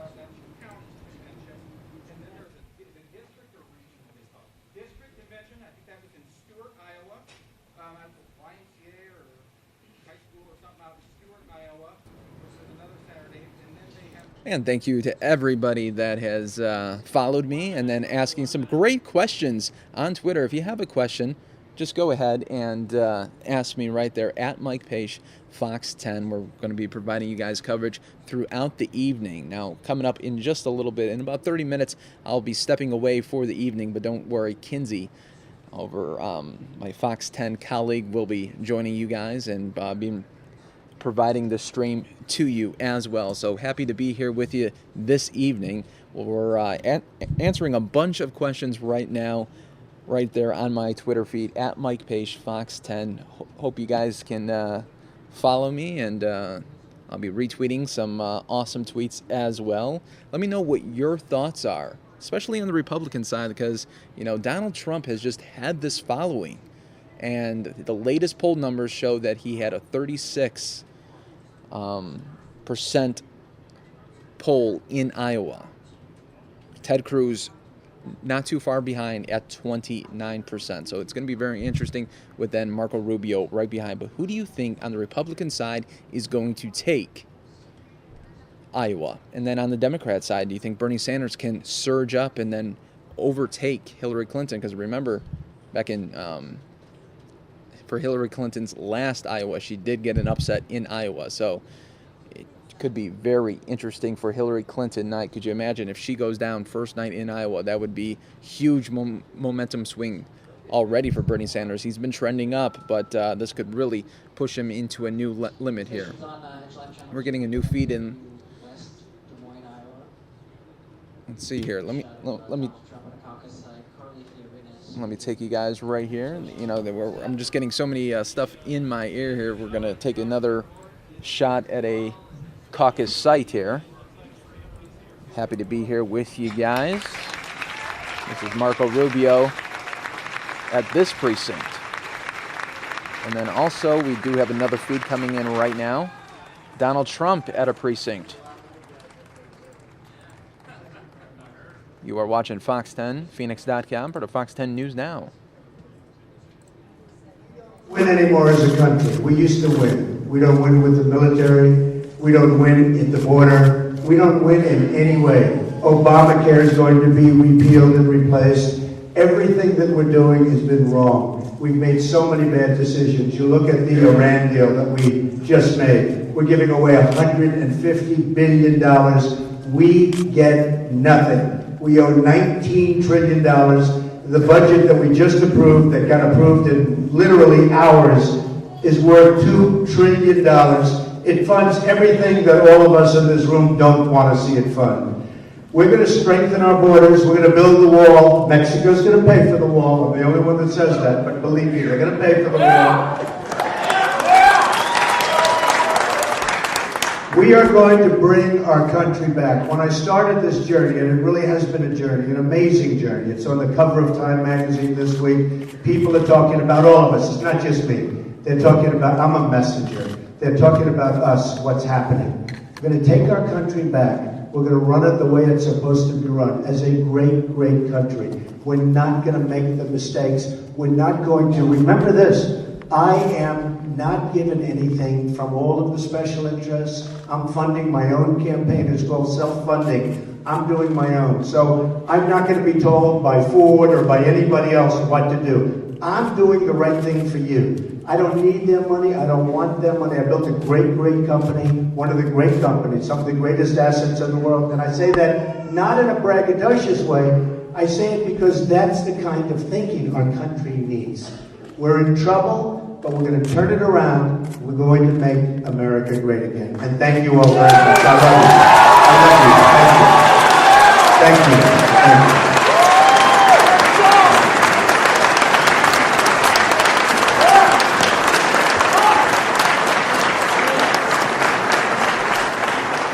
There you can see a very lively crowd there for Donald Trump there. Big roar of applause. Let me take you now back out to where Marco Rubio is talking right now. Now, they don't have a mic. We don't have a mic on them, so that's why it's a little bit hollow, but I'll be quiet now so you can listen. And if you elect me president, I will. We will embrace the principles that made America great: free enterprise, limited government, a strong national defense, and we will apply them to the challenges of the 21st century. You nominate me as president and we win. And Hillary Clinton knows this. She doesn't want to run against me. She knows that if I'm our nominee, she loses. And Bernie Sanders, he's a socialist. He cannot win. As I said the other day, he's a good candidate for president of Sweden. I like Sweden, but I don't want to be Sweden. I want us to be America. If we do what needs to be done, here's what history will say of us. It will say that we too did our part. That in this generation, in the early years of this new century, though we lived in a troubling and challenging time, we confronted our challenges, we embraced our opportunities. And because we did, the American dream didn't just survive. It reached more people.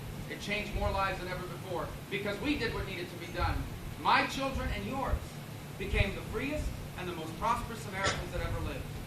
Because we did what needed to be done, we were the authors of the greatest chapter in the amazing story of America. We were the authors of a new American century. And that's why I hope I can earn your support. If you caucus for me and I win, I will unite this movement. I will grow the conservative movement by taking our message to people that don't vote for us now, people that are living the way I grew up. And we will win this election, and we will turn this nation around, and we will do it together. So thank you, and God bless you, and thank you for letting me be a part of it.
Okay, we were in the middle of selecting delegates.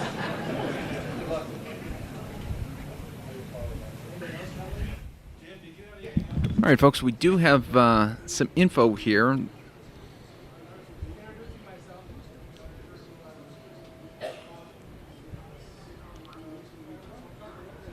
Some people in Iowa, as they were getting close, entering these precincts, they were asked, enthusiasm of Iowa Democratic caucus goers.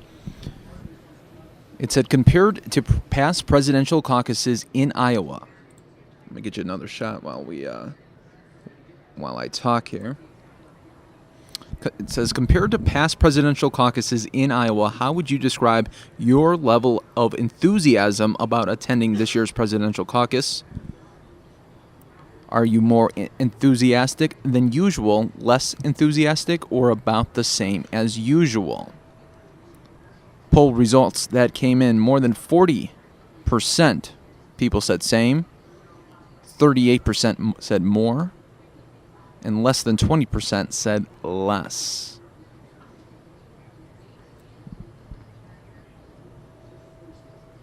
Also in the news, happening right now, Fox News reporting neurosurgeon Ben Carson's campaign is fighting back against new reports that he is taking a break from campaigning after tonight. The campaign tells Fox News that Carson is heading to Florida from Iowa. He will then head to D.C. for the National Prayer Breakfast. He is then heading to New Hampshire. Speaking of Ben Carson, here he is right now, happening live. Fox 10 News Now. My career was spent trying to give children a better life. And I was thinking about retiring. I was really looking forward to it after 15,000 operations. Never have to set your alarm clock, read all those books that you've been saving up. Never have to explain to anybody why you never saw Rocky, all that kind of stuff. It was really going to be great, But then along, came the Run, Ben, Run people and the draft movement, and I had hundreds of thousands of petitions, and I said, maybe it'll go away if I just ignore it. But it didn't, and it kept growing. And I finally said, Lord, this is not on my bucket list. But if you really want me to do it, you're going to have to open the doors because all the pundits say it's impossible. And I said, if you open the doors, I'll walk through them. And he opened the doors, and I'm walking through them. And I'll keep walking through them as long as he leaves them open. But, it's really about our country. And it's about the welfare of our country and the welfare of the next generation. Thomas Jefferson said it is immoral. This is in Clive, Iowa. To the next generation. I mean, if we could bring him back today, if we brought him back today and he could see what was going on, he would immediately have a stroke and die. I mean, he would not be able to comprehend what we are doing to the next generation. This current generation is the first generation in the history of America expected to do worse than their parents. And the generation after them will do worse than they are doing. And there are those who say it's the new normal. There is nothing normal about this at all. This is not what happens in America. We are the can-do nation, not the what can you do for me nation. And we need to reestablish that as our basis once again. What are the effects of what we are doing, this national debt of $19 trillion? Well, it obliterates part of the American dream because the central bank has to keep interest rates suppressed near zero or else the debt service would be too high. Already with near zero interest rates, we're paying $250 billion a year. If you let the interest rates rise to a normal level, it would be $1 trillion a year. We can't afford that. And people come along and say, well, it's the evil rich people. And if we just take their money, everything will be okay. No, if we take their money, then everybody will be poor. And we still will be spending like drunken sailors. That doesn't solve any problem. And what has to be controlled is the government. The government was never supposed to be in every aspect of our lives. And then, the government has insinuated itself with all of these regulations, 81,000 pages of new regulations last year. And look at what that cost us. $2 trillion, almost $2 trillion, $24,000 per family of four. That happens to be also the poverty level for a family of four. So if you want to fight poverty, why not get rid of some of all these regulations? That, I think, makes a whole lot more sense than anything else. And then, you know, I have a lot more to say, but I'm going to wrap it up here by simply saying we Americans must be proud of who we are. We cannot give away our values and principles for the sake of political correctness. And, you know, there are those...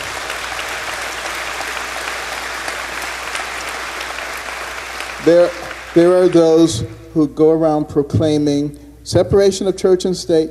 You can't put anything up that has anything to do with God, certainly nothing to do with Jesus Christ. And, you know, I'll have a seizure if I see a cross and all this kind of crap, you know.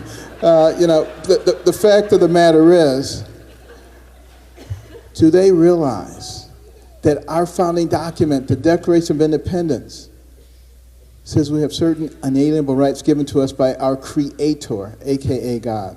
That the Pledge of Allegiance says we are one nation under God. Most courtrooms on the wall, it says, in God we trust. Every coin in our pocket, every bill in our wallet says, in God we trust. If it's in our founding documents, it's in our pledge, in our courts, and it's on our money, but we're not supposed to talk about it. What in the world is that? In medicine, we call it schizophrenia. And doesn't that explain a lot of what's going on in our nation? And we need to make it perfectly clear that it's okay to live by godly principles of loving your fellow man, caring about your neighbor, developing your God-given talents to the utmost so that you become valuable to the people around you, having values and principles. All right, folks, we do have our first maps coming out right now, happening now, of precincts that are reporting. You can see the results coming in live, happening right now. Fox 10 News Now, part of fox10phoenix.com. Take a look at this. Obviously, 8:41 is on the East Coast time, but these are currently up to date.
You can see here precincts reporting live here. Trump at 35%, Cruz 31%, Rubio 14% there, but still very early in the evening here. 53% right now. Clinton over Sanders, 46%. Welcome, everybody, to Fox 10 News Now. I told you we're going to be doing these live results for you. This is updated in real time, happening right now.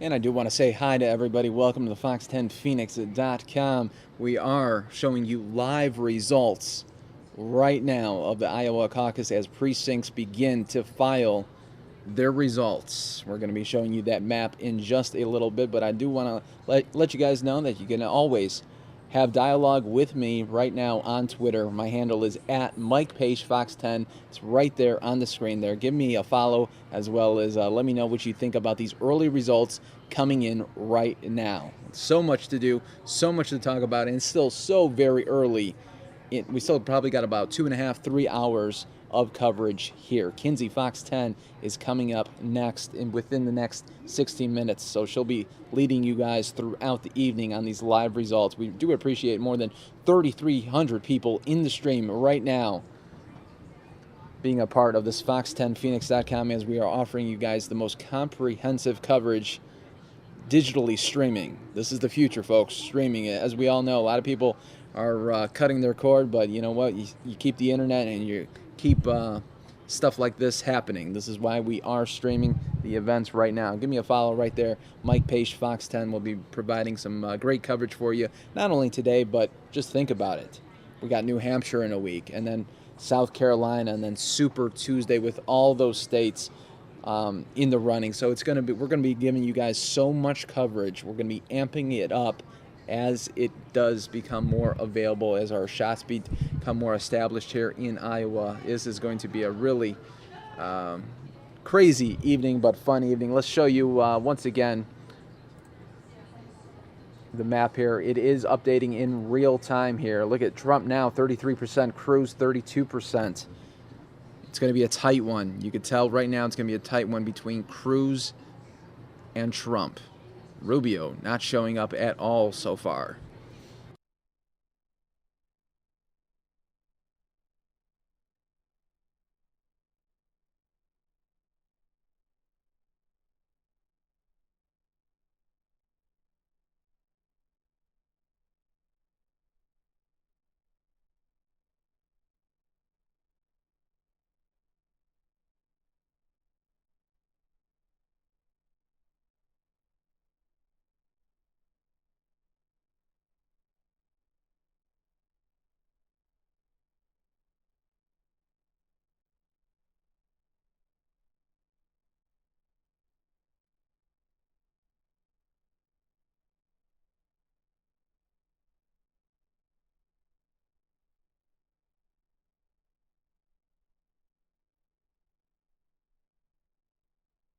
All right. Oh, the shot is back now. They're just showing you guys some different views of the maps here. You can see the Iowa Democrats, Clinton, 53% right now. 32% now, Cruz on top. You know, this is very early. It's going to be changing much like a horse race right here. But look at this happening right now. Fox10Phoenix.com giving you live coverage. Results of the Iowa Caucus 2016. Welcome, everybody, to the stream.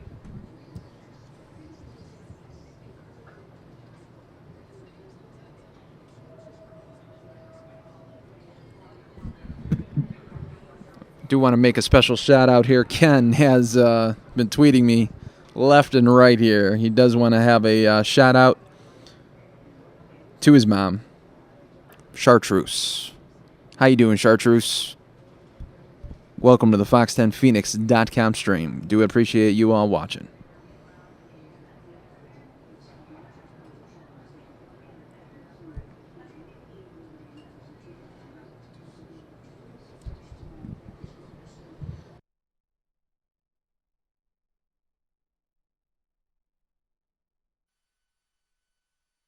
Okay, there's the White House. They just changed shots on us. Let's continue on. We'll be getting that map throughout the evening, folks. Don't you worry. There's Donald Trump leaving that venue in Iowa, that precinct.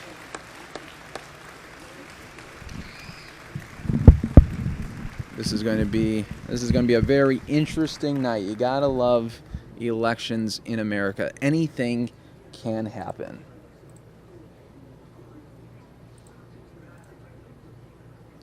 Wishing everybody a very, very great Monday evening here. We are getting a new feed in right here.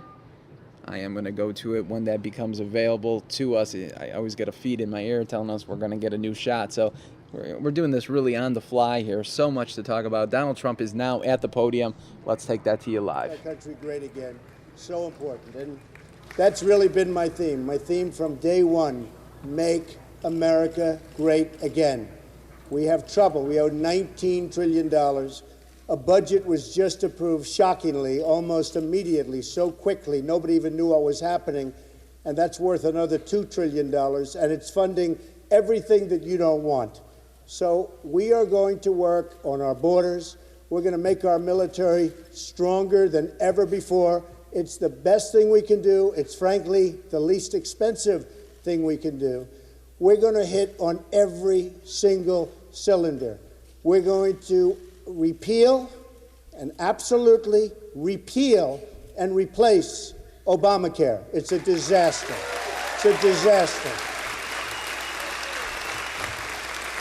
We're going to strengthen our borders. We're going to build a wall. We are going to build a wall. And people are going to come into our country, but they're going to come into our country legally. They're going to come in through a process legally.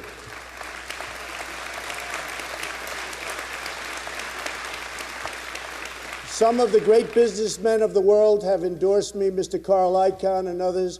We're going to use our most talented people to renegotiate our horrendous trade deals. With China, we're losing $500 billion a year in trade. It's ridiculous. We're losing with Japan. We're losing with Mexico, both at the border and with trade. We're losing with Vietnam. We're losing with everybody. We're going to have the finest negotiators and our greatest people negotiating our deals. We're not going to be losing anymore. So important, because we can't afford to do it. We can't afford to play the game. We're going to have countries that we're defending for nothing. We're going to have those countries help us out.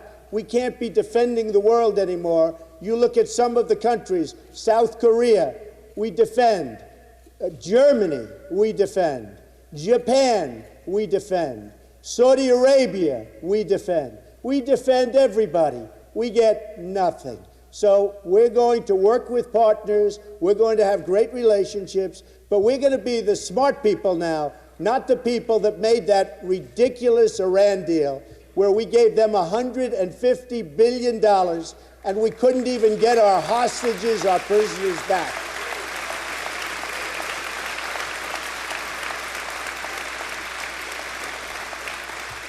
And what do? 2 days later, they take our sailors, 10 wonderful young people, they take them at gunpoint, put them in a horrible position with their hands up in the air, on their knees. And you heard the people, the way they were talking to these young people. And frankly, if the money wasn't coming in 2 days later, they'd still have those sailors. Believe me, 100%. They don't respect us. One of the worst deals I've ever seen. Sergeant Bergdahl, as an example, a traitor. We get Bergdahl, they get 5 people that they've coveted, that they've wanted for a period of 7 years, 8 years, 9 years. So we get Bergdahl, and they get the 5 people that they most wanted. Those days are over. So I just want to thank you. I want to thank the people of Iowa. It's been an amazing journey. It started on June 16th, and I will tell you, we are going to start winning again. We're going to win with trade. We're going to win with our military. We're going to make it so strong, so powerful that nobody's going to mess with us. We're going to win with health care. We're going to win with everything. So again, thank you very much. You're amazing people. It's an incredible process, and I appreciate it very much. Thank you. Thank you. Thank you.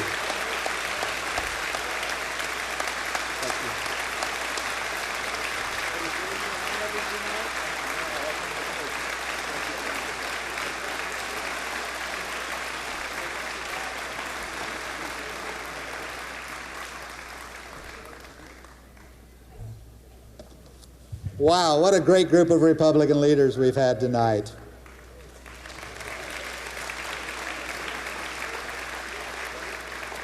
This is really exciting. Where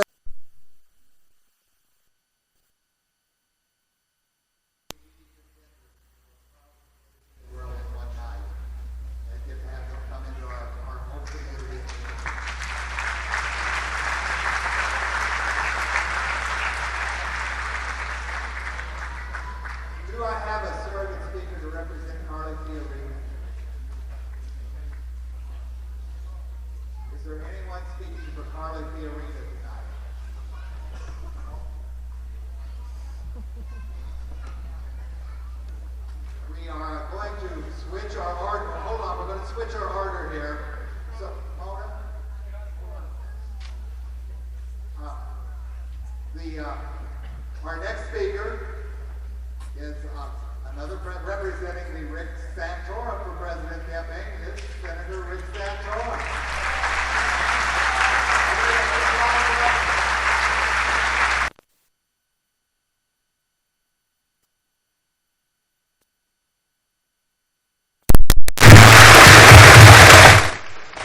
Thank you. Thank you very, very much. Just called me, and she spoke after Donald Trump at her caucus, and she said, I was so intimidated, I just got up and said, I'm a homeschooling mom with 7 children, and so it was a little tough for her, but she did a great job, and I'm very proud of her, and we're canvassing around, going to as many caucuses as we can tonight. Let me thank you for all coming out. What a wonderful turnout. God bless you for participating. You should give yourself a round of applause. Here's what I want to tell you. First off, thank you for what you did last time around, 4 years ago. You did the right thing 4 years ago, okay? And I say it this, and I mean this in all seriousness. What you did last time around is you didn't pay attention to where the money was, who the media was talking about, what the polls were about. You did your job. You studied all the candidates, and you made a decision as to who you believed you should recommend as Iowans who take this more seriously than any other people in the country, who you should recommend to the rest of the country that the President of the United States should be the best President of the United States. That's what you did. And I ask you to do the same thing. I hear all the time, well, I'm not sure he can win, or I'm not sure that I'm going to throw away my vote. Iowans, there is no vote in Iowa that is a wasted vote, because it speaks loudly.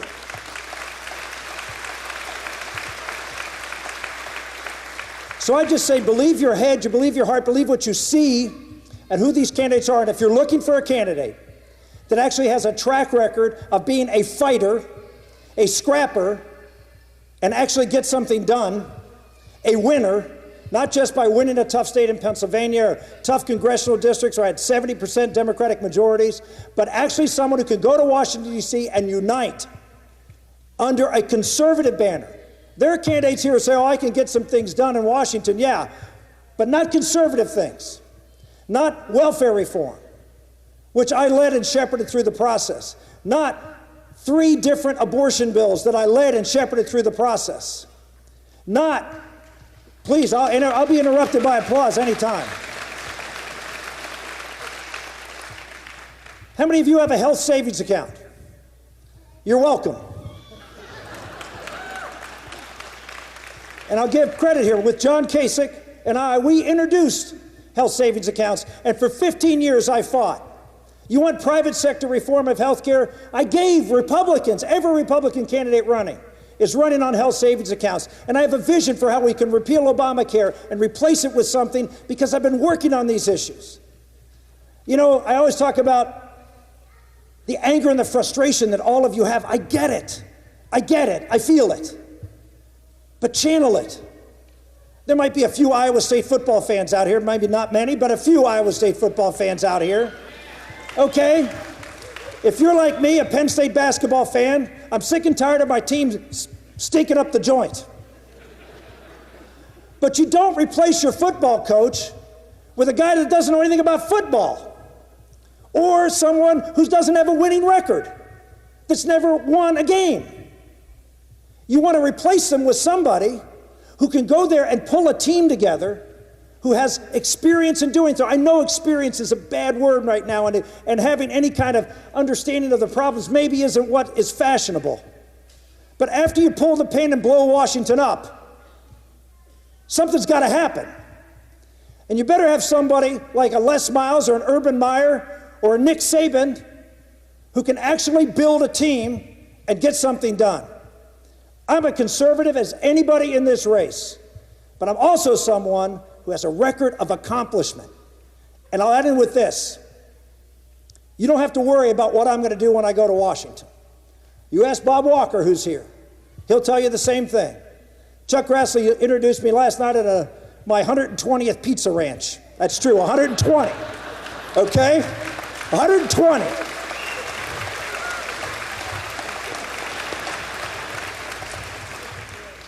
You know what he said? I've known Rick Santorum for 20 years, and he hasn't changed a bit. Isn't that what you want?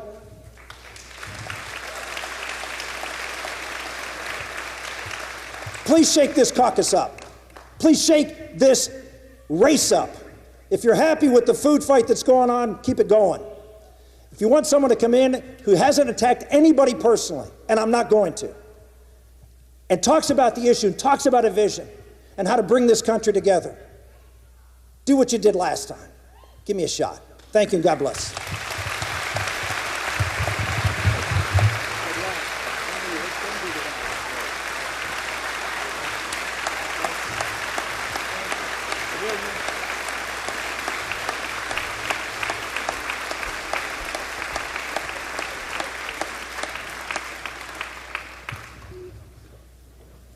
Wow, it just keeps getting better and better. The candidates just keep appearing.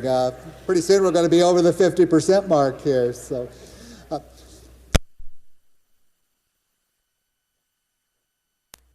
Hey, I'm seeing a live event from Marco Rubio. We're going to jump on over to that Marco Rubio event.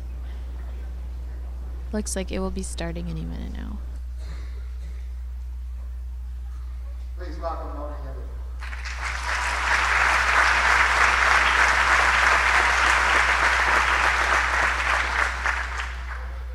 Friends and neighbors, tonight you are doing the hard work of freedom.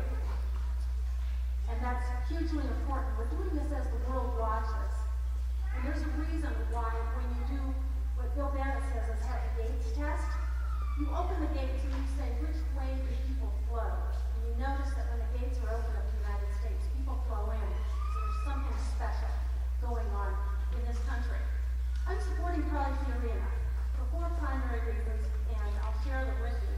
And for Rick's sake, I will just tell you that the hardest part of choosing Carly Fiorina was having to not vote for Rick Santorum this year. But anyway, I chose Carly for several reasons. First of all, she fit all my non-negotiables of being pro-life and for Going to give you a look at this Marco Rubio event, although it does not look like he's going to take the stage soon. You can see they've got Fox News on the left and right side of the stage.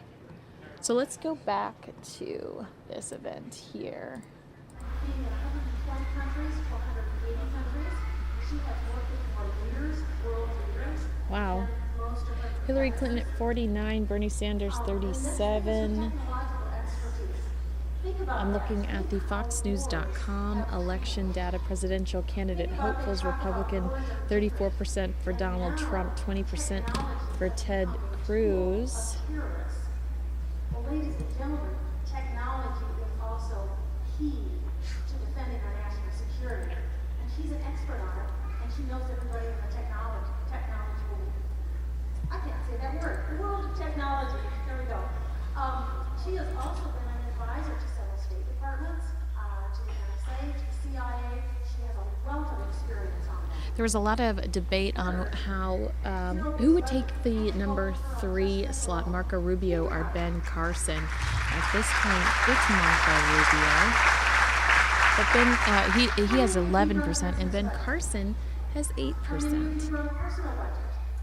Do you just add 3 or 5% on every year and just keep rolling and add up debt? No, we have to go back and examine every dollar in our budget, and that's what Holly is going to do on a national basis.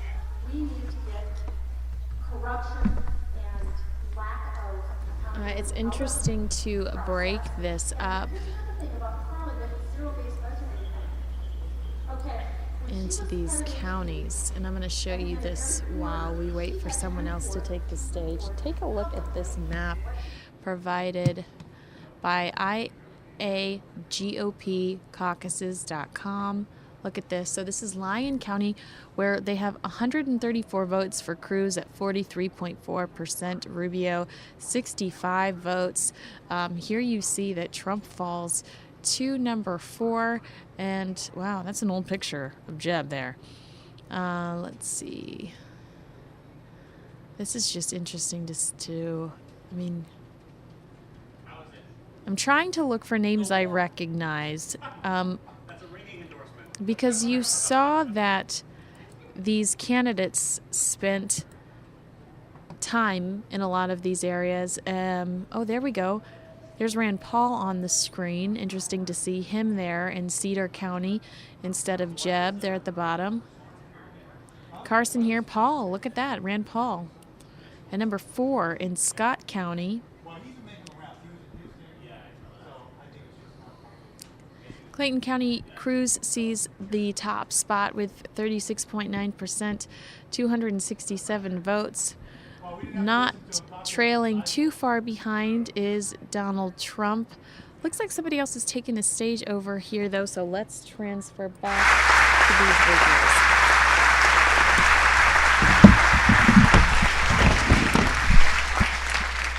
Our next speaker is representing the My Huckabee campaign.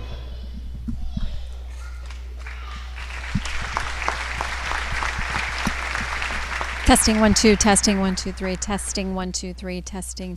Oh, and while we wait for her to give us her live hit, take a look at Marco Rubio's. Yes. Oh, here we go.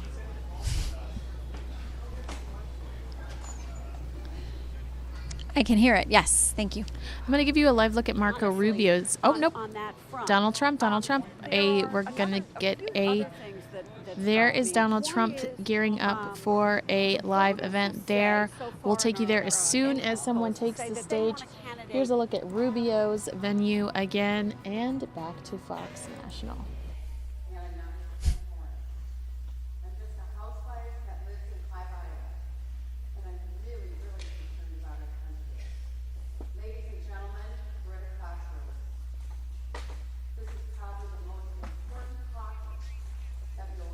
Okay.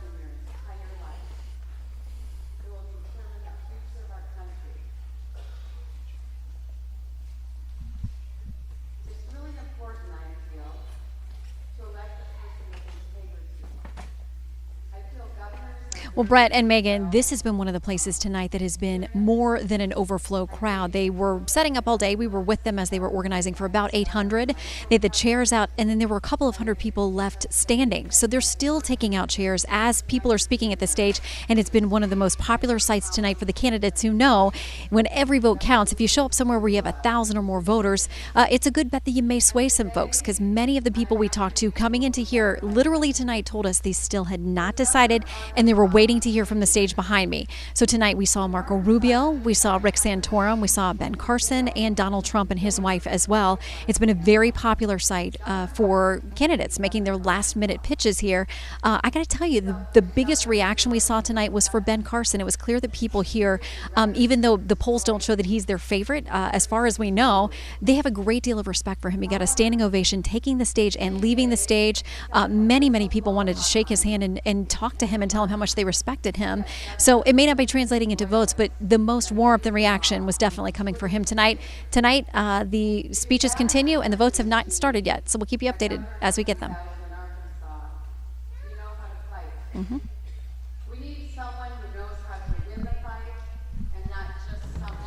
All right, and again, a live look at Marco Rubio's venue. We're expecting to hear from him again soon. You can see their Fox News coverage there on the left and right of Marco Rubio. And again, Donald Trump's venue seems to be filling up pretty quickly, so I'll take you there for a live look. And he's had his wife with him throughout the day. It's been interesting and kind of exciting to see him bring her along. So obviously this is a very important night for him. We're going to wait for more people to take the stage, but just to give you an update, let me pull this over here so you can take a look at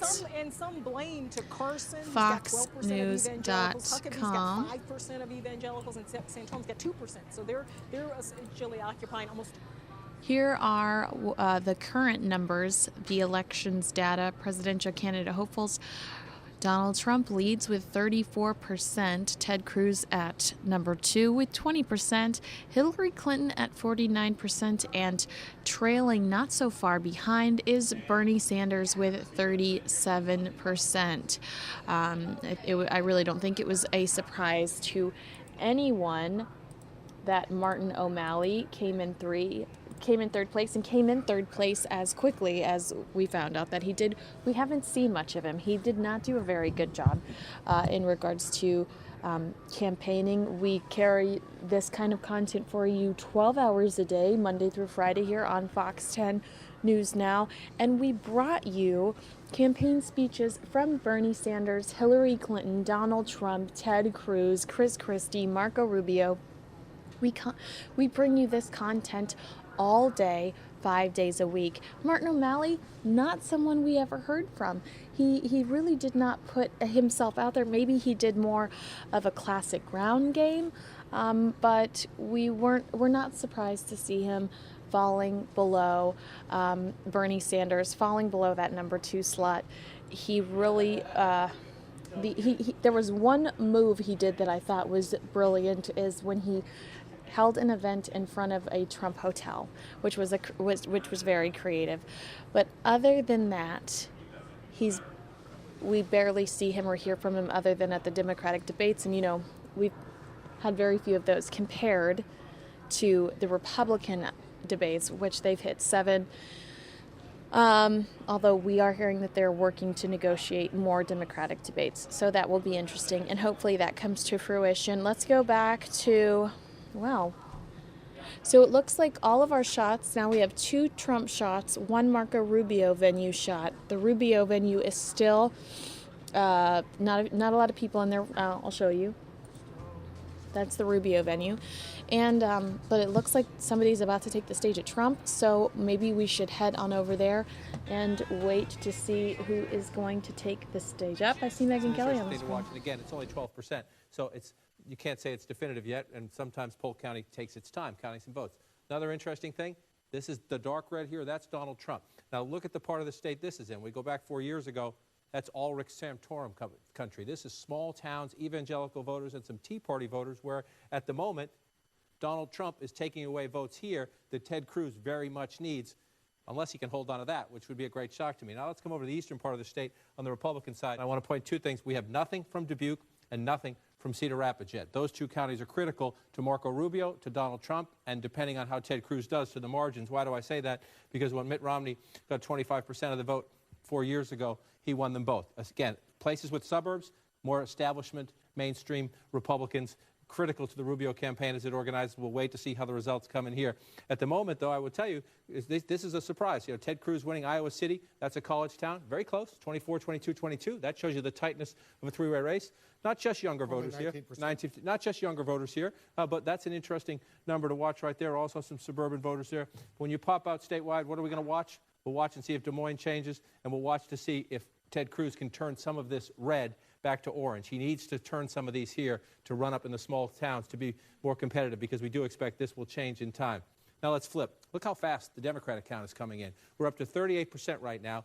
Just focus on the percentages. These are state delegate equivalents. The Democrats have a complicated process. So let's just focus on the percentages. Close race, 52% to 48%. As you noted, Governor O'Malley seems to be having trouble precinct by precinct getting up to the viability numbers.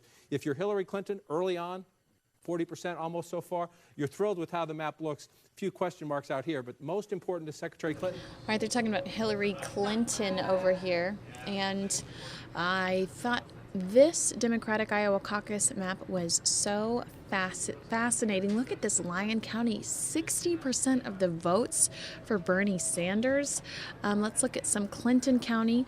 It's 50-50 Clinton and Sanders. Let's take a look. Cedar County, Sanders 59.5%, Clinton 40.5%. So, I mean, wow, this is a lot of Sanders at the top here. But so fascinating how these maps are working and showing us some real-time results. Back to Trump. This is big important county, Lynn County, 7% of the state population, it is Senator Sanders running ahead there by a 10-point margin. So just like in 2008, bit of a slugfest out in the eastern part of the state, Secretary Clinton winning in the middle, the central part of the state here where the people are holding her own. Sanders doing okay, though, up here in the rural areas. At the moment, if you're looking at this map at Clinton headquarters, Take you're a look. happy. It just changed. Only 3% now. 51% for Hillary Clinton, 48% for Bernie Sanders. And that's 41% of the caucus sites. This could tighten even more dramatically. Absolutely. As we count the vote, it could tighten even more. And remember, no matter who's on top, if it stays about that close, they're going to come out of there roughly not that big of an advantage among delegates, but we're the first state tonight. Tonight is about momentum. It's about trying to get a win. Hillary Clinton wants this win very much because of Senator Sanders' lead in the state of New Hampshire. It's just fun to watch so far. I want to just check Iowa City. Again, college town in Iowa City, University of Iowa. Senator Sanders ahead there by a healthy margin. That's key to his vote. John, if you're Bernie Sanders, what are you looking for right now with 41% of the caucus sites reporting? Where do you got to do well to narrow that 3%? Well, you need to change your numbers here. Number one, only 20% of the vote, just shy of that, counted in the biggest basket of votes in the state. Biggest basket of delegates right here. He needs to get closer. He can't have a 6-point gap here with only two candidates. So in Polk County, he's got to win Polk County? Is that what you're saying? Doesn't have to win Polk County, but he's got to get closer. He cannot be that far behind Secretary Clinton in a place where, because you have more votes, more delegates here, if she gets a big lead there, it helps her offset other places. That's how Mitt Romney stayed so close on the Republican side 4 years ago, and it's how Senator Obama 8 years ago got a lead over. If we go back to that 8 years ago and just look at President Obama, Hillary Clinton was third, and he had a 10-point lead over John Edwards that time. So if you can get more eggs in the bigger baskets, if you will, where more voters are, that helps you. So Bernie Sanders needs to close the gap here. He would like to change this number. Story County, everyone focuses on Ames because the university is there, but down here, a lot of Des Moines suburbs as well. You're fighting for suburban voters, but you just have to watch as the count comes in. We're over 41%. It's a very, very close race. Sanders needs to run up some numbers again as they count here. Yep. He needs to maintain that lead in the east, maybe stretch it out a little bit, and he needs to do a stronger job in the central part of the They're state. getting close to almost half the vote counted already in the Democratic caucus. I want to go to Tom Foreman right now. Tom Foreman, go ahead. I understand they've counted the numbers where you are in Coralville. This is a Democratic caucus. Yes, well, if this is the final count here, it came out to be 55% for Hillary Clinton over here with our real-time voting, 45% for Bernie Sanders over here. But this is really important, Wolf, and it speaks to what John was speaking about a moment ago. Because of the math here, because they have 8 delegates to divide here, the fact that she beat him by this 55% to 45% margin that we're showing up here in real time makes no difference in the delegates. He walks away with 4 delegates. She walks away with 4 delegates. There was another Democratic caucus meeting downstairs where Bernie Sanders edged her out by a few votes, and that also split evenly. So for all the people who showed up, all the passion tonight, all of the real struggle here to get everybody on their side, both candidates on the Democratic side here, Bernie Sanders and Hillary Clinton, Martin O'Malley was ruled out, but of those two, they are walking away from this night in 2 precincts here with the exact same number of delegates. Wolf? All right, Tom, thanks very much. John, show us where Coralville is, where Tom Foreman was just reporting from. It's in Johnson County, the eastern part of the state. Coralville is just right up here, a little bit to the northwest of Iowa City. Eventually, Wolf will be able to get the spy cam and take you right into Tom Foreman's room there. But he's right here. It's the key county in the state. Again, the campus is here. Coralville's a suburb right outside there, just a few minutes drive from the University of Iowa. And it's a key part of the state when it comes to Democratic politics. Again, that's Barack Obama, 52% in this county 8 years ago. Bernie Sanders with 57% right now. If you go county by county, where did Obama win? Where does Sanders need to win? So far, he should be happy in this county. The question for Senator Sanders at the moment is mainly here in the center part of the state and just to the north here in Story County, where if you go back in time, that was a big Barack Obama win. John, we're getting some results from Republican caucus sites. Let's take a quick break. We'll share those results with you right after this.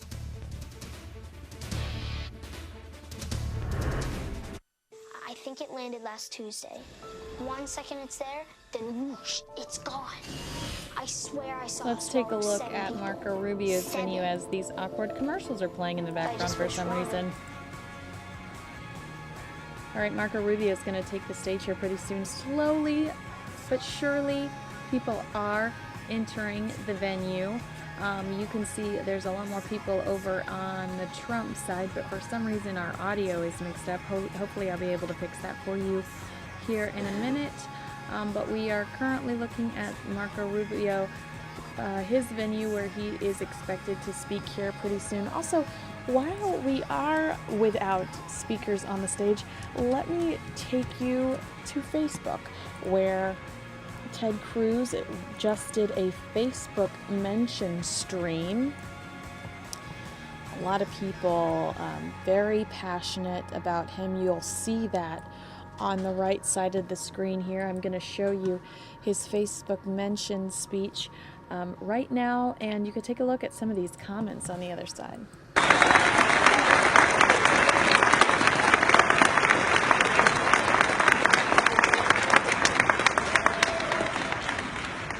Thank you so very much. Thank you for coming out tonight. It is an honor to be able to join you this evening and to humbly ask for your support. Every one of us understands that our country's in crisis. This isn't a typical election. We're bankrupting our kids and grandkids, and our constitutional rights are under assault each and every day. While America has receded from leadership in the world, it's made the world a much more dangerous place. And every one of us here has been burned before by candidates who sound great on the stump. They make all sorts of promises, and they go to Washington and they don't do what they said they would do. And I'm going to suggest to you the stakes are too high for us to get burned again. We can't get burned again. So how do we avoid that? Well, the scriptures give us a test. You shall know them by their fruits. My suggestion is that you ignore what any candidate says. You ignore what I say. You ignore what everyone else says. Instead, you ask, have they walked the walk? So if you want a president who will repeal every word of Obamacare, you should ask, who has led the fight against Obamacare?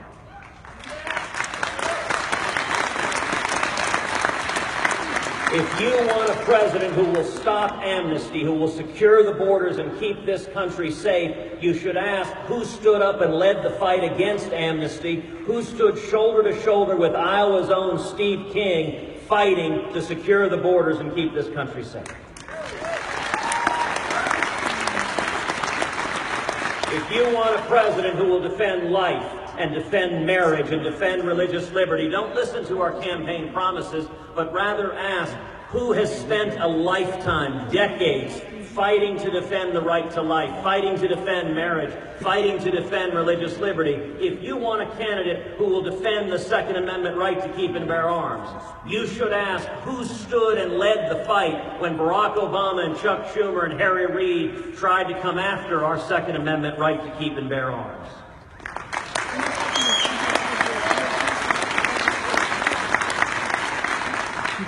This election's about trust. You should ask yourself, who do you trust to defend the Constitution? I have spent my entire life fighting to defend the Constitution, to defend the Bill of Rights. The next president will nominate 1, 2, 3, 4 Supreme Court justices. If we get this wrong, we are one justice away from a radical 5-justice liberal majority on the court that will tear down our constitutional right, our free speech rights, our religious liberty, will tear down our Second Amendment right to keep and bear arms, will undermine our liberties for a generation.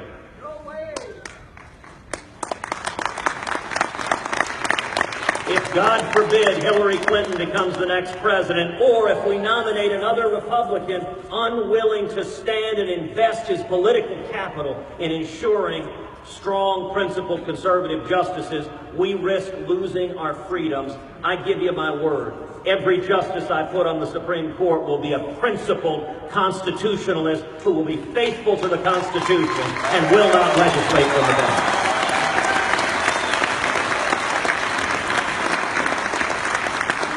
If you want a president who will stand unapologetically with the nation of Israel, then we should ask who has stood over and over again fighting to strengthen our friend and ally, the nation of Israel.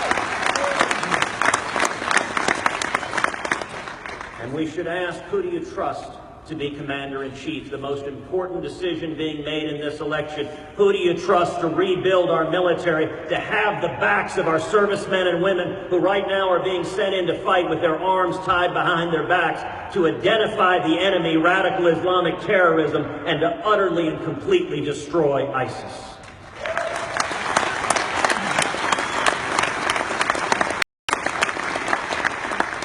If I'm elected president, let me tell you what I intend to do on the first day in office. The first thing I intend to do is rescind every single illegal and unconstitutional executive action taken by President Obama. The second thing I intend to do is instruct the U.S. Department of Justice to open an investigation into Planned Parenthood and to prosecute any and all criminal violations. The third thing I intend to do is to instruct every federal agency that the persecution of religious liberty ends today. The fourth thing I intend to do is rip to shreds this catastrophic Iranian nuclear deal. And the fifth thing I intend to do on the first day in office is begin the process of the American embassy in Israel to Jerusalem, the once and eternal capital of Israel. And let me make one final point. Iowa will decide. Just earlier today, I completed the full Grassley, doing stops in all 99 counties across the state of Iowa.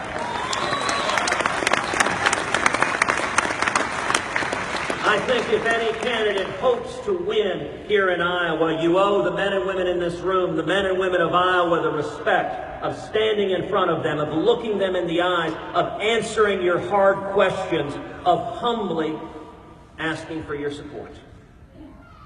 You know, the last two presidential cycles, the winners of the Iowa caucus, good, honorable, principled men, they came out of Iowa broke. They came out of Iowa without a national team, without a national infrastructure, unable to win the nomination. We are in a markedly different position today, a position that has not happened in decades.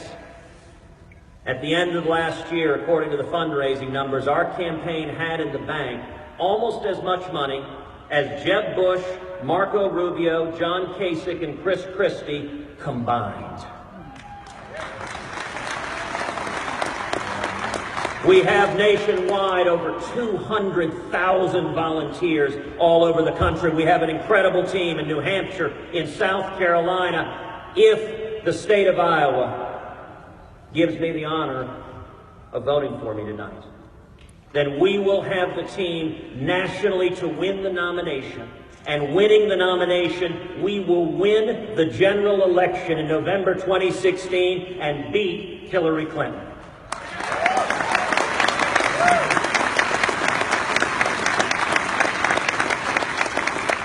Thank you for having me, and I humbly ask for your support. All right, back to a live look of Marco Rubio's event. Here we go. And I'm going to take you to the Trump venue where you can see unbelievable.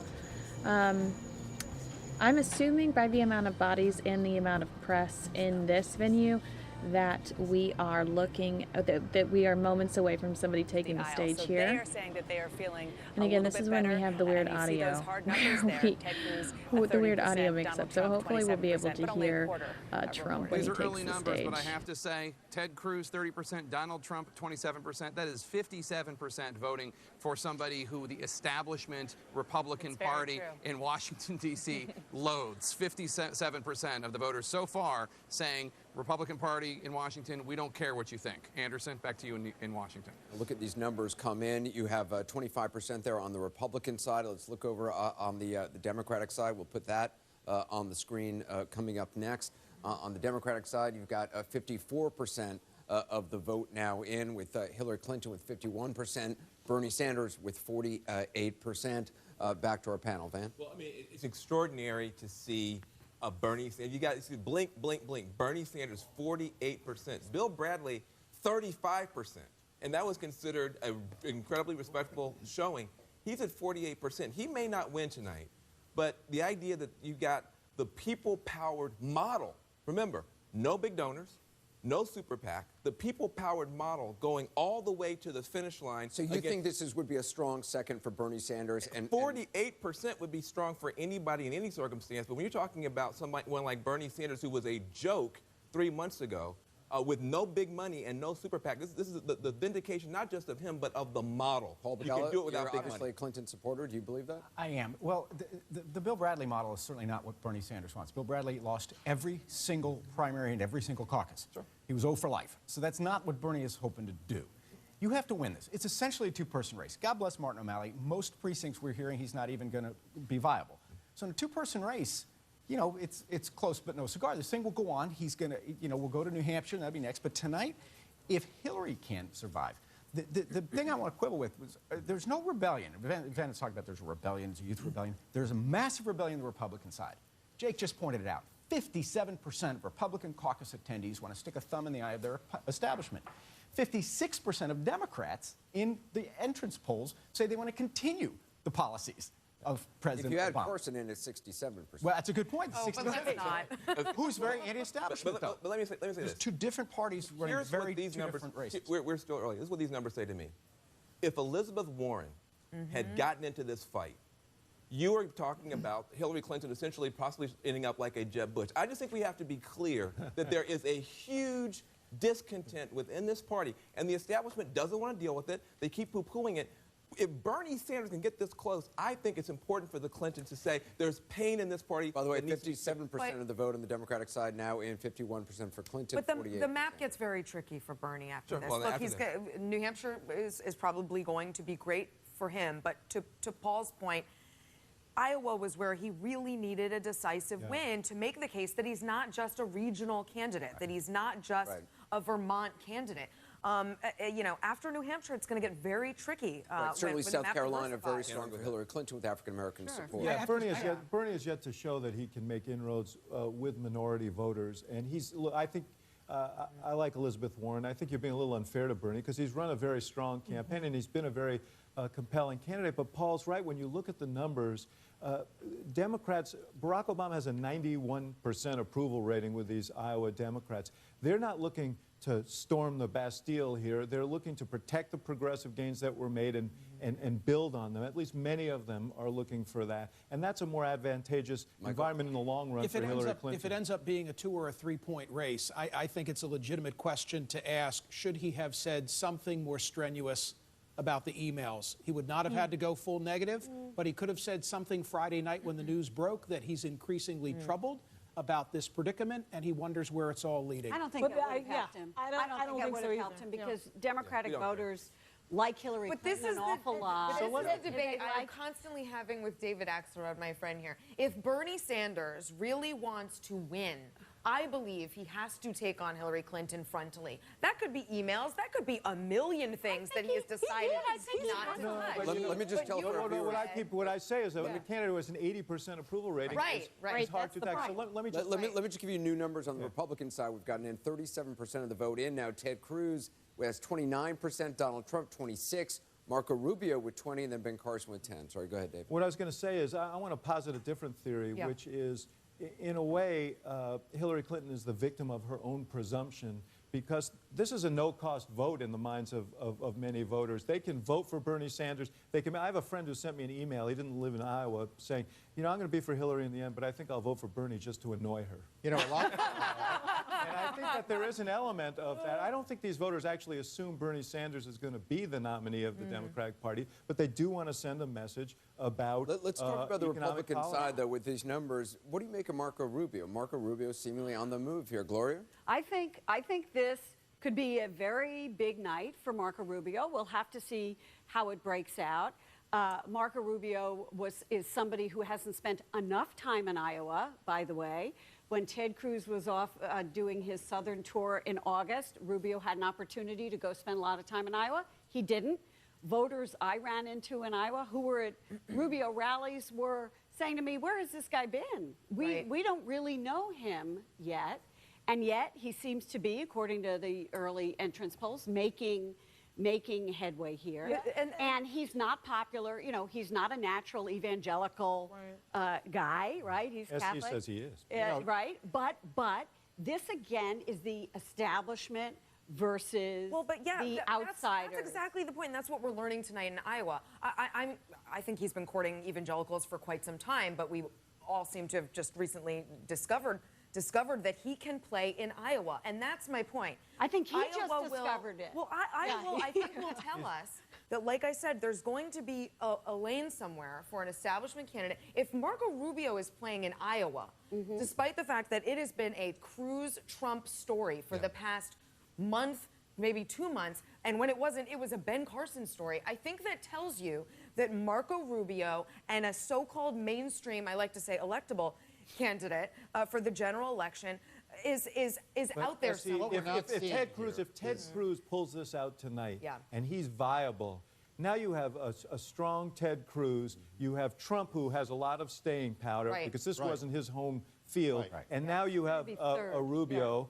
How does that sort out to a two-person race between the establishment candidate and when it winnows, it will though. When it winnows down, if they don't add up, as we look now with 41% of the Republican vote in Ted Cruz 29, Trump 26, Marco Rubio and 20, and Carson at 10. Let's go back to Wolf and John to take a look at where the votes have come in and where we're still waiting to hear from. Guys? Still plenty of votes outstanding right now, John King. On the Republican side, 41% of the caucus sites reporting, so that means a lot of votes outstanding. Where does Donald Trump, for example, need to do better to overtake that Ted Cruz lead? First place he needs to do better is right here in Polk County, where Des Moines is. It's 15%, 14% of the state population. At the moment, this is your urban area and some suburbs right around Des Moines. At the moment, Ted Cruz is running ahead in Polk County. He's also running ahead right next door in suburban Dallas County, a lot of Des Moines suburbs right here in the eastern part of this county. Ted Cruz running ahead, but only 26% so far in Dallas County and 34% in Polk County.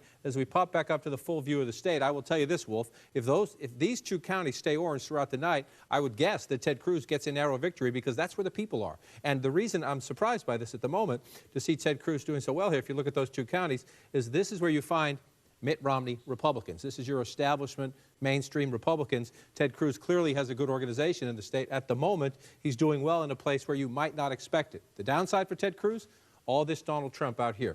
And again, let's just circle some of it. I just want to show you most of this. Remember, there's a little orange in here to be fair to Senator Cruz, but look at all that red right there, right? Now let's go back in time to 4 years ago.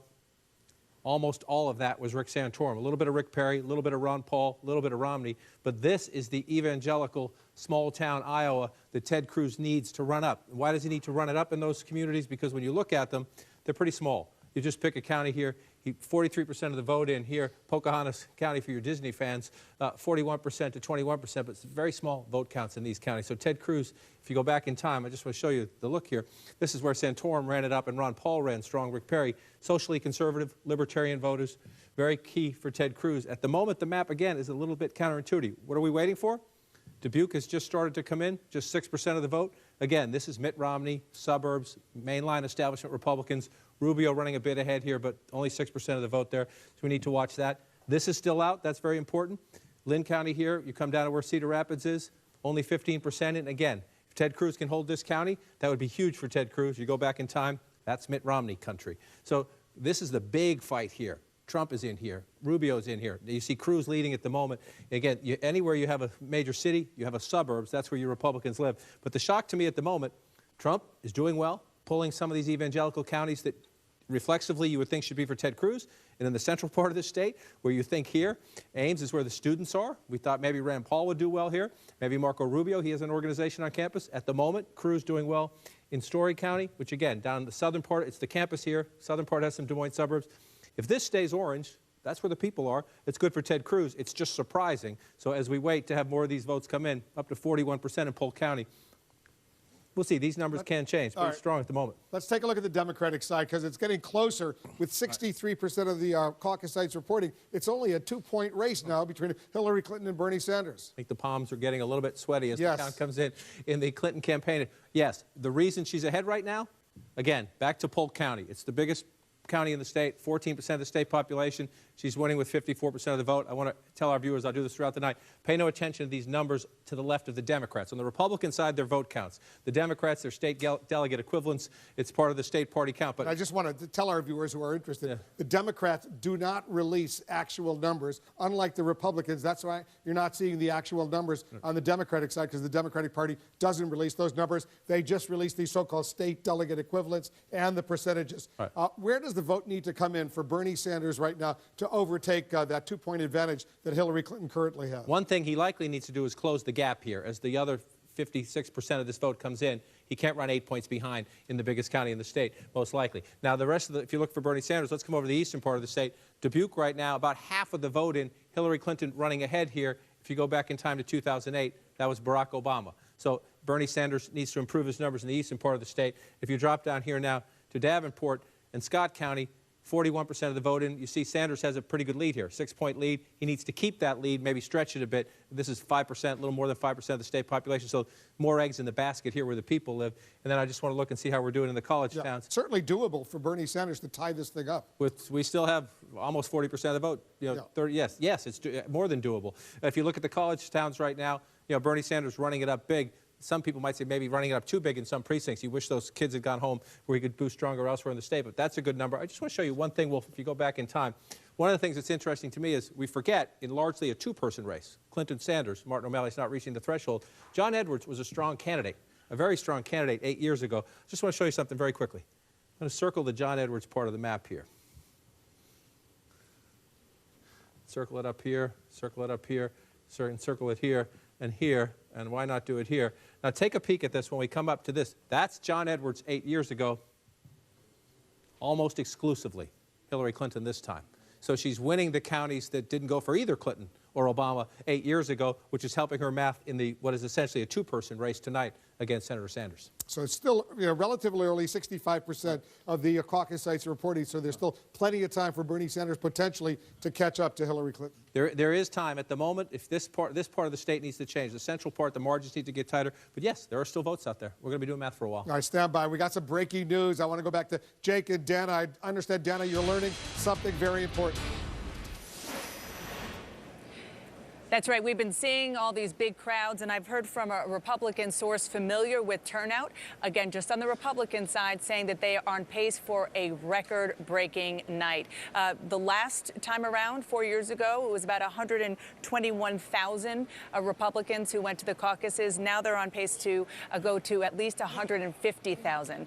So that's a pretty high number. And again, we were talking about this, Jake, that coming into the night, that would potentially be good news for Donald Trump. For Donald Trump, because the theory is that he's bringing in so many new voters, and we'll see. We're still waiting to see the final results, but we'll see if he was able to convert all those rally attendees into caucus attendees. One of the other things that we've seen this evening is that a lot of the voters who made up their mind in just the last month went for Marco Rubio.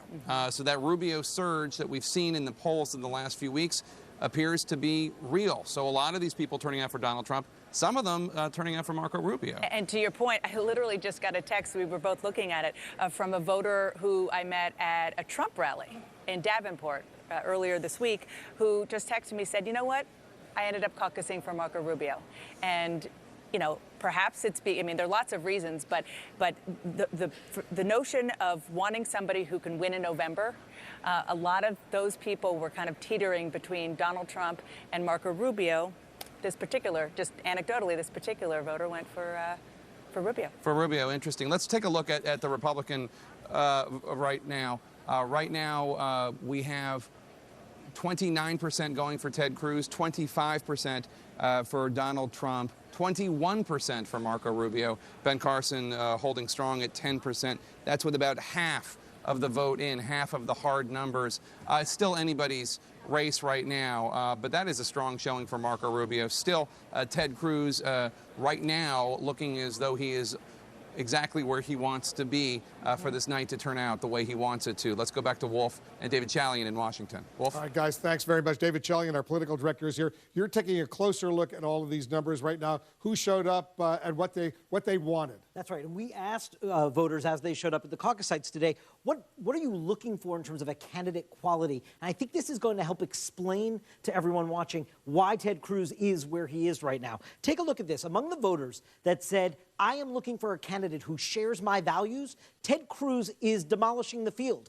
37% for Cruz, 21% for Rubio, 16% for Carson, 7% for Paul, and that is 41% of the Republican electorate. That was a really important quality to Republican caucus goers. When we asked, what about the quality you're looking for somebody who can win in November? That is Marco Rubio territory. The electability question, 43% say Rubio, 25% of those voters went for Trump, 22% for Cruz, 2% for Carly Fiorina, but that was only 21% of the electorate. So not as many Republican caucus goers looking for electability as was looking for somebody that shares their values. And finally, this quality, Ted Cruz's event going in the right-hand corner. You can see that's Ted Cruz's event in the right-hand corner. All season long, 67% of voters looking for a candidate who says, I want someone who tells it like it is, go for Donald Trump. 11% for Cruz, 6% for Carson, 4% for Rubio. But Wolf, only 15% of the Republican caucus-going electorate is looking for that quality of telling it like it is. That's why, with 4 out of 10 Republican caucus-goers saying, I'm looking for someone that shares my values, and Ted Cruz is doing well there, I think that helps explain why we're seeing where he is right now. It's really a tight race on the Democratic side, a very tight race on the Republican side. Let me update you on the latest numbers right now. There it is on the Democratic side, 51% for Hillary Clinton, 49% for Bernie Sanders, 67% of the caucus sites showing. Look at how close it is on the Republican side. The top 3, 29% for Ted Cruz, 25%. And now you're looking at a Trust Ted Cruz event. That's his venue. Let's go back to Marco Rubio.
All right, we are looking at foxnews.com. I'm going to take you to these, give you these visuals for yourself.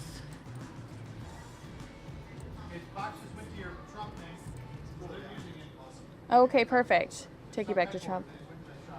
You can see presidential candidate hopeful Donald Trump 34, Hillary Clinton 49, Ted Cruz 20, Bernie Sanders 37%. And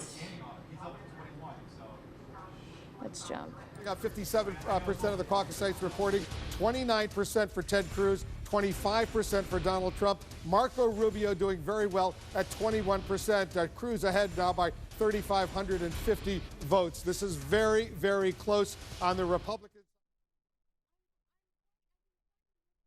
side as well, shaping up to be what we anticipated close. Let's go back to Jake and Deb. Thanks, Wolf. Well, with all these concrete numbers coming in, we're very interested in hearing what the campaigns and the candidates are saying. Let's go to Jeff Zeleny, who's at Sanders. A nail biter, 51%, with about 2/3 of the vote in. What is the Sanders campaign saying? Jake, it is a nail-biter, and both campaigns are looking at the exact same neighborhoods, the exact same precincts, a lot of them in Polk County here in Des Moines.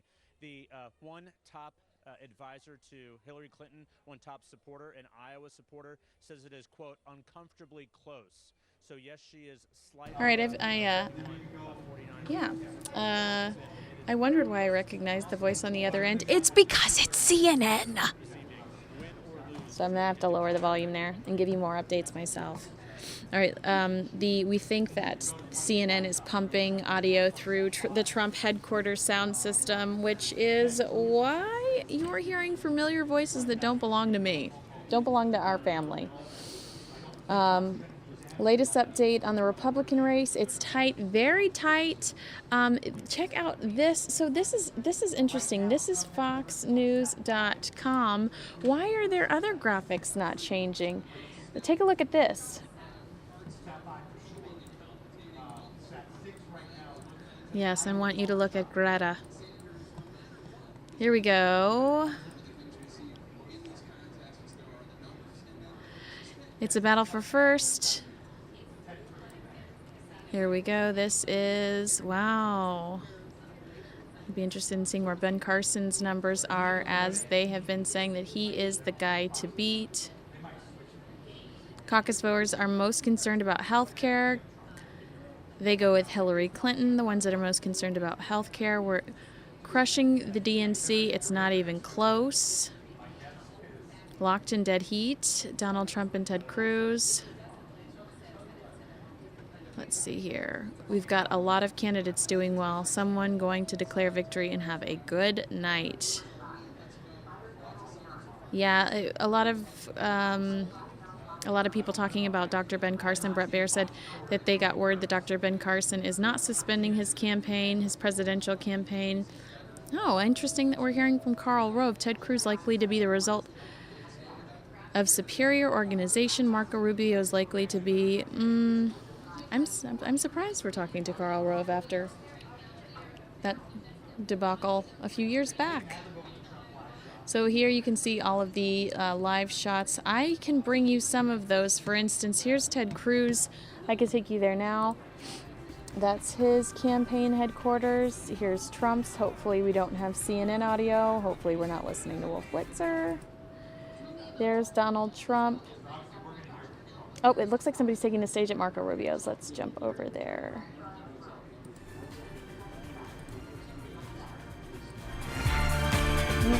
Perhaps just testing to see if anybody gets that. It's unforgivable. A stolen burnt your soul. Is that what demons do? They rule the world to me. Destroy everything. They bring down angels like you. Now I'm rising from the ground, rising up to you. Filled with all the strength I found, there's nothing I can't do. I need to know that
Back to Donald Trump. Did better than he did. That says a lot about why Donald Trump, at least right now, is in second place and not doing better, because the voters of Iowa don't think that he shares his values. But as we were just talking about, Marco Rubio, the other big story going on, the surge.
All right, as the numbers keep coming in, Rubio is having a very strong showing currently on almost 22% of the vote and gaining on Donald Trump, who is currently in second place behind Ted Cruz.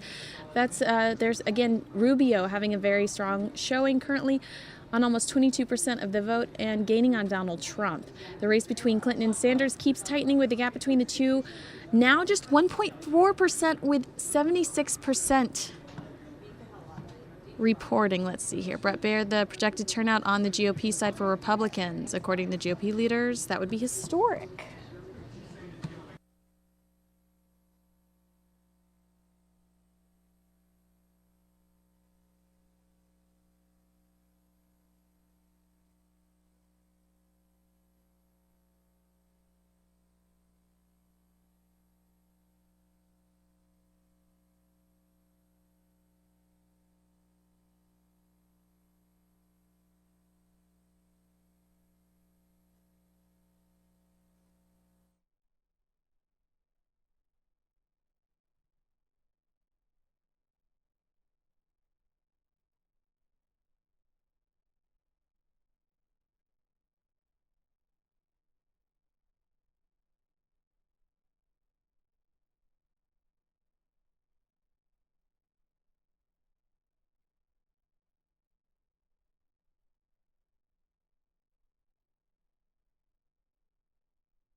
Martin O'Malley will suspend his campaign this evening. Fox News is confirming that Martin O'Malley will suspend his campaign this evening.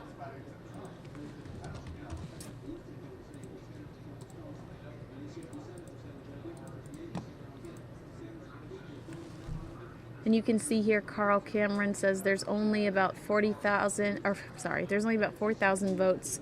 4,000 votes separating Donald Trump and Ted Cruz. That's Carl Cameron. You can see these are some of the current stats, but we're going to go back over to the live map.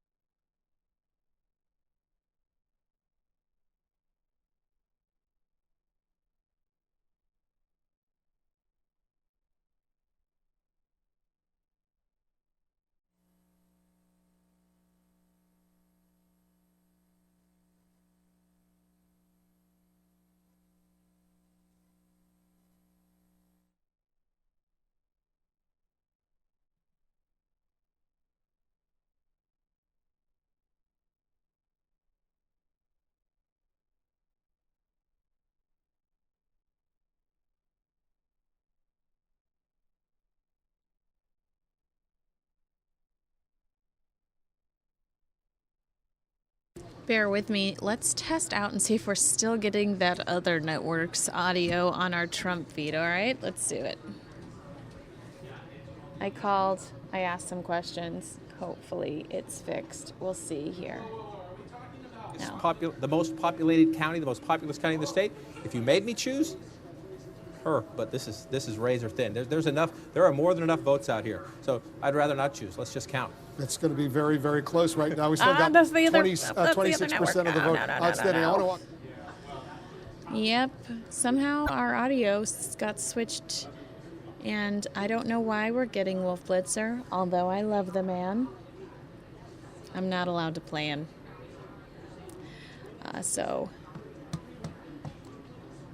Per Fox News' Ed Henry, a Democratic official says that Clinton is confident of victory, but is nervous that she is only winning by about 1.5 percentage points right now. And precincts that take longer to report are likely ones with the most new voters. That means that Sanders' numbers may increase as the night goes on. You know, Sanders has been stressing throughout this campaign that he needs the newer voters. He needs them to get out and vote. And he was confident, he said, I believe he said that in front of the White House after meeting with President Obama. He was confident that he could take home Iowa as long as he got those newer voters out there. So again, our own Fox's Ed Henry, a Democratic official, says that Clinton is confident of victory, but is nervous that she is only winning by about 1.5 percentage points. Precincts that take longer to report are likely ones with the most new votes.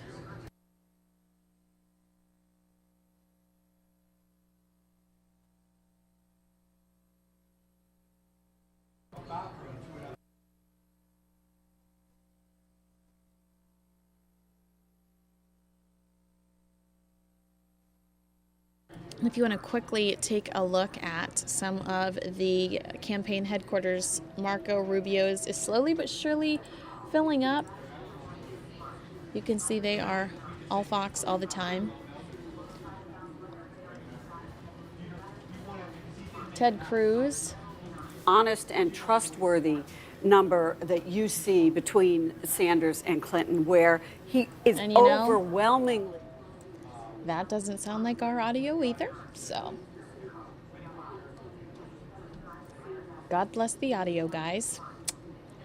So I'm going to turn the audio down there. So that's Ted Cruz's headquarters, and you've seen Trump's packed. Here are the maps.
Laura, here we go.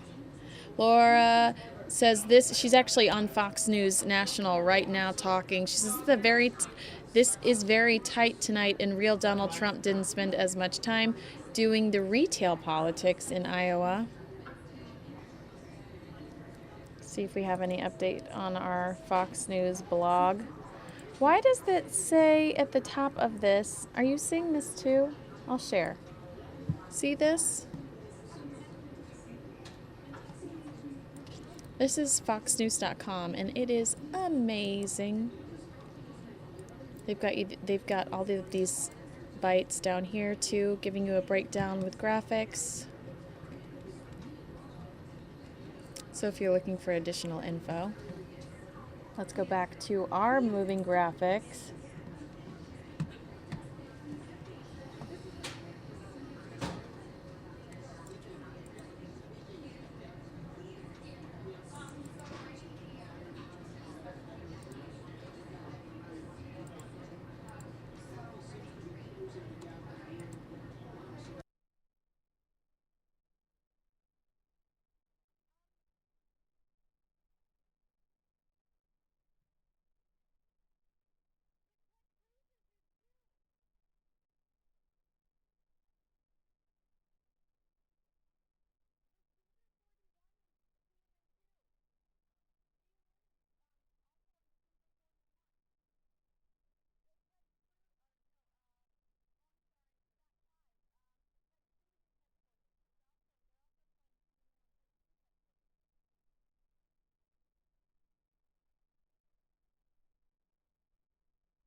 You can see here Britt Hume is on Fox News National and just said if Ted Cruz goes on to win this, he's the winner. And we'll go back to those graphics so you can get a better understanding of where everybody stands.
To destroy America, which he was quite interested in doing, but he said we were too strong. He said you have to undermine three principles: their spiritual life, their patriotism, and their morality. And he said if you can undermine those things, America will collapse from within. Well, we're in the process of collapsing from within if we continue to accept deceit and dirty tricks and lies. And people who do that are still viable candidates for President of the United States, and we accept it. That's the problem that's going on. You know, in the Bible, in Proverbs, it says, if the king listens to lies, all of his servants are wicked. In other words, if you permit that kind of thing to go on, pretty soon everybody starts doing it. And that's what's going on in our society right now. However, I think we can still fix it. I think we, the people, are the ones who have the responsibility and the ability to fix it. Our system was created in a way that we would be the final arbiters of what kind of nation we were going to have. And it means that people have to be very active. People have to be very informed so that they can't be manipulated. You know, you look, for instance, at our financial condition right now. it concerns me mightily because of the future for our children, our grandchildren, all the ones who are coming after us. What can they expect? You know, this is going to be the first generation in our history expected to do worse than their parents. And that's the beginning of the decline. It's going to continue on and on unless we intervene. And we can't just play around the edges. We have to do something major to stop this. You know, what Italy did, they were in the same shape as Greece a few years ago. And Italy decided to raise the retirement age, because everybody in Italy was retiring early, and to cut the benefits. Now, nobody was real happy with that, but it kept them from going off the fiscal cliff. And now people have adjusted to it. The longer you wait to make the adjustments, the more draconian those adjustments have to be. And this is the kind of thing that we have to begin to think about now. You know, we are passing on to those who come after us what is now a $19 trillion national debt. Next year, this time, it'll be $20 trillion. That is a number that is too staggering to even comprehend. And yet, nobody is doing anything about it. It's continuing to go up. And this has been the case for quite some time now. Republicans and Democrats alike, they both keep it going. They're all part of this rotten system. And it's because they all have ties with special interest groups and billionaires who give out money, which is why I don't take money from those groups at all. We'll never do that under any circumstances. But when you owe this person this or this person this, you're not going to disassemble that rotten system. It's just not going to happen. And that's why there is a tendency to push those individuals who are going to be obligated in some way to the top. People like me who are total mavericks and will not participate, they're anathema. And you got to somehow get rid of them. You have to ignore them. That's why from the beginning of my campaign, they try to write my obituary every week, you know. He's gone, okay, he's gone finally. You know, I remember, you know, one Saturday Night Live, they did 4 segments on me. They never do 4 segments on one person. They thought they had me, I was gone, and then they turn around and he's back. You know?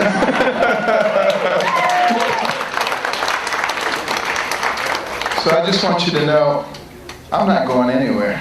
And, you know, this latest set of dirty tricks just intensifies, Fox News you know, my confirming desire Ted to Cruz work wins. extremely hard to break down the ugliness in this system and bring it back to we the people, with we the people at the pinnacle and the government below us, to facilitate life, liberty, and the pursuit of happiness. That is the way it was supposed to be. That is the way it is going to be, God willing. Because I don't believe that God is going to forsake the prayers of the millions of people across this nation who are concerned about the direction of our nation. And then you also have to bear in mind, you know, we are in grave danger. The president said a few weeks ago that ISIS is not an existential threat to us. What planet is he living on? I mean, admittedly, they do not have massive armies and a big navy and a big air force. But see, that's the way wars used to be fought. That's not the way wars are going to be fought from now on. It's going to be with cyber attacks. It's going to be taking advantage of our electric grid, which is not hardened. It's going to be dirty bombs and things of this nature. And if we're not anticipating those things and we're not guarding against them, it makes us extraordinarily vulnerable. So the last thing we want to hear is our president saying that people who want to destroy us are not an existential threat when they have access to all of those things that I just mentioned. We, as a nation, if we want to protect our children and our future, have to understand that the radical Islamic terrorists must be destroyed.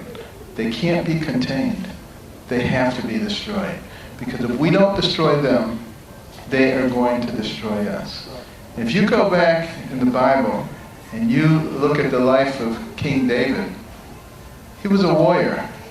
He went out and he destroyed, various groups because they were evil. I was reading in the book of Samuel, 2 Samuel, or some might say 2 Samuel.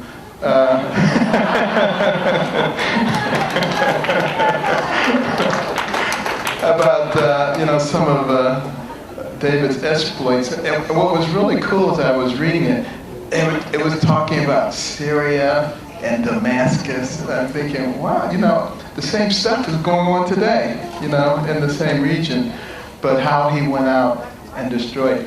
And someone asked me the other day, they said, you're a Christian. How can you be talking about destroying people? That's not consistent with Christian principles.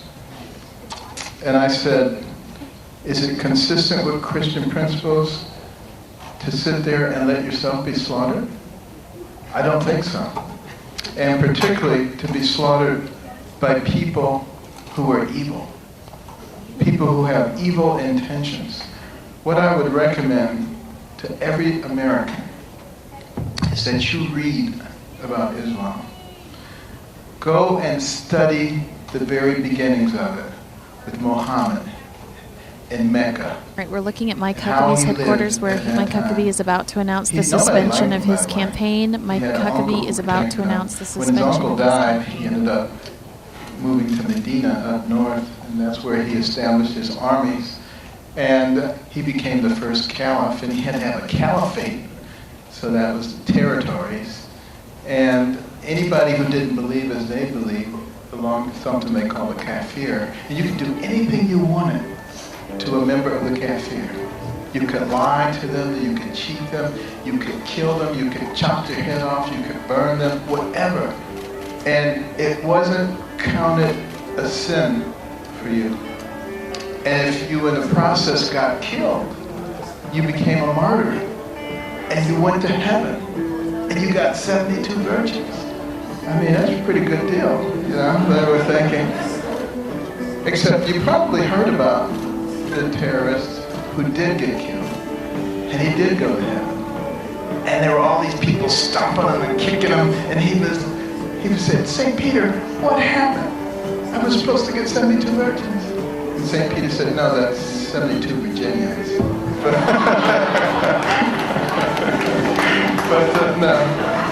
But they have these beliefs, but in order to spread themselves, to gain legitimacy, they have to have territory, the so-called caliphate.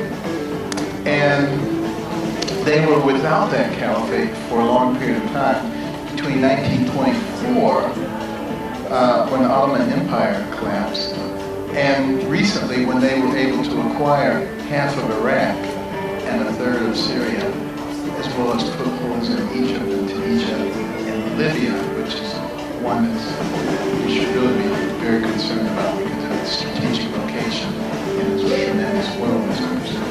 Well, at any rate, if you want to delegitimize them, you have to take their caliphate. And the way you take that is not the way some people have suggested. They say, if we put 10,000 boots on the ground, we can take it. If we put 20,000 boots on the ground, we can take it. That's not how you defeat them. You go to your joint chiefs and your military experts. You say, we need to take this territory. Tell us what you need in order to accomplish that.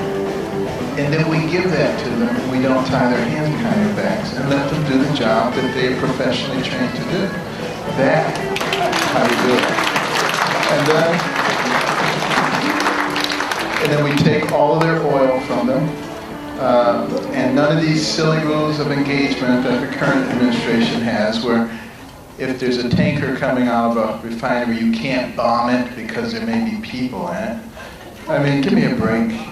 I would just send out a memo that says, if tanker comes out of there, we're bombing it. So if you don't want your people killed, don't put them on there. So, I mean, I think that's pretty compassionate, I think. And then you have to shut down all of their monetary transfer systems so that they can't recruit people. And you have to attack their command and control centers so that they can't be comfortable. That will keep them running over there so that they won't have so much time to do mischief over here and in other places. But we also have to be proactive here. We have to seal the southern border. I mean, it is absurd. I went down there this summer, and they were fences, but they were not a big barrier. I mean, they would have barely slowed me down as a kid. And, you know, there's big holes in them, like you could drive a car through. And in one place, they had strung a couple of pieces of barbed wire across. That's where the cameraman went through.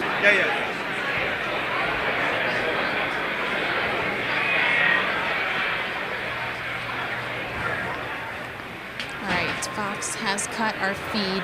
They don't warn us. They just take feeds away from us, unfortunately. So it looks like a frozen, what we're currently looking at is a frozen Huckabee feed.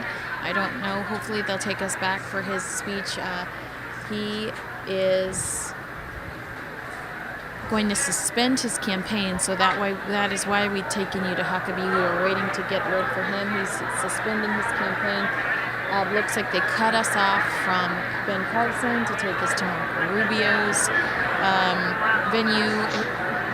They're just now announcing that we're on. Okay, Fox National is telling us that they'll take us back to Huckabee's shot when it unfreezes. So right now what they're giving us, Fox National is giving us, is this Marco Rubio headquarter shot. And then we're also getting... Oh, there goes the audio. Hopefully it doesn't take us back to Wolf Blitzer. They're giving us Martin O'Malley's campaign headquarters as well, where we are anticipating O'Malley to take the stage and thank everybody for their support. But he has announced that he is suspending his campaign. Let's head back to Marco Rubio since it is a little more lively. Turn up all of my audio channels here. Ladies and gentlemen, please welcome Marco Rubio for President, Iowa State Campaign Chairman, State Senator Jack Whitver.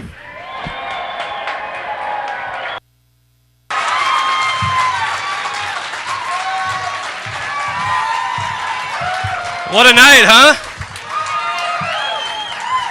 Well, hello, and thank you so much for being here. This is a fabulous night for our campaign, and I'm so thankful you came out to join us at our celebration tonight.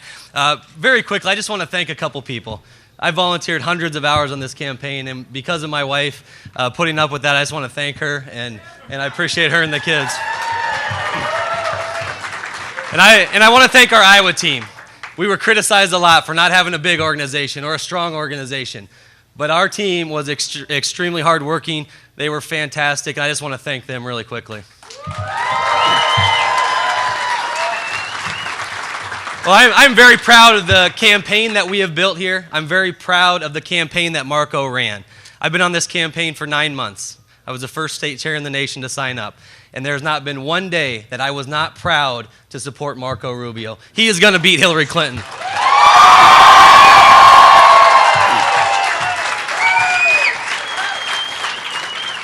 So Marco has a flight to New Hampshire, so we're going to get on with this. Please welcome the next president of the United States, Marco Rubio.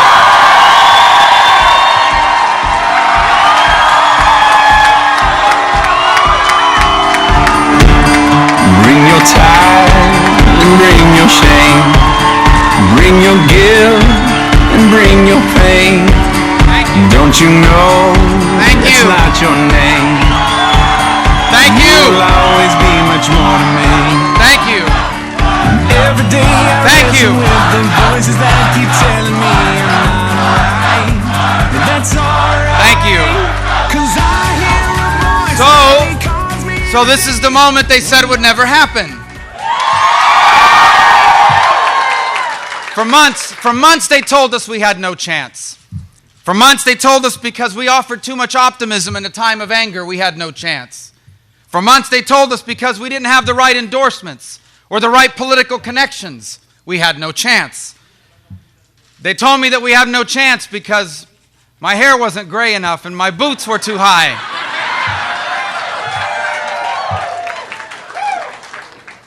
They told me I needed to wait my turn, that I needed to wait in line.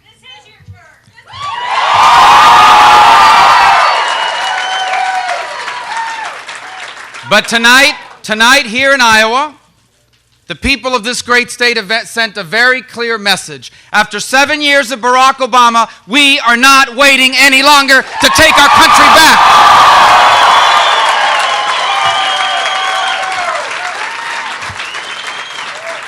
This is not a time for waiting. For everything that makes this nation great now hangs in the balance.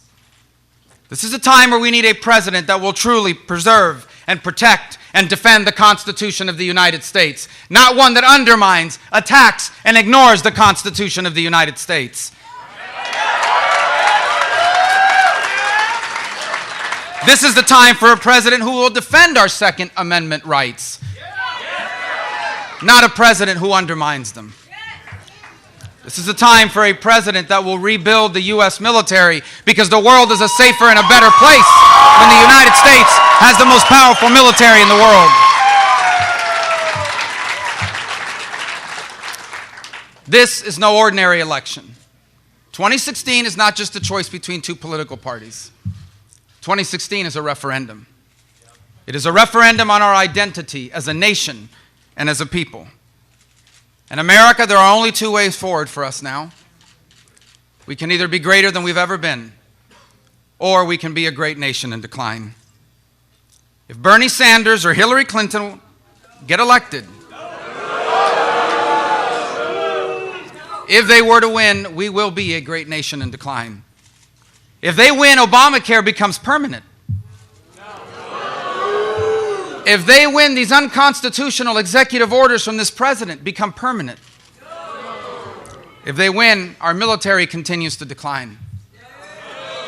And if they win, the balance of our Supreme Court will be controlled by liberal justices for over a decade or longer. They cannot win. Hillary Clinton is disqualified from being the President of the United States.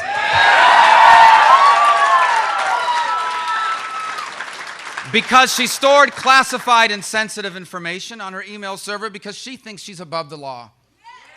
And Hillary Clinton can never be commander-in-chief. Because anyone who lies to the families of people who have lost their lives in the service of this country can never be commander-in-chief of the United States.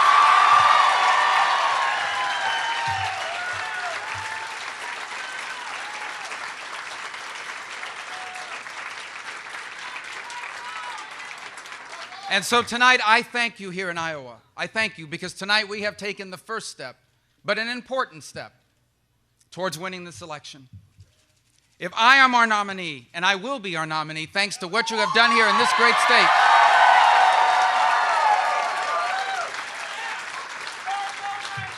when I am our nominee, we are going to unify this party, and we are going to unify the conservative movement.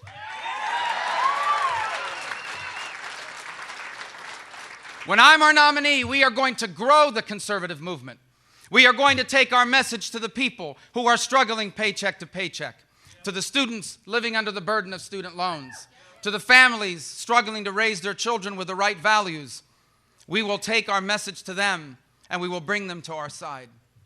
When I am a nominee, we will unite our party, we will grow our party, and we will defeat Hillary Clinton or Bernie Sanders or whoever they nominate.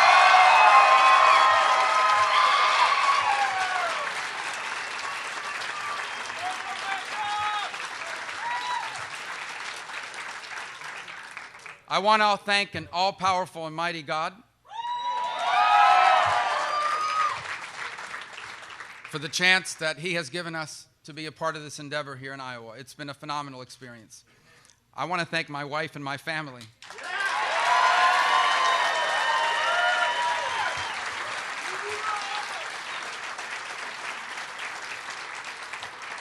I want to congratulate my friend, Senator Ted Cruz. He worked really hard here in Iowa, and he earned his victory tonight. I want to thank another good friend of mine, Governor Mike Huckabee, for his service to our country, to the state of Arkansas. He has announced tonight that he is suspending his campaign. We have tremendous admiration for Governor Huckabee, and we thank him for all he's done.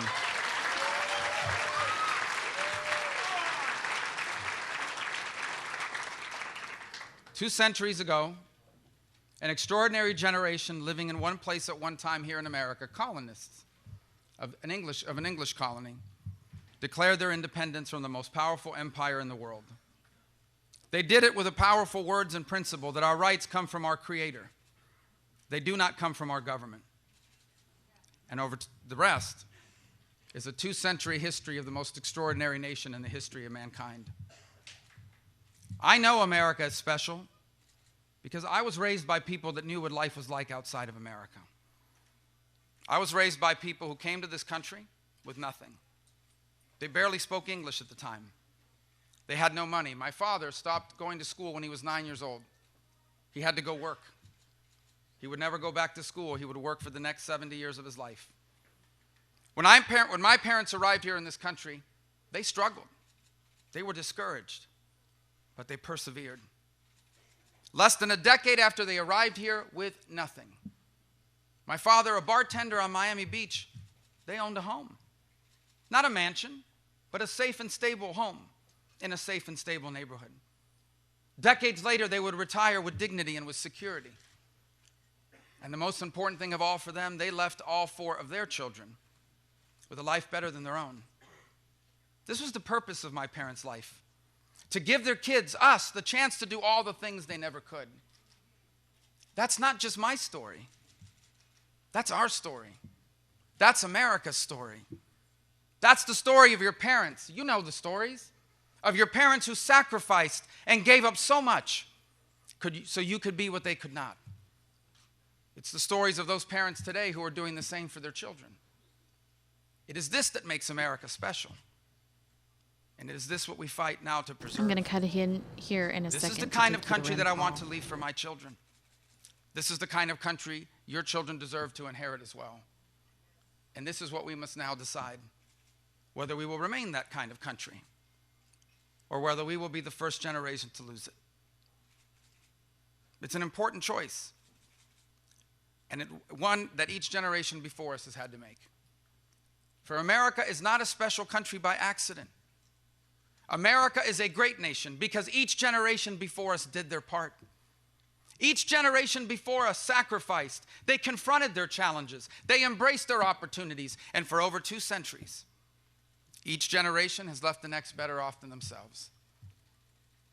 Now the time has come for us to do the same.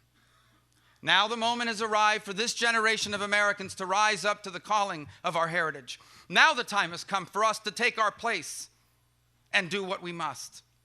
And when I'm elected president of these great United States, we will do our part.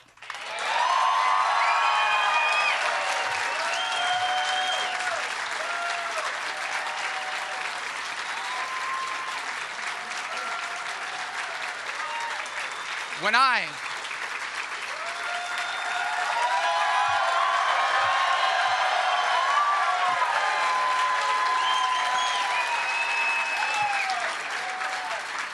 am elected president, when we together achieve this victory, we will embrace all of the principles that made America great, and we will apply them to the unique challenges of this new century.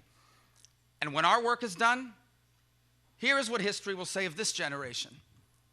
It will say that we lived in the early years of this new century in an uncertain and difficult time, but we remembered who we were. We rose up to the challenge of our time. We confronted our problems and we solved them. And because we did, the American dream didn't just survive, it reached more people and changed more lives than ever before. Because we did, our children and our grandchildren grew up to be the freest and the most prosperous Americans that ever lived. Because we did what needed to be done. The 21st century wasn't just as good as the 20th century. It was better. It was a new American century.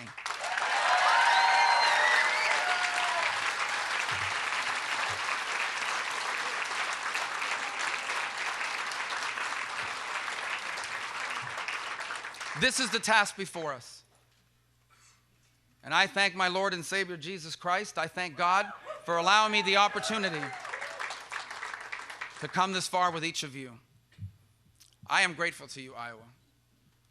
You believed in me when others didn't think this night would be possible. When perhaps we were lost in the daily narrative.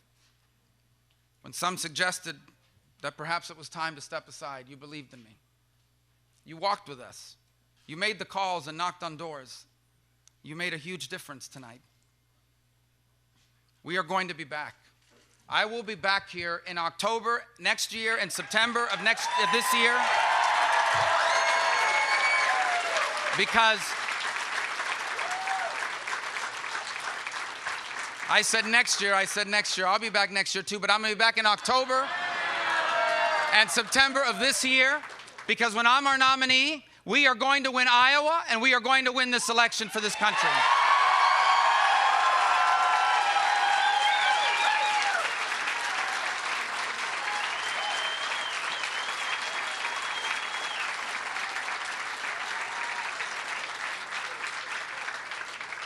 And so, Iowa, thank you so much. We will never forget you. We will see you soon again. And New Hampshire, we will see you in the morning. Thank you, and God bless you. Thank you very much. Both work from home. Thanks, Brian Reed, wherever you are.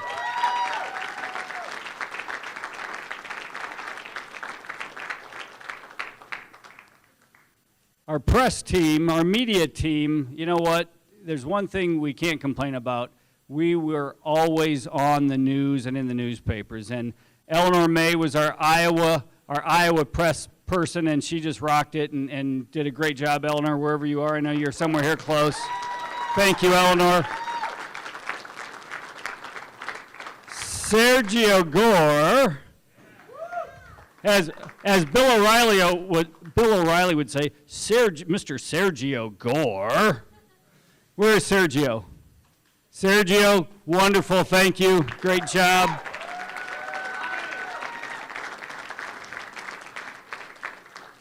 Marianne, who never left us off social media. Liberty Girl, thank you, Marianne.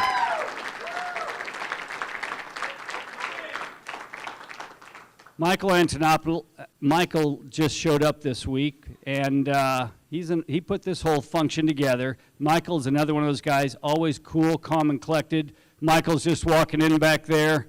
Michael, thank you for all your great work here. You did wonderful.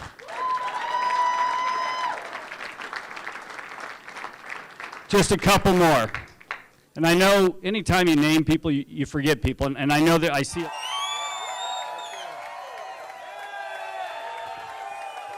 Thank you very much. Thank you. Thank you very much. I love you people. I love you people. Thank you.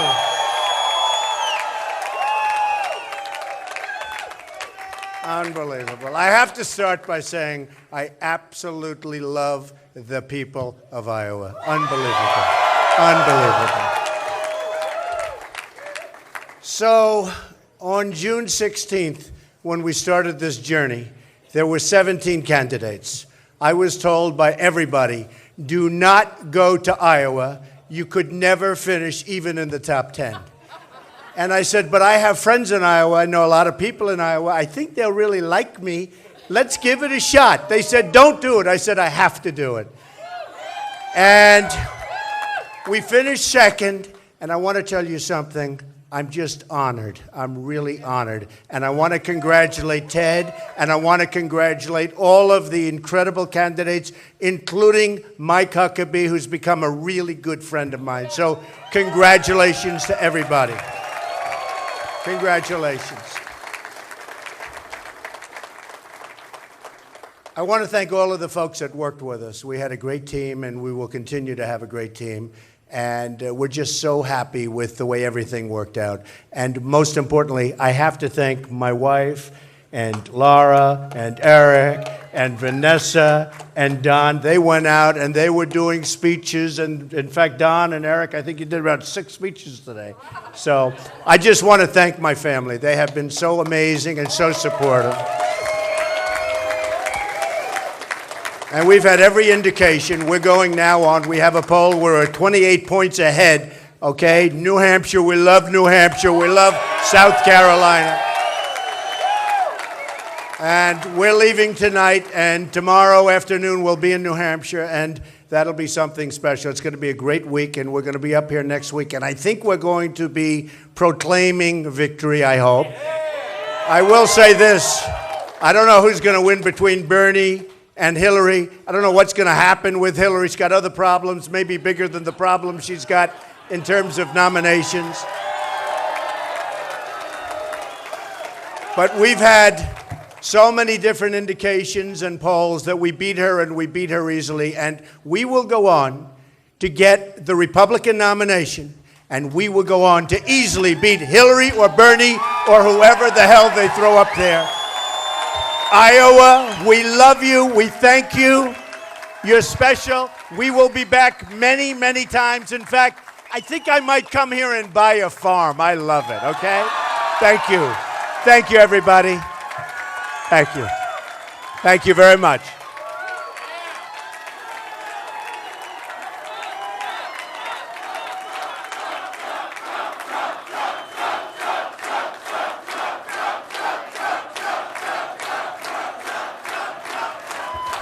On to New Hampshire. So long, everybody.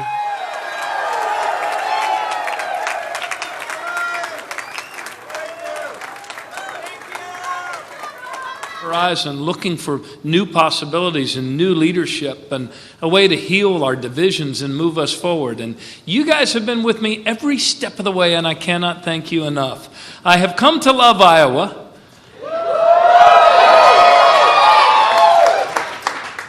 The beauty of your landscape, the warmth of your people.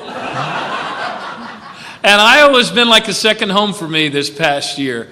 From college campuses to family farms, I have had the privilege of getting to know Iowans whose passion for our democracy is well known and renowned. And I want to share with you just one brief story.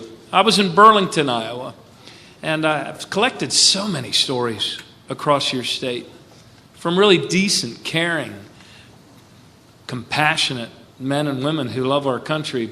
But I will never forget one of these. In fact, I told a reporter earlier today, it was the story I'll always carry with me.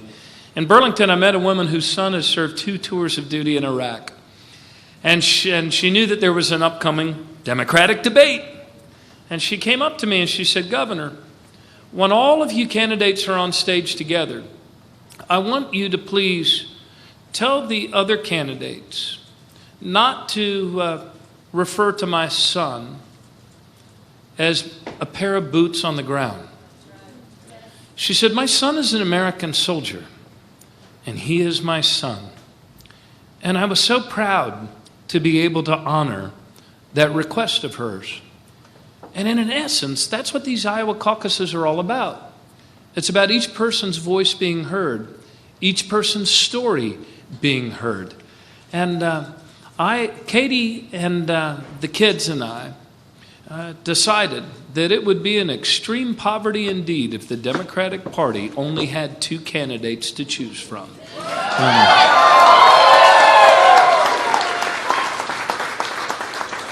And so we made this fight.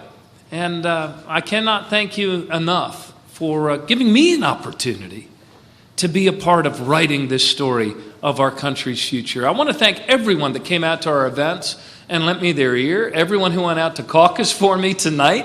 Everyone who went out to Caucus.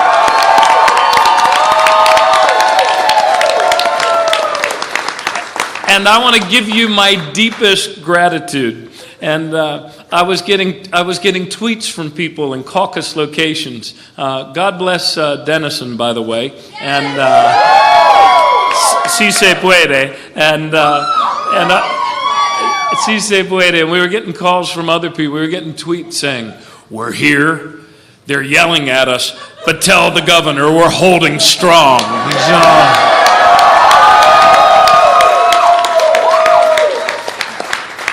You know, my parents taught the six of us that the politics is actually a noble service to others, and that the only thing wrong with it is that not enough good people bother to try. Each of us has the power and the responsibility to hold strong and point our country to a better future. Our economy isn't money, it's people. It's all of our people. And no one who works hard for a living should ever have to raise their children in poverty. It was their cause that we made our cause and was part of this tough fight. And we have to hold strong for that fight. We have to continue to fight to make the minimum wage a living wage so that every family can work hard and get ahead. To pay overtime pay for overtime work and equal pay for men and women to move our country forward. And we also have to hold strong to the values and the principles that unite us. We have to be unafraid to face our challenges, Mayor, right? We have to be able to look at climate change and see that it's the greatest business opportunity to come to the United States of America in 100 years. And I was honored to be the first candidate to put forward a plan to move us to 100% clean electric energy grid by 2050 and create 5 million jobs along the way. We are a great nation, and we are a good, and we are a compassionate and a generous people. And we have to hold strong to the values that make us Americans. And that, too, is what this tough fight was about. Our diversity is our strength. And we need comprehensive immigration reform to lift 11 million of our neighbors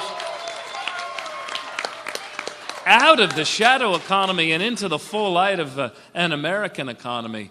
I've met with so many people across our country. I met with a family, the Ramirez family in Texas, and two parents, undocumented, two of their older daughters covered by President Obama's executive action, and their 13-year-old girl, Abigail, born in the USA, American citizen, and this little girl goes to school every single day, wondering and fearing all day that when she goes home, the doors of her home will be kicked open and her parents will be deported.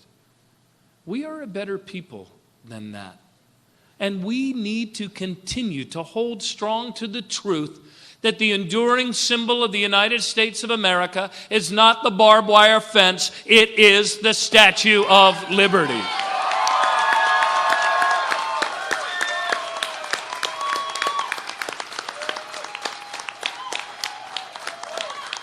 And two of the most incredible people, the most inspiring people I met in the course of this campaign were Sandy and Lonnie Phillips. They lost their daughter Jessie in that theater shooting in Aurora, Texas, and they used this campaign to transform their grief.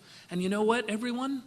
We also help transform the grief of all of those who have lost loved ones to guns and gun violence. It was because of our campaign that we drove this issue, and it's because of this campaign that we will restore common sense gun safety legislation in the United States of America.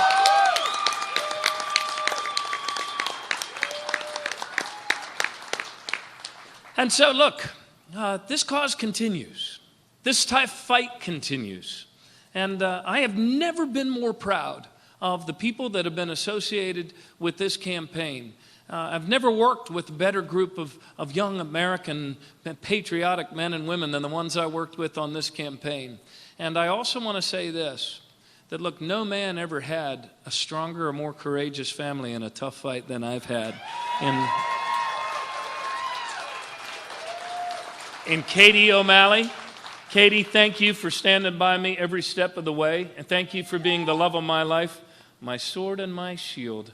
And without you, we would never have been able to help as many people as we have. And Grace, thank you, Tara, and Jack, and William, the closer. I think one of the proudest moments of this campaign was when I tuned into MSNBC and I saw William very, very clearly, without any anger, without any fear, call out the racist and fascist rhetoric of Donald Trump.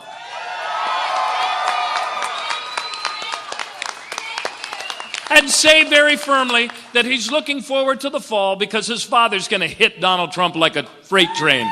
And I just might.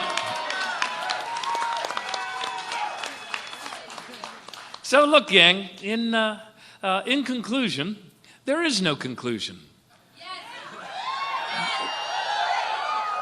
This fight continues.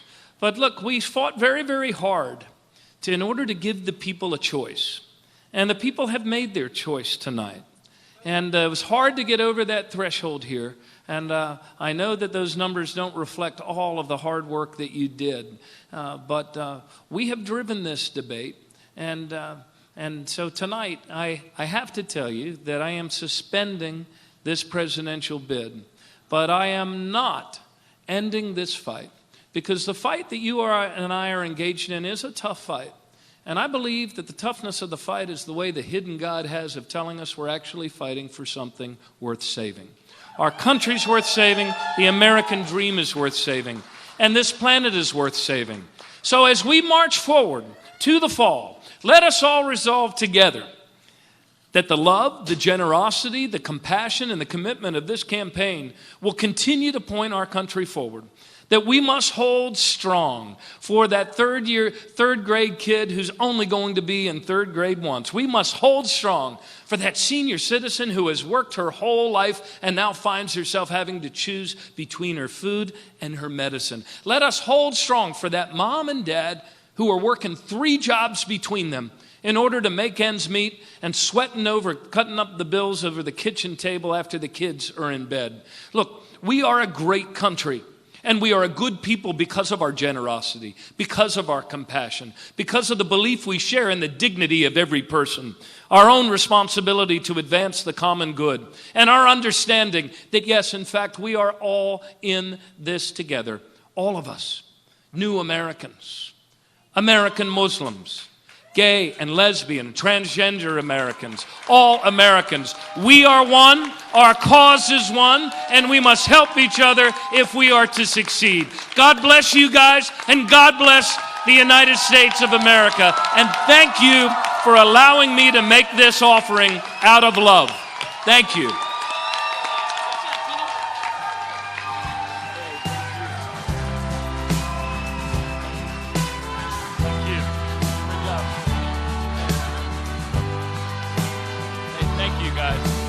I'm going to come out there. Sing at the top of your voice. Love without fear in your heart.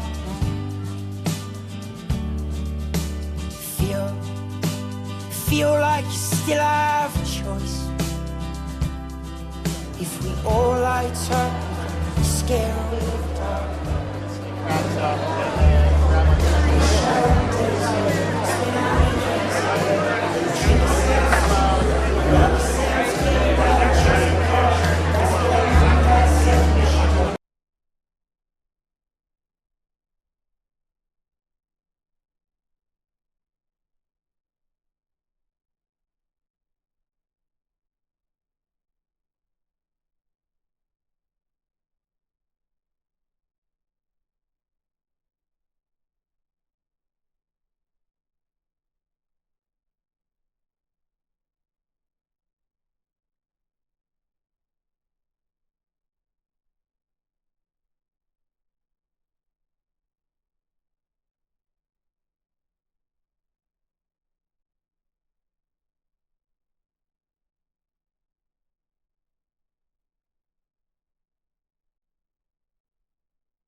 bus driver in a traffic jam, staring at the faces in a rearview mirror, looking at the promise of the promised land. One kid dreams of fame and fortune, one kid helps pay the rent, one could end up going to prison,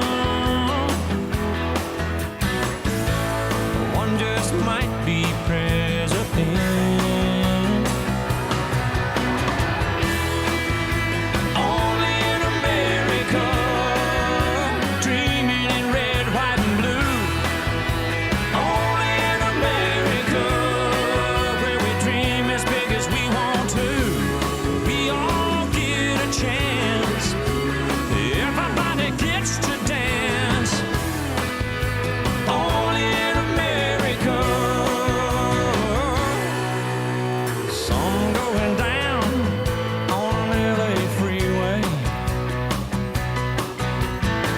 Newlyweds in the back of a limousine. A welder's son and a banker's daughter. All they want is everything. She came out here to be an actress.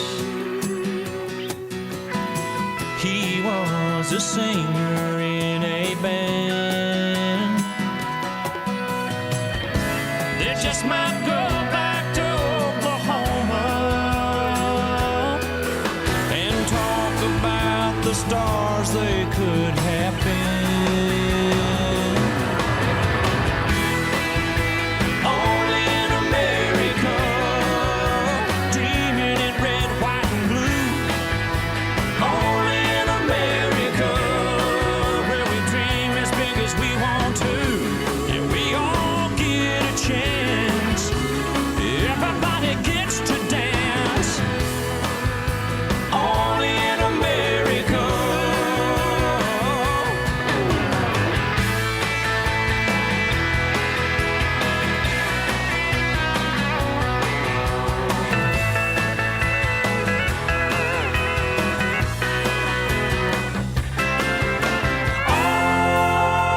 Only in America, where we dream in red, white, and blue.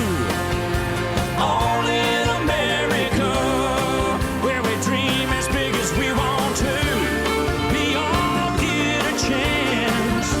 Everybody gets to dance. Only in America.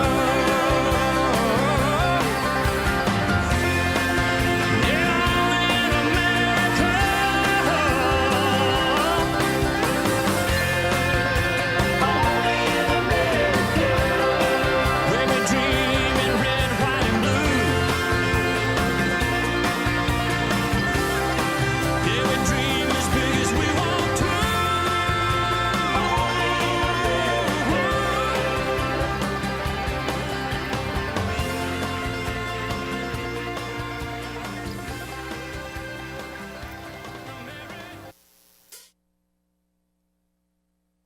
All right, as we wait for Ted Cruz to take the stage, you should go ahead and dial in as we do close at 9 p.m. The show shuts down at 9 p.m. It's now 15 minutes past. Head on over to fox10phoenix.com/live for additional caucus coverage and for they're going to take some of the other individuals. I see Hillary Clinton and Ted Cruz are both waiting to take the stage. So head on over to fox10phoenix.com/live for additional coverage. Thanks so much for watching.